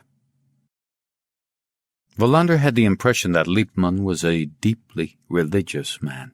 He expressed himself like a priest standing before a congregation. I have lived the whole of my life in exile, Lippmann continued. For the first 10 years, until the middle of the 1950s, I believed I would one day be able to return to my home country. Then came the interminable 1960s and 70s when I had completely given up hope. Only very ancient Latvians living in exile, only the really old and the really young and the really mad Latvians believed the world would change so that we might one day be able to return to our homeland. They believed in a dramatic turning point, while I was expecting a long drawn-out conclusion to the tragedy that even then seemed to be complete. But very suddenly things began to happen. We received mysterious reports from our homeland, optimistic reports. We saw the gigantic Soviet Union beginning to tremble as if some latent fever had at last begun to take hold.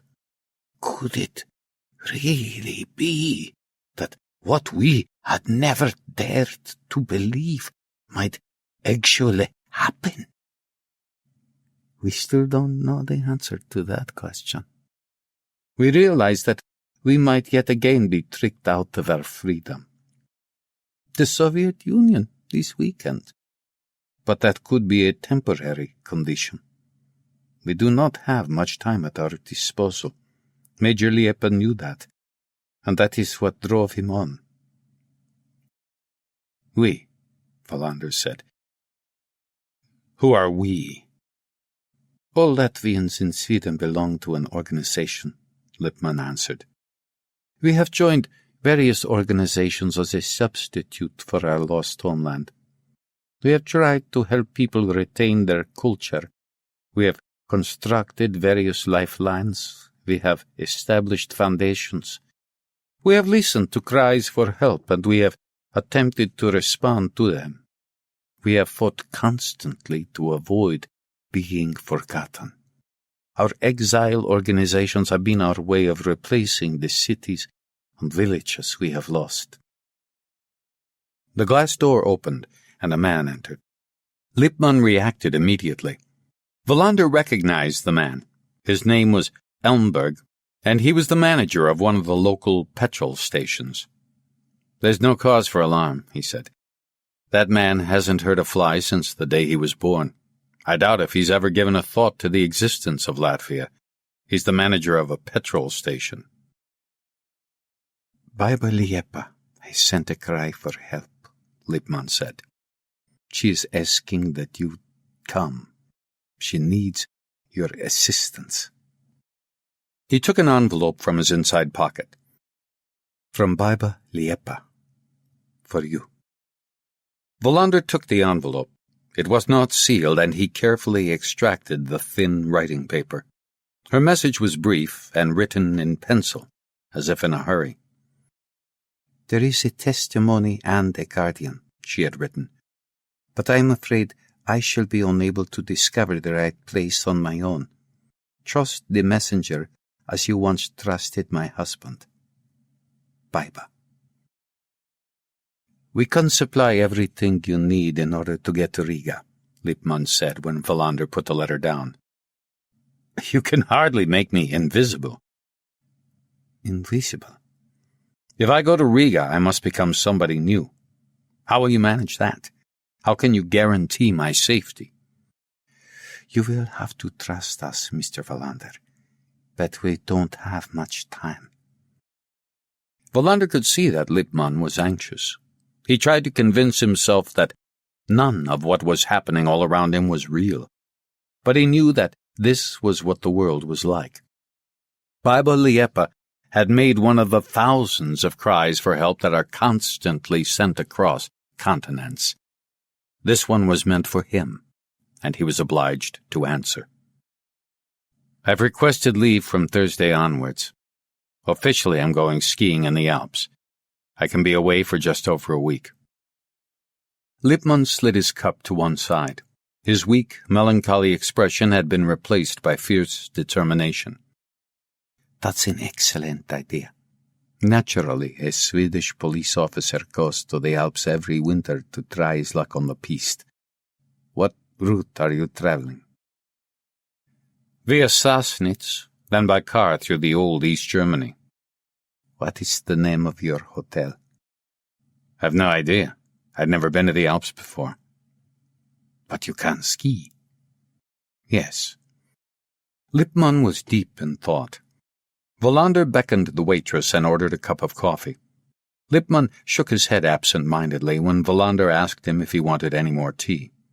Eventually, he removed his glasses and rubbed them carefully against the sleeve of his jacket. Going to the Alps is an excellent idea, but I need a bit of time to make the necessary arrangements. Tomorrow evening, somebody will phone you and inform you which of the morning ferries you should take from Trelleborg. Whatever else you do, don't forget to put your skis on the roof rack. Pack everything as if you really were going to the Alps. How do you think I'm going to be able to enter Latvia? You'll find out all you need to know on the ferry. Somebody will make contact with you. You will have to trust us. I can't guarantee that I'll accept your plan. There is no such thing as a guarantee in this world of ours, Mr. Wallander. All I can do is promise that we shall do our best to excel ourselves. Perhaps we have to pay and go now. They took leave of each other outside the pizzeria. The wind had come up and was squalling. Joseph Lippmann bade him a hasty farewell before disappearing in the direction of the railway station. Wallander walked home through the deserted town, thinking over what Major Liepa had written. The dogs are on her trail, he thought. She's scared and worried. The colonels have also caught on to the fact that the major must have left a testimony somewhere. It dawned on him that there was no time to lose. There was no longer any place for fear or second thoughts. He had to respond to her cry for help. The next day he prepared for the journey. Shortly after 6 p.m., a woman rang to say he had been booked on to the ferry leaving Trelleborg at 5:30 a.m. the next morning.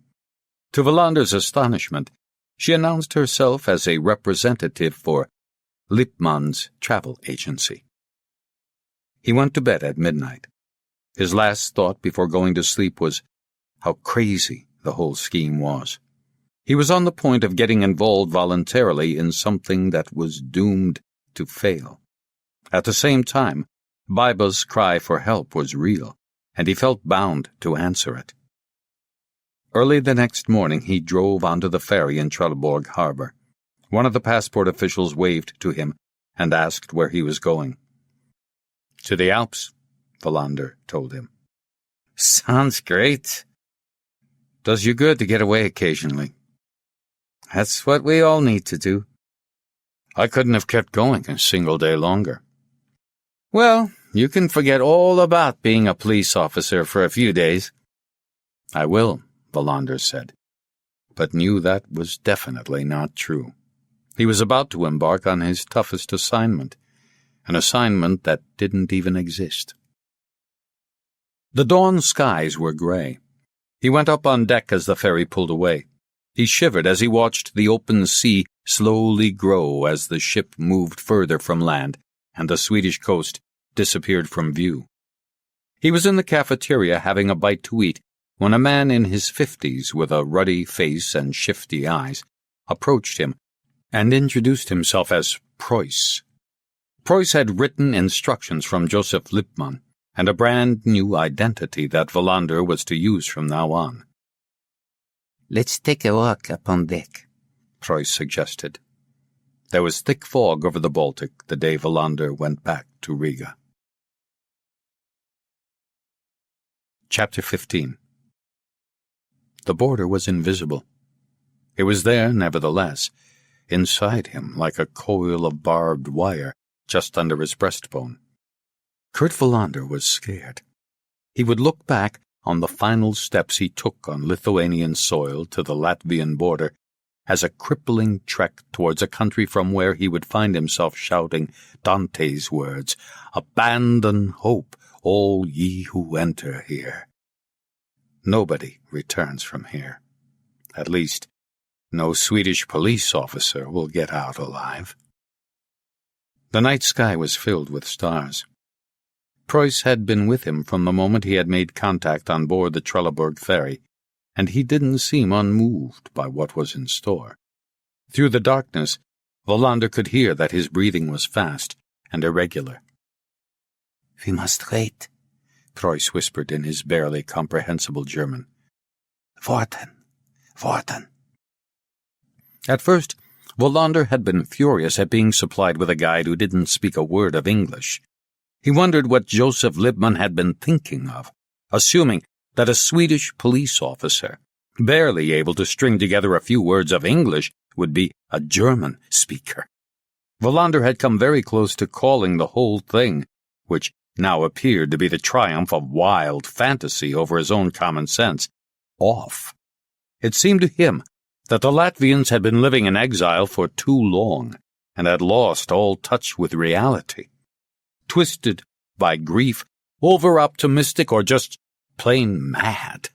How could this man Preuss, this skinny little man with the scarred face, inspire Wallander with sufficient courage, and not least provide sufficient security to enable him to return to Latvia as an invisible, non-existent person?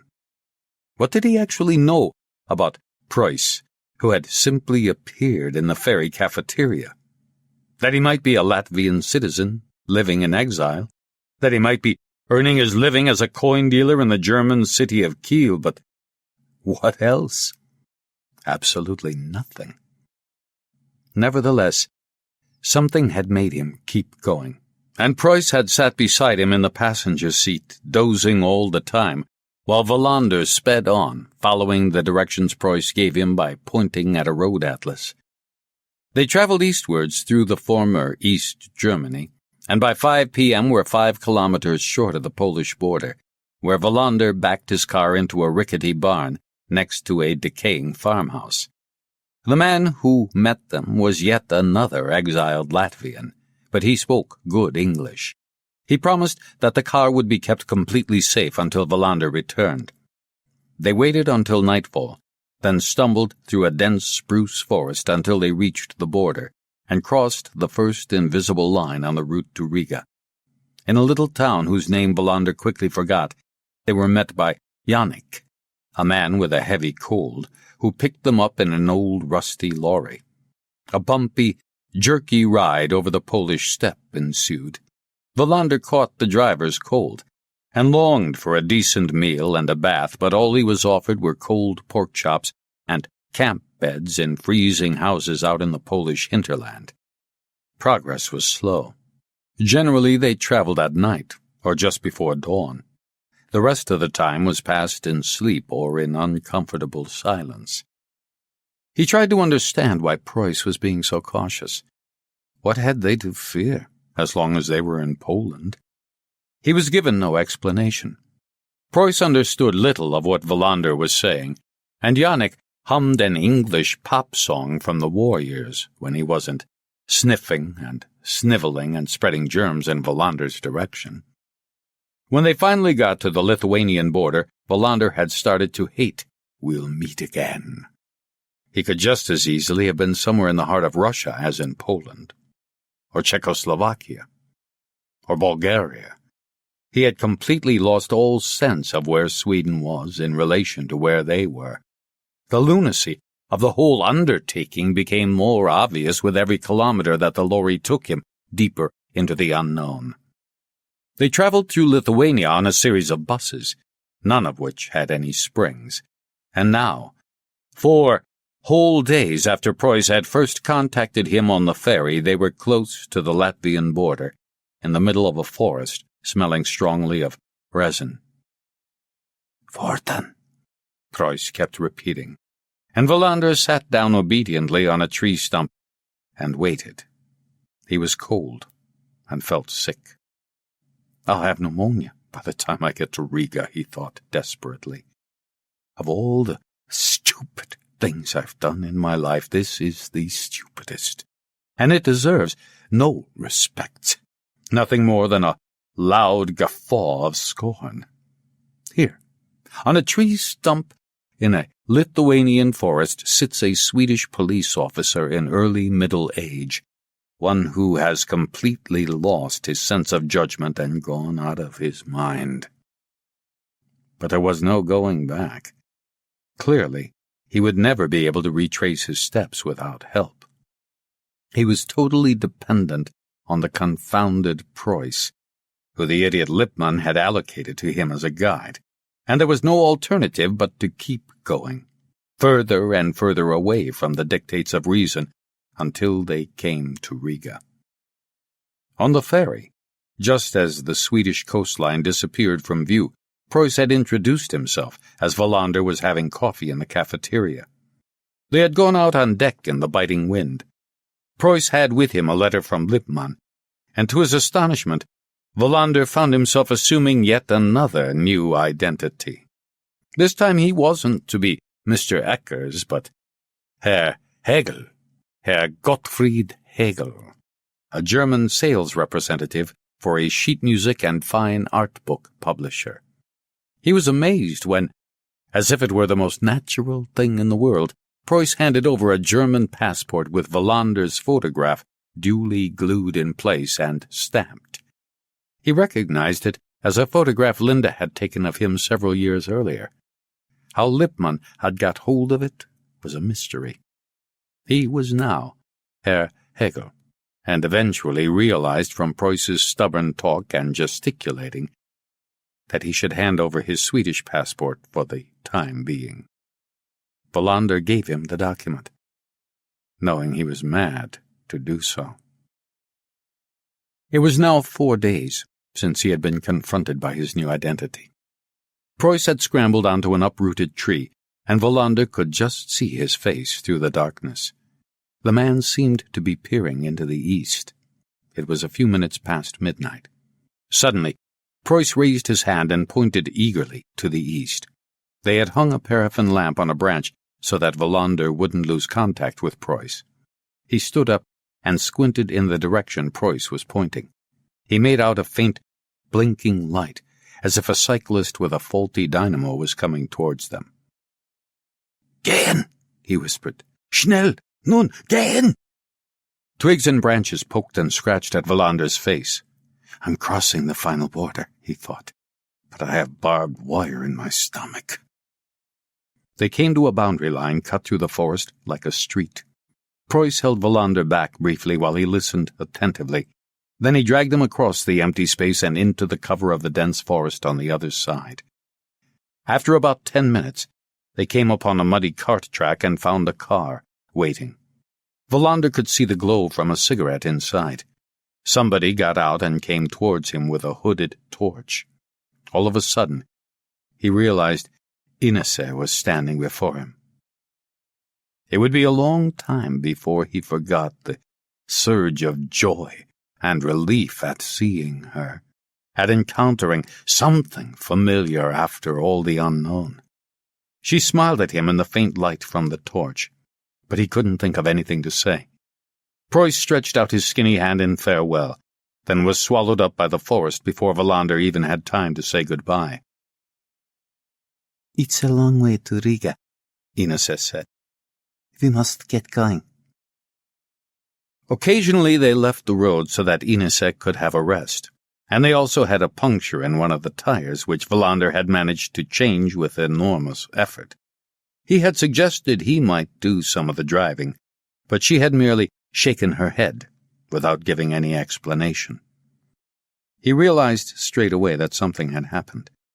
There was something hardened and determined about Inese that couldn't simply be put down to exhaustion. He sat beside her in silence, unsure whether she'd have the strength to answer questions.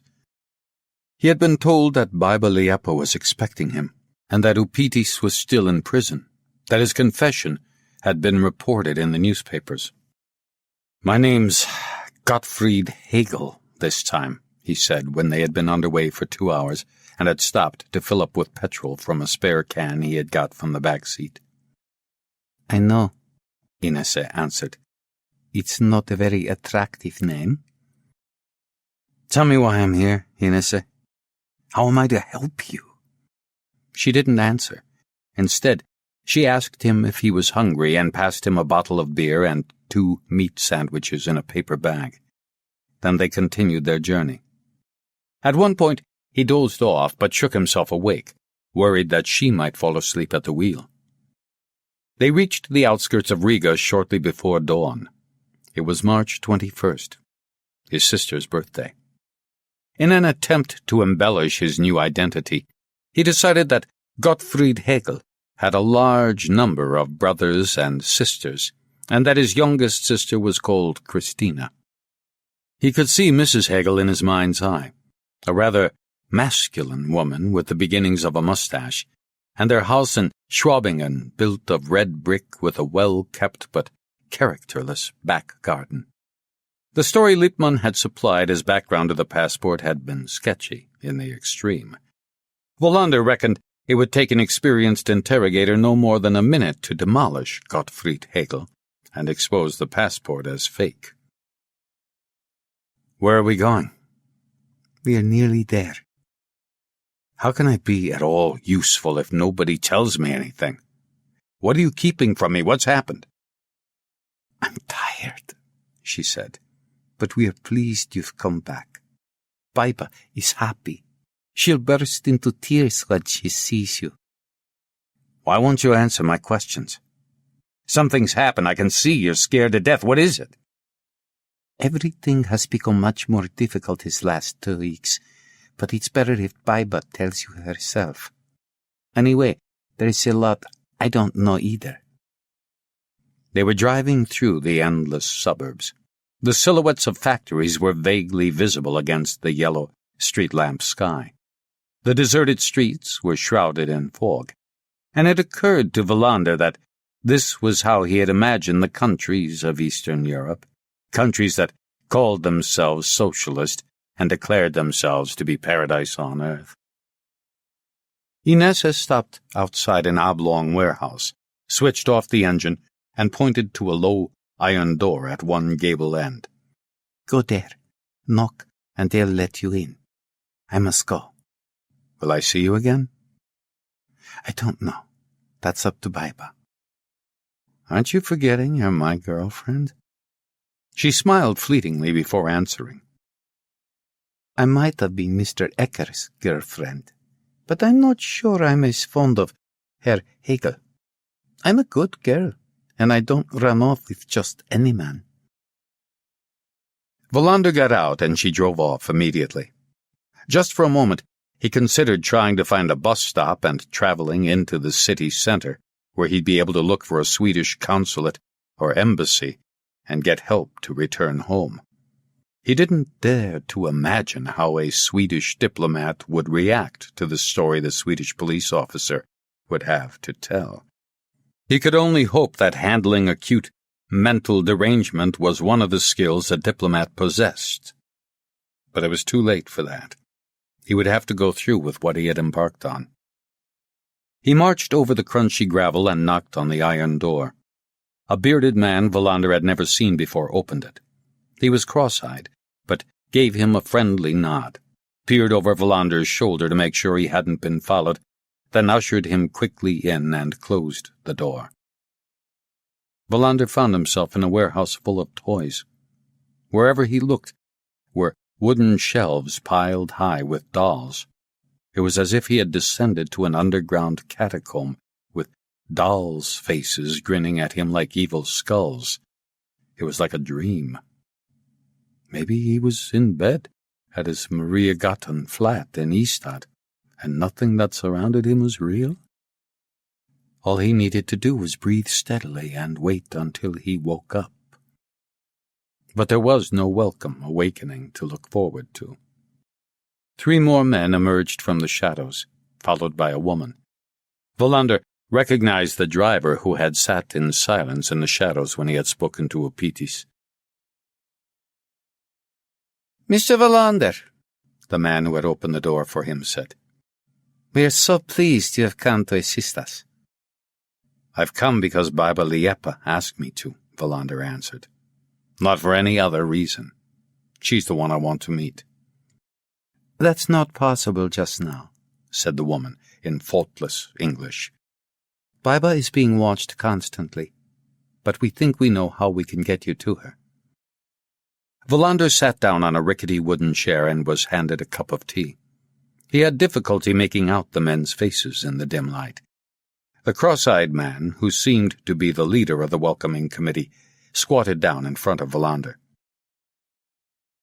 We are in a very difficult position. We are all under constant observation because the police know there is a risk that Major Liepa has hidden away some documents that could threaten their existence. So Baiba hasn't found the papers? Not yet. Has she any idea at all of where he might have hidden them? No.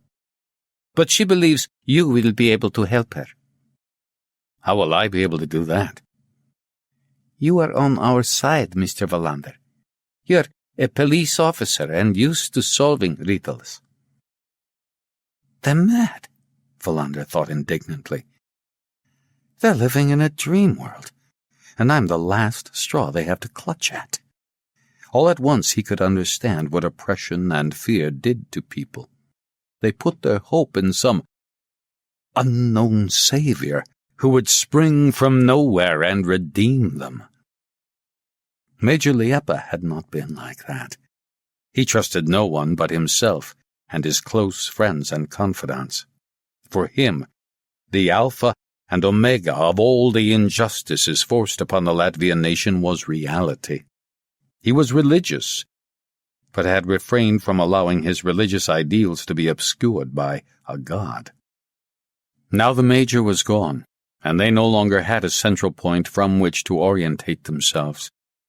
Kurt Wallander, the Swedish police officer, would have to enter the arena and shoulder the fallen mantle. I must see Major Liepa as soon as possible, he insisted. That's the only thing that really matters. That will happen during the course of today, the cross-eyed man said. Wallander felt exhausted. What he would most like to do would be to have a bath and then climb into bed and sleep. He didn't trust his own judgment when he was overtired, and he was afraid that he would make a mistake that would have fatal consequences. The cross-eyed man was still squatting at his feet. Wallander noticed he had a revolver tucked inside his trousers. What will happen when Major Liepa's papers are found? He asked. We shall have to find ways of publishing them, the man replied. But the main thing is that you should get them out of the country and publish them in Sweden. That will be a revolutionary event, a historic occasion. The world will realize what has been going on in this stricken land of ours. Wallander felt an overwhelming need to protest, to guide these confused people back to the path beaten by Major Liepa. But his weary brain was unable to conjure up the English word, savior, and all he could manage to think was how incredible it was that he was here in Riga, in a toy warehouse, and that he didn't have the slightest idea what he was going to do next. Then everything happened very fast. The warehouse door was flung open. Wallander got up from his chair and he saw Inese running between rows of shelves, screaming. He had no idea what was happening. But then came a violent explosion and he threw himself headlong behind some shelves, crammed with dolls' heads.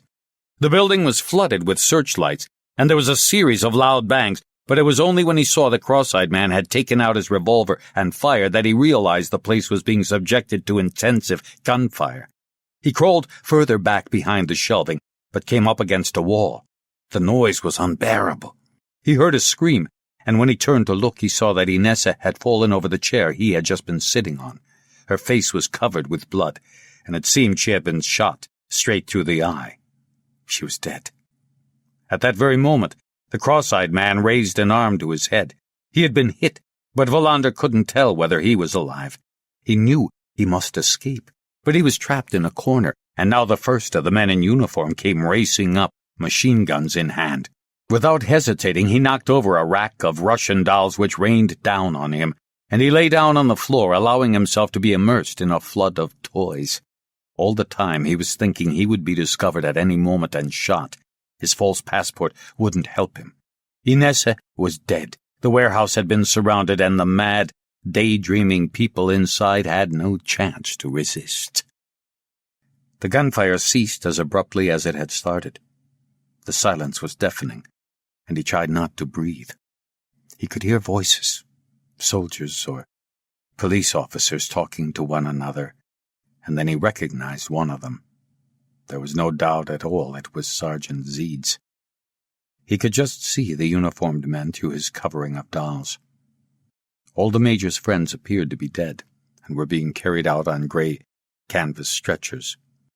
Then Sergeant Zeed's emerged from the shadows and ordered his men to search the warehouse. Wallander closed his eyes, thinking it would soon be over. He wondered if Linda would ever know what had happened to her father, who disappeared while holidaying in the Alps, or whether his disappearance would become a mystery in the annals of the Swedish police force.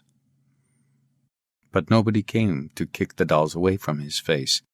The echoing jackboots slowly faded away. The sergeant's irritated voice ceased to urge on his men, and only silence and the acrid stench of spent ammunition were left behind. Wallander had no idea how long he lay there, motionless. Eventually the cold of the concrete floor made him shiver so much that the dolls started rattling. He sat up carefully. One of his feet had gone to sleep, or frozen, stiff, he wasn't sure which. The floor was spattered with blood. There were bullet holes everywhere, and he forced himself to take a series of deep breaths so as not to start vomiting. They know I'm here, he thought. It was me Sergeant Zeeds ordered his soldiers to look for. Or maybe they thought I hadn't arrived yet. Perhaps they thought they had moved in too soon. He forced himself to think, even though he couldn't get the image of Inese out of his mind. He would have to get out of this house of death. He would have to accept the fact that he was on his own now. There was only one thing to do: find the Swedish embassy. His heart was pounding violently, and he feared he was suffering a heart attack that he would never recover from. Tears streamed down his face as he thought of Inese lying dead. Looking back, he could never work out how long it took for him to regain his self-control and start to think rationally again. The iron door was locked. He assumed the whole warehouse was under observation. He would never be able to get away in daylight. Behind one of the overturned racks was a window, almost completely obscured by dust. He picked his way over to it through the broken and shattered toys and looked out. 2 jeeps were parked, facing the warehouse. 4 soldiers were keeping watch on the building, their weapons at the ready. Wallander stepped back from the window and explored the building. He was thirsty. There must be water somewhere. While he was looking, his mind was working overtime. He was a hunted man, and the hunters had introduced themselves with shattering brutality. There was no question of establishing contact with Major Liepa. He might as well arrange his own execution. The 2 colonels, or at least one of them, would stop at nothing in order to prevent the Major's discoveries from being published. Shy. Modest Ines had been gunned down in cold blood like vermin. Perhaps it had been friendly Sergeant Zeeds who had fired the shot that had passed straight through her eye. His fear was now coupled with violent hatred. If he had a weapon in his hand, he would not have hesitated to use it. For the first time in his life, he was prepared to kill another human being, without even trying to excuse it as self-defense. There's a time to live and a time to die, he thought. That was the mantra he had repeated to himself when he had been stabbed by a drunk in Pildam Park in Malmö. Now it had acquired extra meaning. He came upon a dirty lavatory with a dripping tap. He rinsed his face and quenched his thirst, then found a part of the warehouse that was cut off from the rest, unscrewed the light bulb, and sat down in the dark to wait for the darkness that would have to come eventually. To keep his fear under control, he tried to concentrate on working out a plan of escape. Somehow or other, he must reach the city center and find the Swedish embassy. He would have to reckon on every single police officer, every single black beret, knowing what he looked like, and having orders to watch out for him. Without help from the Swedish embassy, he would be lost. He reckoned that remaining undetected for more than a very short time was out of the question. He must also assume the Swedish embassy would be under observation. The colonels must suppose that I already know the Major's secret, he thought, or they wouldn't have reacted as they have done. I say the colonels because I still don't know which of them it is behind everything that has happened. He dozed off for a few hours, only to wake up with a start when he heard a car drawing up outside the warehouse. Occasionally he went back to the dirty window. The soldiers were still there, on the alert. Wallander felt sick the whole of that never-ending day. He couldn't get over the evil of it all. He forced himself to his feet and searched the whole building, looking for a way out. The main door was out of the question. Eventually, he found a grill in a wall close to the ground, covering a hole that may once have contained some kind of ventilator. He pressed his ear to the cold brick wall to discover whether he could hear any sign of soldiers on this side of the building as well, but he could hear nothing. What he would do if he did eventually get out of the warehouse? He had no idea. He tried to rest as much as he could, but was unable to sleep. Ines's crumpled body, her blood-covered face, wouldn't go away. Dusk fell, and with it a sharper cold. Shortly before 7 p.m., he decided he would have to leave. With great care, he started to ease off the rusty grill. At any moment he expected a searchlight to be switched on, excited voices to shout out commands, and a hail of bullets to smash into the wall. Eventually he managed to detach the grill, slide it carefully to one side, and scramble through. There was a faint yellow light from an adjacent factory illuminating the wasteland outside the warehouse, and he tried to get his eyes used to the near darkness. There was no sign of the soldiers. About 10 meters away was a row of rusting lorries, and he decided to start by trying to get as far as that without being noticed. He took a deep breath, crouched down, and ran as fast as he could to the old wrecks. As he came to the first of them, he stumbled over an old tire and hit his knee against a broken bumper. The pain was excruciating, and he thought the noise would immediately attract the attention of the soldiers on the other side of the warehouse. But he lay still, and nothing happened. The pain in his knee was unbearable, and he could feel blood running down his leg. What next? He thought of the Swedish embassy, but then he realized he neither could nor wanted to give up. He had to contact Major Liepa, and it was no good sending up a private distress signal. Now that he had escaped the warehouse where Inese and the cross-eyed man had met their deaths, he had enough strength to think differently. He had come here for Major Liepa, and she was the person he should try to find, even if it was the last thing he did in this life. He crept through the shadows, following a fence around the factory and eventually coming to the street. He still didn't know where he was, but he could hear the muffled drone that sounded like a motorway in the distance, and he headed for the noise.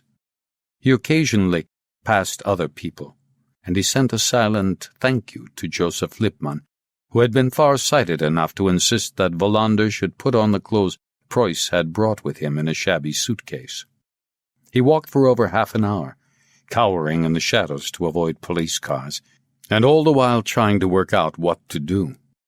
He had to accept that there was only one person he could turn to. It would involve a major risk, but he had no choice.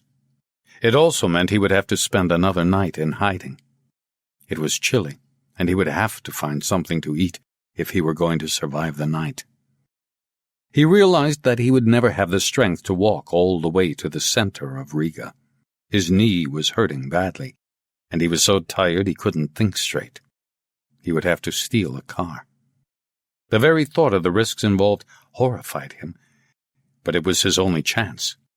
He had noticed a Lada parked in a street he had just passed. It hadn't been standing outside a house, but seemed strangely deserted. He retraced his steps. He tried to recall how to open locked car doors and short-circuit engines. But what did he know about a Lada? Maybe it wasn't possible to start one of those using the methods perfected by Swedish car thieves. The car was gray, and its bumpers were dented.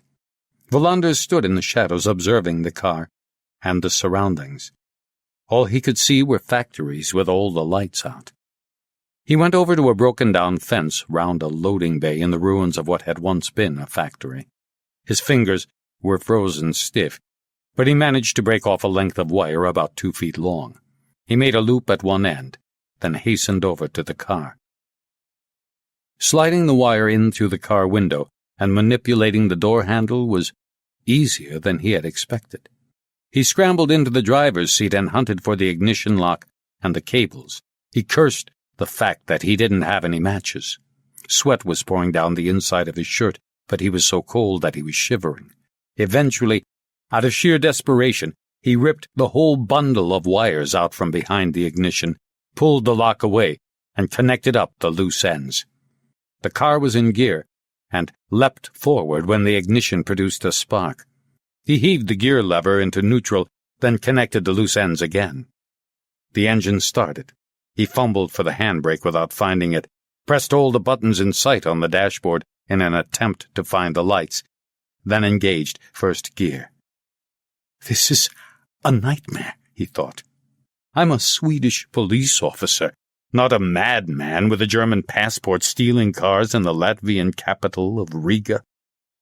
He drove in the direction he had been heading on foot, working out which gear was which, wondering why there was such a stench of fish in the car. After a short while, he reached the motorway he had heard the noise from previously.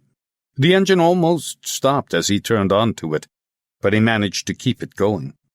He could see the lights of Riga. He had already made up his mind to try to find his way to the district around the Latvia Hotel and go to one of the little restaurants he had seen there. Once again, he sent a silent thank you to Joseph Lipman, who made sure Preuss provided him with some Latvian currency. He had no idea how much money he had, but hoped it would be enough for a meal. He crossed the river and turned left onto the Riverside Boulevard. There was not a lot of traffic, and he got stuck behind a tram and was immediately subjected to some furious tooting from a taxi just behind him that had been forced to brake suddenly. He was getting nervous, crashing the gears, and only managed to get away from the tram lines by turning into a side street. He discovered too late that he had driven into a one-way street. A bus was coming towards him. The street was very narrow, and no matter how hard he tried and fiddled with the gear lever, he couldn't find reverse. He was on the brink of abandoning the car in the middle of the street and running away when he finally managed to engage reverse gear and back out of the way. He turned into one of the streets near the Latvia Hotel and parked in a legal parking spot. He was soaked in sweat and knew that he ran the risk of pneumonia if he couldn't soon have a hot bath and change his clothes. A church clock tolled 8:45 p.m. He crossed the street and went into a smoke-filled cafe. He was lucky and found an empty table. The men, deep in conversation over their beer glasses, didn't seem to notice him. There was no sign of anybody in uniform, and he was now able to assume the role of Gottfried Hegel, traveling salesman. Once, when he and Preuss had stopped for a meal in Germany, he had noticed that the German for menu was Speisekarte, so that was what he asked for. Unfortunately, it was all in incomprehensible Latvian, and so he just pointed to one of the dishes. He was served with a plate of beef stew and ordered a glass of beer to help wash it down. For a short while his mind was completely blank. He felt better when he had eaten. He ordered coffee and felt his mind working again. He realized how he should spend the night. All he needed to do was to take advantage of what he had discovered about this country. That is, that everything has its price. While he was here, before he had noticed that just behind the Latvia Hotel were several guest houses and scruffy hotels. He would go to one of them, brandish his German passport, then put a few Swedish 100-krona notes on the desk, thus buying some peace and quiet and avoiding unnecessary questions. There was a risk that the police had instructed every hotel in Riga to look out for him, but that was a risk he would just have to take. His German identity should get him through one night at least. With a bit of luck, he might manage to find a receptionist whose first instinct wasn't to go running off to the police. He drank his coffee and thought about the two colonels, and Sergeant Zeeds, who might have been personally responsible for murdering Ines. Somewhere out there, in this awful darkness, was Major Liepa, and she was waiting for him. Major Liepa will be very pleased. Those were just about the last words Ines had spoken in her short life. He looked at the clock over the bar counter. Nearly 10:30 p.m. He paid his bill and calculated that he had more than enough money to pay for a hotel room. He left the cafe and stopped outside the Hermes Hotel, not far away. The outside door was open, and he tramped up a creaking staircase to the upper floor. A curtain was drawn aside, and he found an old, hunchbacked woman peering at him from behind thick glasses. He smiled the friendliest smile he could conjure up, said, "Zima," and put his passport on the desk. The old woman nodded, said something in Latvian, and gave him a card to fill in. As she hadn't even bothered to look at his passport, he made up his mind on the spot to change his plans and sign himself in under an invented name. He was so flustered that the only name he could think of was Preuss. He gave himself the first name Martin, claimed he was 37 years old, from Homburg. The woman gave him a friendly smile, handed over the key, and pointed to a corridor behind his back. "Unless the colonels are so desperate to find me that they organize raids on every single hotel in Riga tonight, I'll be able to spend a quiet night here," Wallander thought. Needless to say, They will eventually realize that Martin Preuss is, in fact, Kurt Wallander, but by then I should be miles away. He unlocked his door, was delighted to find there was a bathroom, and could hardly believe his luck when the water gradually became warm. He undressed and slumped into the bath. The heat seeping into his body made him feel drowsy, and he nodded off. When he woke, the water was stone cold. He got out of the bath, dried himself, and went to bed. A tram clattered by in the street. He stared into the darkness and felt his fear returning. He must stick to his plan. If he lost control over his own judgment, the dogs on his trail would soon catch his scent. Then he would be sunk. He knew what he had to do. He would look for the only person in Riga who might possibly be able to put him in touch with Major Liepa. He had no idea what her name was, but he did remember that she had red lips. Chapter 16. Inessa returned just before dawn. She came to him in a nightmare, in which both colonels were keeping watch over him from somewhere in the shadows, though he couldn't see them. She was still alive, and he tried to warn her, but she didn't hear what he said, and he knew he wouldn't be able to help her. He woke with a start and found himself in his room in the Hermes Hotel. He had put his wristwatch on the bedside table. It was just after 6 a.m. A tram clattered past in the street below. He stretched out in bed, feeling thoroughly rested for the first time since he had left Sweden. He lay in bed and relived with agonizing clarity the events of the previous day. His mind was now fully alert, and the horrific massacre seemed unreal. The indiscriminate killing was incomprehensible. He was filled with despair at the death of Inessa, and didn't know how he would be able to cope with the knowledge that he had been unable to help her, or the cross-eyed man and the others, the people who had been waiting for him but whose names he didn't even know. His agitation drove him out of bed. He left his room shortly before 6:30 a.m., went out to reception and paid his bill. The old woman took his money, and a quick check revealed that he had enough left to spend another few nights in a hotel, should it prove necessary. It was a cold morning. He turned up the collar of his jacket and decided to get some breakfast before putting his plan into operation. After wandering the streets for 20 minutes or so, he found a cafe. It was half empty, but he went in and ordered coffee and some sandwiches, then sat down at a corner table that was hidden from the entrance. By 7:30 a.m. he knew he could wait no longer. Now it was make or break time. Half an hour later he was standing outside the Latvian hotel, exactly where Sergeant Zeeds had waited for him in his car. He hesitated. Maybe he was too early. Maybe the woman with the red lips hadn't arrived yet. He went in, glanced over at reception where several early birds were paying their bills, passed the sofa where his shadows had sat buried in their newspapers, and discovered that the woman actually was there, standing at her counter, carefully setting out various newspapers in front of her. What if she doesn't recognize me? He wondered. Perhaps she's just a messenger who doesn't know anything about the errand she is running. At that very moment she saw him, standing next to one of the big columns in the foyer. He could tell that she recognized him immediately, knew who he was, and wasn't frightened to see him again. He went over to her table, reached out his hand, and explained loudly in English that he wanted to buy postcards. In order to give her time to get used to his sudden appearance, he kept on talking. Did she happen to have any postcards of old Riga? There was nobody nearby, and when he thought he had been talking for long enough, he leaned forward, as if to ask her to explain some detail or other on one of the postcards. You recognize me, he said.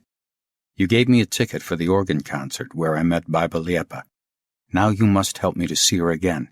You're the only person who can help me.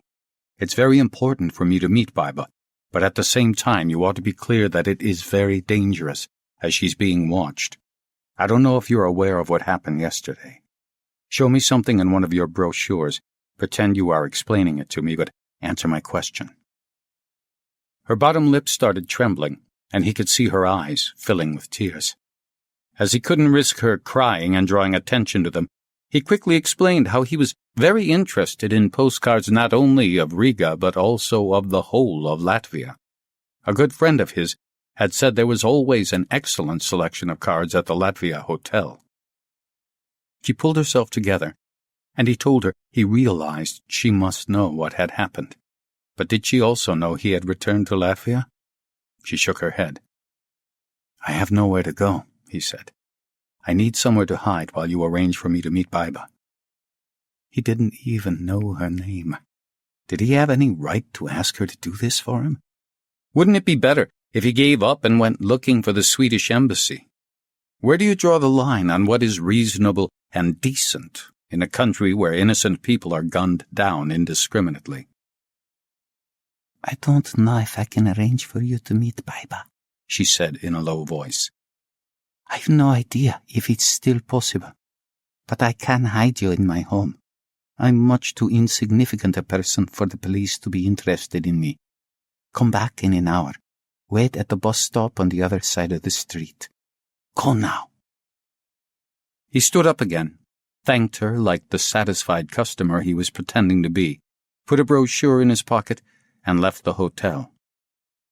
He spent the next hour among the crowd of customers at one of the big department stores and bought himself a new hat in an attempt to change his appearance. After an hour, he went to stand at the bus stop. He saw her emerge from the hotel, and when she came to stand beside him, she pretended he was a total stranger. A bus came after a few minutes. They got on, and Wallander sat a couple of rows behind her. For over half an hour the bus circled around the city before heading off in the direction of the suburbs. He tried to make a note of the route, but the only landmark he recognized was the enormous Kirov Park. They came to a huge, drab housing estate, and when she pressed the bell to stop the bus, he was taken by surprise and almost didn't get off in time. They walked through a frosty playground where some children were climbing on a rusty frame. Wallander trod on the swollen body of a cat lying dead on the ground. He followed the woman into a dark, echoing entrance. They emerged into an open atrium where the cold wind bit into their faces. She turned to face him. "My flat is very small. My father lives with me. He's very old. I'll just tell him you're a homeless friend. Our country is full of homeless people, and it's only natural for us to help each other. Later on, my 2 children will come home from school. I'll leave them a note to say they should make you some tea. It's very cramped, but it's all I can offer you. I must go straight back to the hotel." The flat consisted of 2 small rooms, a kitchenette, and a minuscule bathroom. An old man lay resting on a bed. "I don't even know your name," Wallander said, accepting the coat hanger she held out for him. "Vera. You're called Wallander." She said his surname as though it had been his first name, and it occurred to him that he barely knew what to call himself at the moment. The old man on the bed sat up, but when he was about to stand up with the aid of his walking stick and shake hands, Wallander protested. That wasn't necessary. He didn't want to cause any inconvenience. Vera produced some bread and cold meat in the little kitchen, and he protested again. What he was looking for was somewhere to hide, not a restaurant. He felt embarrassed at having to ask her to help him out like this, and guilty about the fact that his own flat in Mariagatan was 3 times the size of the space she had at her disposal. She showed him the other room where most of the space was taken up by a large bed. "Close the door if you want some peace. You can rest here. I'll try to get back from the hotel as soon as I can. I don't want to put you in any danger. When something is necessary, it has to be done. I'm glad you came to me." Then she left. Wallander slumped down on the edge of the bed. He had got this far. Now all he needed to do was to wait for Major Liepa. Vera got back from the hotel just before 5 p.m. By then, Wallander had had tea with her 2 children, Sabina, aged 12, and her elder sister Ieva, 14. He had learnt some Latvian words. They had giggled at his hopeless rendition of "This little piggy went to market," And Vera's father had even sung an old soldier's ballad for them in a shaky voice. Wallander had managed to forget his mission, and the image of Inessa shot through the eye in the brutal massacre. He had discovered that normal life existed away from the clutches of the colonels, and that was precisely the world Major Liepa had been defending. People were meeting in remote hunting lodges and warehouses for the sake of Sabina and Eva and Vera's ancient father. When Vera got back, she hugged her daughters, then shut herself in her bedroom with Wallander. They were sitting on her bed, and the situation suddenly seemed to embarrass her.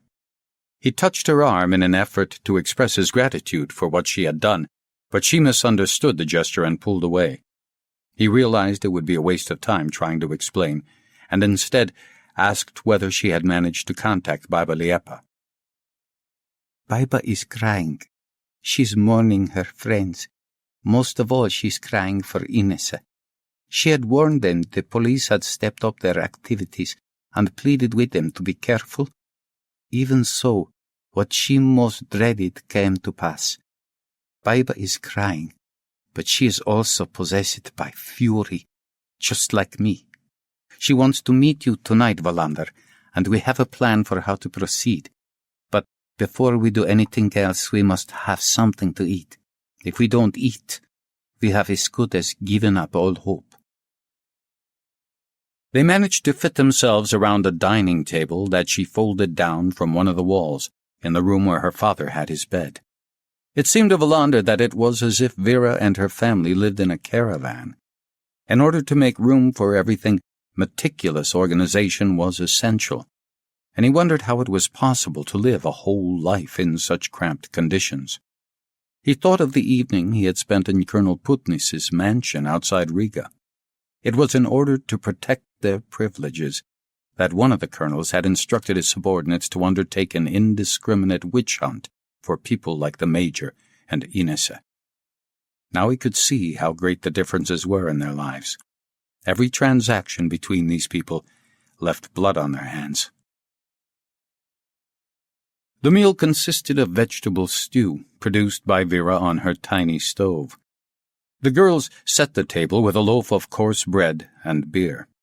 Wallander could sense the tremendous tension in Vera, but she succeeded in concealing it from her family. Yet again, he asked himself what right he had to expose her to such risks. How would he ever be able to live with himself if anything happened to her? After the meal, the girls cleared the table and did the washing up, while the old man went back to bed to rest. "What's your father's name?" Wallander asked. "He has a very strange name," Vera told him. "He's called Antons. He's 76 years old and has bladder trouble. He has spent the whole of his life working as a foreman at a printing works. They say old typographers can be affected by some kind of lead poisoning that makes them absent-minded and confused. Sometimes he seems to be living in another world. Maybe he's been affected by the disease." They were sitting on the bed in her room again, and she had drawn the door curtain. The girls were whispering and giggling in the tiny kitchen, and he knew the moment had come.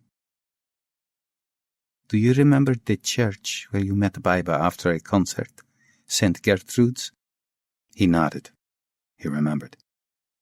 "Do you think you could find your way back there?" "Not from here." "But from the Latvia Hotel, from the city center?" "Yes, I could." "I can't go to the center of town with you. It's too dangerous. But I don't think anybody suspects you are here in my flat. You must take the bus back to the city center on your own. Don't get off at the stop outside the hotel. Use the one before or the one after. Find the church and wait until 10 p.m. Do you remember the back gate in the churchyard you used when you left the church that first time?" Wallander nodded. He thought he remembered it, even if he wasn't quite sure. "Go in through that gate when you're absolutely certain nobody is looking. Wait there. If it's at all possible, Baba will come to you." "How did you contact her?" "I phoned her." Wallander looked skeptical. The telephone must be bugged. Of course it's bugged. I called her and said the book she had ordered had arrived. That meant she knew she should go to a certain bookshop and ask for a certain book. I had left a note there telling her you had arrived and were in my flat. Some hours later, I went to a store where one of Biba's neighbors usually shops. There was a note from Biba saying she tried to get to the church tonight. But what if she can't make it? Then I can't help you anymore. You can't come back here either. Wallander could see she was right. This was his only chance of meeting Major Liepa again. If it didn't work, he had no choice but to find his way to the Swedish embassy and get help in fleeing the country. Do you know where the Swedish embassy is in Riga? She thought for a moment before answering. I don't even know if Sweden has an embassy here. There must be a consulate, though. I don't know where. It must be in the telephone directory. Write down the Latvian for Swedish embassy and Swedish consulate. There must be a telephone directory in a restaurant. Write the Latvian for telephone directory as well. She wrote down what he was asking for on a sheet of paper torn out of one of the girl's exercise books and taught him the correct pronunciation for the words. 2 hours later, he said goodbye to Vera and her family and set off. She had given him one of her father's old shirts and a scarf so that he could change his appearance a bit more. He had no idea if he would ever see them again, and he was already beginning to miss them. As he walked to the bus stop, he saw the dead cat, lying at his feet like an ominous symbol of what was to come. When he was on the bus, he suddenly had the feeling once again that he was being watched already. There were not many passengers going into town in the evening, and he had sat right at the rear of the bus so that he could see everybody's back in front of him. He looked now and then through the filthy back window, but couldn't see a car following them. Nevertheless, his instinct made him anxious. He couldn't shrug off the feeling that they were tailing him. He tried to work out what to do. He had about a quarter of an hour in which to make up his mind. Where should he get off? How should he go about shaking off the shadows? It seemed an impossible situation, but he suddenly had an idea that was bold enough to have a slight chance of succeeding. He assumed it wasn't just him they were keeping an eye on. It must be at least as important for them to follow him until he met up with Major Liepa, and then to wait for the moment when they could be certain of finding the Major's testimony. He ignored the instructions given him by Vera and got off the bus outside the Latvia hotel. Without looking round, he strode into the hotel, marched up to the reception desk, and asked if they had a room for 1 or possibly 2 nights. He spoke clearly in English, and when the receptionist said they did indeed have a room, he produced his German passport and signed himself in as Gottfried Hegel. He explained that his luggage would be arriving later, and then, in as loud a voice as he dared use without giving the impression he was purposely setting a false trail, he asked to be woken up a few minutes before midnight, as he was expecting an important telephone call. He hoped this would give him a start of 4 hours. As he didn't have any luggage, he accepted the key himself and walked over to the lift. He had been given a room on the 4th floor, and now it was essential for him to act decisively, without any hesitation. He tried to remember from his first visit where the back staircase was, and when he got out of the lift on the 4th floor, he knew straight away where to go. He went down into the gloom of the back staircase and hoped they hadn't had time to put guards round the whole hotel. He went right down to the basement and found his way to the door that opened out onto the rear of the hotel. Just for a moment, he was afraid it might not be possible to open the door without a key, but he was lucky. The key was in the lock. He stepped out into the murky back street, stood absolutely still for a couple of seconds and looked around. It was deserted, and he couldn't hear any hurried footsteps. He kept close to the walls, turned off into side streets, and didn't stop running until he was at least 3 blocks from the hotel. He was out of breath by then, and withdrew into a doorway while he got his breath back to see if he was being followed. He tried to imagine how, at this very moment in some other part of the city, Major Liepa was also trying to shake off the dogs that one of the colonels had put on her tail. He had no doubt she would succeed, because her tutor had been one of the best, the Major himself. He managed to find his way to St. Gertrude's Church just before 10 p.m. There was no light coming from the church's enormous windows, and he found a nearby yard where he could wait unseen. Somewhere inside the building, he could hear people quarreling, a long, relentless flood of excited words culminating in a loud noise, a scream, and then silence. He stamped his feet in order to keep warm and tried to remember what date it was. From time to time, a car drove past in the street outside, and he half expected one of them to stop and for the passengers to find him hiding among the dustbins.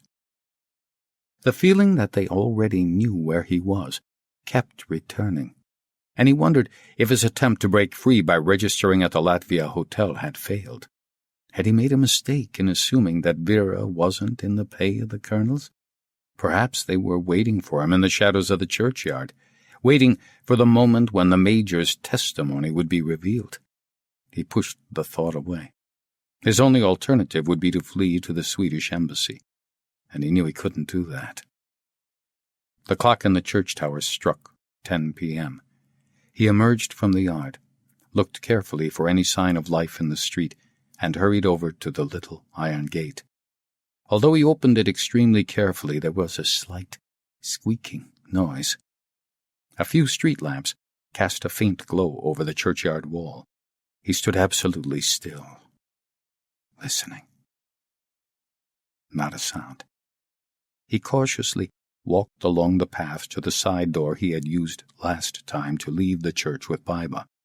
Once again, he had the feeling he was being watched, that his pursuers were somewhere ahead of him. But he continued as far as the church wall, then settled down to wait. Without a sound, Major Liepa appeared by his side, as if she had materialized out of the darkness. He gave a start when he saw her.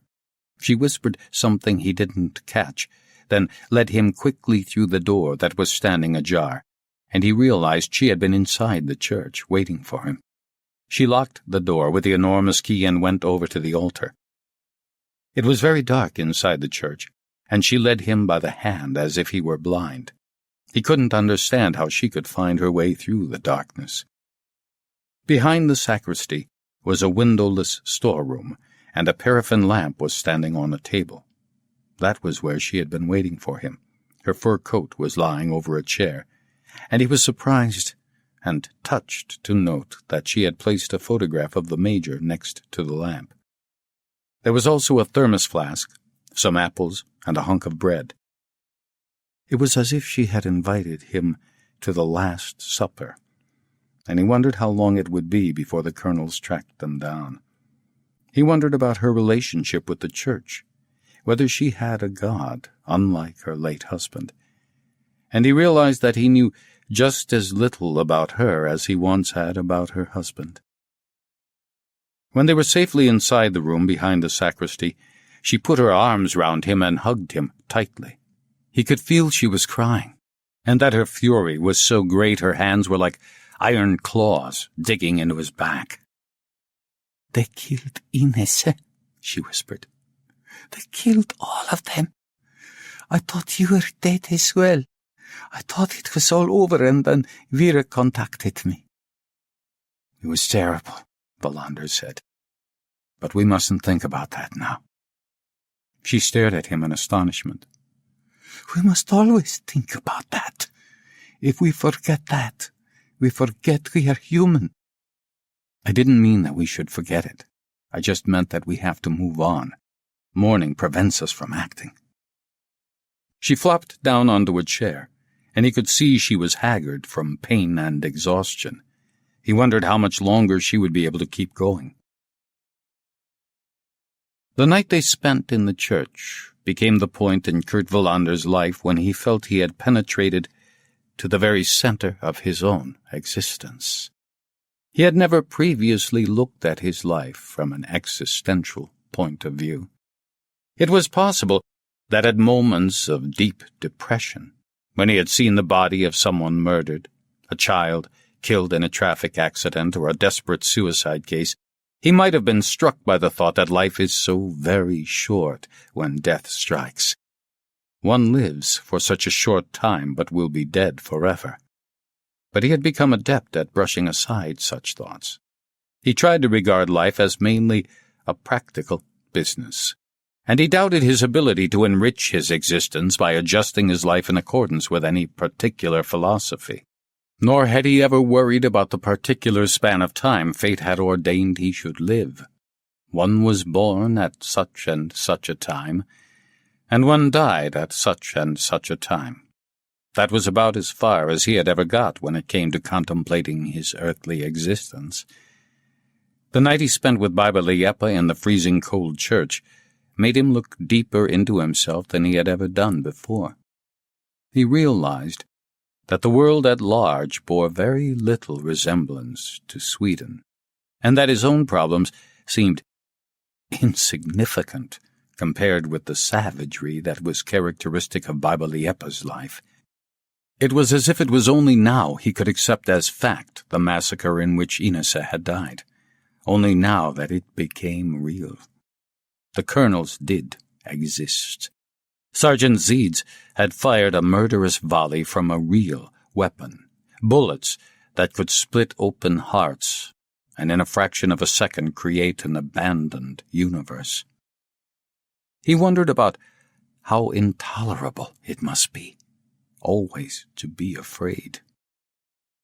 The age of fear, he thought. That is my age. And I have never understood that before, even though I am into my middle years.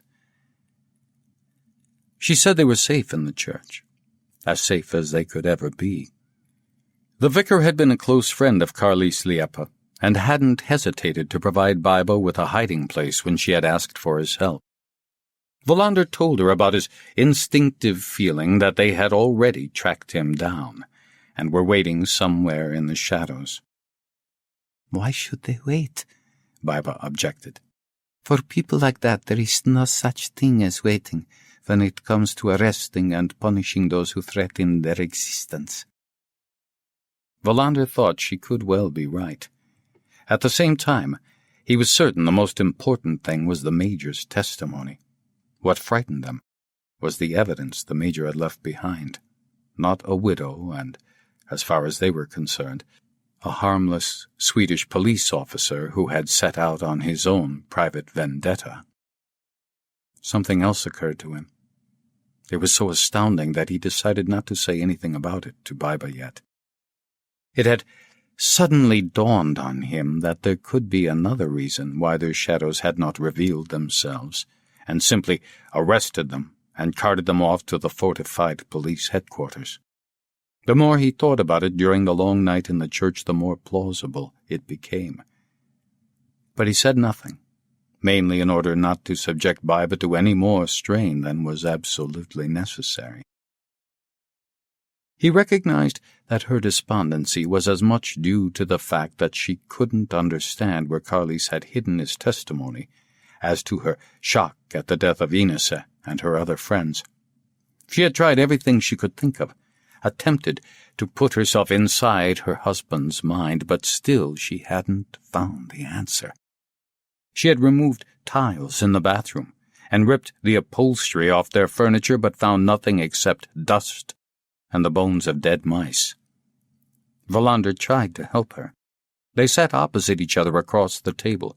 She poured out tea, and the light from the paraffin lamp transformed the gloomy room into a warm, intimate room. Wallander would have liked most of all to hug her and share her sorrow.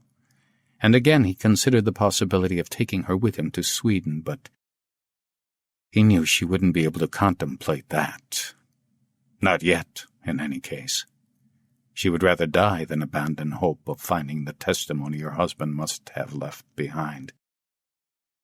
At the same time, however, he also considered the third possibility, the reason why the shadows were not moving in to arrest them.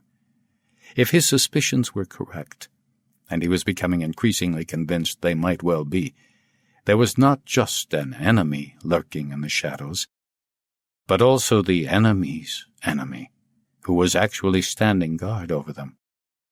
The condor and the lapwing. He still didn't know which of the colonels had which plumage, but perhaps the lapwing was aware of the condor and wanted to protect its intended prey. The night in the church was like a journey to an unknown continent, where they would try to find something, but didn't know what they were looking for. A brown paper parcel? A suitcase? Wallander was convinced the Major was a wise man who knew that a hiding place was useless if it was too cleverly concealed. In order to break into the Major's way of thinking, however, he would have to find out more about Major Liepa. He asked questions he didn't want to ask, but she insisted that he did so, begging him not to spare her feelings. With her help, he explored their lives in intimate detail. Occasionally they would come to a point where he thought they had cracked it, but then it would transpire that Baiba had already been down that trail and found it was cold. By 4:30 a.m. he was on the point of giving up. He looked wearily into her exhausted face. "What else is there? What else is there we can do? A hiding place must exist somewhere, must be embodied in some kind of space, a motionless space, waterproof, fireproof, theft-proof. Where else is there?" He forced himself to go on.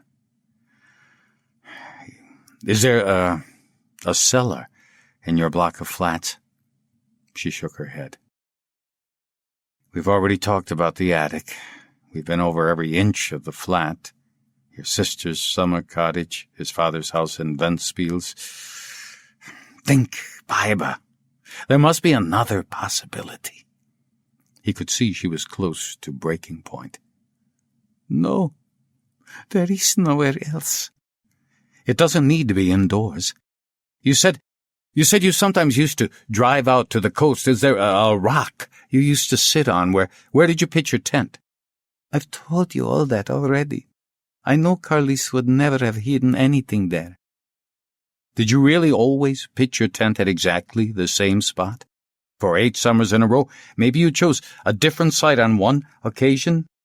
"We both enjoyed the pleasure of returning to the same place." She wanted to go on, but he was driving her backwards all the time. It seemed to him the Major would never have chosen a place randomly. Wherever it was, it had to be part of their joint past. He started all over again.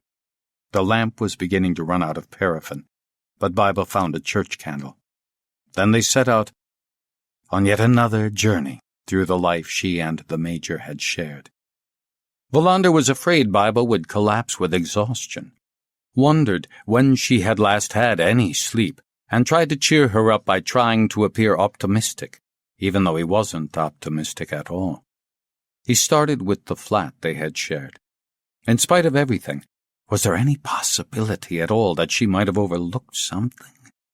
After all, a house consists of innumerable cavities. He dragged her through room after room, and in the end she was so tired she was yelling out her answers. "There is nowhere!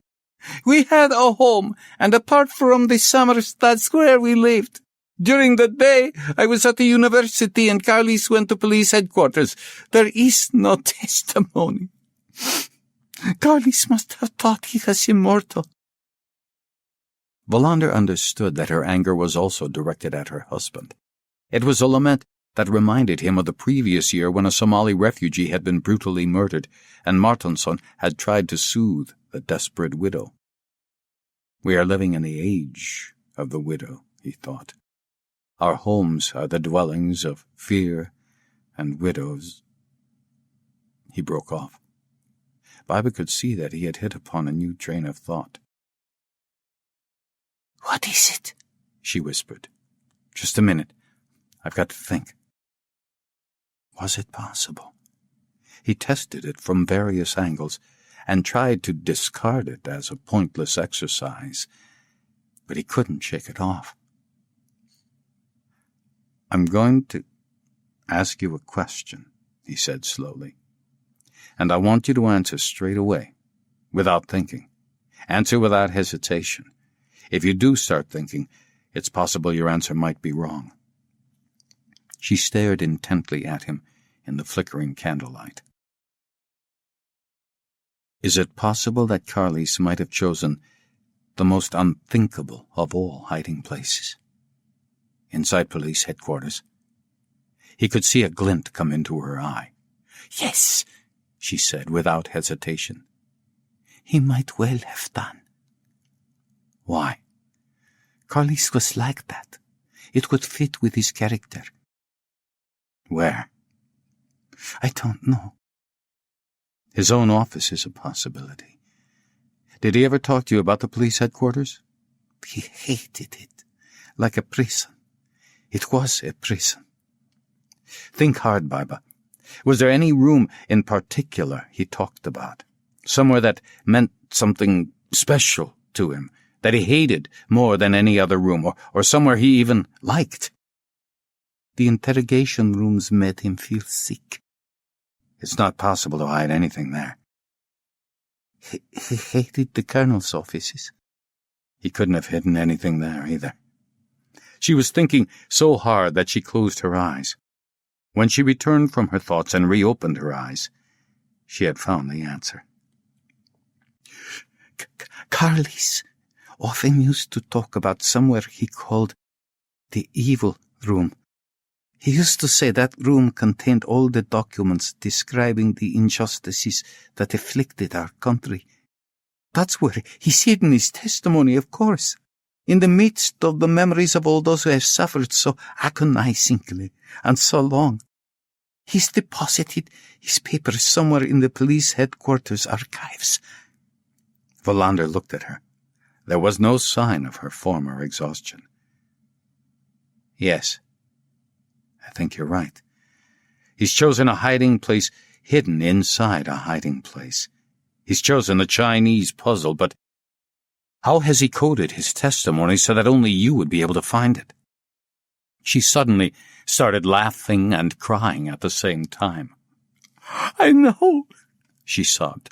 Now I can see the way he did it. When we first met, he used to perform card tricks for me. As a young man, he had dreamt of becoming an ornithologist, but he also dreamed of becoming a magician. I asked him to teach me some tricks. He refused. It became a sort of game between us. He did show me how to do one of his card tricks, the simplest of all. You split the pack up into two parts, one containing all the black cards and the other all the red cards. Then you ask somebody to pick a card, memorize it, and put it back into the pack. By switching the two halves, you make a red card appear among the black ones, and vice versa. He often used to say that the world was a grey sequence of misery, but I would light up his existence. That's why we always used to look for a red flower among all the blue ones, or yellow ones. And we went out of our way to find a greenhouse in among all the white ones. It was a sort of game we used to play in secret. That's what he must have been thinking of when he hid his testimony. I imagine the archives are full of files in different colors. Somewhere or other there'll be one that's different. Different in color, or maybe even in size. That's where we'll find what we are looking for. The police archives must be enormous. Sometimes, when he had to go away, he used to put a pack of cards on my pillow with a red card inserted among all the black ones. I've no doubt there is a file on me in the archives. That's where he'll have inserted his wild card. It was 5:30 a.m. They hadn't quite reached their destination, but at least they now thought they knew where it was. Wallander stretched out his hand and touched her arm. "I'd like you to come back to Sweden with me," he said, in Swedish. She stared uncomprehendingly at him. "I said, We'd better get some rest. We've got to get away from here before dawn. We don't know where we should be heading, nor do we know how we're going to pull off the biggest trick of all, breaking into the police headquarters.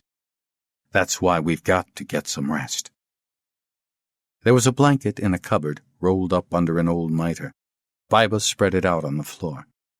As if it were the most natural thing in the world, they clung tightly to each other to keep warm. "Get some sleep," he said. "I just need to rest. I'll stay awake. I'll wake you up when we have to leave." He waited for a moment but got no answer. She was asleep already. Chapter 17. They left the church shortly before 7 a.m. Wallander had to help Biba, who was so exhausted she was barely conscious. It was still dark when they set off. While she was asleep on the floor beside him, he had lain awake and thought about what they should do. He knew he was obliged to have a plan ready. Biba would hardly be able to help him anymore. She had burnt her bridges, and was now as much of an outlaw as he was. From now on, he was also her savior, and it seemed to him as he lay there in the darkness that he was no longer capable of making any plans. He had run out of ideas. However, the thought that there might be a third possibility kept him going. He could see that it was extremely risky to rely on any such thing.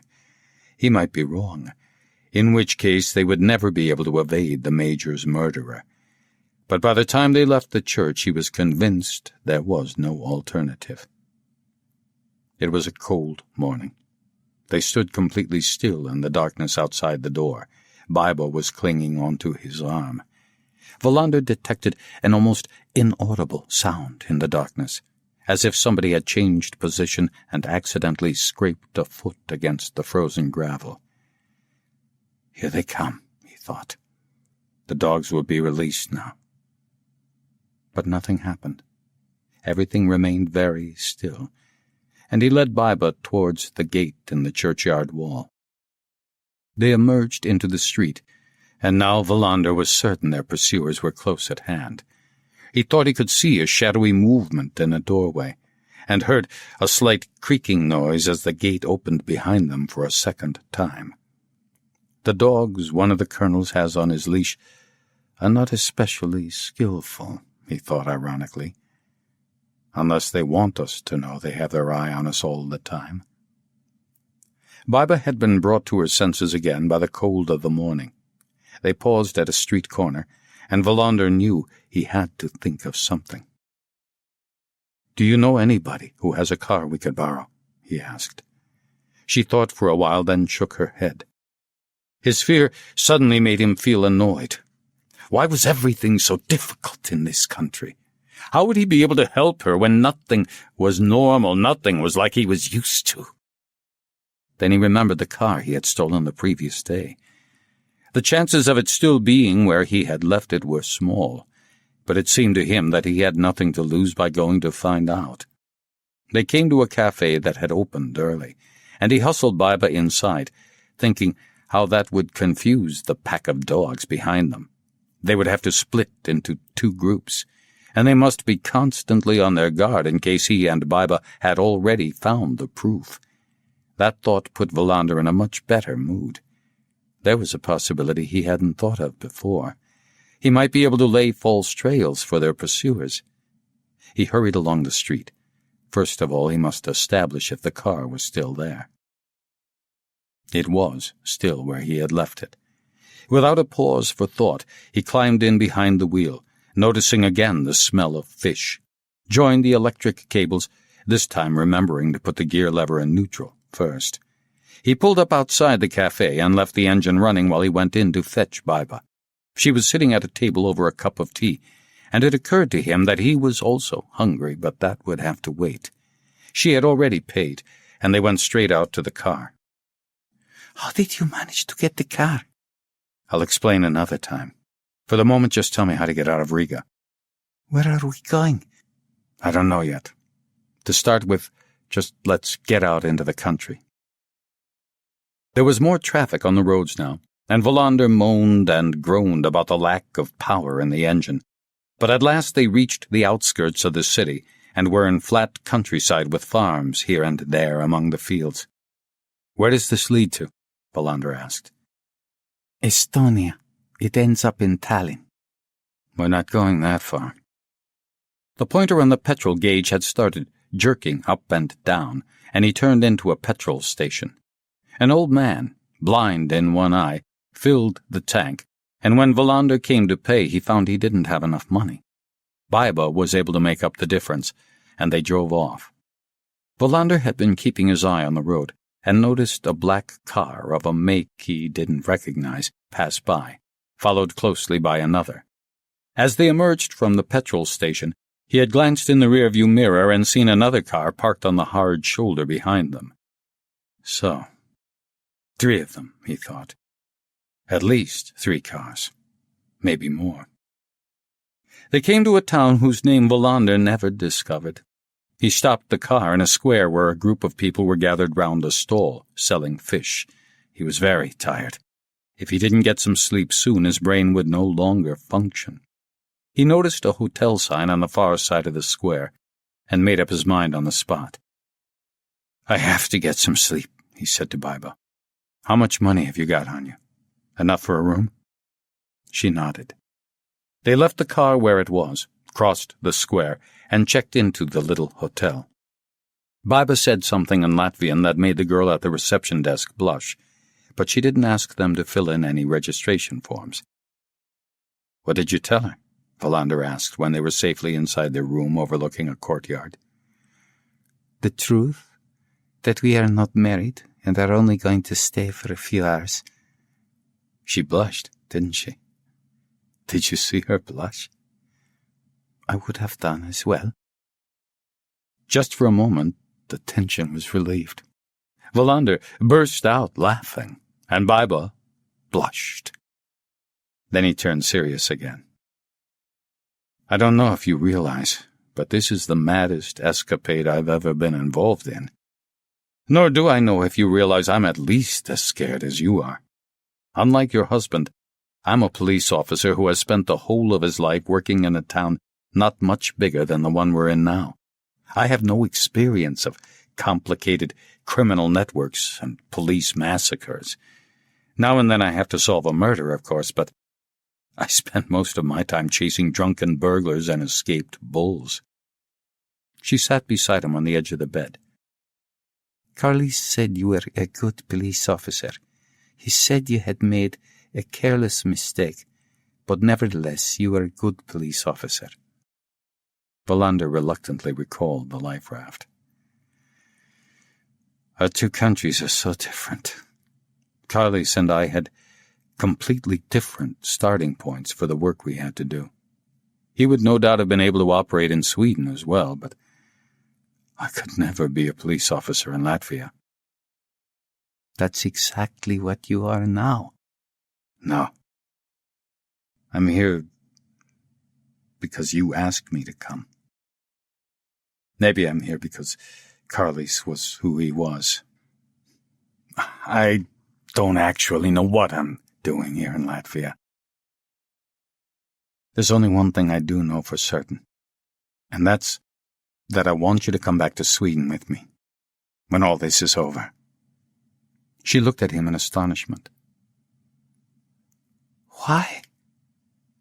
He realized he wouldn't be able to explain it to her, as his own feelings were so contradictory and uncertain. Never mind. Forget it. I have to get some sleep now if I'm going to be able to think clearly. You also need some rest. Maybe it's best if you ask the receptionist to knock on the door in 3 hours. "The girl will start blushing again," Baiba said as she got up from the bed. Wallander curled up under the quilt. He was already asleep when Baiba came back from reception. When he woke up 3 hours later, it felt as if he had only been asleep for a couple of minutes. The knocking on the door had not disturbed Baiba, who was still sleeping. Wallander forced himself to take a cold shower in order to drive the tiredness from his body. When he had finished dressing, he thought he'd let her go on sleeping until he had worked out what they were going to do next. He wrote her a message saying that she should wait for him to come back, that he wouldn't be long. The girl in reception smiled hesitantly at him, and Wallander thought that there was a trace of sensuousness in her eye. She turned out to understand a little English, and when he asked where he could get a bite to eat, she pointed to the door of a little dining room that formed part of the hotel. He sat down at a table with a view of the square. People were still crowded around the fish stall, bundled up against the cold morning. The car was where Wallander had left it. On the other side of the square was one of the black cars he had seen pass by the petrol station. He hoped the dogs were freezing as they sat on guard in their cars. The girl in reception also acted as waitress and came in with a plate of sandwiches and a pot of coffee. He kept glancing out at the square as he ate, and all the time he was working out a plan of action. It was so outrageous, it might just have a chance of succeeding. When he had finished eating, he felt better. He returned to the room and found Baiba awake. He sat down on the bed and began to explain what he had decided to do. Carlis must have had somebody he trusted among his colleagues. We never socialized with other police officers. We had friends from different circles. Think hard. There must have been somebody he had coffee with now and then. It doesn't need to have been a friend. It'll be enough if you can remember somebody who wasn't his enemy. She tried to think, and he gave her time. His plan depended on the Major having had somebody he might not have trusted exactly, but didn't distrust. He sometimes mentioned Michaelis, she said, still thinking hard. A young sergeant who wasn't like the rest of them. But I don't know anything about him. You must know something, surely. Why did Carlis talk about him? She had propped the pillow up against the wall, and he could see she was doing her best to remember. Carlis used to go on about how horrified he was by his colleagues' nonchalance, their cold-blooded reaction to any kind of suffering. Michaelis was an exception. I think he and Carlis had once been delegated to arrest a poor man with a large family, and afterwards he'd said to Carlis that he thought it was awful. Maybe Carlis mentioned him in some other context as well, but I don't remember. When was that? Quite recently. Try and be more precise. A year ago? More? Less. It can't have been as long as a year ago. Michaelis must have been working with the Serious Crimes Squad if he was working together with Carlis. I've no idea. He must have been. You must phone Michaelis and tell him you need to talk to him. She stared at him in horror. He'll have me arrested. Don't tell him you're Major Liepa. Just say you've something to tell him that could be useful for his career prospects, but you must be granted anonymity. It's not easy to fool the police in this country. You have to sound convincing. You mustn't give up.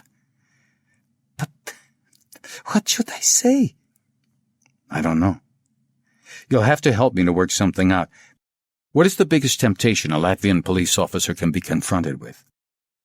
Money. Foreign currency? A lot of people in my country would sell their own mother for American dollars. You must tell him you know some people who have lots of American dollars. He'll ask where it all comes from. Wallander thought for a moment and remembered something that had happened recently in Sweden.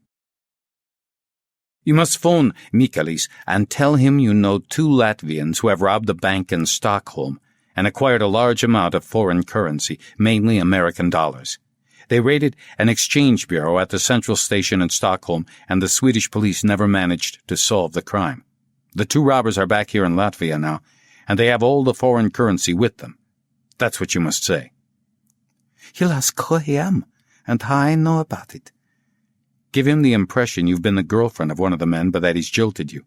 You want revenge, but you're afraid of them and don't dare to give your name. I'm so bad at lying. He was suddenly angry. Then you'd better learn, right now.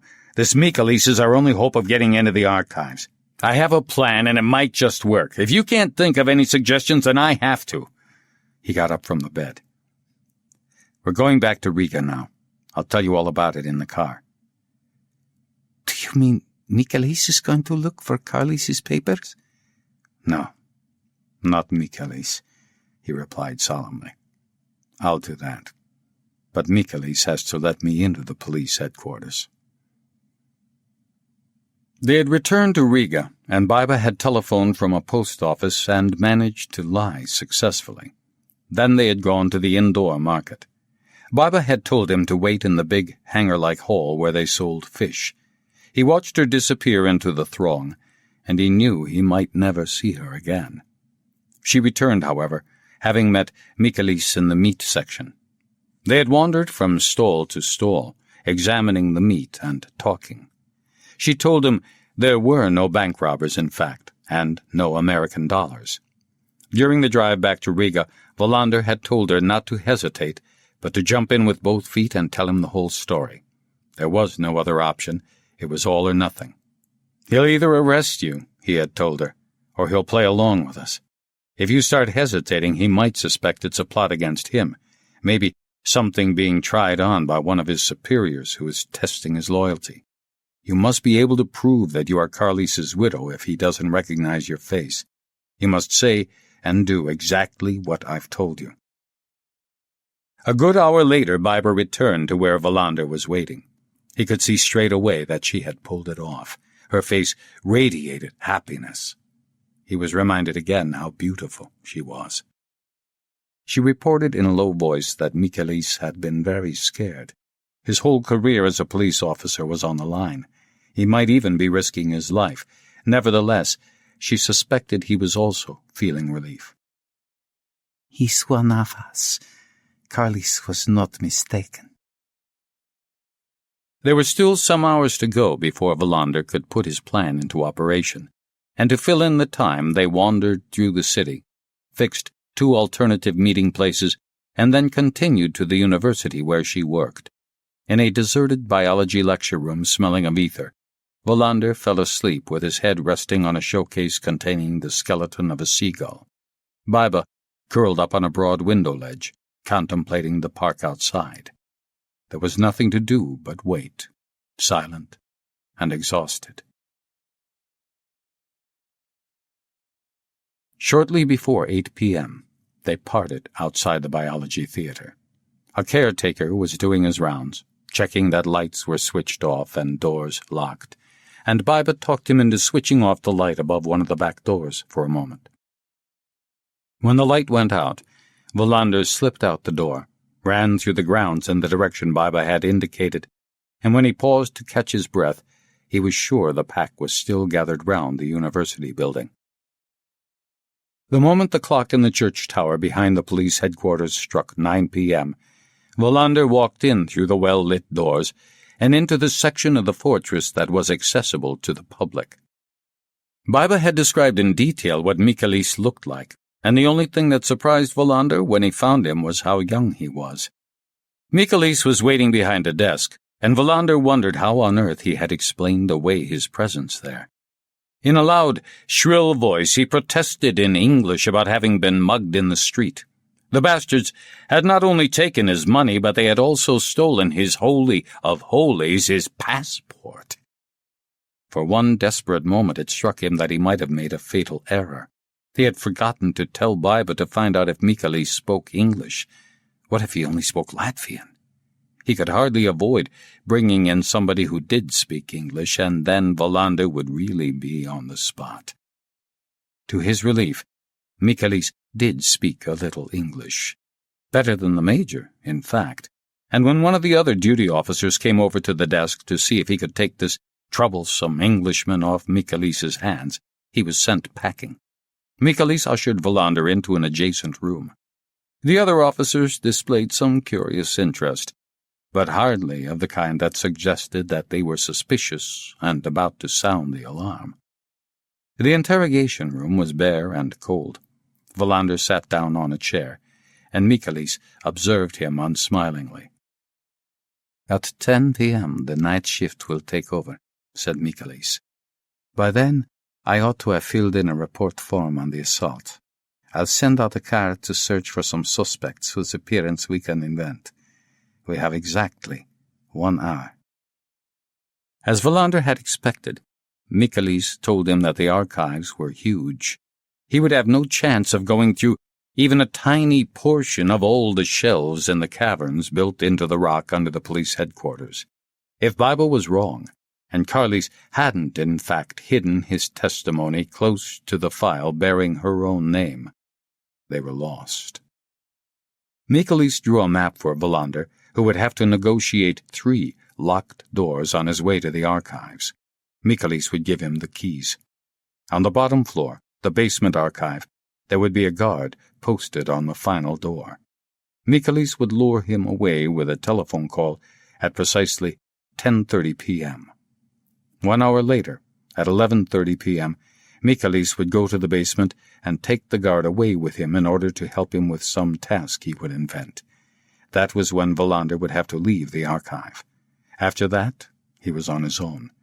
If he should come up against any duty officer in the corridors who became suspicious, Wallander would have to sort things out for himself. Could he rely on Michaelis? Wallander asked himself that question and decided the answer was irrelevant. He had no choice but to trust him. There was no alternative. He knew what he had instructed Baiba to say to the young sergeant, but he had no idea what else she had told him. He only knew it was then that Michaelis had been convinced he should help Wallander get into the archives.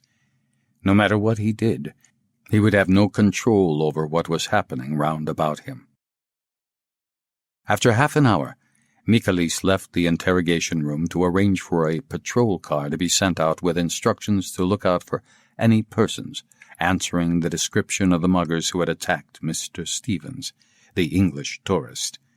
Michaelis had written out some descriptions that could well have applied to most of the citizens of Riga, and Wallander noticed that one of the descriptions could easily have been of Michaelis himself. The attack was assumed to have taken place near the esplanade, but Mr. Stevens was still too upset to be able to go with the car and point out the exact spot. When Michaelis returned, they went over the map of the route to the archives once again. Wallander noticed he would have to pass by the corridor where the colonels had their offices, and where he himself had also had a room. The very thought made him shudder. Even if one of them is in his office, he thought, I can't know whether he was the one who ordered Sergeant Zeeds to butcher Inese and her friends. Was it Putney's or Murnier's? Which of them has sent out his dogs to hunt down the people who are searching for the Major's testimony? When it was time for the night shift to take over, Wallander noticed that all the tension had affected his stomach. He badly needed to go to the lavatory, but knew there was no time for that. Michaelis opened the door into the corridor, then gave Wallander the order to go. He had memorized the map and knew he couldn't afford to get lost. If he did, he would never reach the last door in time for Michaelis's call that would distract the guard. The building was deserted. He hastened along the lengthy corridors as quietly as he could, afraid that any moment a door would be flung open and a gun pointed at him. He counted the staircases as he passed them, heard the sound of footsteps echoing down a distant corridor, and had the feeling of being in the middle of a labyrinth where one could get lost all too easily. He started down the stairs, wondering how far below street level the archives actually were. At last, he got very close to the place where the guard would be on duty, glanced at his watch, and saw that Michaelis's phone call was due in only a couple of minutes. He stood motionless, listening. The silence unnerved him. Had he taken a wrong turning despite everything? The shrill sound of the telephone ringing suddenly pierced the silence, and Wallander could start breathing again. He heard footsteps in the adjacent corridor, and when they died away he moved forward, came to the archive door, and opened it with the 2 keys Michaelis had given him. Wallander had been told where the light switches were, and groped his way along the wall until he came to them. Michaelis had assured him that the door fitted tightly, and there would be no light seeping through the cracks to alert the guard. The room was like a huge underground hangar. He had never imagined the archives would be as big as this. Just for a moment he paused, overwhelmed by the endless rows of cupboards and shelves crammed with files. The evil room, he thought. What was the Major thinking when he came in here and planted the bomb he hoped would explode sooner or later? He glanced at his watch and was annoyed at having allowed himself to waste time thinking such thoughts. He was also uncomfortably aware that he couldn't wait much longer before emptying his bowels. There must be a lavatory somewhere in the archive, he thought desperately, but the question is, will I be able to find it? He started walking in the direction Michaelis had indicated. He had warned Wallander how easy it was to get lost among the shelves and cupboards, which all looked the same.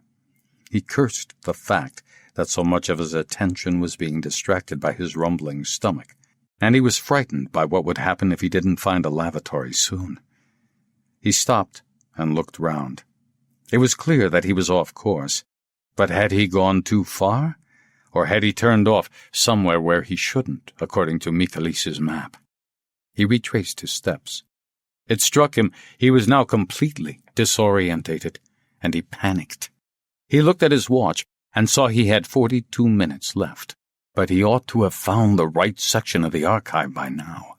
He cursed to himself. Was Michaelis's map wrong? Why couldn't he find it?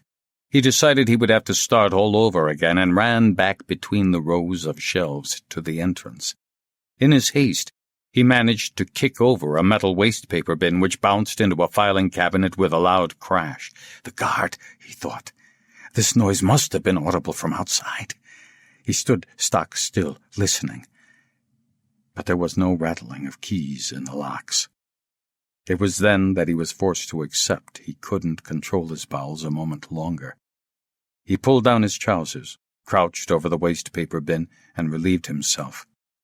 Feeling furious and disgusted at the same time, he reached for a file on the nearest shelf, ripped out some sheets of paper that were presumably the record of some interrogation or other, and wiped himself. Then he began all over again, knowing that this time he really had to find the correct spot, or it would be too late. He made a silent plea to Riedberg, asking him to guide him, then started counting the racks and bays, and this time was sure he had got it right. It had taken far too long, though, and now he had only 30 minutes in which to find the testimony. He doubted whether that would be long enough. He started searching. Michaelis hadn't been able to tell him in detail how the various files were arranged, and Wallander was forced to feel his way forward. He could see immediately that the archive did not follow alphabetical order. There were sections and subsections, and perhaps even sub-subsections. These are all the disloyal citizens, he thought. Here are all the people who have been kept under observation and terrorized. All the people who have been reported or marked out as candidates for the title Enemy of the State. There are so many of them I'll never be able to find Biba's file. He tried to identify the nerve center of the archive, to pinpoint the logical position for a file that had been inserted as a joker in the pack. Time went by, and still he was none the wiser. Frantically, he went back and started again, pulling out files that seemed to be different in color, trying hard all the time not to lose his cool. There were only 10 minutes to go, and still he hadn't found Biba's file. He hadn't found anything at all, come to that. He felt increasingly desperate at the thought of having come this far, but now being forced to admit defeat. There was no longer time for a systematic search. All he could do now was to make one last sweep along the shelves and hope that his instinct would lead him to the right place. But he was well aware that there wasn't a single archive in the world that was arranged according to intuition and instinct, and he was convinced he had failed. The Major had been a wise man, much too clever for Kurt Wallander of the Eaststadt police. Where, He thought, where? What if this archive were a pack of cards?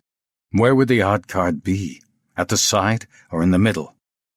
He chose the middle, ran his hand over a row of files that all had brown covers, and suddenly noticed one that was blue. He pulled out the brown files from either side of the blue one. One was labeled Leonard Bloom's, the other Biba Collins. Just for a moment he couldn't think straight, and then it dawned on him that Major Liepa must have been called Collins before she got married, and he took down the blue file, which he saw had no name at all and no code number. He had no time to examine it. His time had run out already. He raced back to the entrance, put the light out, and unlocked the door. There was no sign of the guard, but according to Mikkeli's timetable, he was due back any moment. Wallander hurried down the corridor, but then heard the echoing footsteps of the guard returning. He couldn't continue in that direction, and it was clear to Wallander he would have to ignore the map and try to find his way to the exit as best he could. He stood motionless as the guard went past along a parallel corridor. When the footsteps had died away, he decided the first thing he should do was to make his way up from the basement. He found a staircase and remembered how many flights he had walked down on his way there. When he came up to ground level, he had no idea where he was. He walked along the first empty corridor he came to. The man who surprised him had been having a smoke. He must have heard Wallander's footsteps approaching, put out his cigarette with his boot, and wondered who on earth was on duty so late at night. When Wallander turned the corner, the man was only a few meters away. He seemed to be in his 40s. His tunic was unbuttoned, and the moment he saw Wallander with the blue file in his hand, he must have realized immediately that this man had no business to be in the building. He drew his pistol and shouted something in Latvian. Wallander didn't understand a word but raised his hands over his head. The man had continued to shout as he approached, the pistol pointing at Wallander's chest.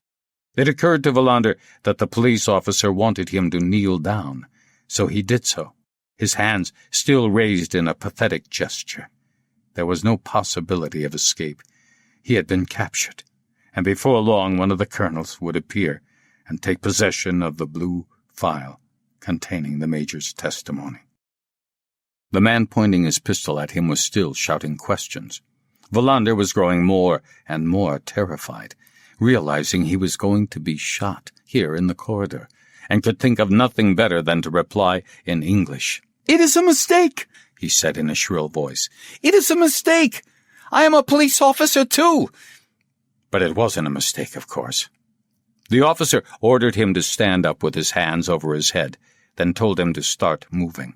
He kept jabbing Wallander in the back with the barrel of his pistol.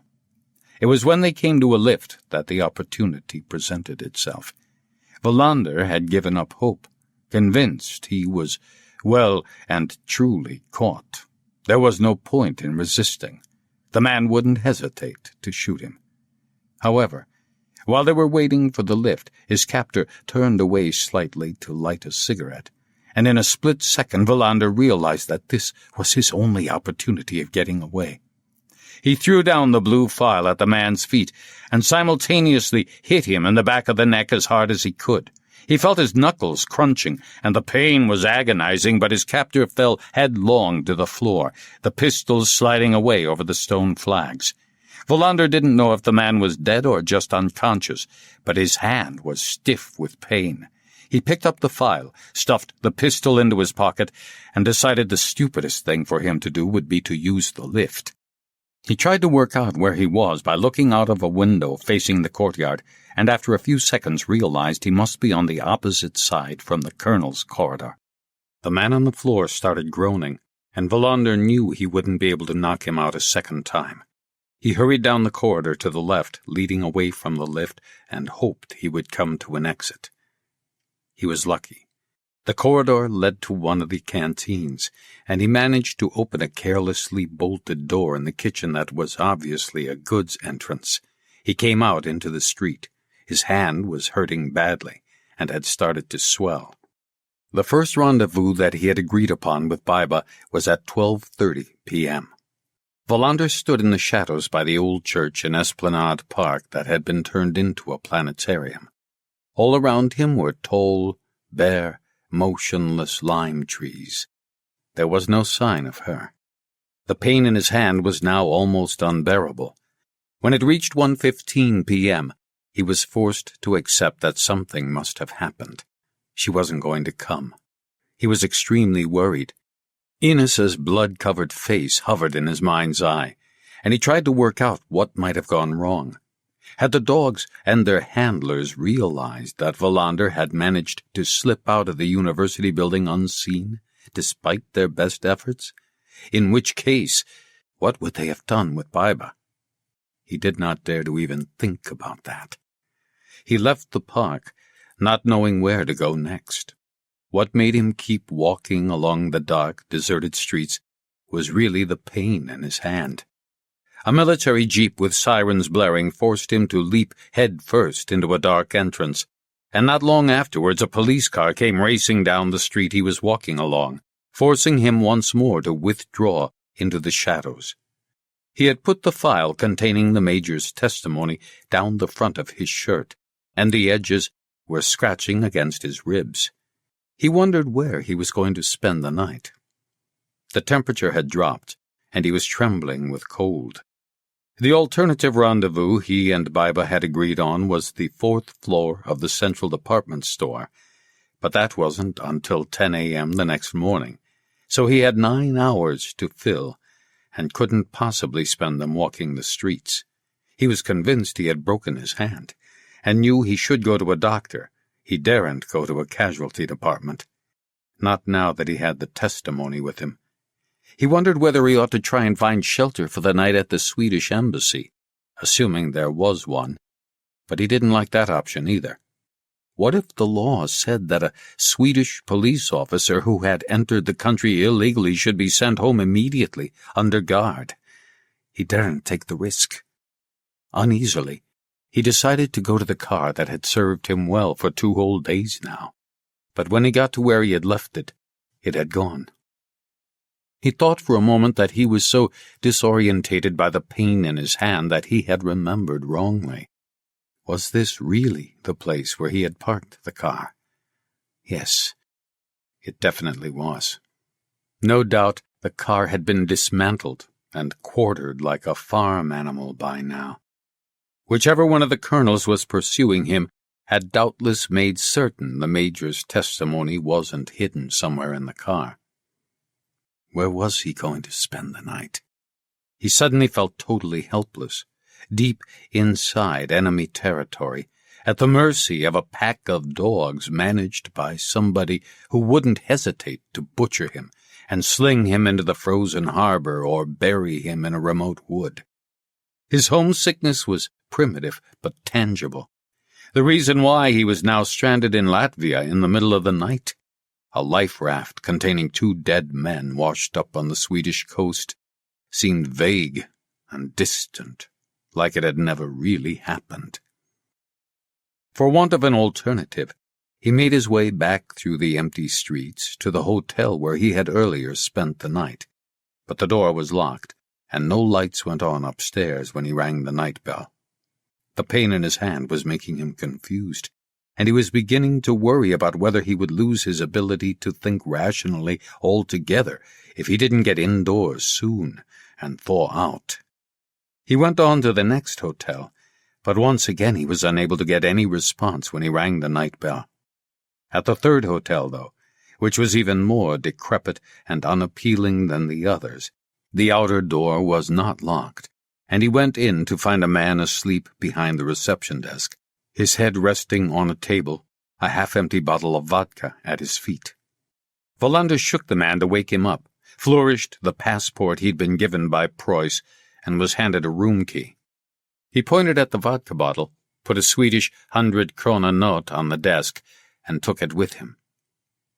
The room was small, with an acrid smell of musty furniture and nicotine-stained wallpaper. He flopped down onto the edge of the bed, took a couple of long swigs from the bottle, and could feel his body warmth slowly starting to return. Then he took off his jacket, filled the basin with cold water, and immersed his swollen, throbbing hand. The pain began to ease, and he reconciled himself to having to sit like this all night. Occasionally he took another swig from the bottle and wondered anxiously what could have happened to Baiba. He took the blue file from inside his shirt and opened it with his free hand. It contained about 50 typewritten pages, plus some blurred photocopies, but no photographs, which was what he had hoped for. The Major's text was in Latvian, and Wallander couldn't understand a word. He noted that from page 9 onwards the names Murniers and Putnis kept recurring at regular intervals. Sometimes they were together in the same sentence. He couldn't work out what that meant, whether both colonels were being accused, or whether the Major's accusing finger had been pointed at just one of them. He gave up the attempt to decipher the secret document, put the file down on the floor, refilled the hand basin with water, and leaned his head back against the edge of the table. It was 4 a.m., and he dozed off. When he woke up with a start, he found he'd been asleep for 10 minutes. His hand had started hurting again, and the cold water was no longer easing the pain. He finished off what was left in the vodka bottle, wrapped a damp towel round his hand, and lay down on the bed. Wallander had no idea what to do if Baiba failed to keep their rendezvous at the department store. He was beginning to have the feeling he had been defeated. He lay awake until dawn. Chapter 18. He sensed danger the moment he woke. It was nearly 7 a.m. He lay quite still in the darkness, listening. Eventually, he realized the danger was not a threat outside the door or somewhere in the room, but inside himself. It was a warning that he still hadn't turned over every stone to discover what was lying underneath it. The pain seemed to have eased a little. Carefully he tried to move his fingers, although he still couldn't bear to look at his hand. The pain returned immediately. He wouldn't be able to last many hours more before seeing a doctor. Wallander was exhausted. Before he had dozed off some hours earlier, he had felt defeated. The colonel's power was too great, and his own ability to handle the situation had been continually curtailed. Now he could see that he was also being defeated by exhaustion. He didn't trust his own judgment, and he knew this was due to a lack of sleep over a long period. He tried to analyze the nagging feeling he had experienced on waking. What had he overlooked? Where, in all his thoughts and his constant efforts to establish connections, had he drawn the wrong conclusions, or perhaps not thought things through properly? What had he still not managed to see? He couldn't ignore his instinct. Just now, in his dazed condition, it was his only chance of getting his bearings. What had he still not managed to see? He sat up in bed carefully, still not having answered the question. He looked in disgust at his swollen hand for the first time, and filled the basin with cold water. He first dipped his face into it, then his injured hand. After a few minutes he went over to the window and opened the blind. There was a very strong smell of coal. Misty dawn was just breaking over the church towers of the city. He stayed at the window and watched all the people hurrying along the pavements, but he was still unable to answer his own question. What had he failed to see? Then he left the room, paid, and allowed himself to be swallowed up by the city. It was as he walked through one of the city's many parks, he couldn't remember what it was called, that he noticed how many dogs there were in Riga. It wasn't just the invisible pack that was pursuing him. There were lots of other dogs, real ones, the kind people play with and take for walks. He paused to watch a pair of dogs involved in a violent fight. One was an Alsatian, the other a mongrel. The two owners were shouting at their dogs as they tried to separate them, and then began to shout at each other as well. The owner of the Alsatian was an elderly man, but the mongrel belonged to a woman in her 30s. Wallander had the feeling that what he was witnessing was symbolic of the opposing forces in Latvia. The dogs were fighting, and the people as well, and there were no outcomes that could be predicted in advance. He arrived at the central department store just as they were opening at 10 a.m. The blue folder was burning hot inside his shirt. His instinct told him he ought to get rid of it, to find a temporary hiding place. While he had been wandering around the streets that morning, he had monitored every movement behind and in front of him, and he was now certain that the colonels had encircled him again. There were more shadows than ever now, and the grim thought that a storm was brewing struck him. He stopped just inside the entrance and pretended to read an information board, but in fact he was observing a left luggage counter where customers could leave bags and parcels. The counter was L-shaped. He had remembered it all correctly. He went over to the Bureau de Change, handed over a Swedish note, and received a bundle of Latvian notes in exchange. Then he went up to the floor where they sold records. He picked out 2 LPs of Verdi and noted that the records were just about the same size as the file. When he paid and had the records put in a carrier bag, he saw the closest of the shadows pretending to study a shelf with jazz records. He then went back to the left luggage counter and waited for a few seconds until there were several people waiting to be served. He walked quickly to the farthest corner of the counter, pulled out the file, and placed it between the records. He acted quickly, even though he could only use one hand properly. He handed in the carrier bag, was given a tag with a number, and walked away. The various shadows were dotted around near the entrance doors, but even so he felt pretty sure they hadn't noticed him putting the file into the carrier. Of course, there was a risk that they would search the bag, but he thought it was unlikely since they had watched him buy the 2 records. He looked at his watch. Only 10 minutes to go until Baiba was due at their meeting place. He was still uneasy, but he felt more secure now for having got rid of the file. He went upstairs to the furniture department. Although it was still early, there were lots of customers gazing dreamily or in resignation at suites and bedroom furniture. Wallander strolled slowly towards the area displaying kitchen equipment. He didn't want to arrive too soon, but wanted to get to the meeting place at the exact time they had planned, and so he filled the time by wandering around and looking at various light fittings. They had agreed to meet among the ovens and refrigerators, all of which were made in the Soviet Union. He saw her straight away.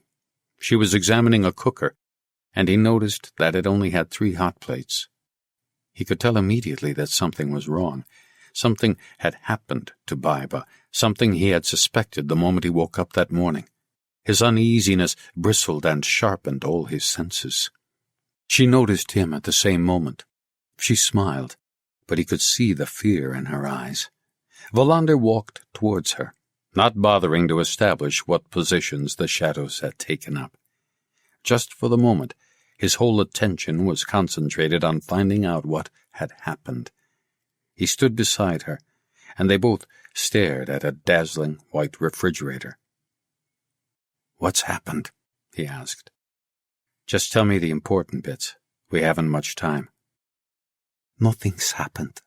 It was just that I couldn't leave the university as they had it under observation." Why is she lying? He wondered frantically. Why is she trying to lie so convincingly that I won't notice? "Did you get the file?" He hesitated over whether he ought to tell the truth, but then he decided he was fed up with all the lies. "Yes, I got the file."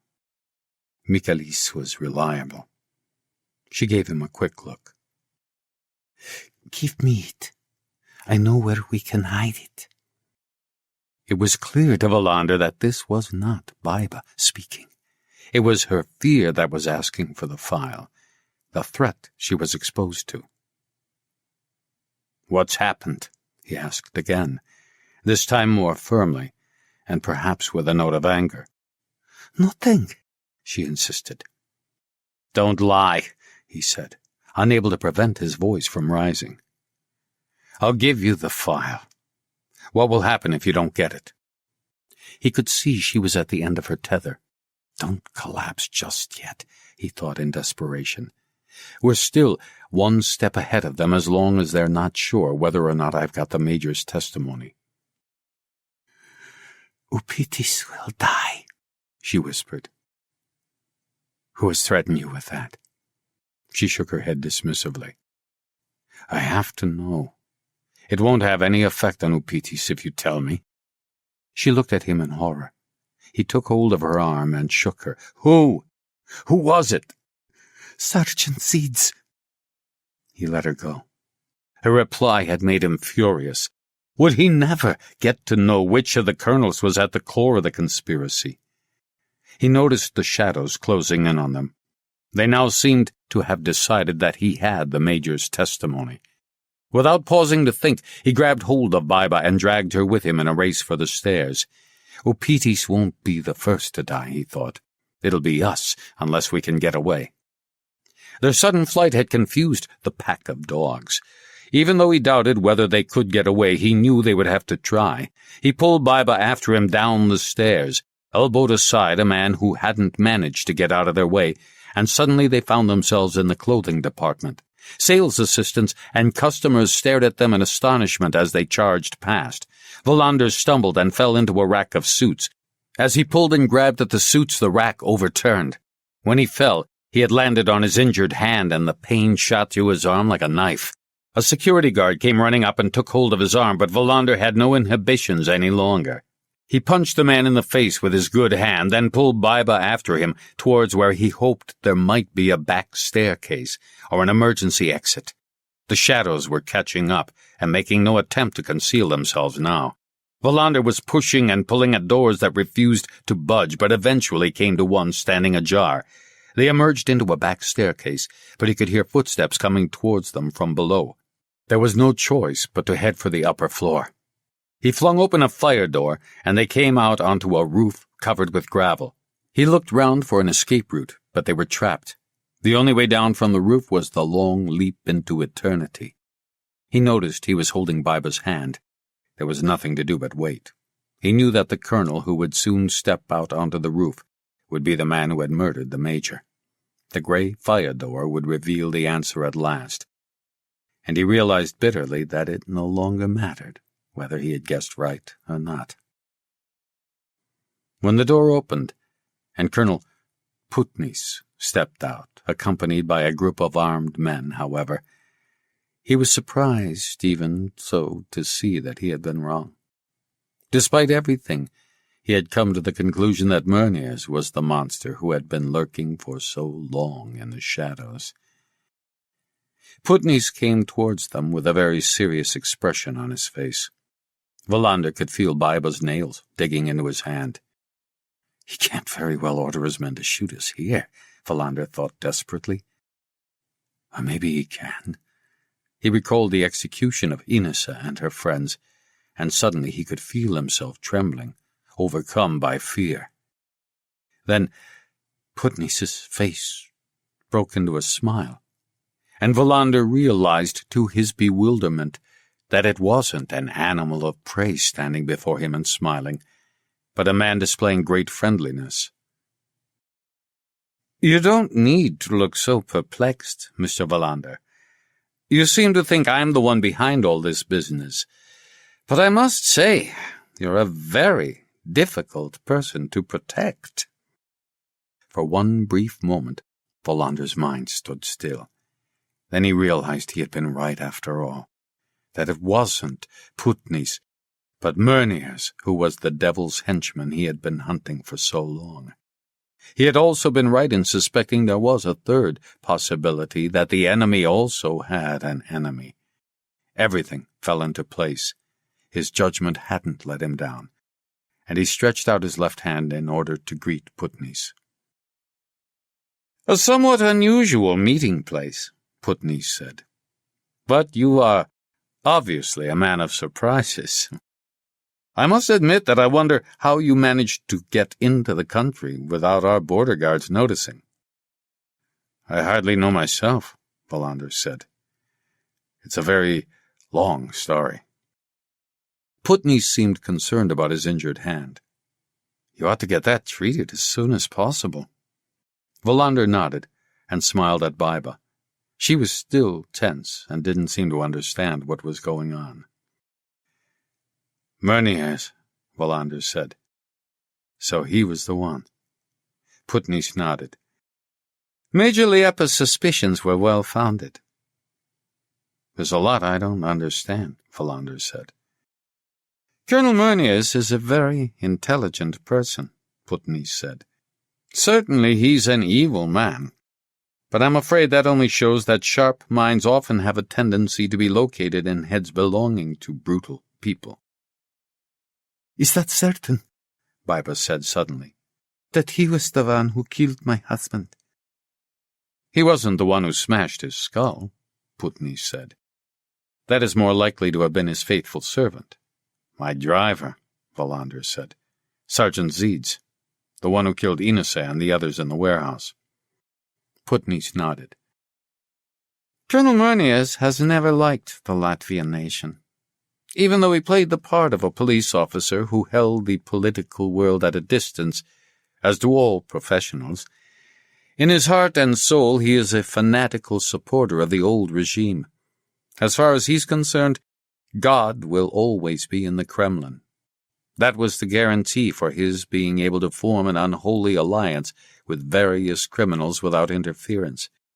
When Major Liepa began to see through him, he set false trails implicating me. I have to admit it was a long time before I began to suspect what was happening. Then I decided I might as well continue pretending not to know what was going on." "I still don't understand, though," Wallander said. "There must have been more to it than that. Major Liepa talked about a conspiracy, something that would make the whole of Europe realize what was happening in this country." Putney nodded sagely. "Of course there was more to it than that. Something much bigger than a high-ranking police officer being corrupt and protecting his privileges with as much brutality as was necessary. It was a devilish plot, and Major Liepa had realized that." Wallander felt cold. He was still holding Baiba's hand. Putney's armed men had withdrawn and were standing by the fire door. "It was all very cleverly worked out," Putney said. "Meuniers had an idea and succeeded in selling it to the Kremlin and the leading Russian circles in Latvia. He had seen the possibility of killing two birds with one stone. By using the New Europe, where the border controls no longer existed, in order to earn money from the organized smuggling of drugs," Wallander said, "including Sweden.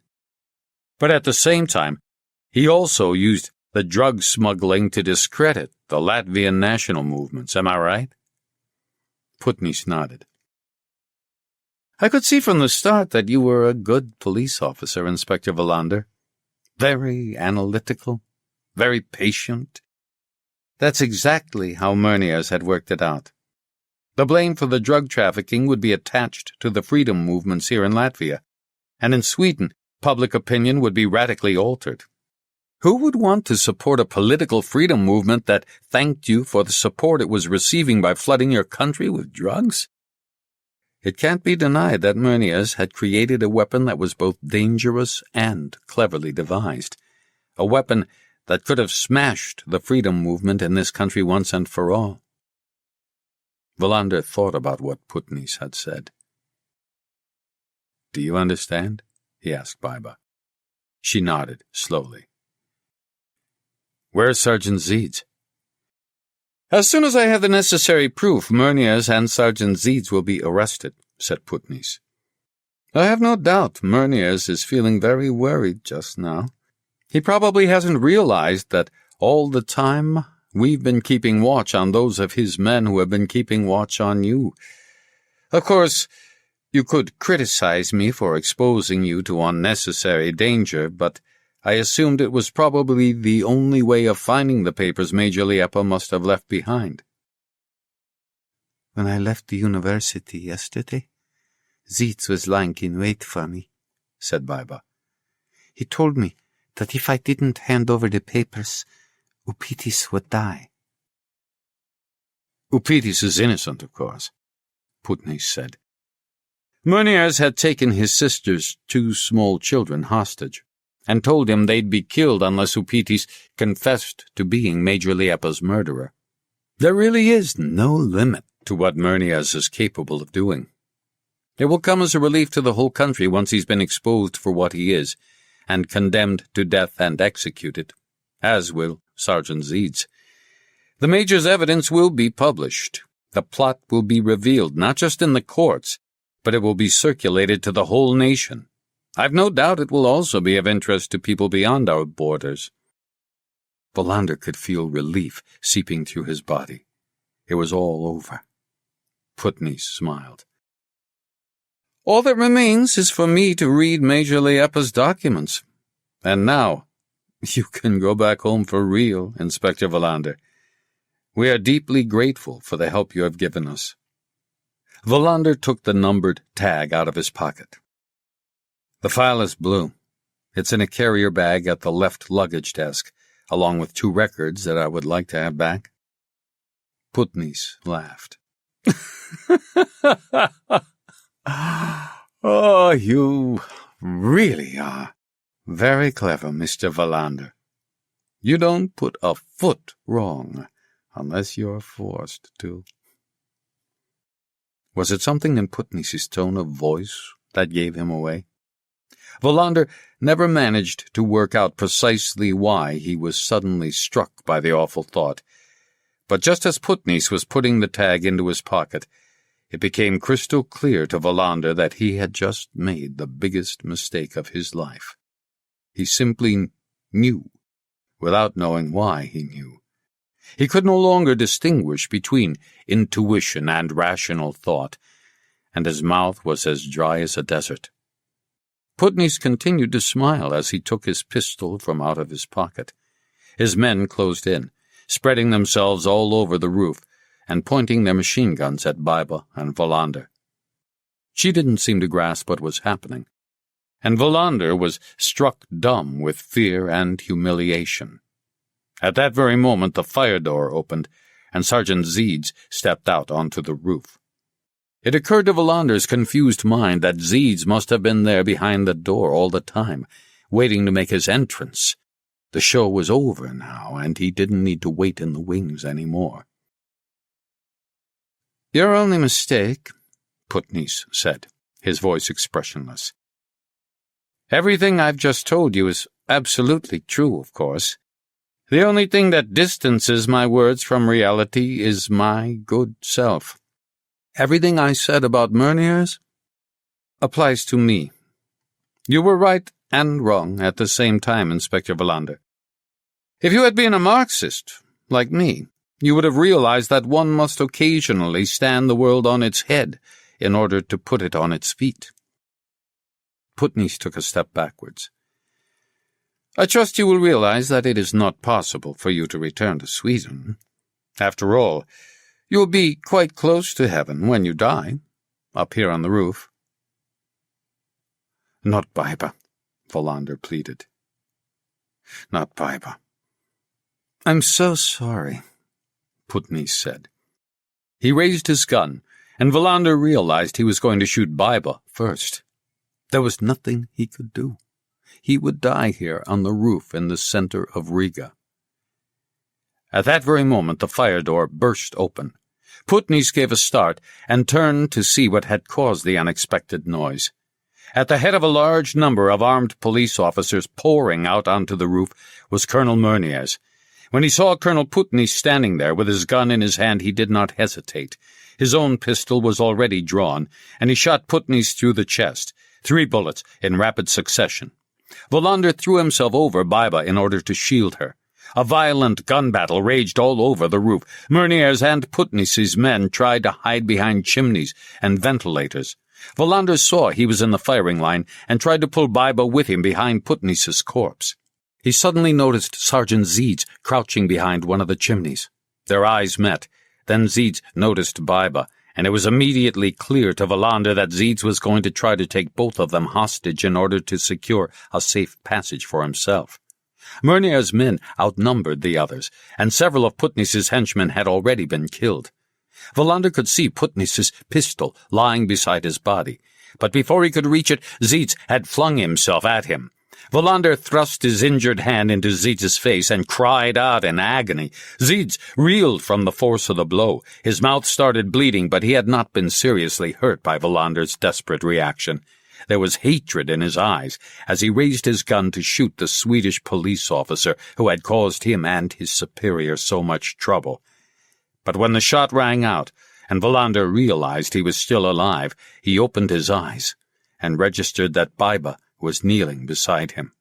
She had Putnis's pistol in her hands and had shot Sergeant Zeeds between the eyes.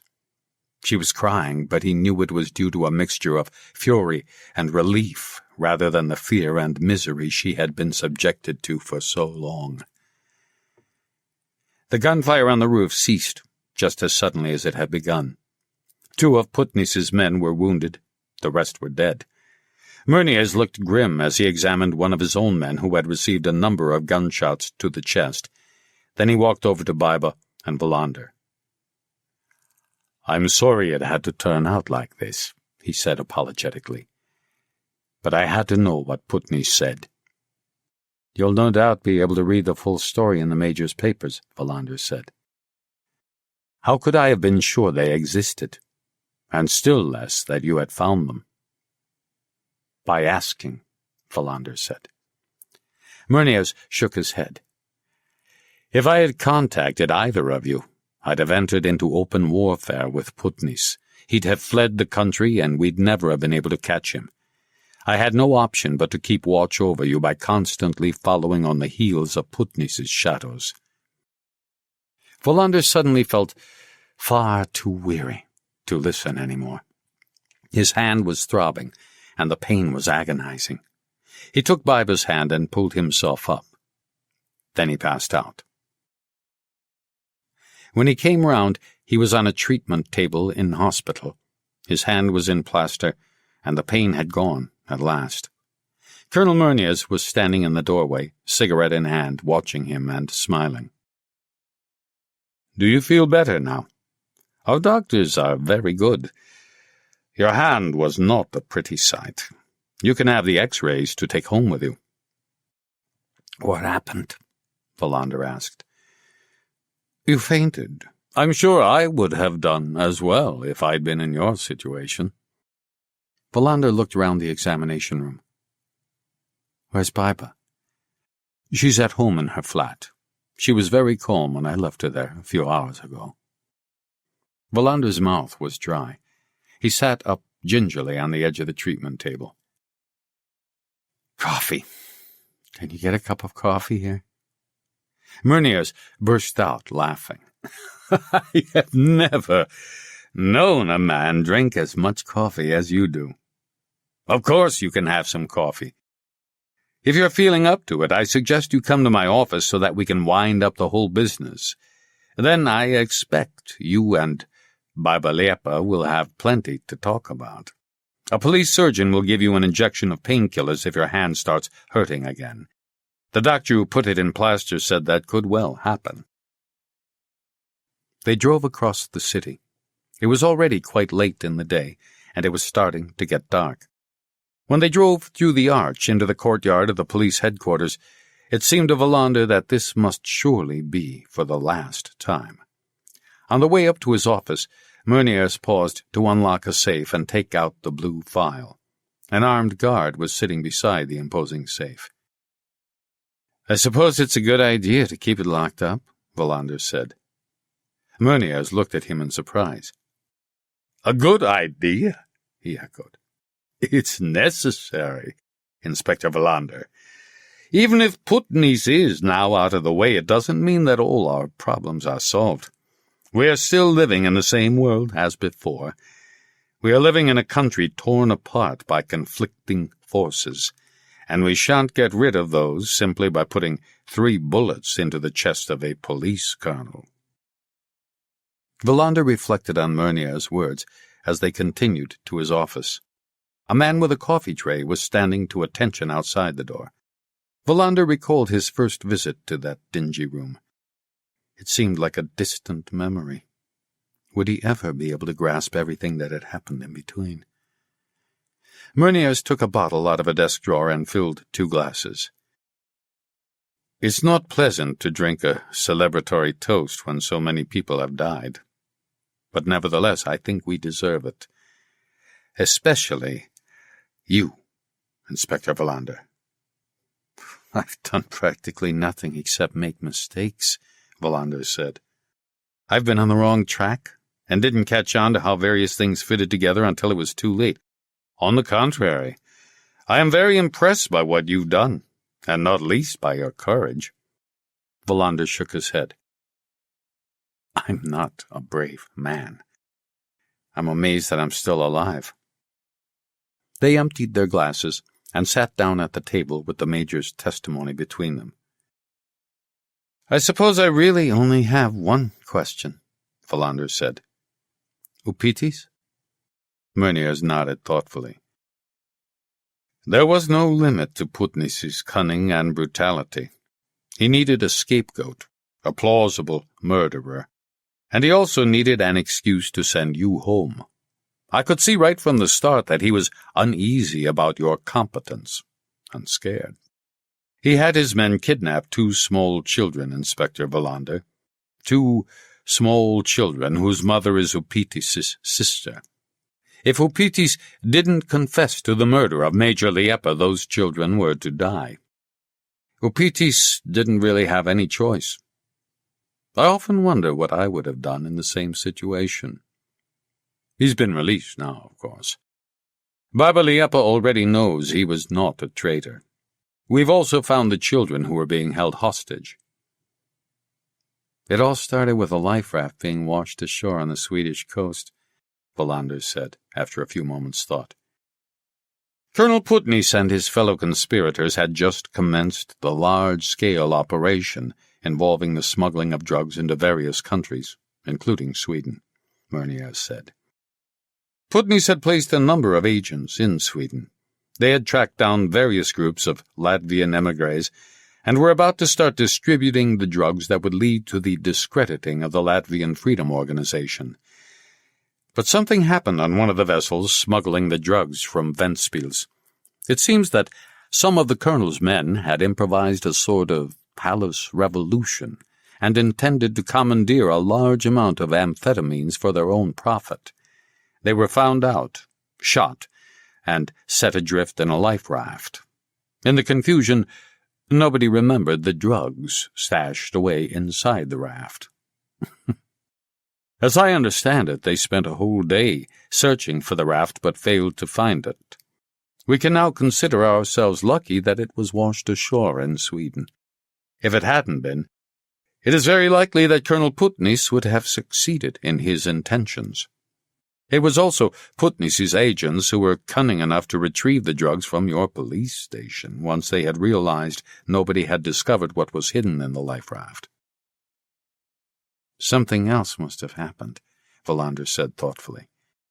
Why did Putnis decide to kill Major Liepa the moment he got back home? Putnis lost his nerve. He didn't know what Major Liepa was up to in Sweden, and he couldn't risk letting him stay alive without being able to check what he was doing all the time. As long as Major Liepa was in Latvia, it was possible to keep an eye on him, or at least to be aware of the people he met. Colonel Putnis simply got nervous. Sergeant Zeeds was given the order to kill Major Liepa, and he did. They sank into a long silence. Wallander could see Murnier's was tired and worried. "What happens now?" asked Wallander at last. "I shall study Major Liepa's papers, thoroughly, of course. Then we shall see." The reply made Wallander uneasy. "They must be published, of course." Murnier's didn't respond, and Wallander suddenly realized that was not definite so far as Murnier's was concerned. His interests were not necessarily the same as those of Major Liepa and her friends.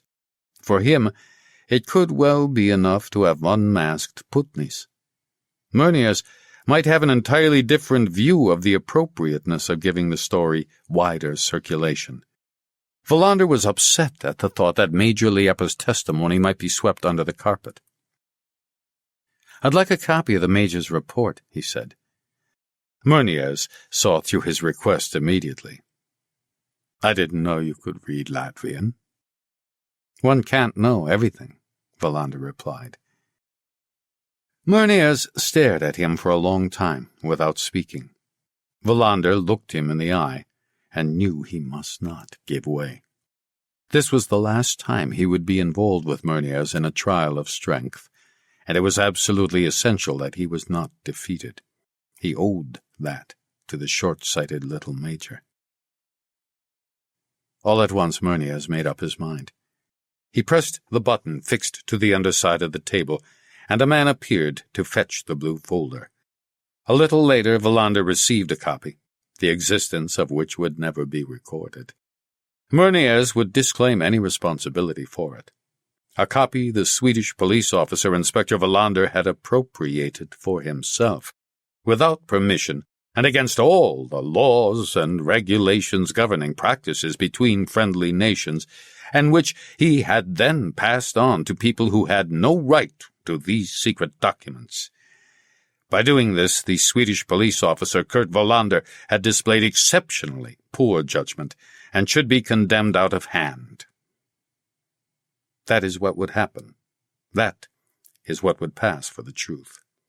If anybody should ever ask, which was unlikely. Wallander would never know why Murnier's allowed it to happen. Was it for the Major's sake? For the country's? Or did he just think Wallander deserved an appropriate farewell present? That was the end of the conversation. There was nothing more to say. "The passport you are currently holding is of very doubtful validity," Murnier's said. "But I'll make sure you get back home to Sweden without any problems. When are you thinking of going?" "Maybe not tomorrow," Wallander said. "But the day after, perhaps." Colonel Murnier's accompanied him down to the car that was waiting in the yard. Wallander suddenly remembered his Peugeot that was parked in a barn somewhere in Germany, not far from the Polish border. "I wonder how on earth I'm going to get my car back home," he said. Murnier's stared at him in bewilderment. Wallander realized he would never discover how close Murnier's was to the people who considered themselves to be a guarantee for a better future in Latvia. He had only scraped the surface of what he had been allowed to come into contact with. That was a stone he would never turn. Murnier's simply had no idea how Wallander had got into Latvia. "It doesn't matter," Wallander said. "That damned Lippmann," he thought angrily. "I wonder if the Latvian organizations in exile have funds with which to compensate Swedish police officers for lost cars." He felt hard done by, without being fully able to explain why. Perhaps he was still hampered by his overwhelming exhaustion. His judgment would continue to be unreliable until he had had an opportunity to rest properly. They bade each other farewell when they got to the car waiting to take Wallander to Major Liepa. "I'll go to the airport with you," Murnier's said. "You'll receive 2 tickets, one for the flight to Helsinki and one for Helsinki to Stockholm. As there are no passport controls within the Nordic countries, no one will ever know you have been in Riga." The car drove out of the courtyard. A glass panel separated the back seat from the driver. Wallander sat in the dark, thinking about what Murnier's had said. Nobody would ever know he had been in Riga. It dawned on him that he would never be able to talk to anybody about it, not even to his father. One very good reason for it remaining a secret was that it had all been so improbable, so incredible. Who would ever believe him? He leaned back in his seat and closed his eyes. The important thing now was his meeting with Major Liepa. What would happen when he got back to Sweden was something he could think about when it happened. He spent 2 nights and a day in Major Liepa's flat. All the time he was waiting for what, not being able to think of anything better, he called the right moment. But it never occurred. He didn't utter a word about the conflicting feelings he had for her. The closest he came to her was when they sat next to each other on the sofa the second evening, looking at photographs. When he got out of the car that had taken him from Murnier's to her house, her greeting had been muted, as if he had become a stranger to her again. He was put out, without even being sure what it was he was put out about. What had he expected, after all? She cooked a meal for him, a casserole with some tough chicken as the main ingredient, and he got the impression that Biba wasn't exactly an inspired cook. I mustn't forget that she's an intellectual, he thought. She's the kind of person who is probably better qualified to dream about a better society than to cook a meal. Both types are needed, even if, presumably, they can't always live happily alongside each other. Wallander was weighed down by feelings of melancholy that, luckily, he had no trouble in keeping to himself. He no doubt belonged to the good cooks of this world. He wasn't one of the dreamers. A police officer could hardly be preoccupied with dreams. He had to stick his nose into the dirt rather than point it heavenwards.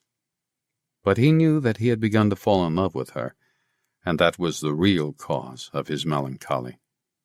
He would be forced to retain this sadness in his heart as he concluded the strangest and most dangerous mission he had ever undertaken. It hurt him deeply. When she told him his car would be waiting for him in Stockholm when he got back there, he barely reacted. He had started feeling sorry for himself. She made a bed up for him on the sofa. He could hear her calm breathing from the bedroom. He couldn't sleep, despite his exhaustion. He kept getting up, walking across the cold floorboards, and looking down onto the deserted street where the Major had been murdered. The shadows were no longer there. They had been buried alongside Putney's. All that was left was the gaping void, repulsive and painful. The day before he left, they went to visit the unmarked grave where Colonel Putney's had buried Inese and her friends. They wept openly. Wallander sobbed like an abandoned child, and he felt as if he had seen for the first time what an awful world he lived in. Barbara had taken some flowers, some frail-looking roses, frozen stiff, and she laid them on the heap of soil. Wallander had given her the copy of the Major's testimony, but she didn't read it while he was still there. The morning he flew home, it was snowing in Riga. Murnier's came to fetch him himself. Barbara embraced Wallander in the doorway. They clung to each other as if they had just survived a shipwreck, and then he left. Wallander walked up the steps to the airplane.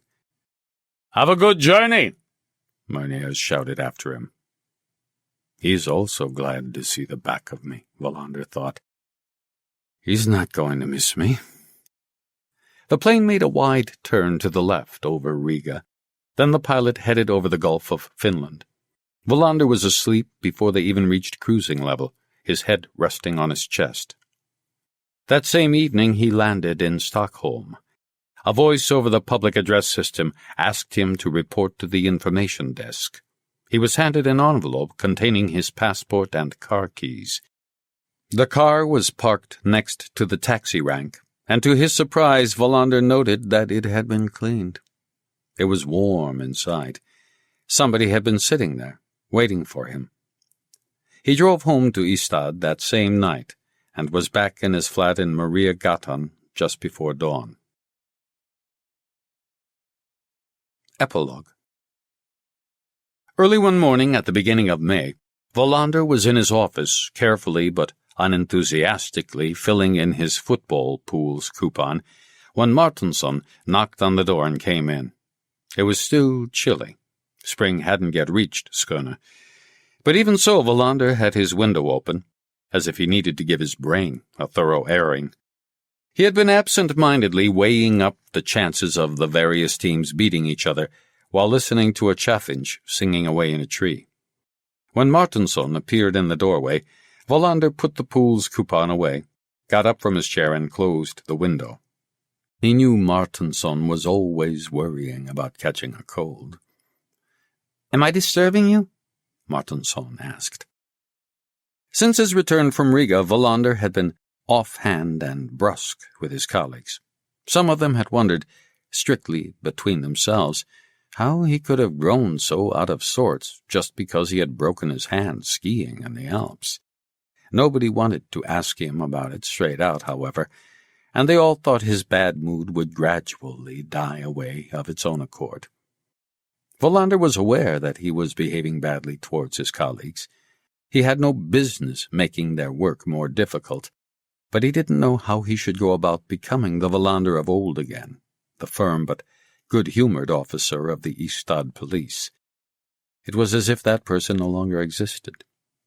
Nor did he know whether he really missed him. There was very little he did know about himself. The supposed trip to the Alps had exposed how little genuine truth there was in his life. He knew that he was not the kind of man who consciously surrounded himself with lies. But he had begun to ask himself whether his ignorance of what the world really looked like was in itself a sort of lie, even though it was founded in naivety rather than a conscious effort to cut himself off. Every time someone came into his office, he felt a twinge of guilt, but he could think of nothing better to do than to pretend that there was nothing wrong. "No, you're not disturbing me," he said, trying hard to sound friendly. "Sit down." Martinsson sat down in the visitor's chair that sagged and was most uncomfortable.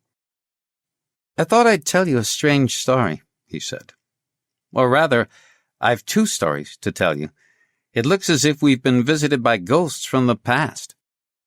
Wallander didn't like Martinsson's way of expressing things.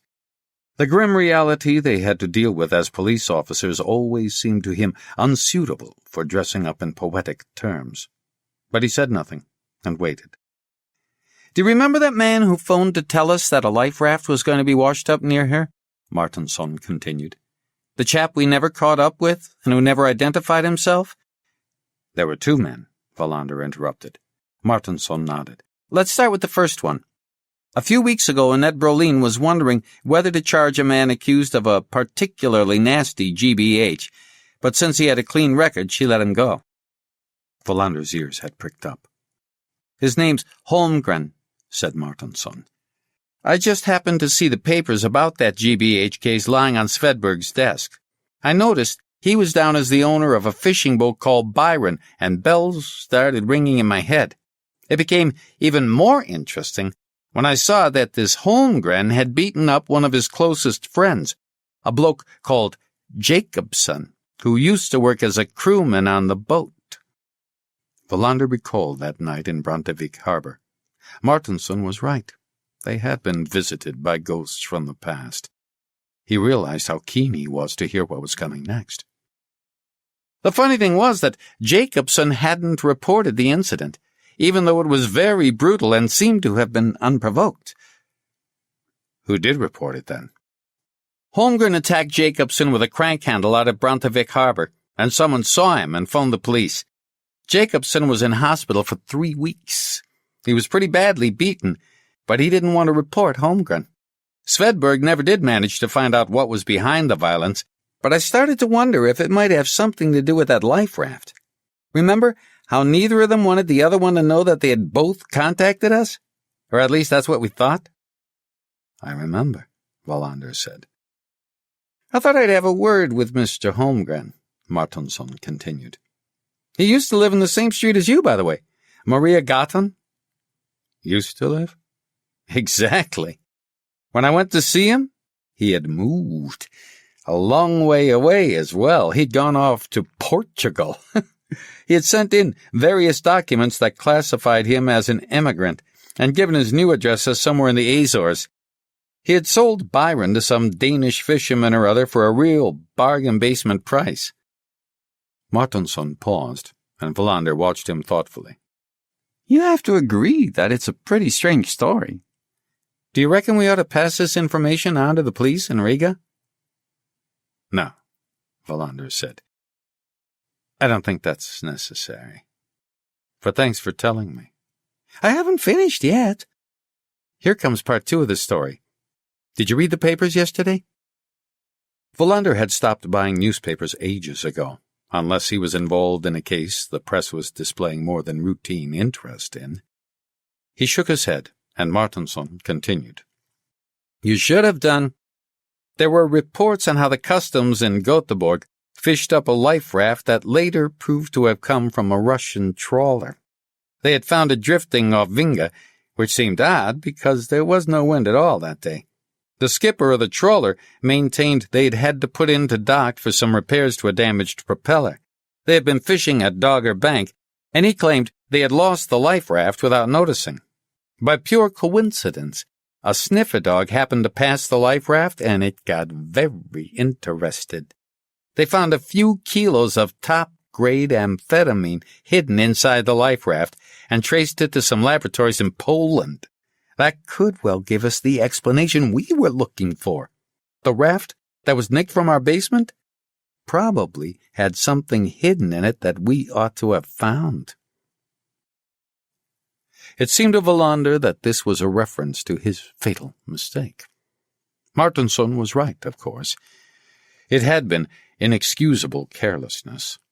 All the same, he felt tempted to confide in Martinsson, to tell somebody what had really happened instead of that holiday in the Alps that had only been an excuse. But he said nothing. He didn't think he had the strength. I expect you're right, he said. But I don't suppose we'll ever find out why those men were murdered. Don't say that, Martinsson said, getting to his feet. You never know what tomorrow might have in store to astonish us. In spite of everything, it looks as though we might have got a little bit closer to winding up that particular story, don't you think? Wallander nodded, but he didn't say anything. Martinsson paused in the doorway and turned round. You know what I think?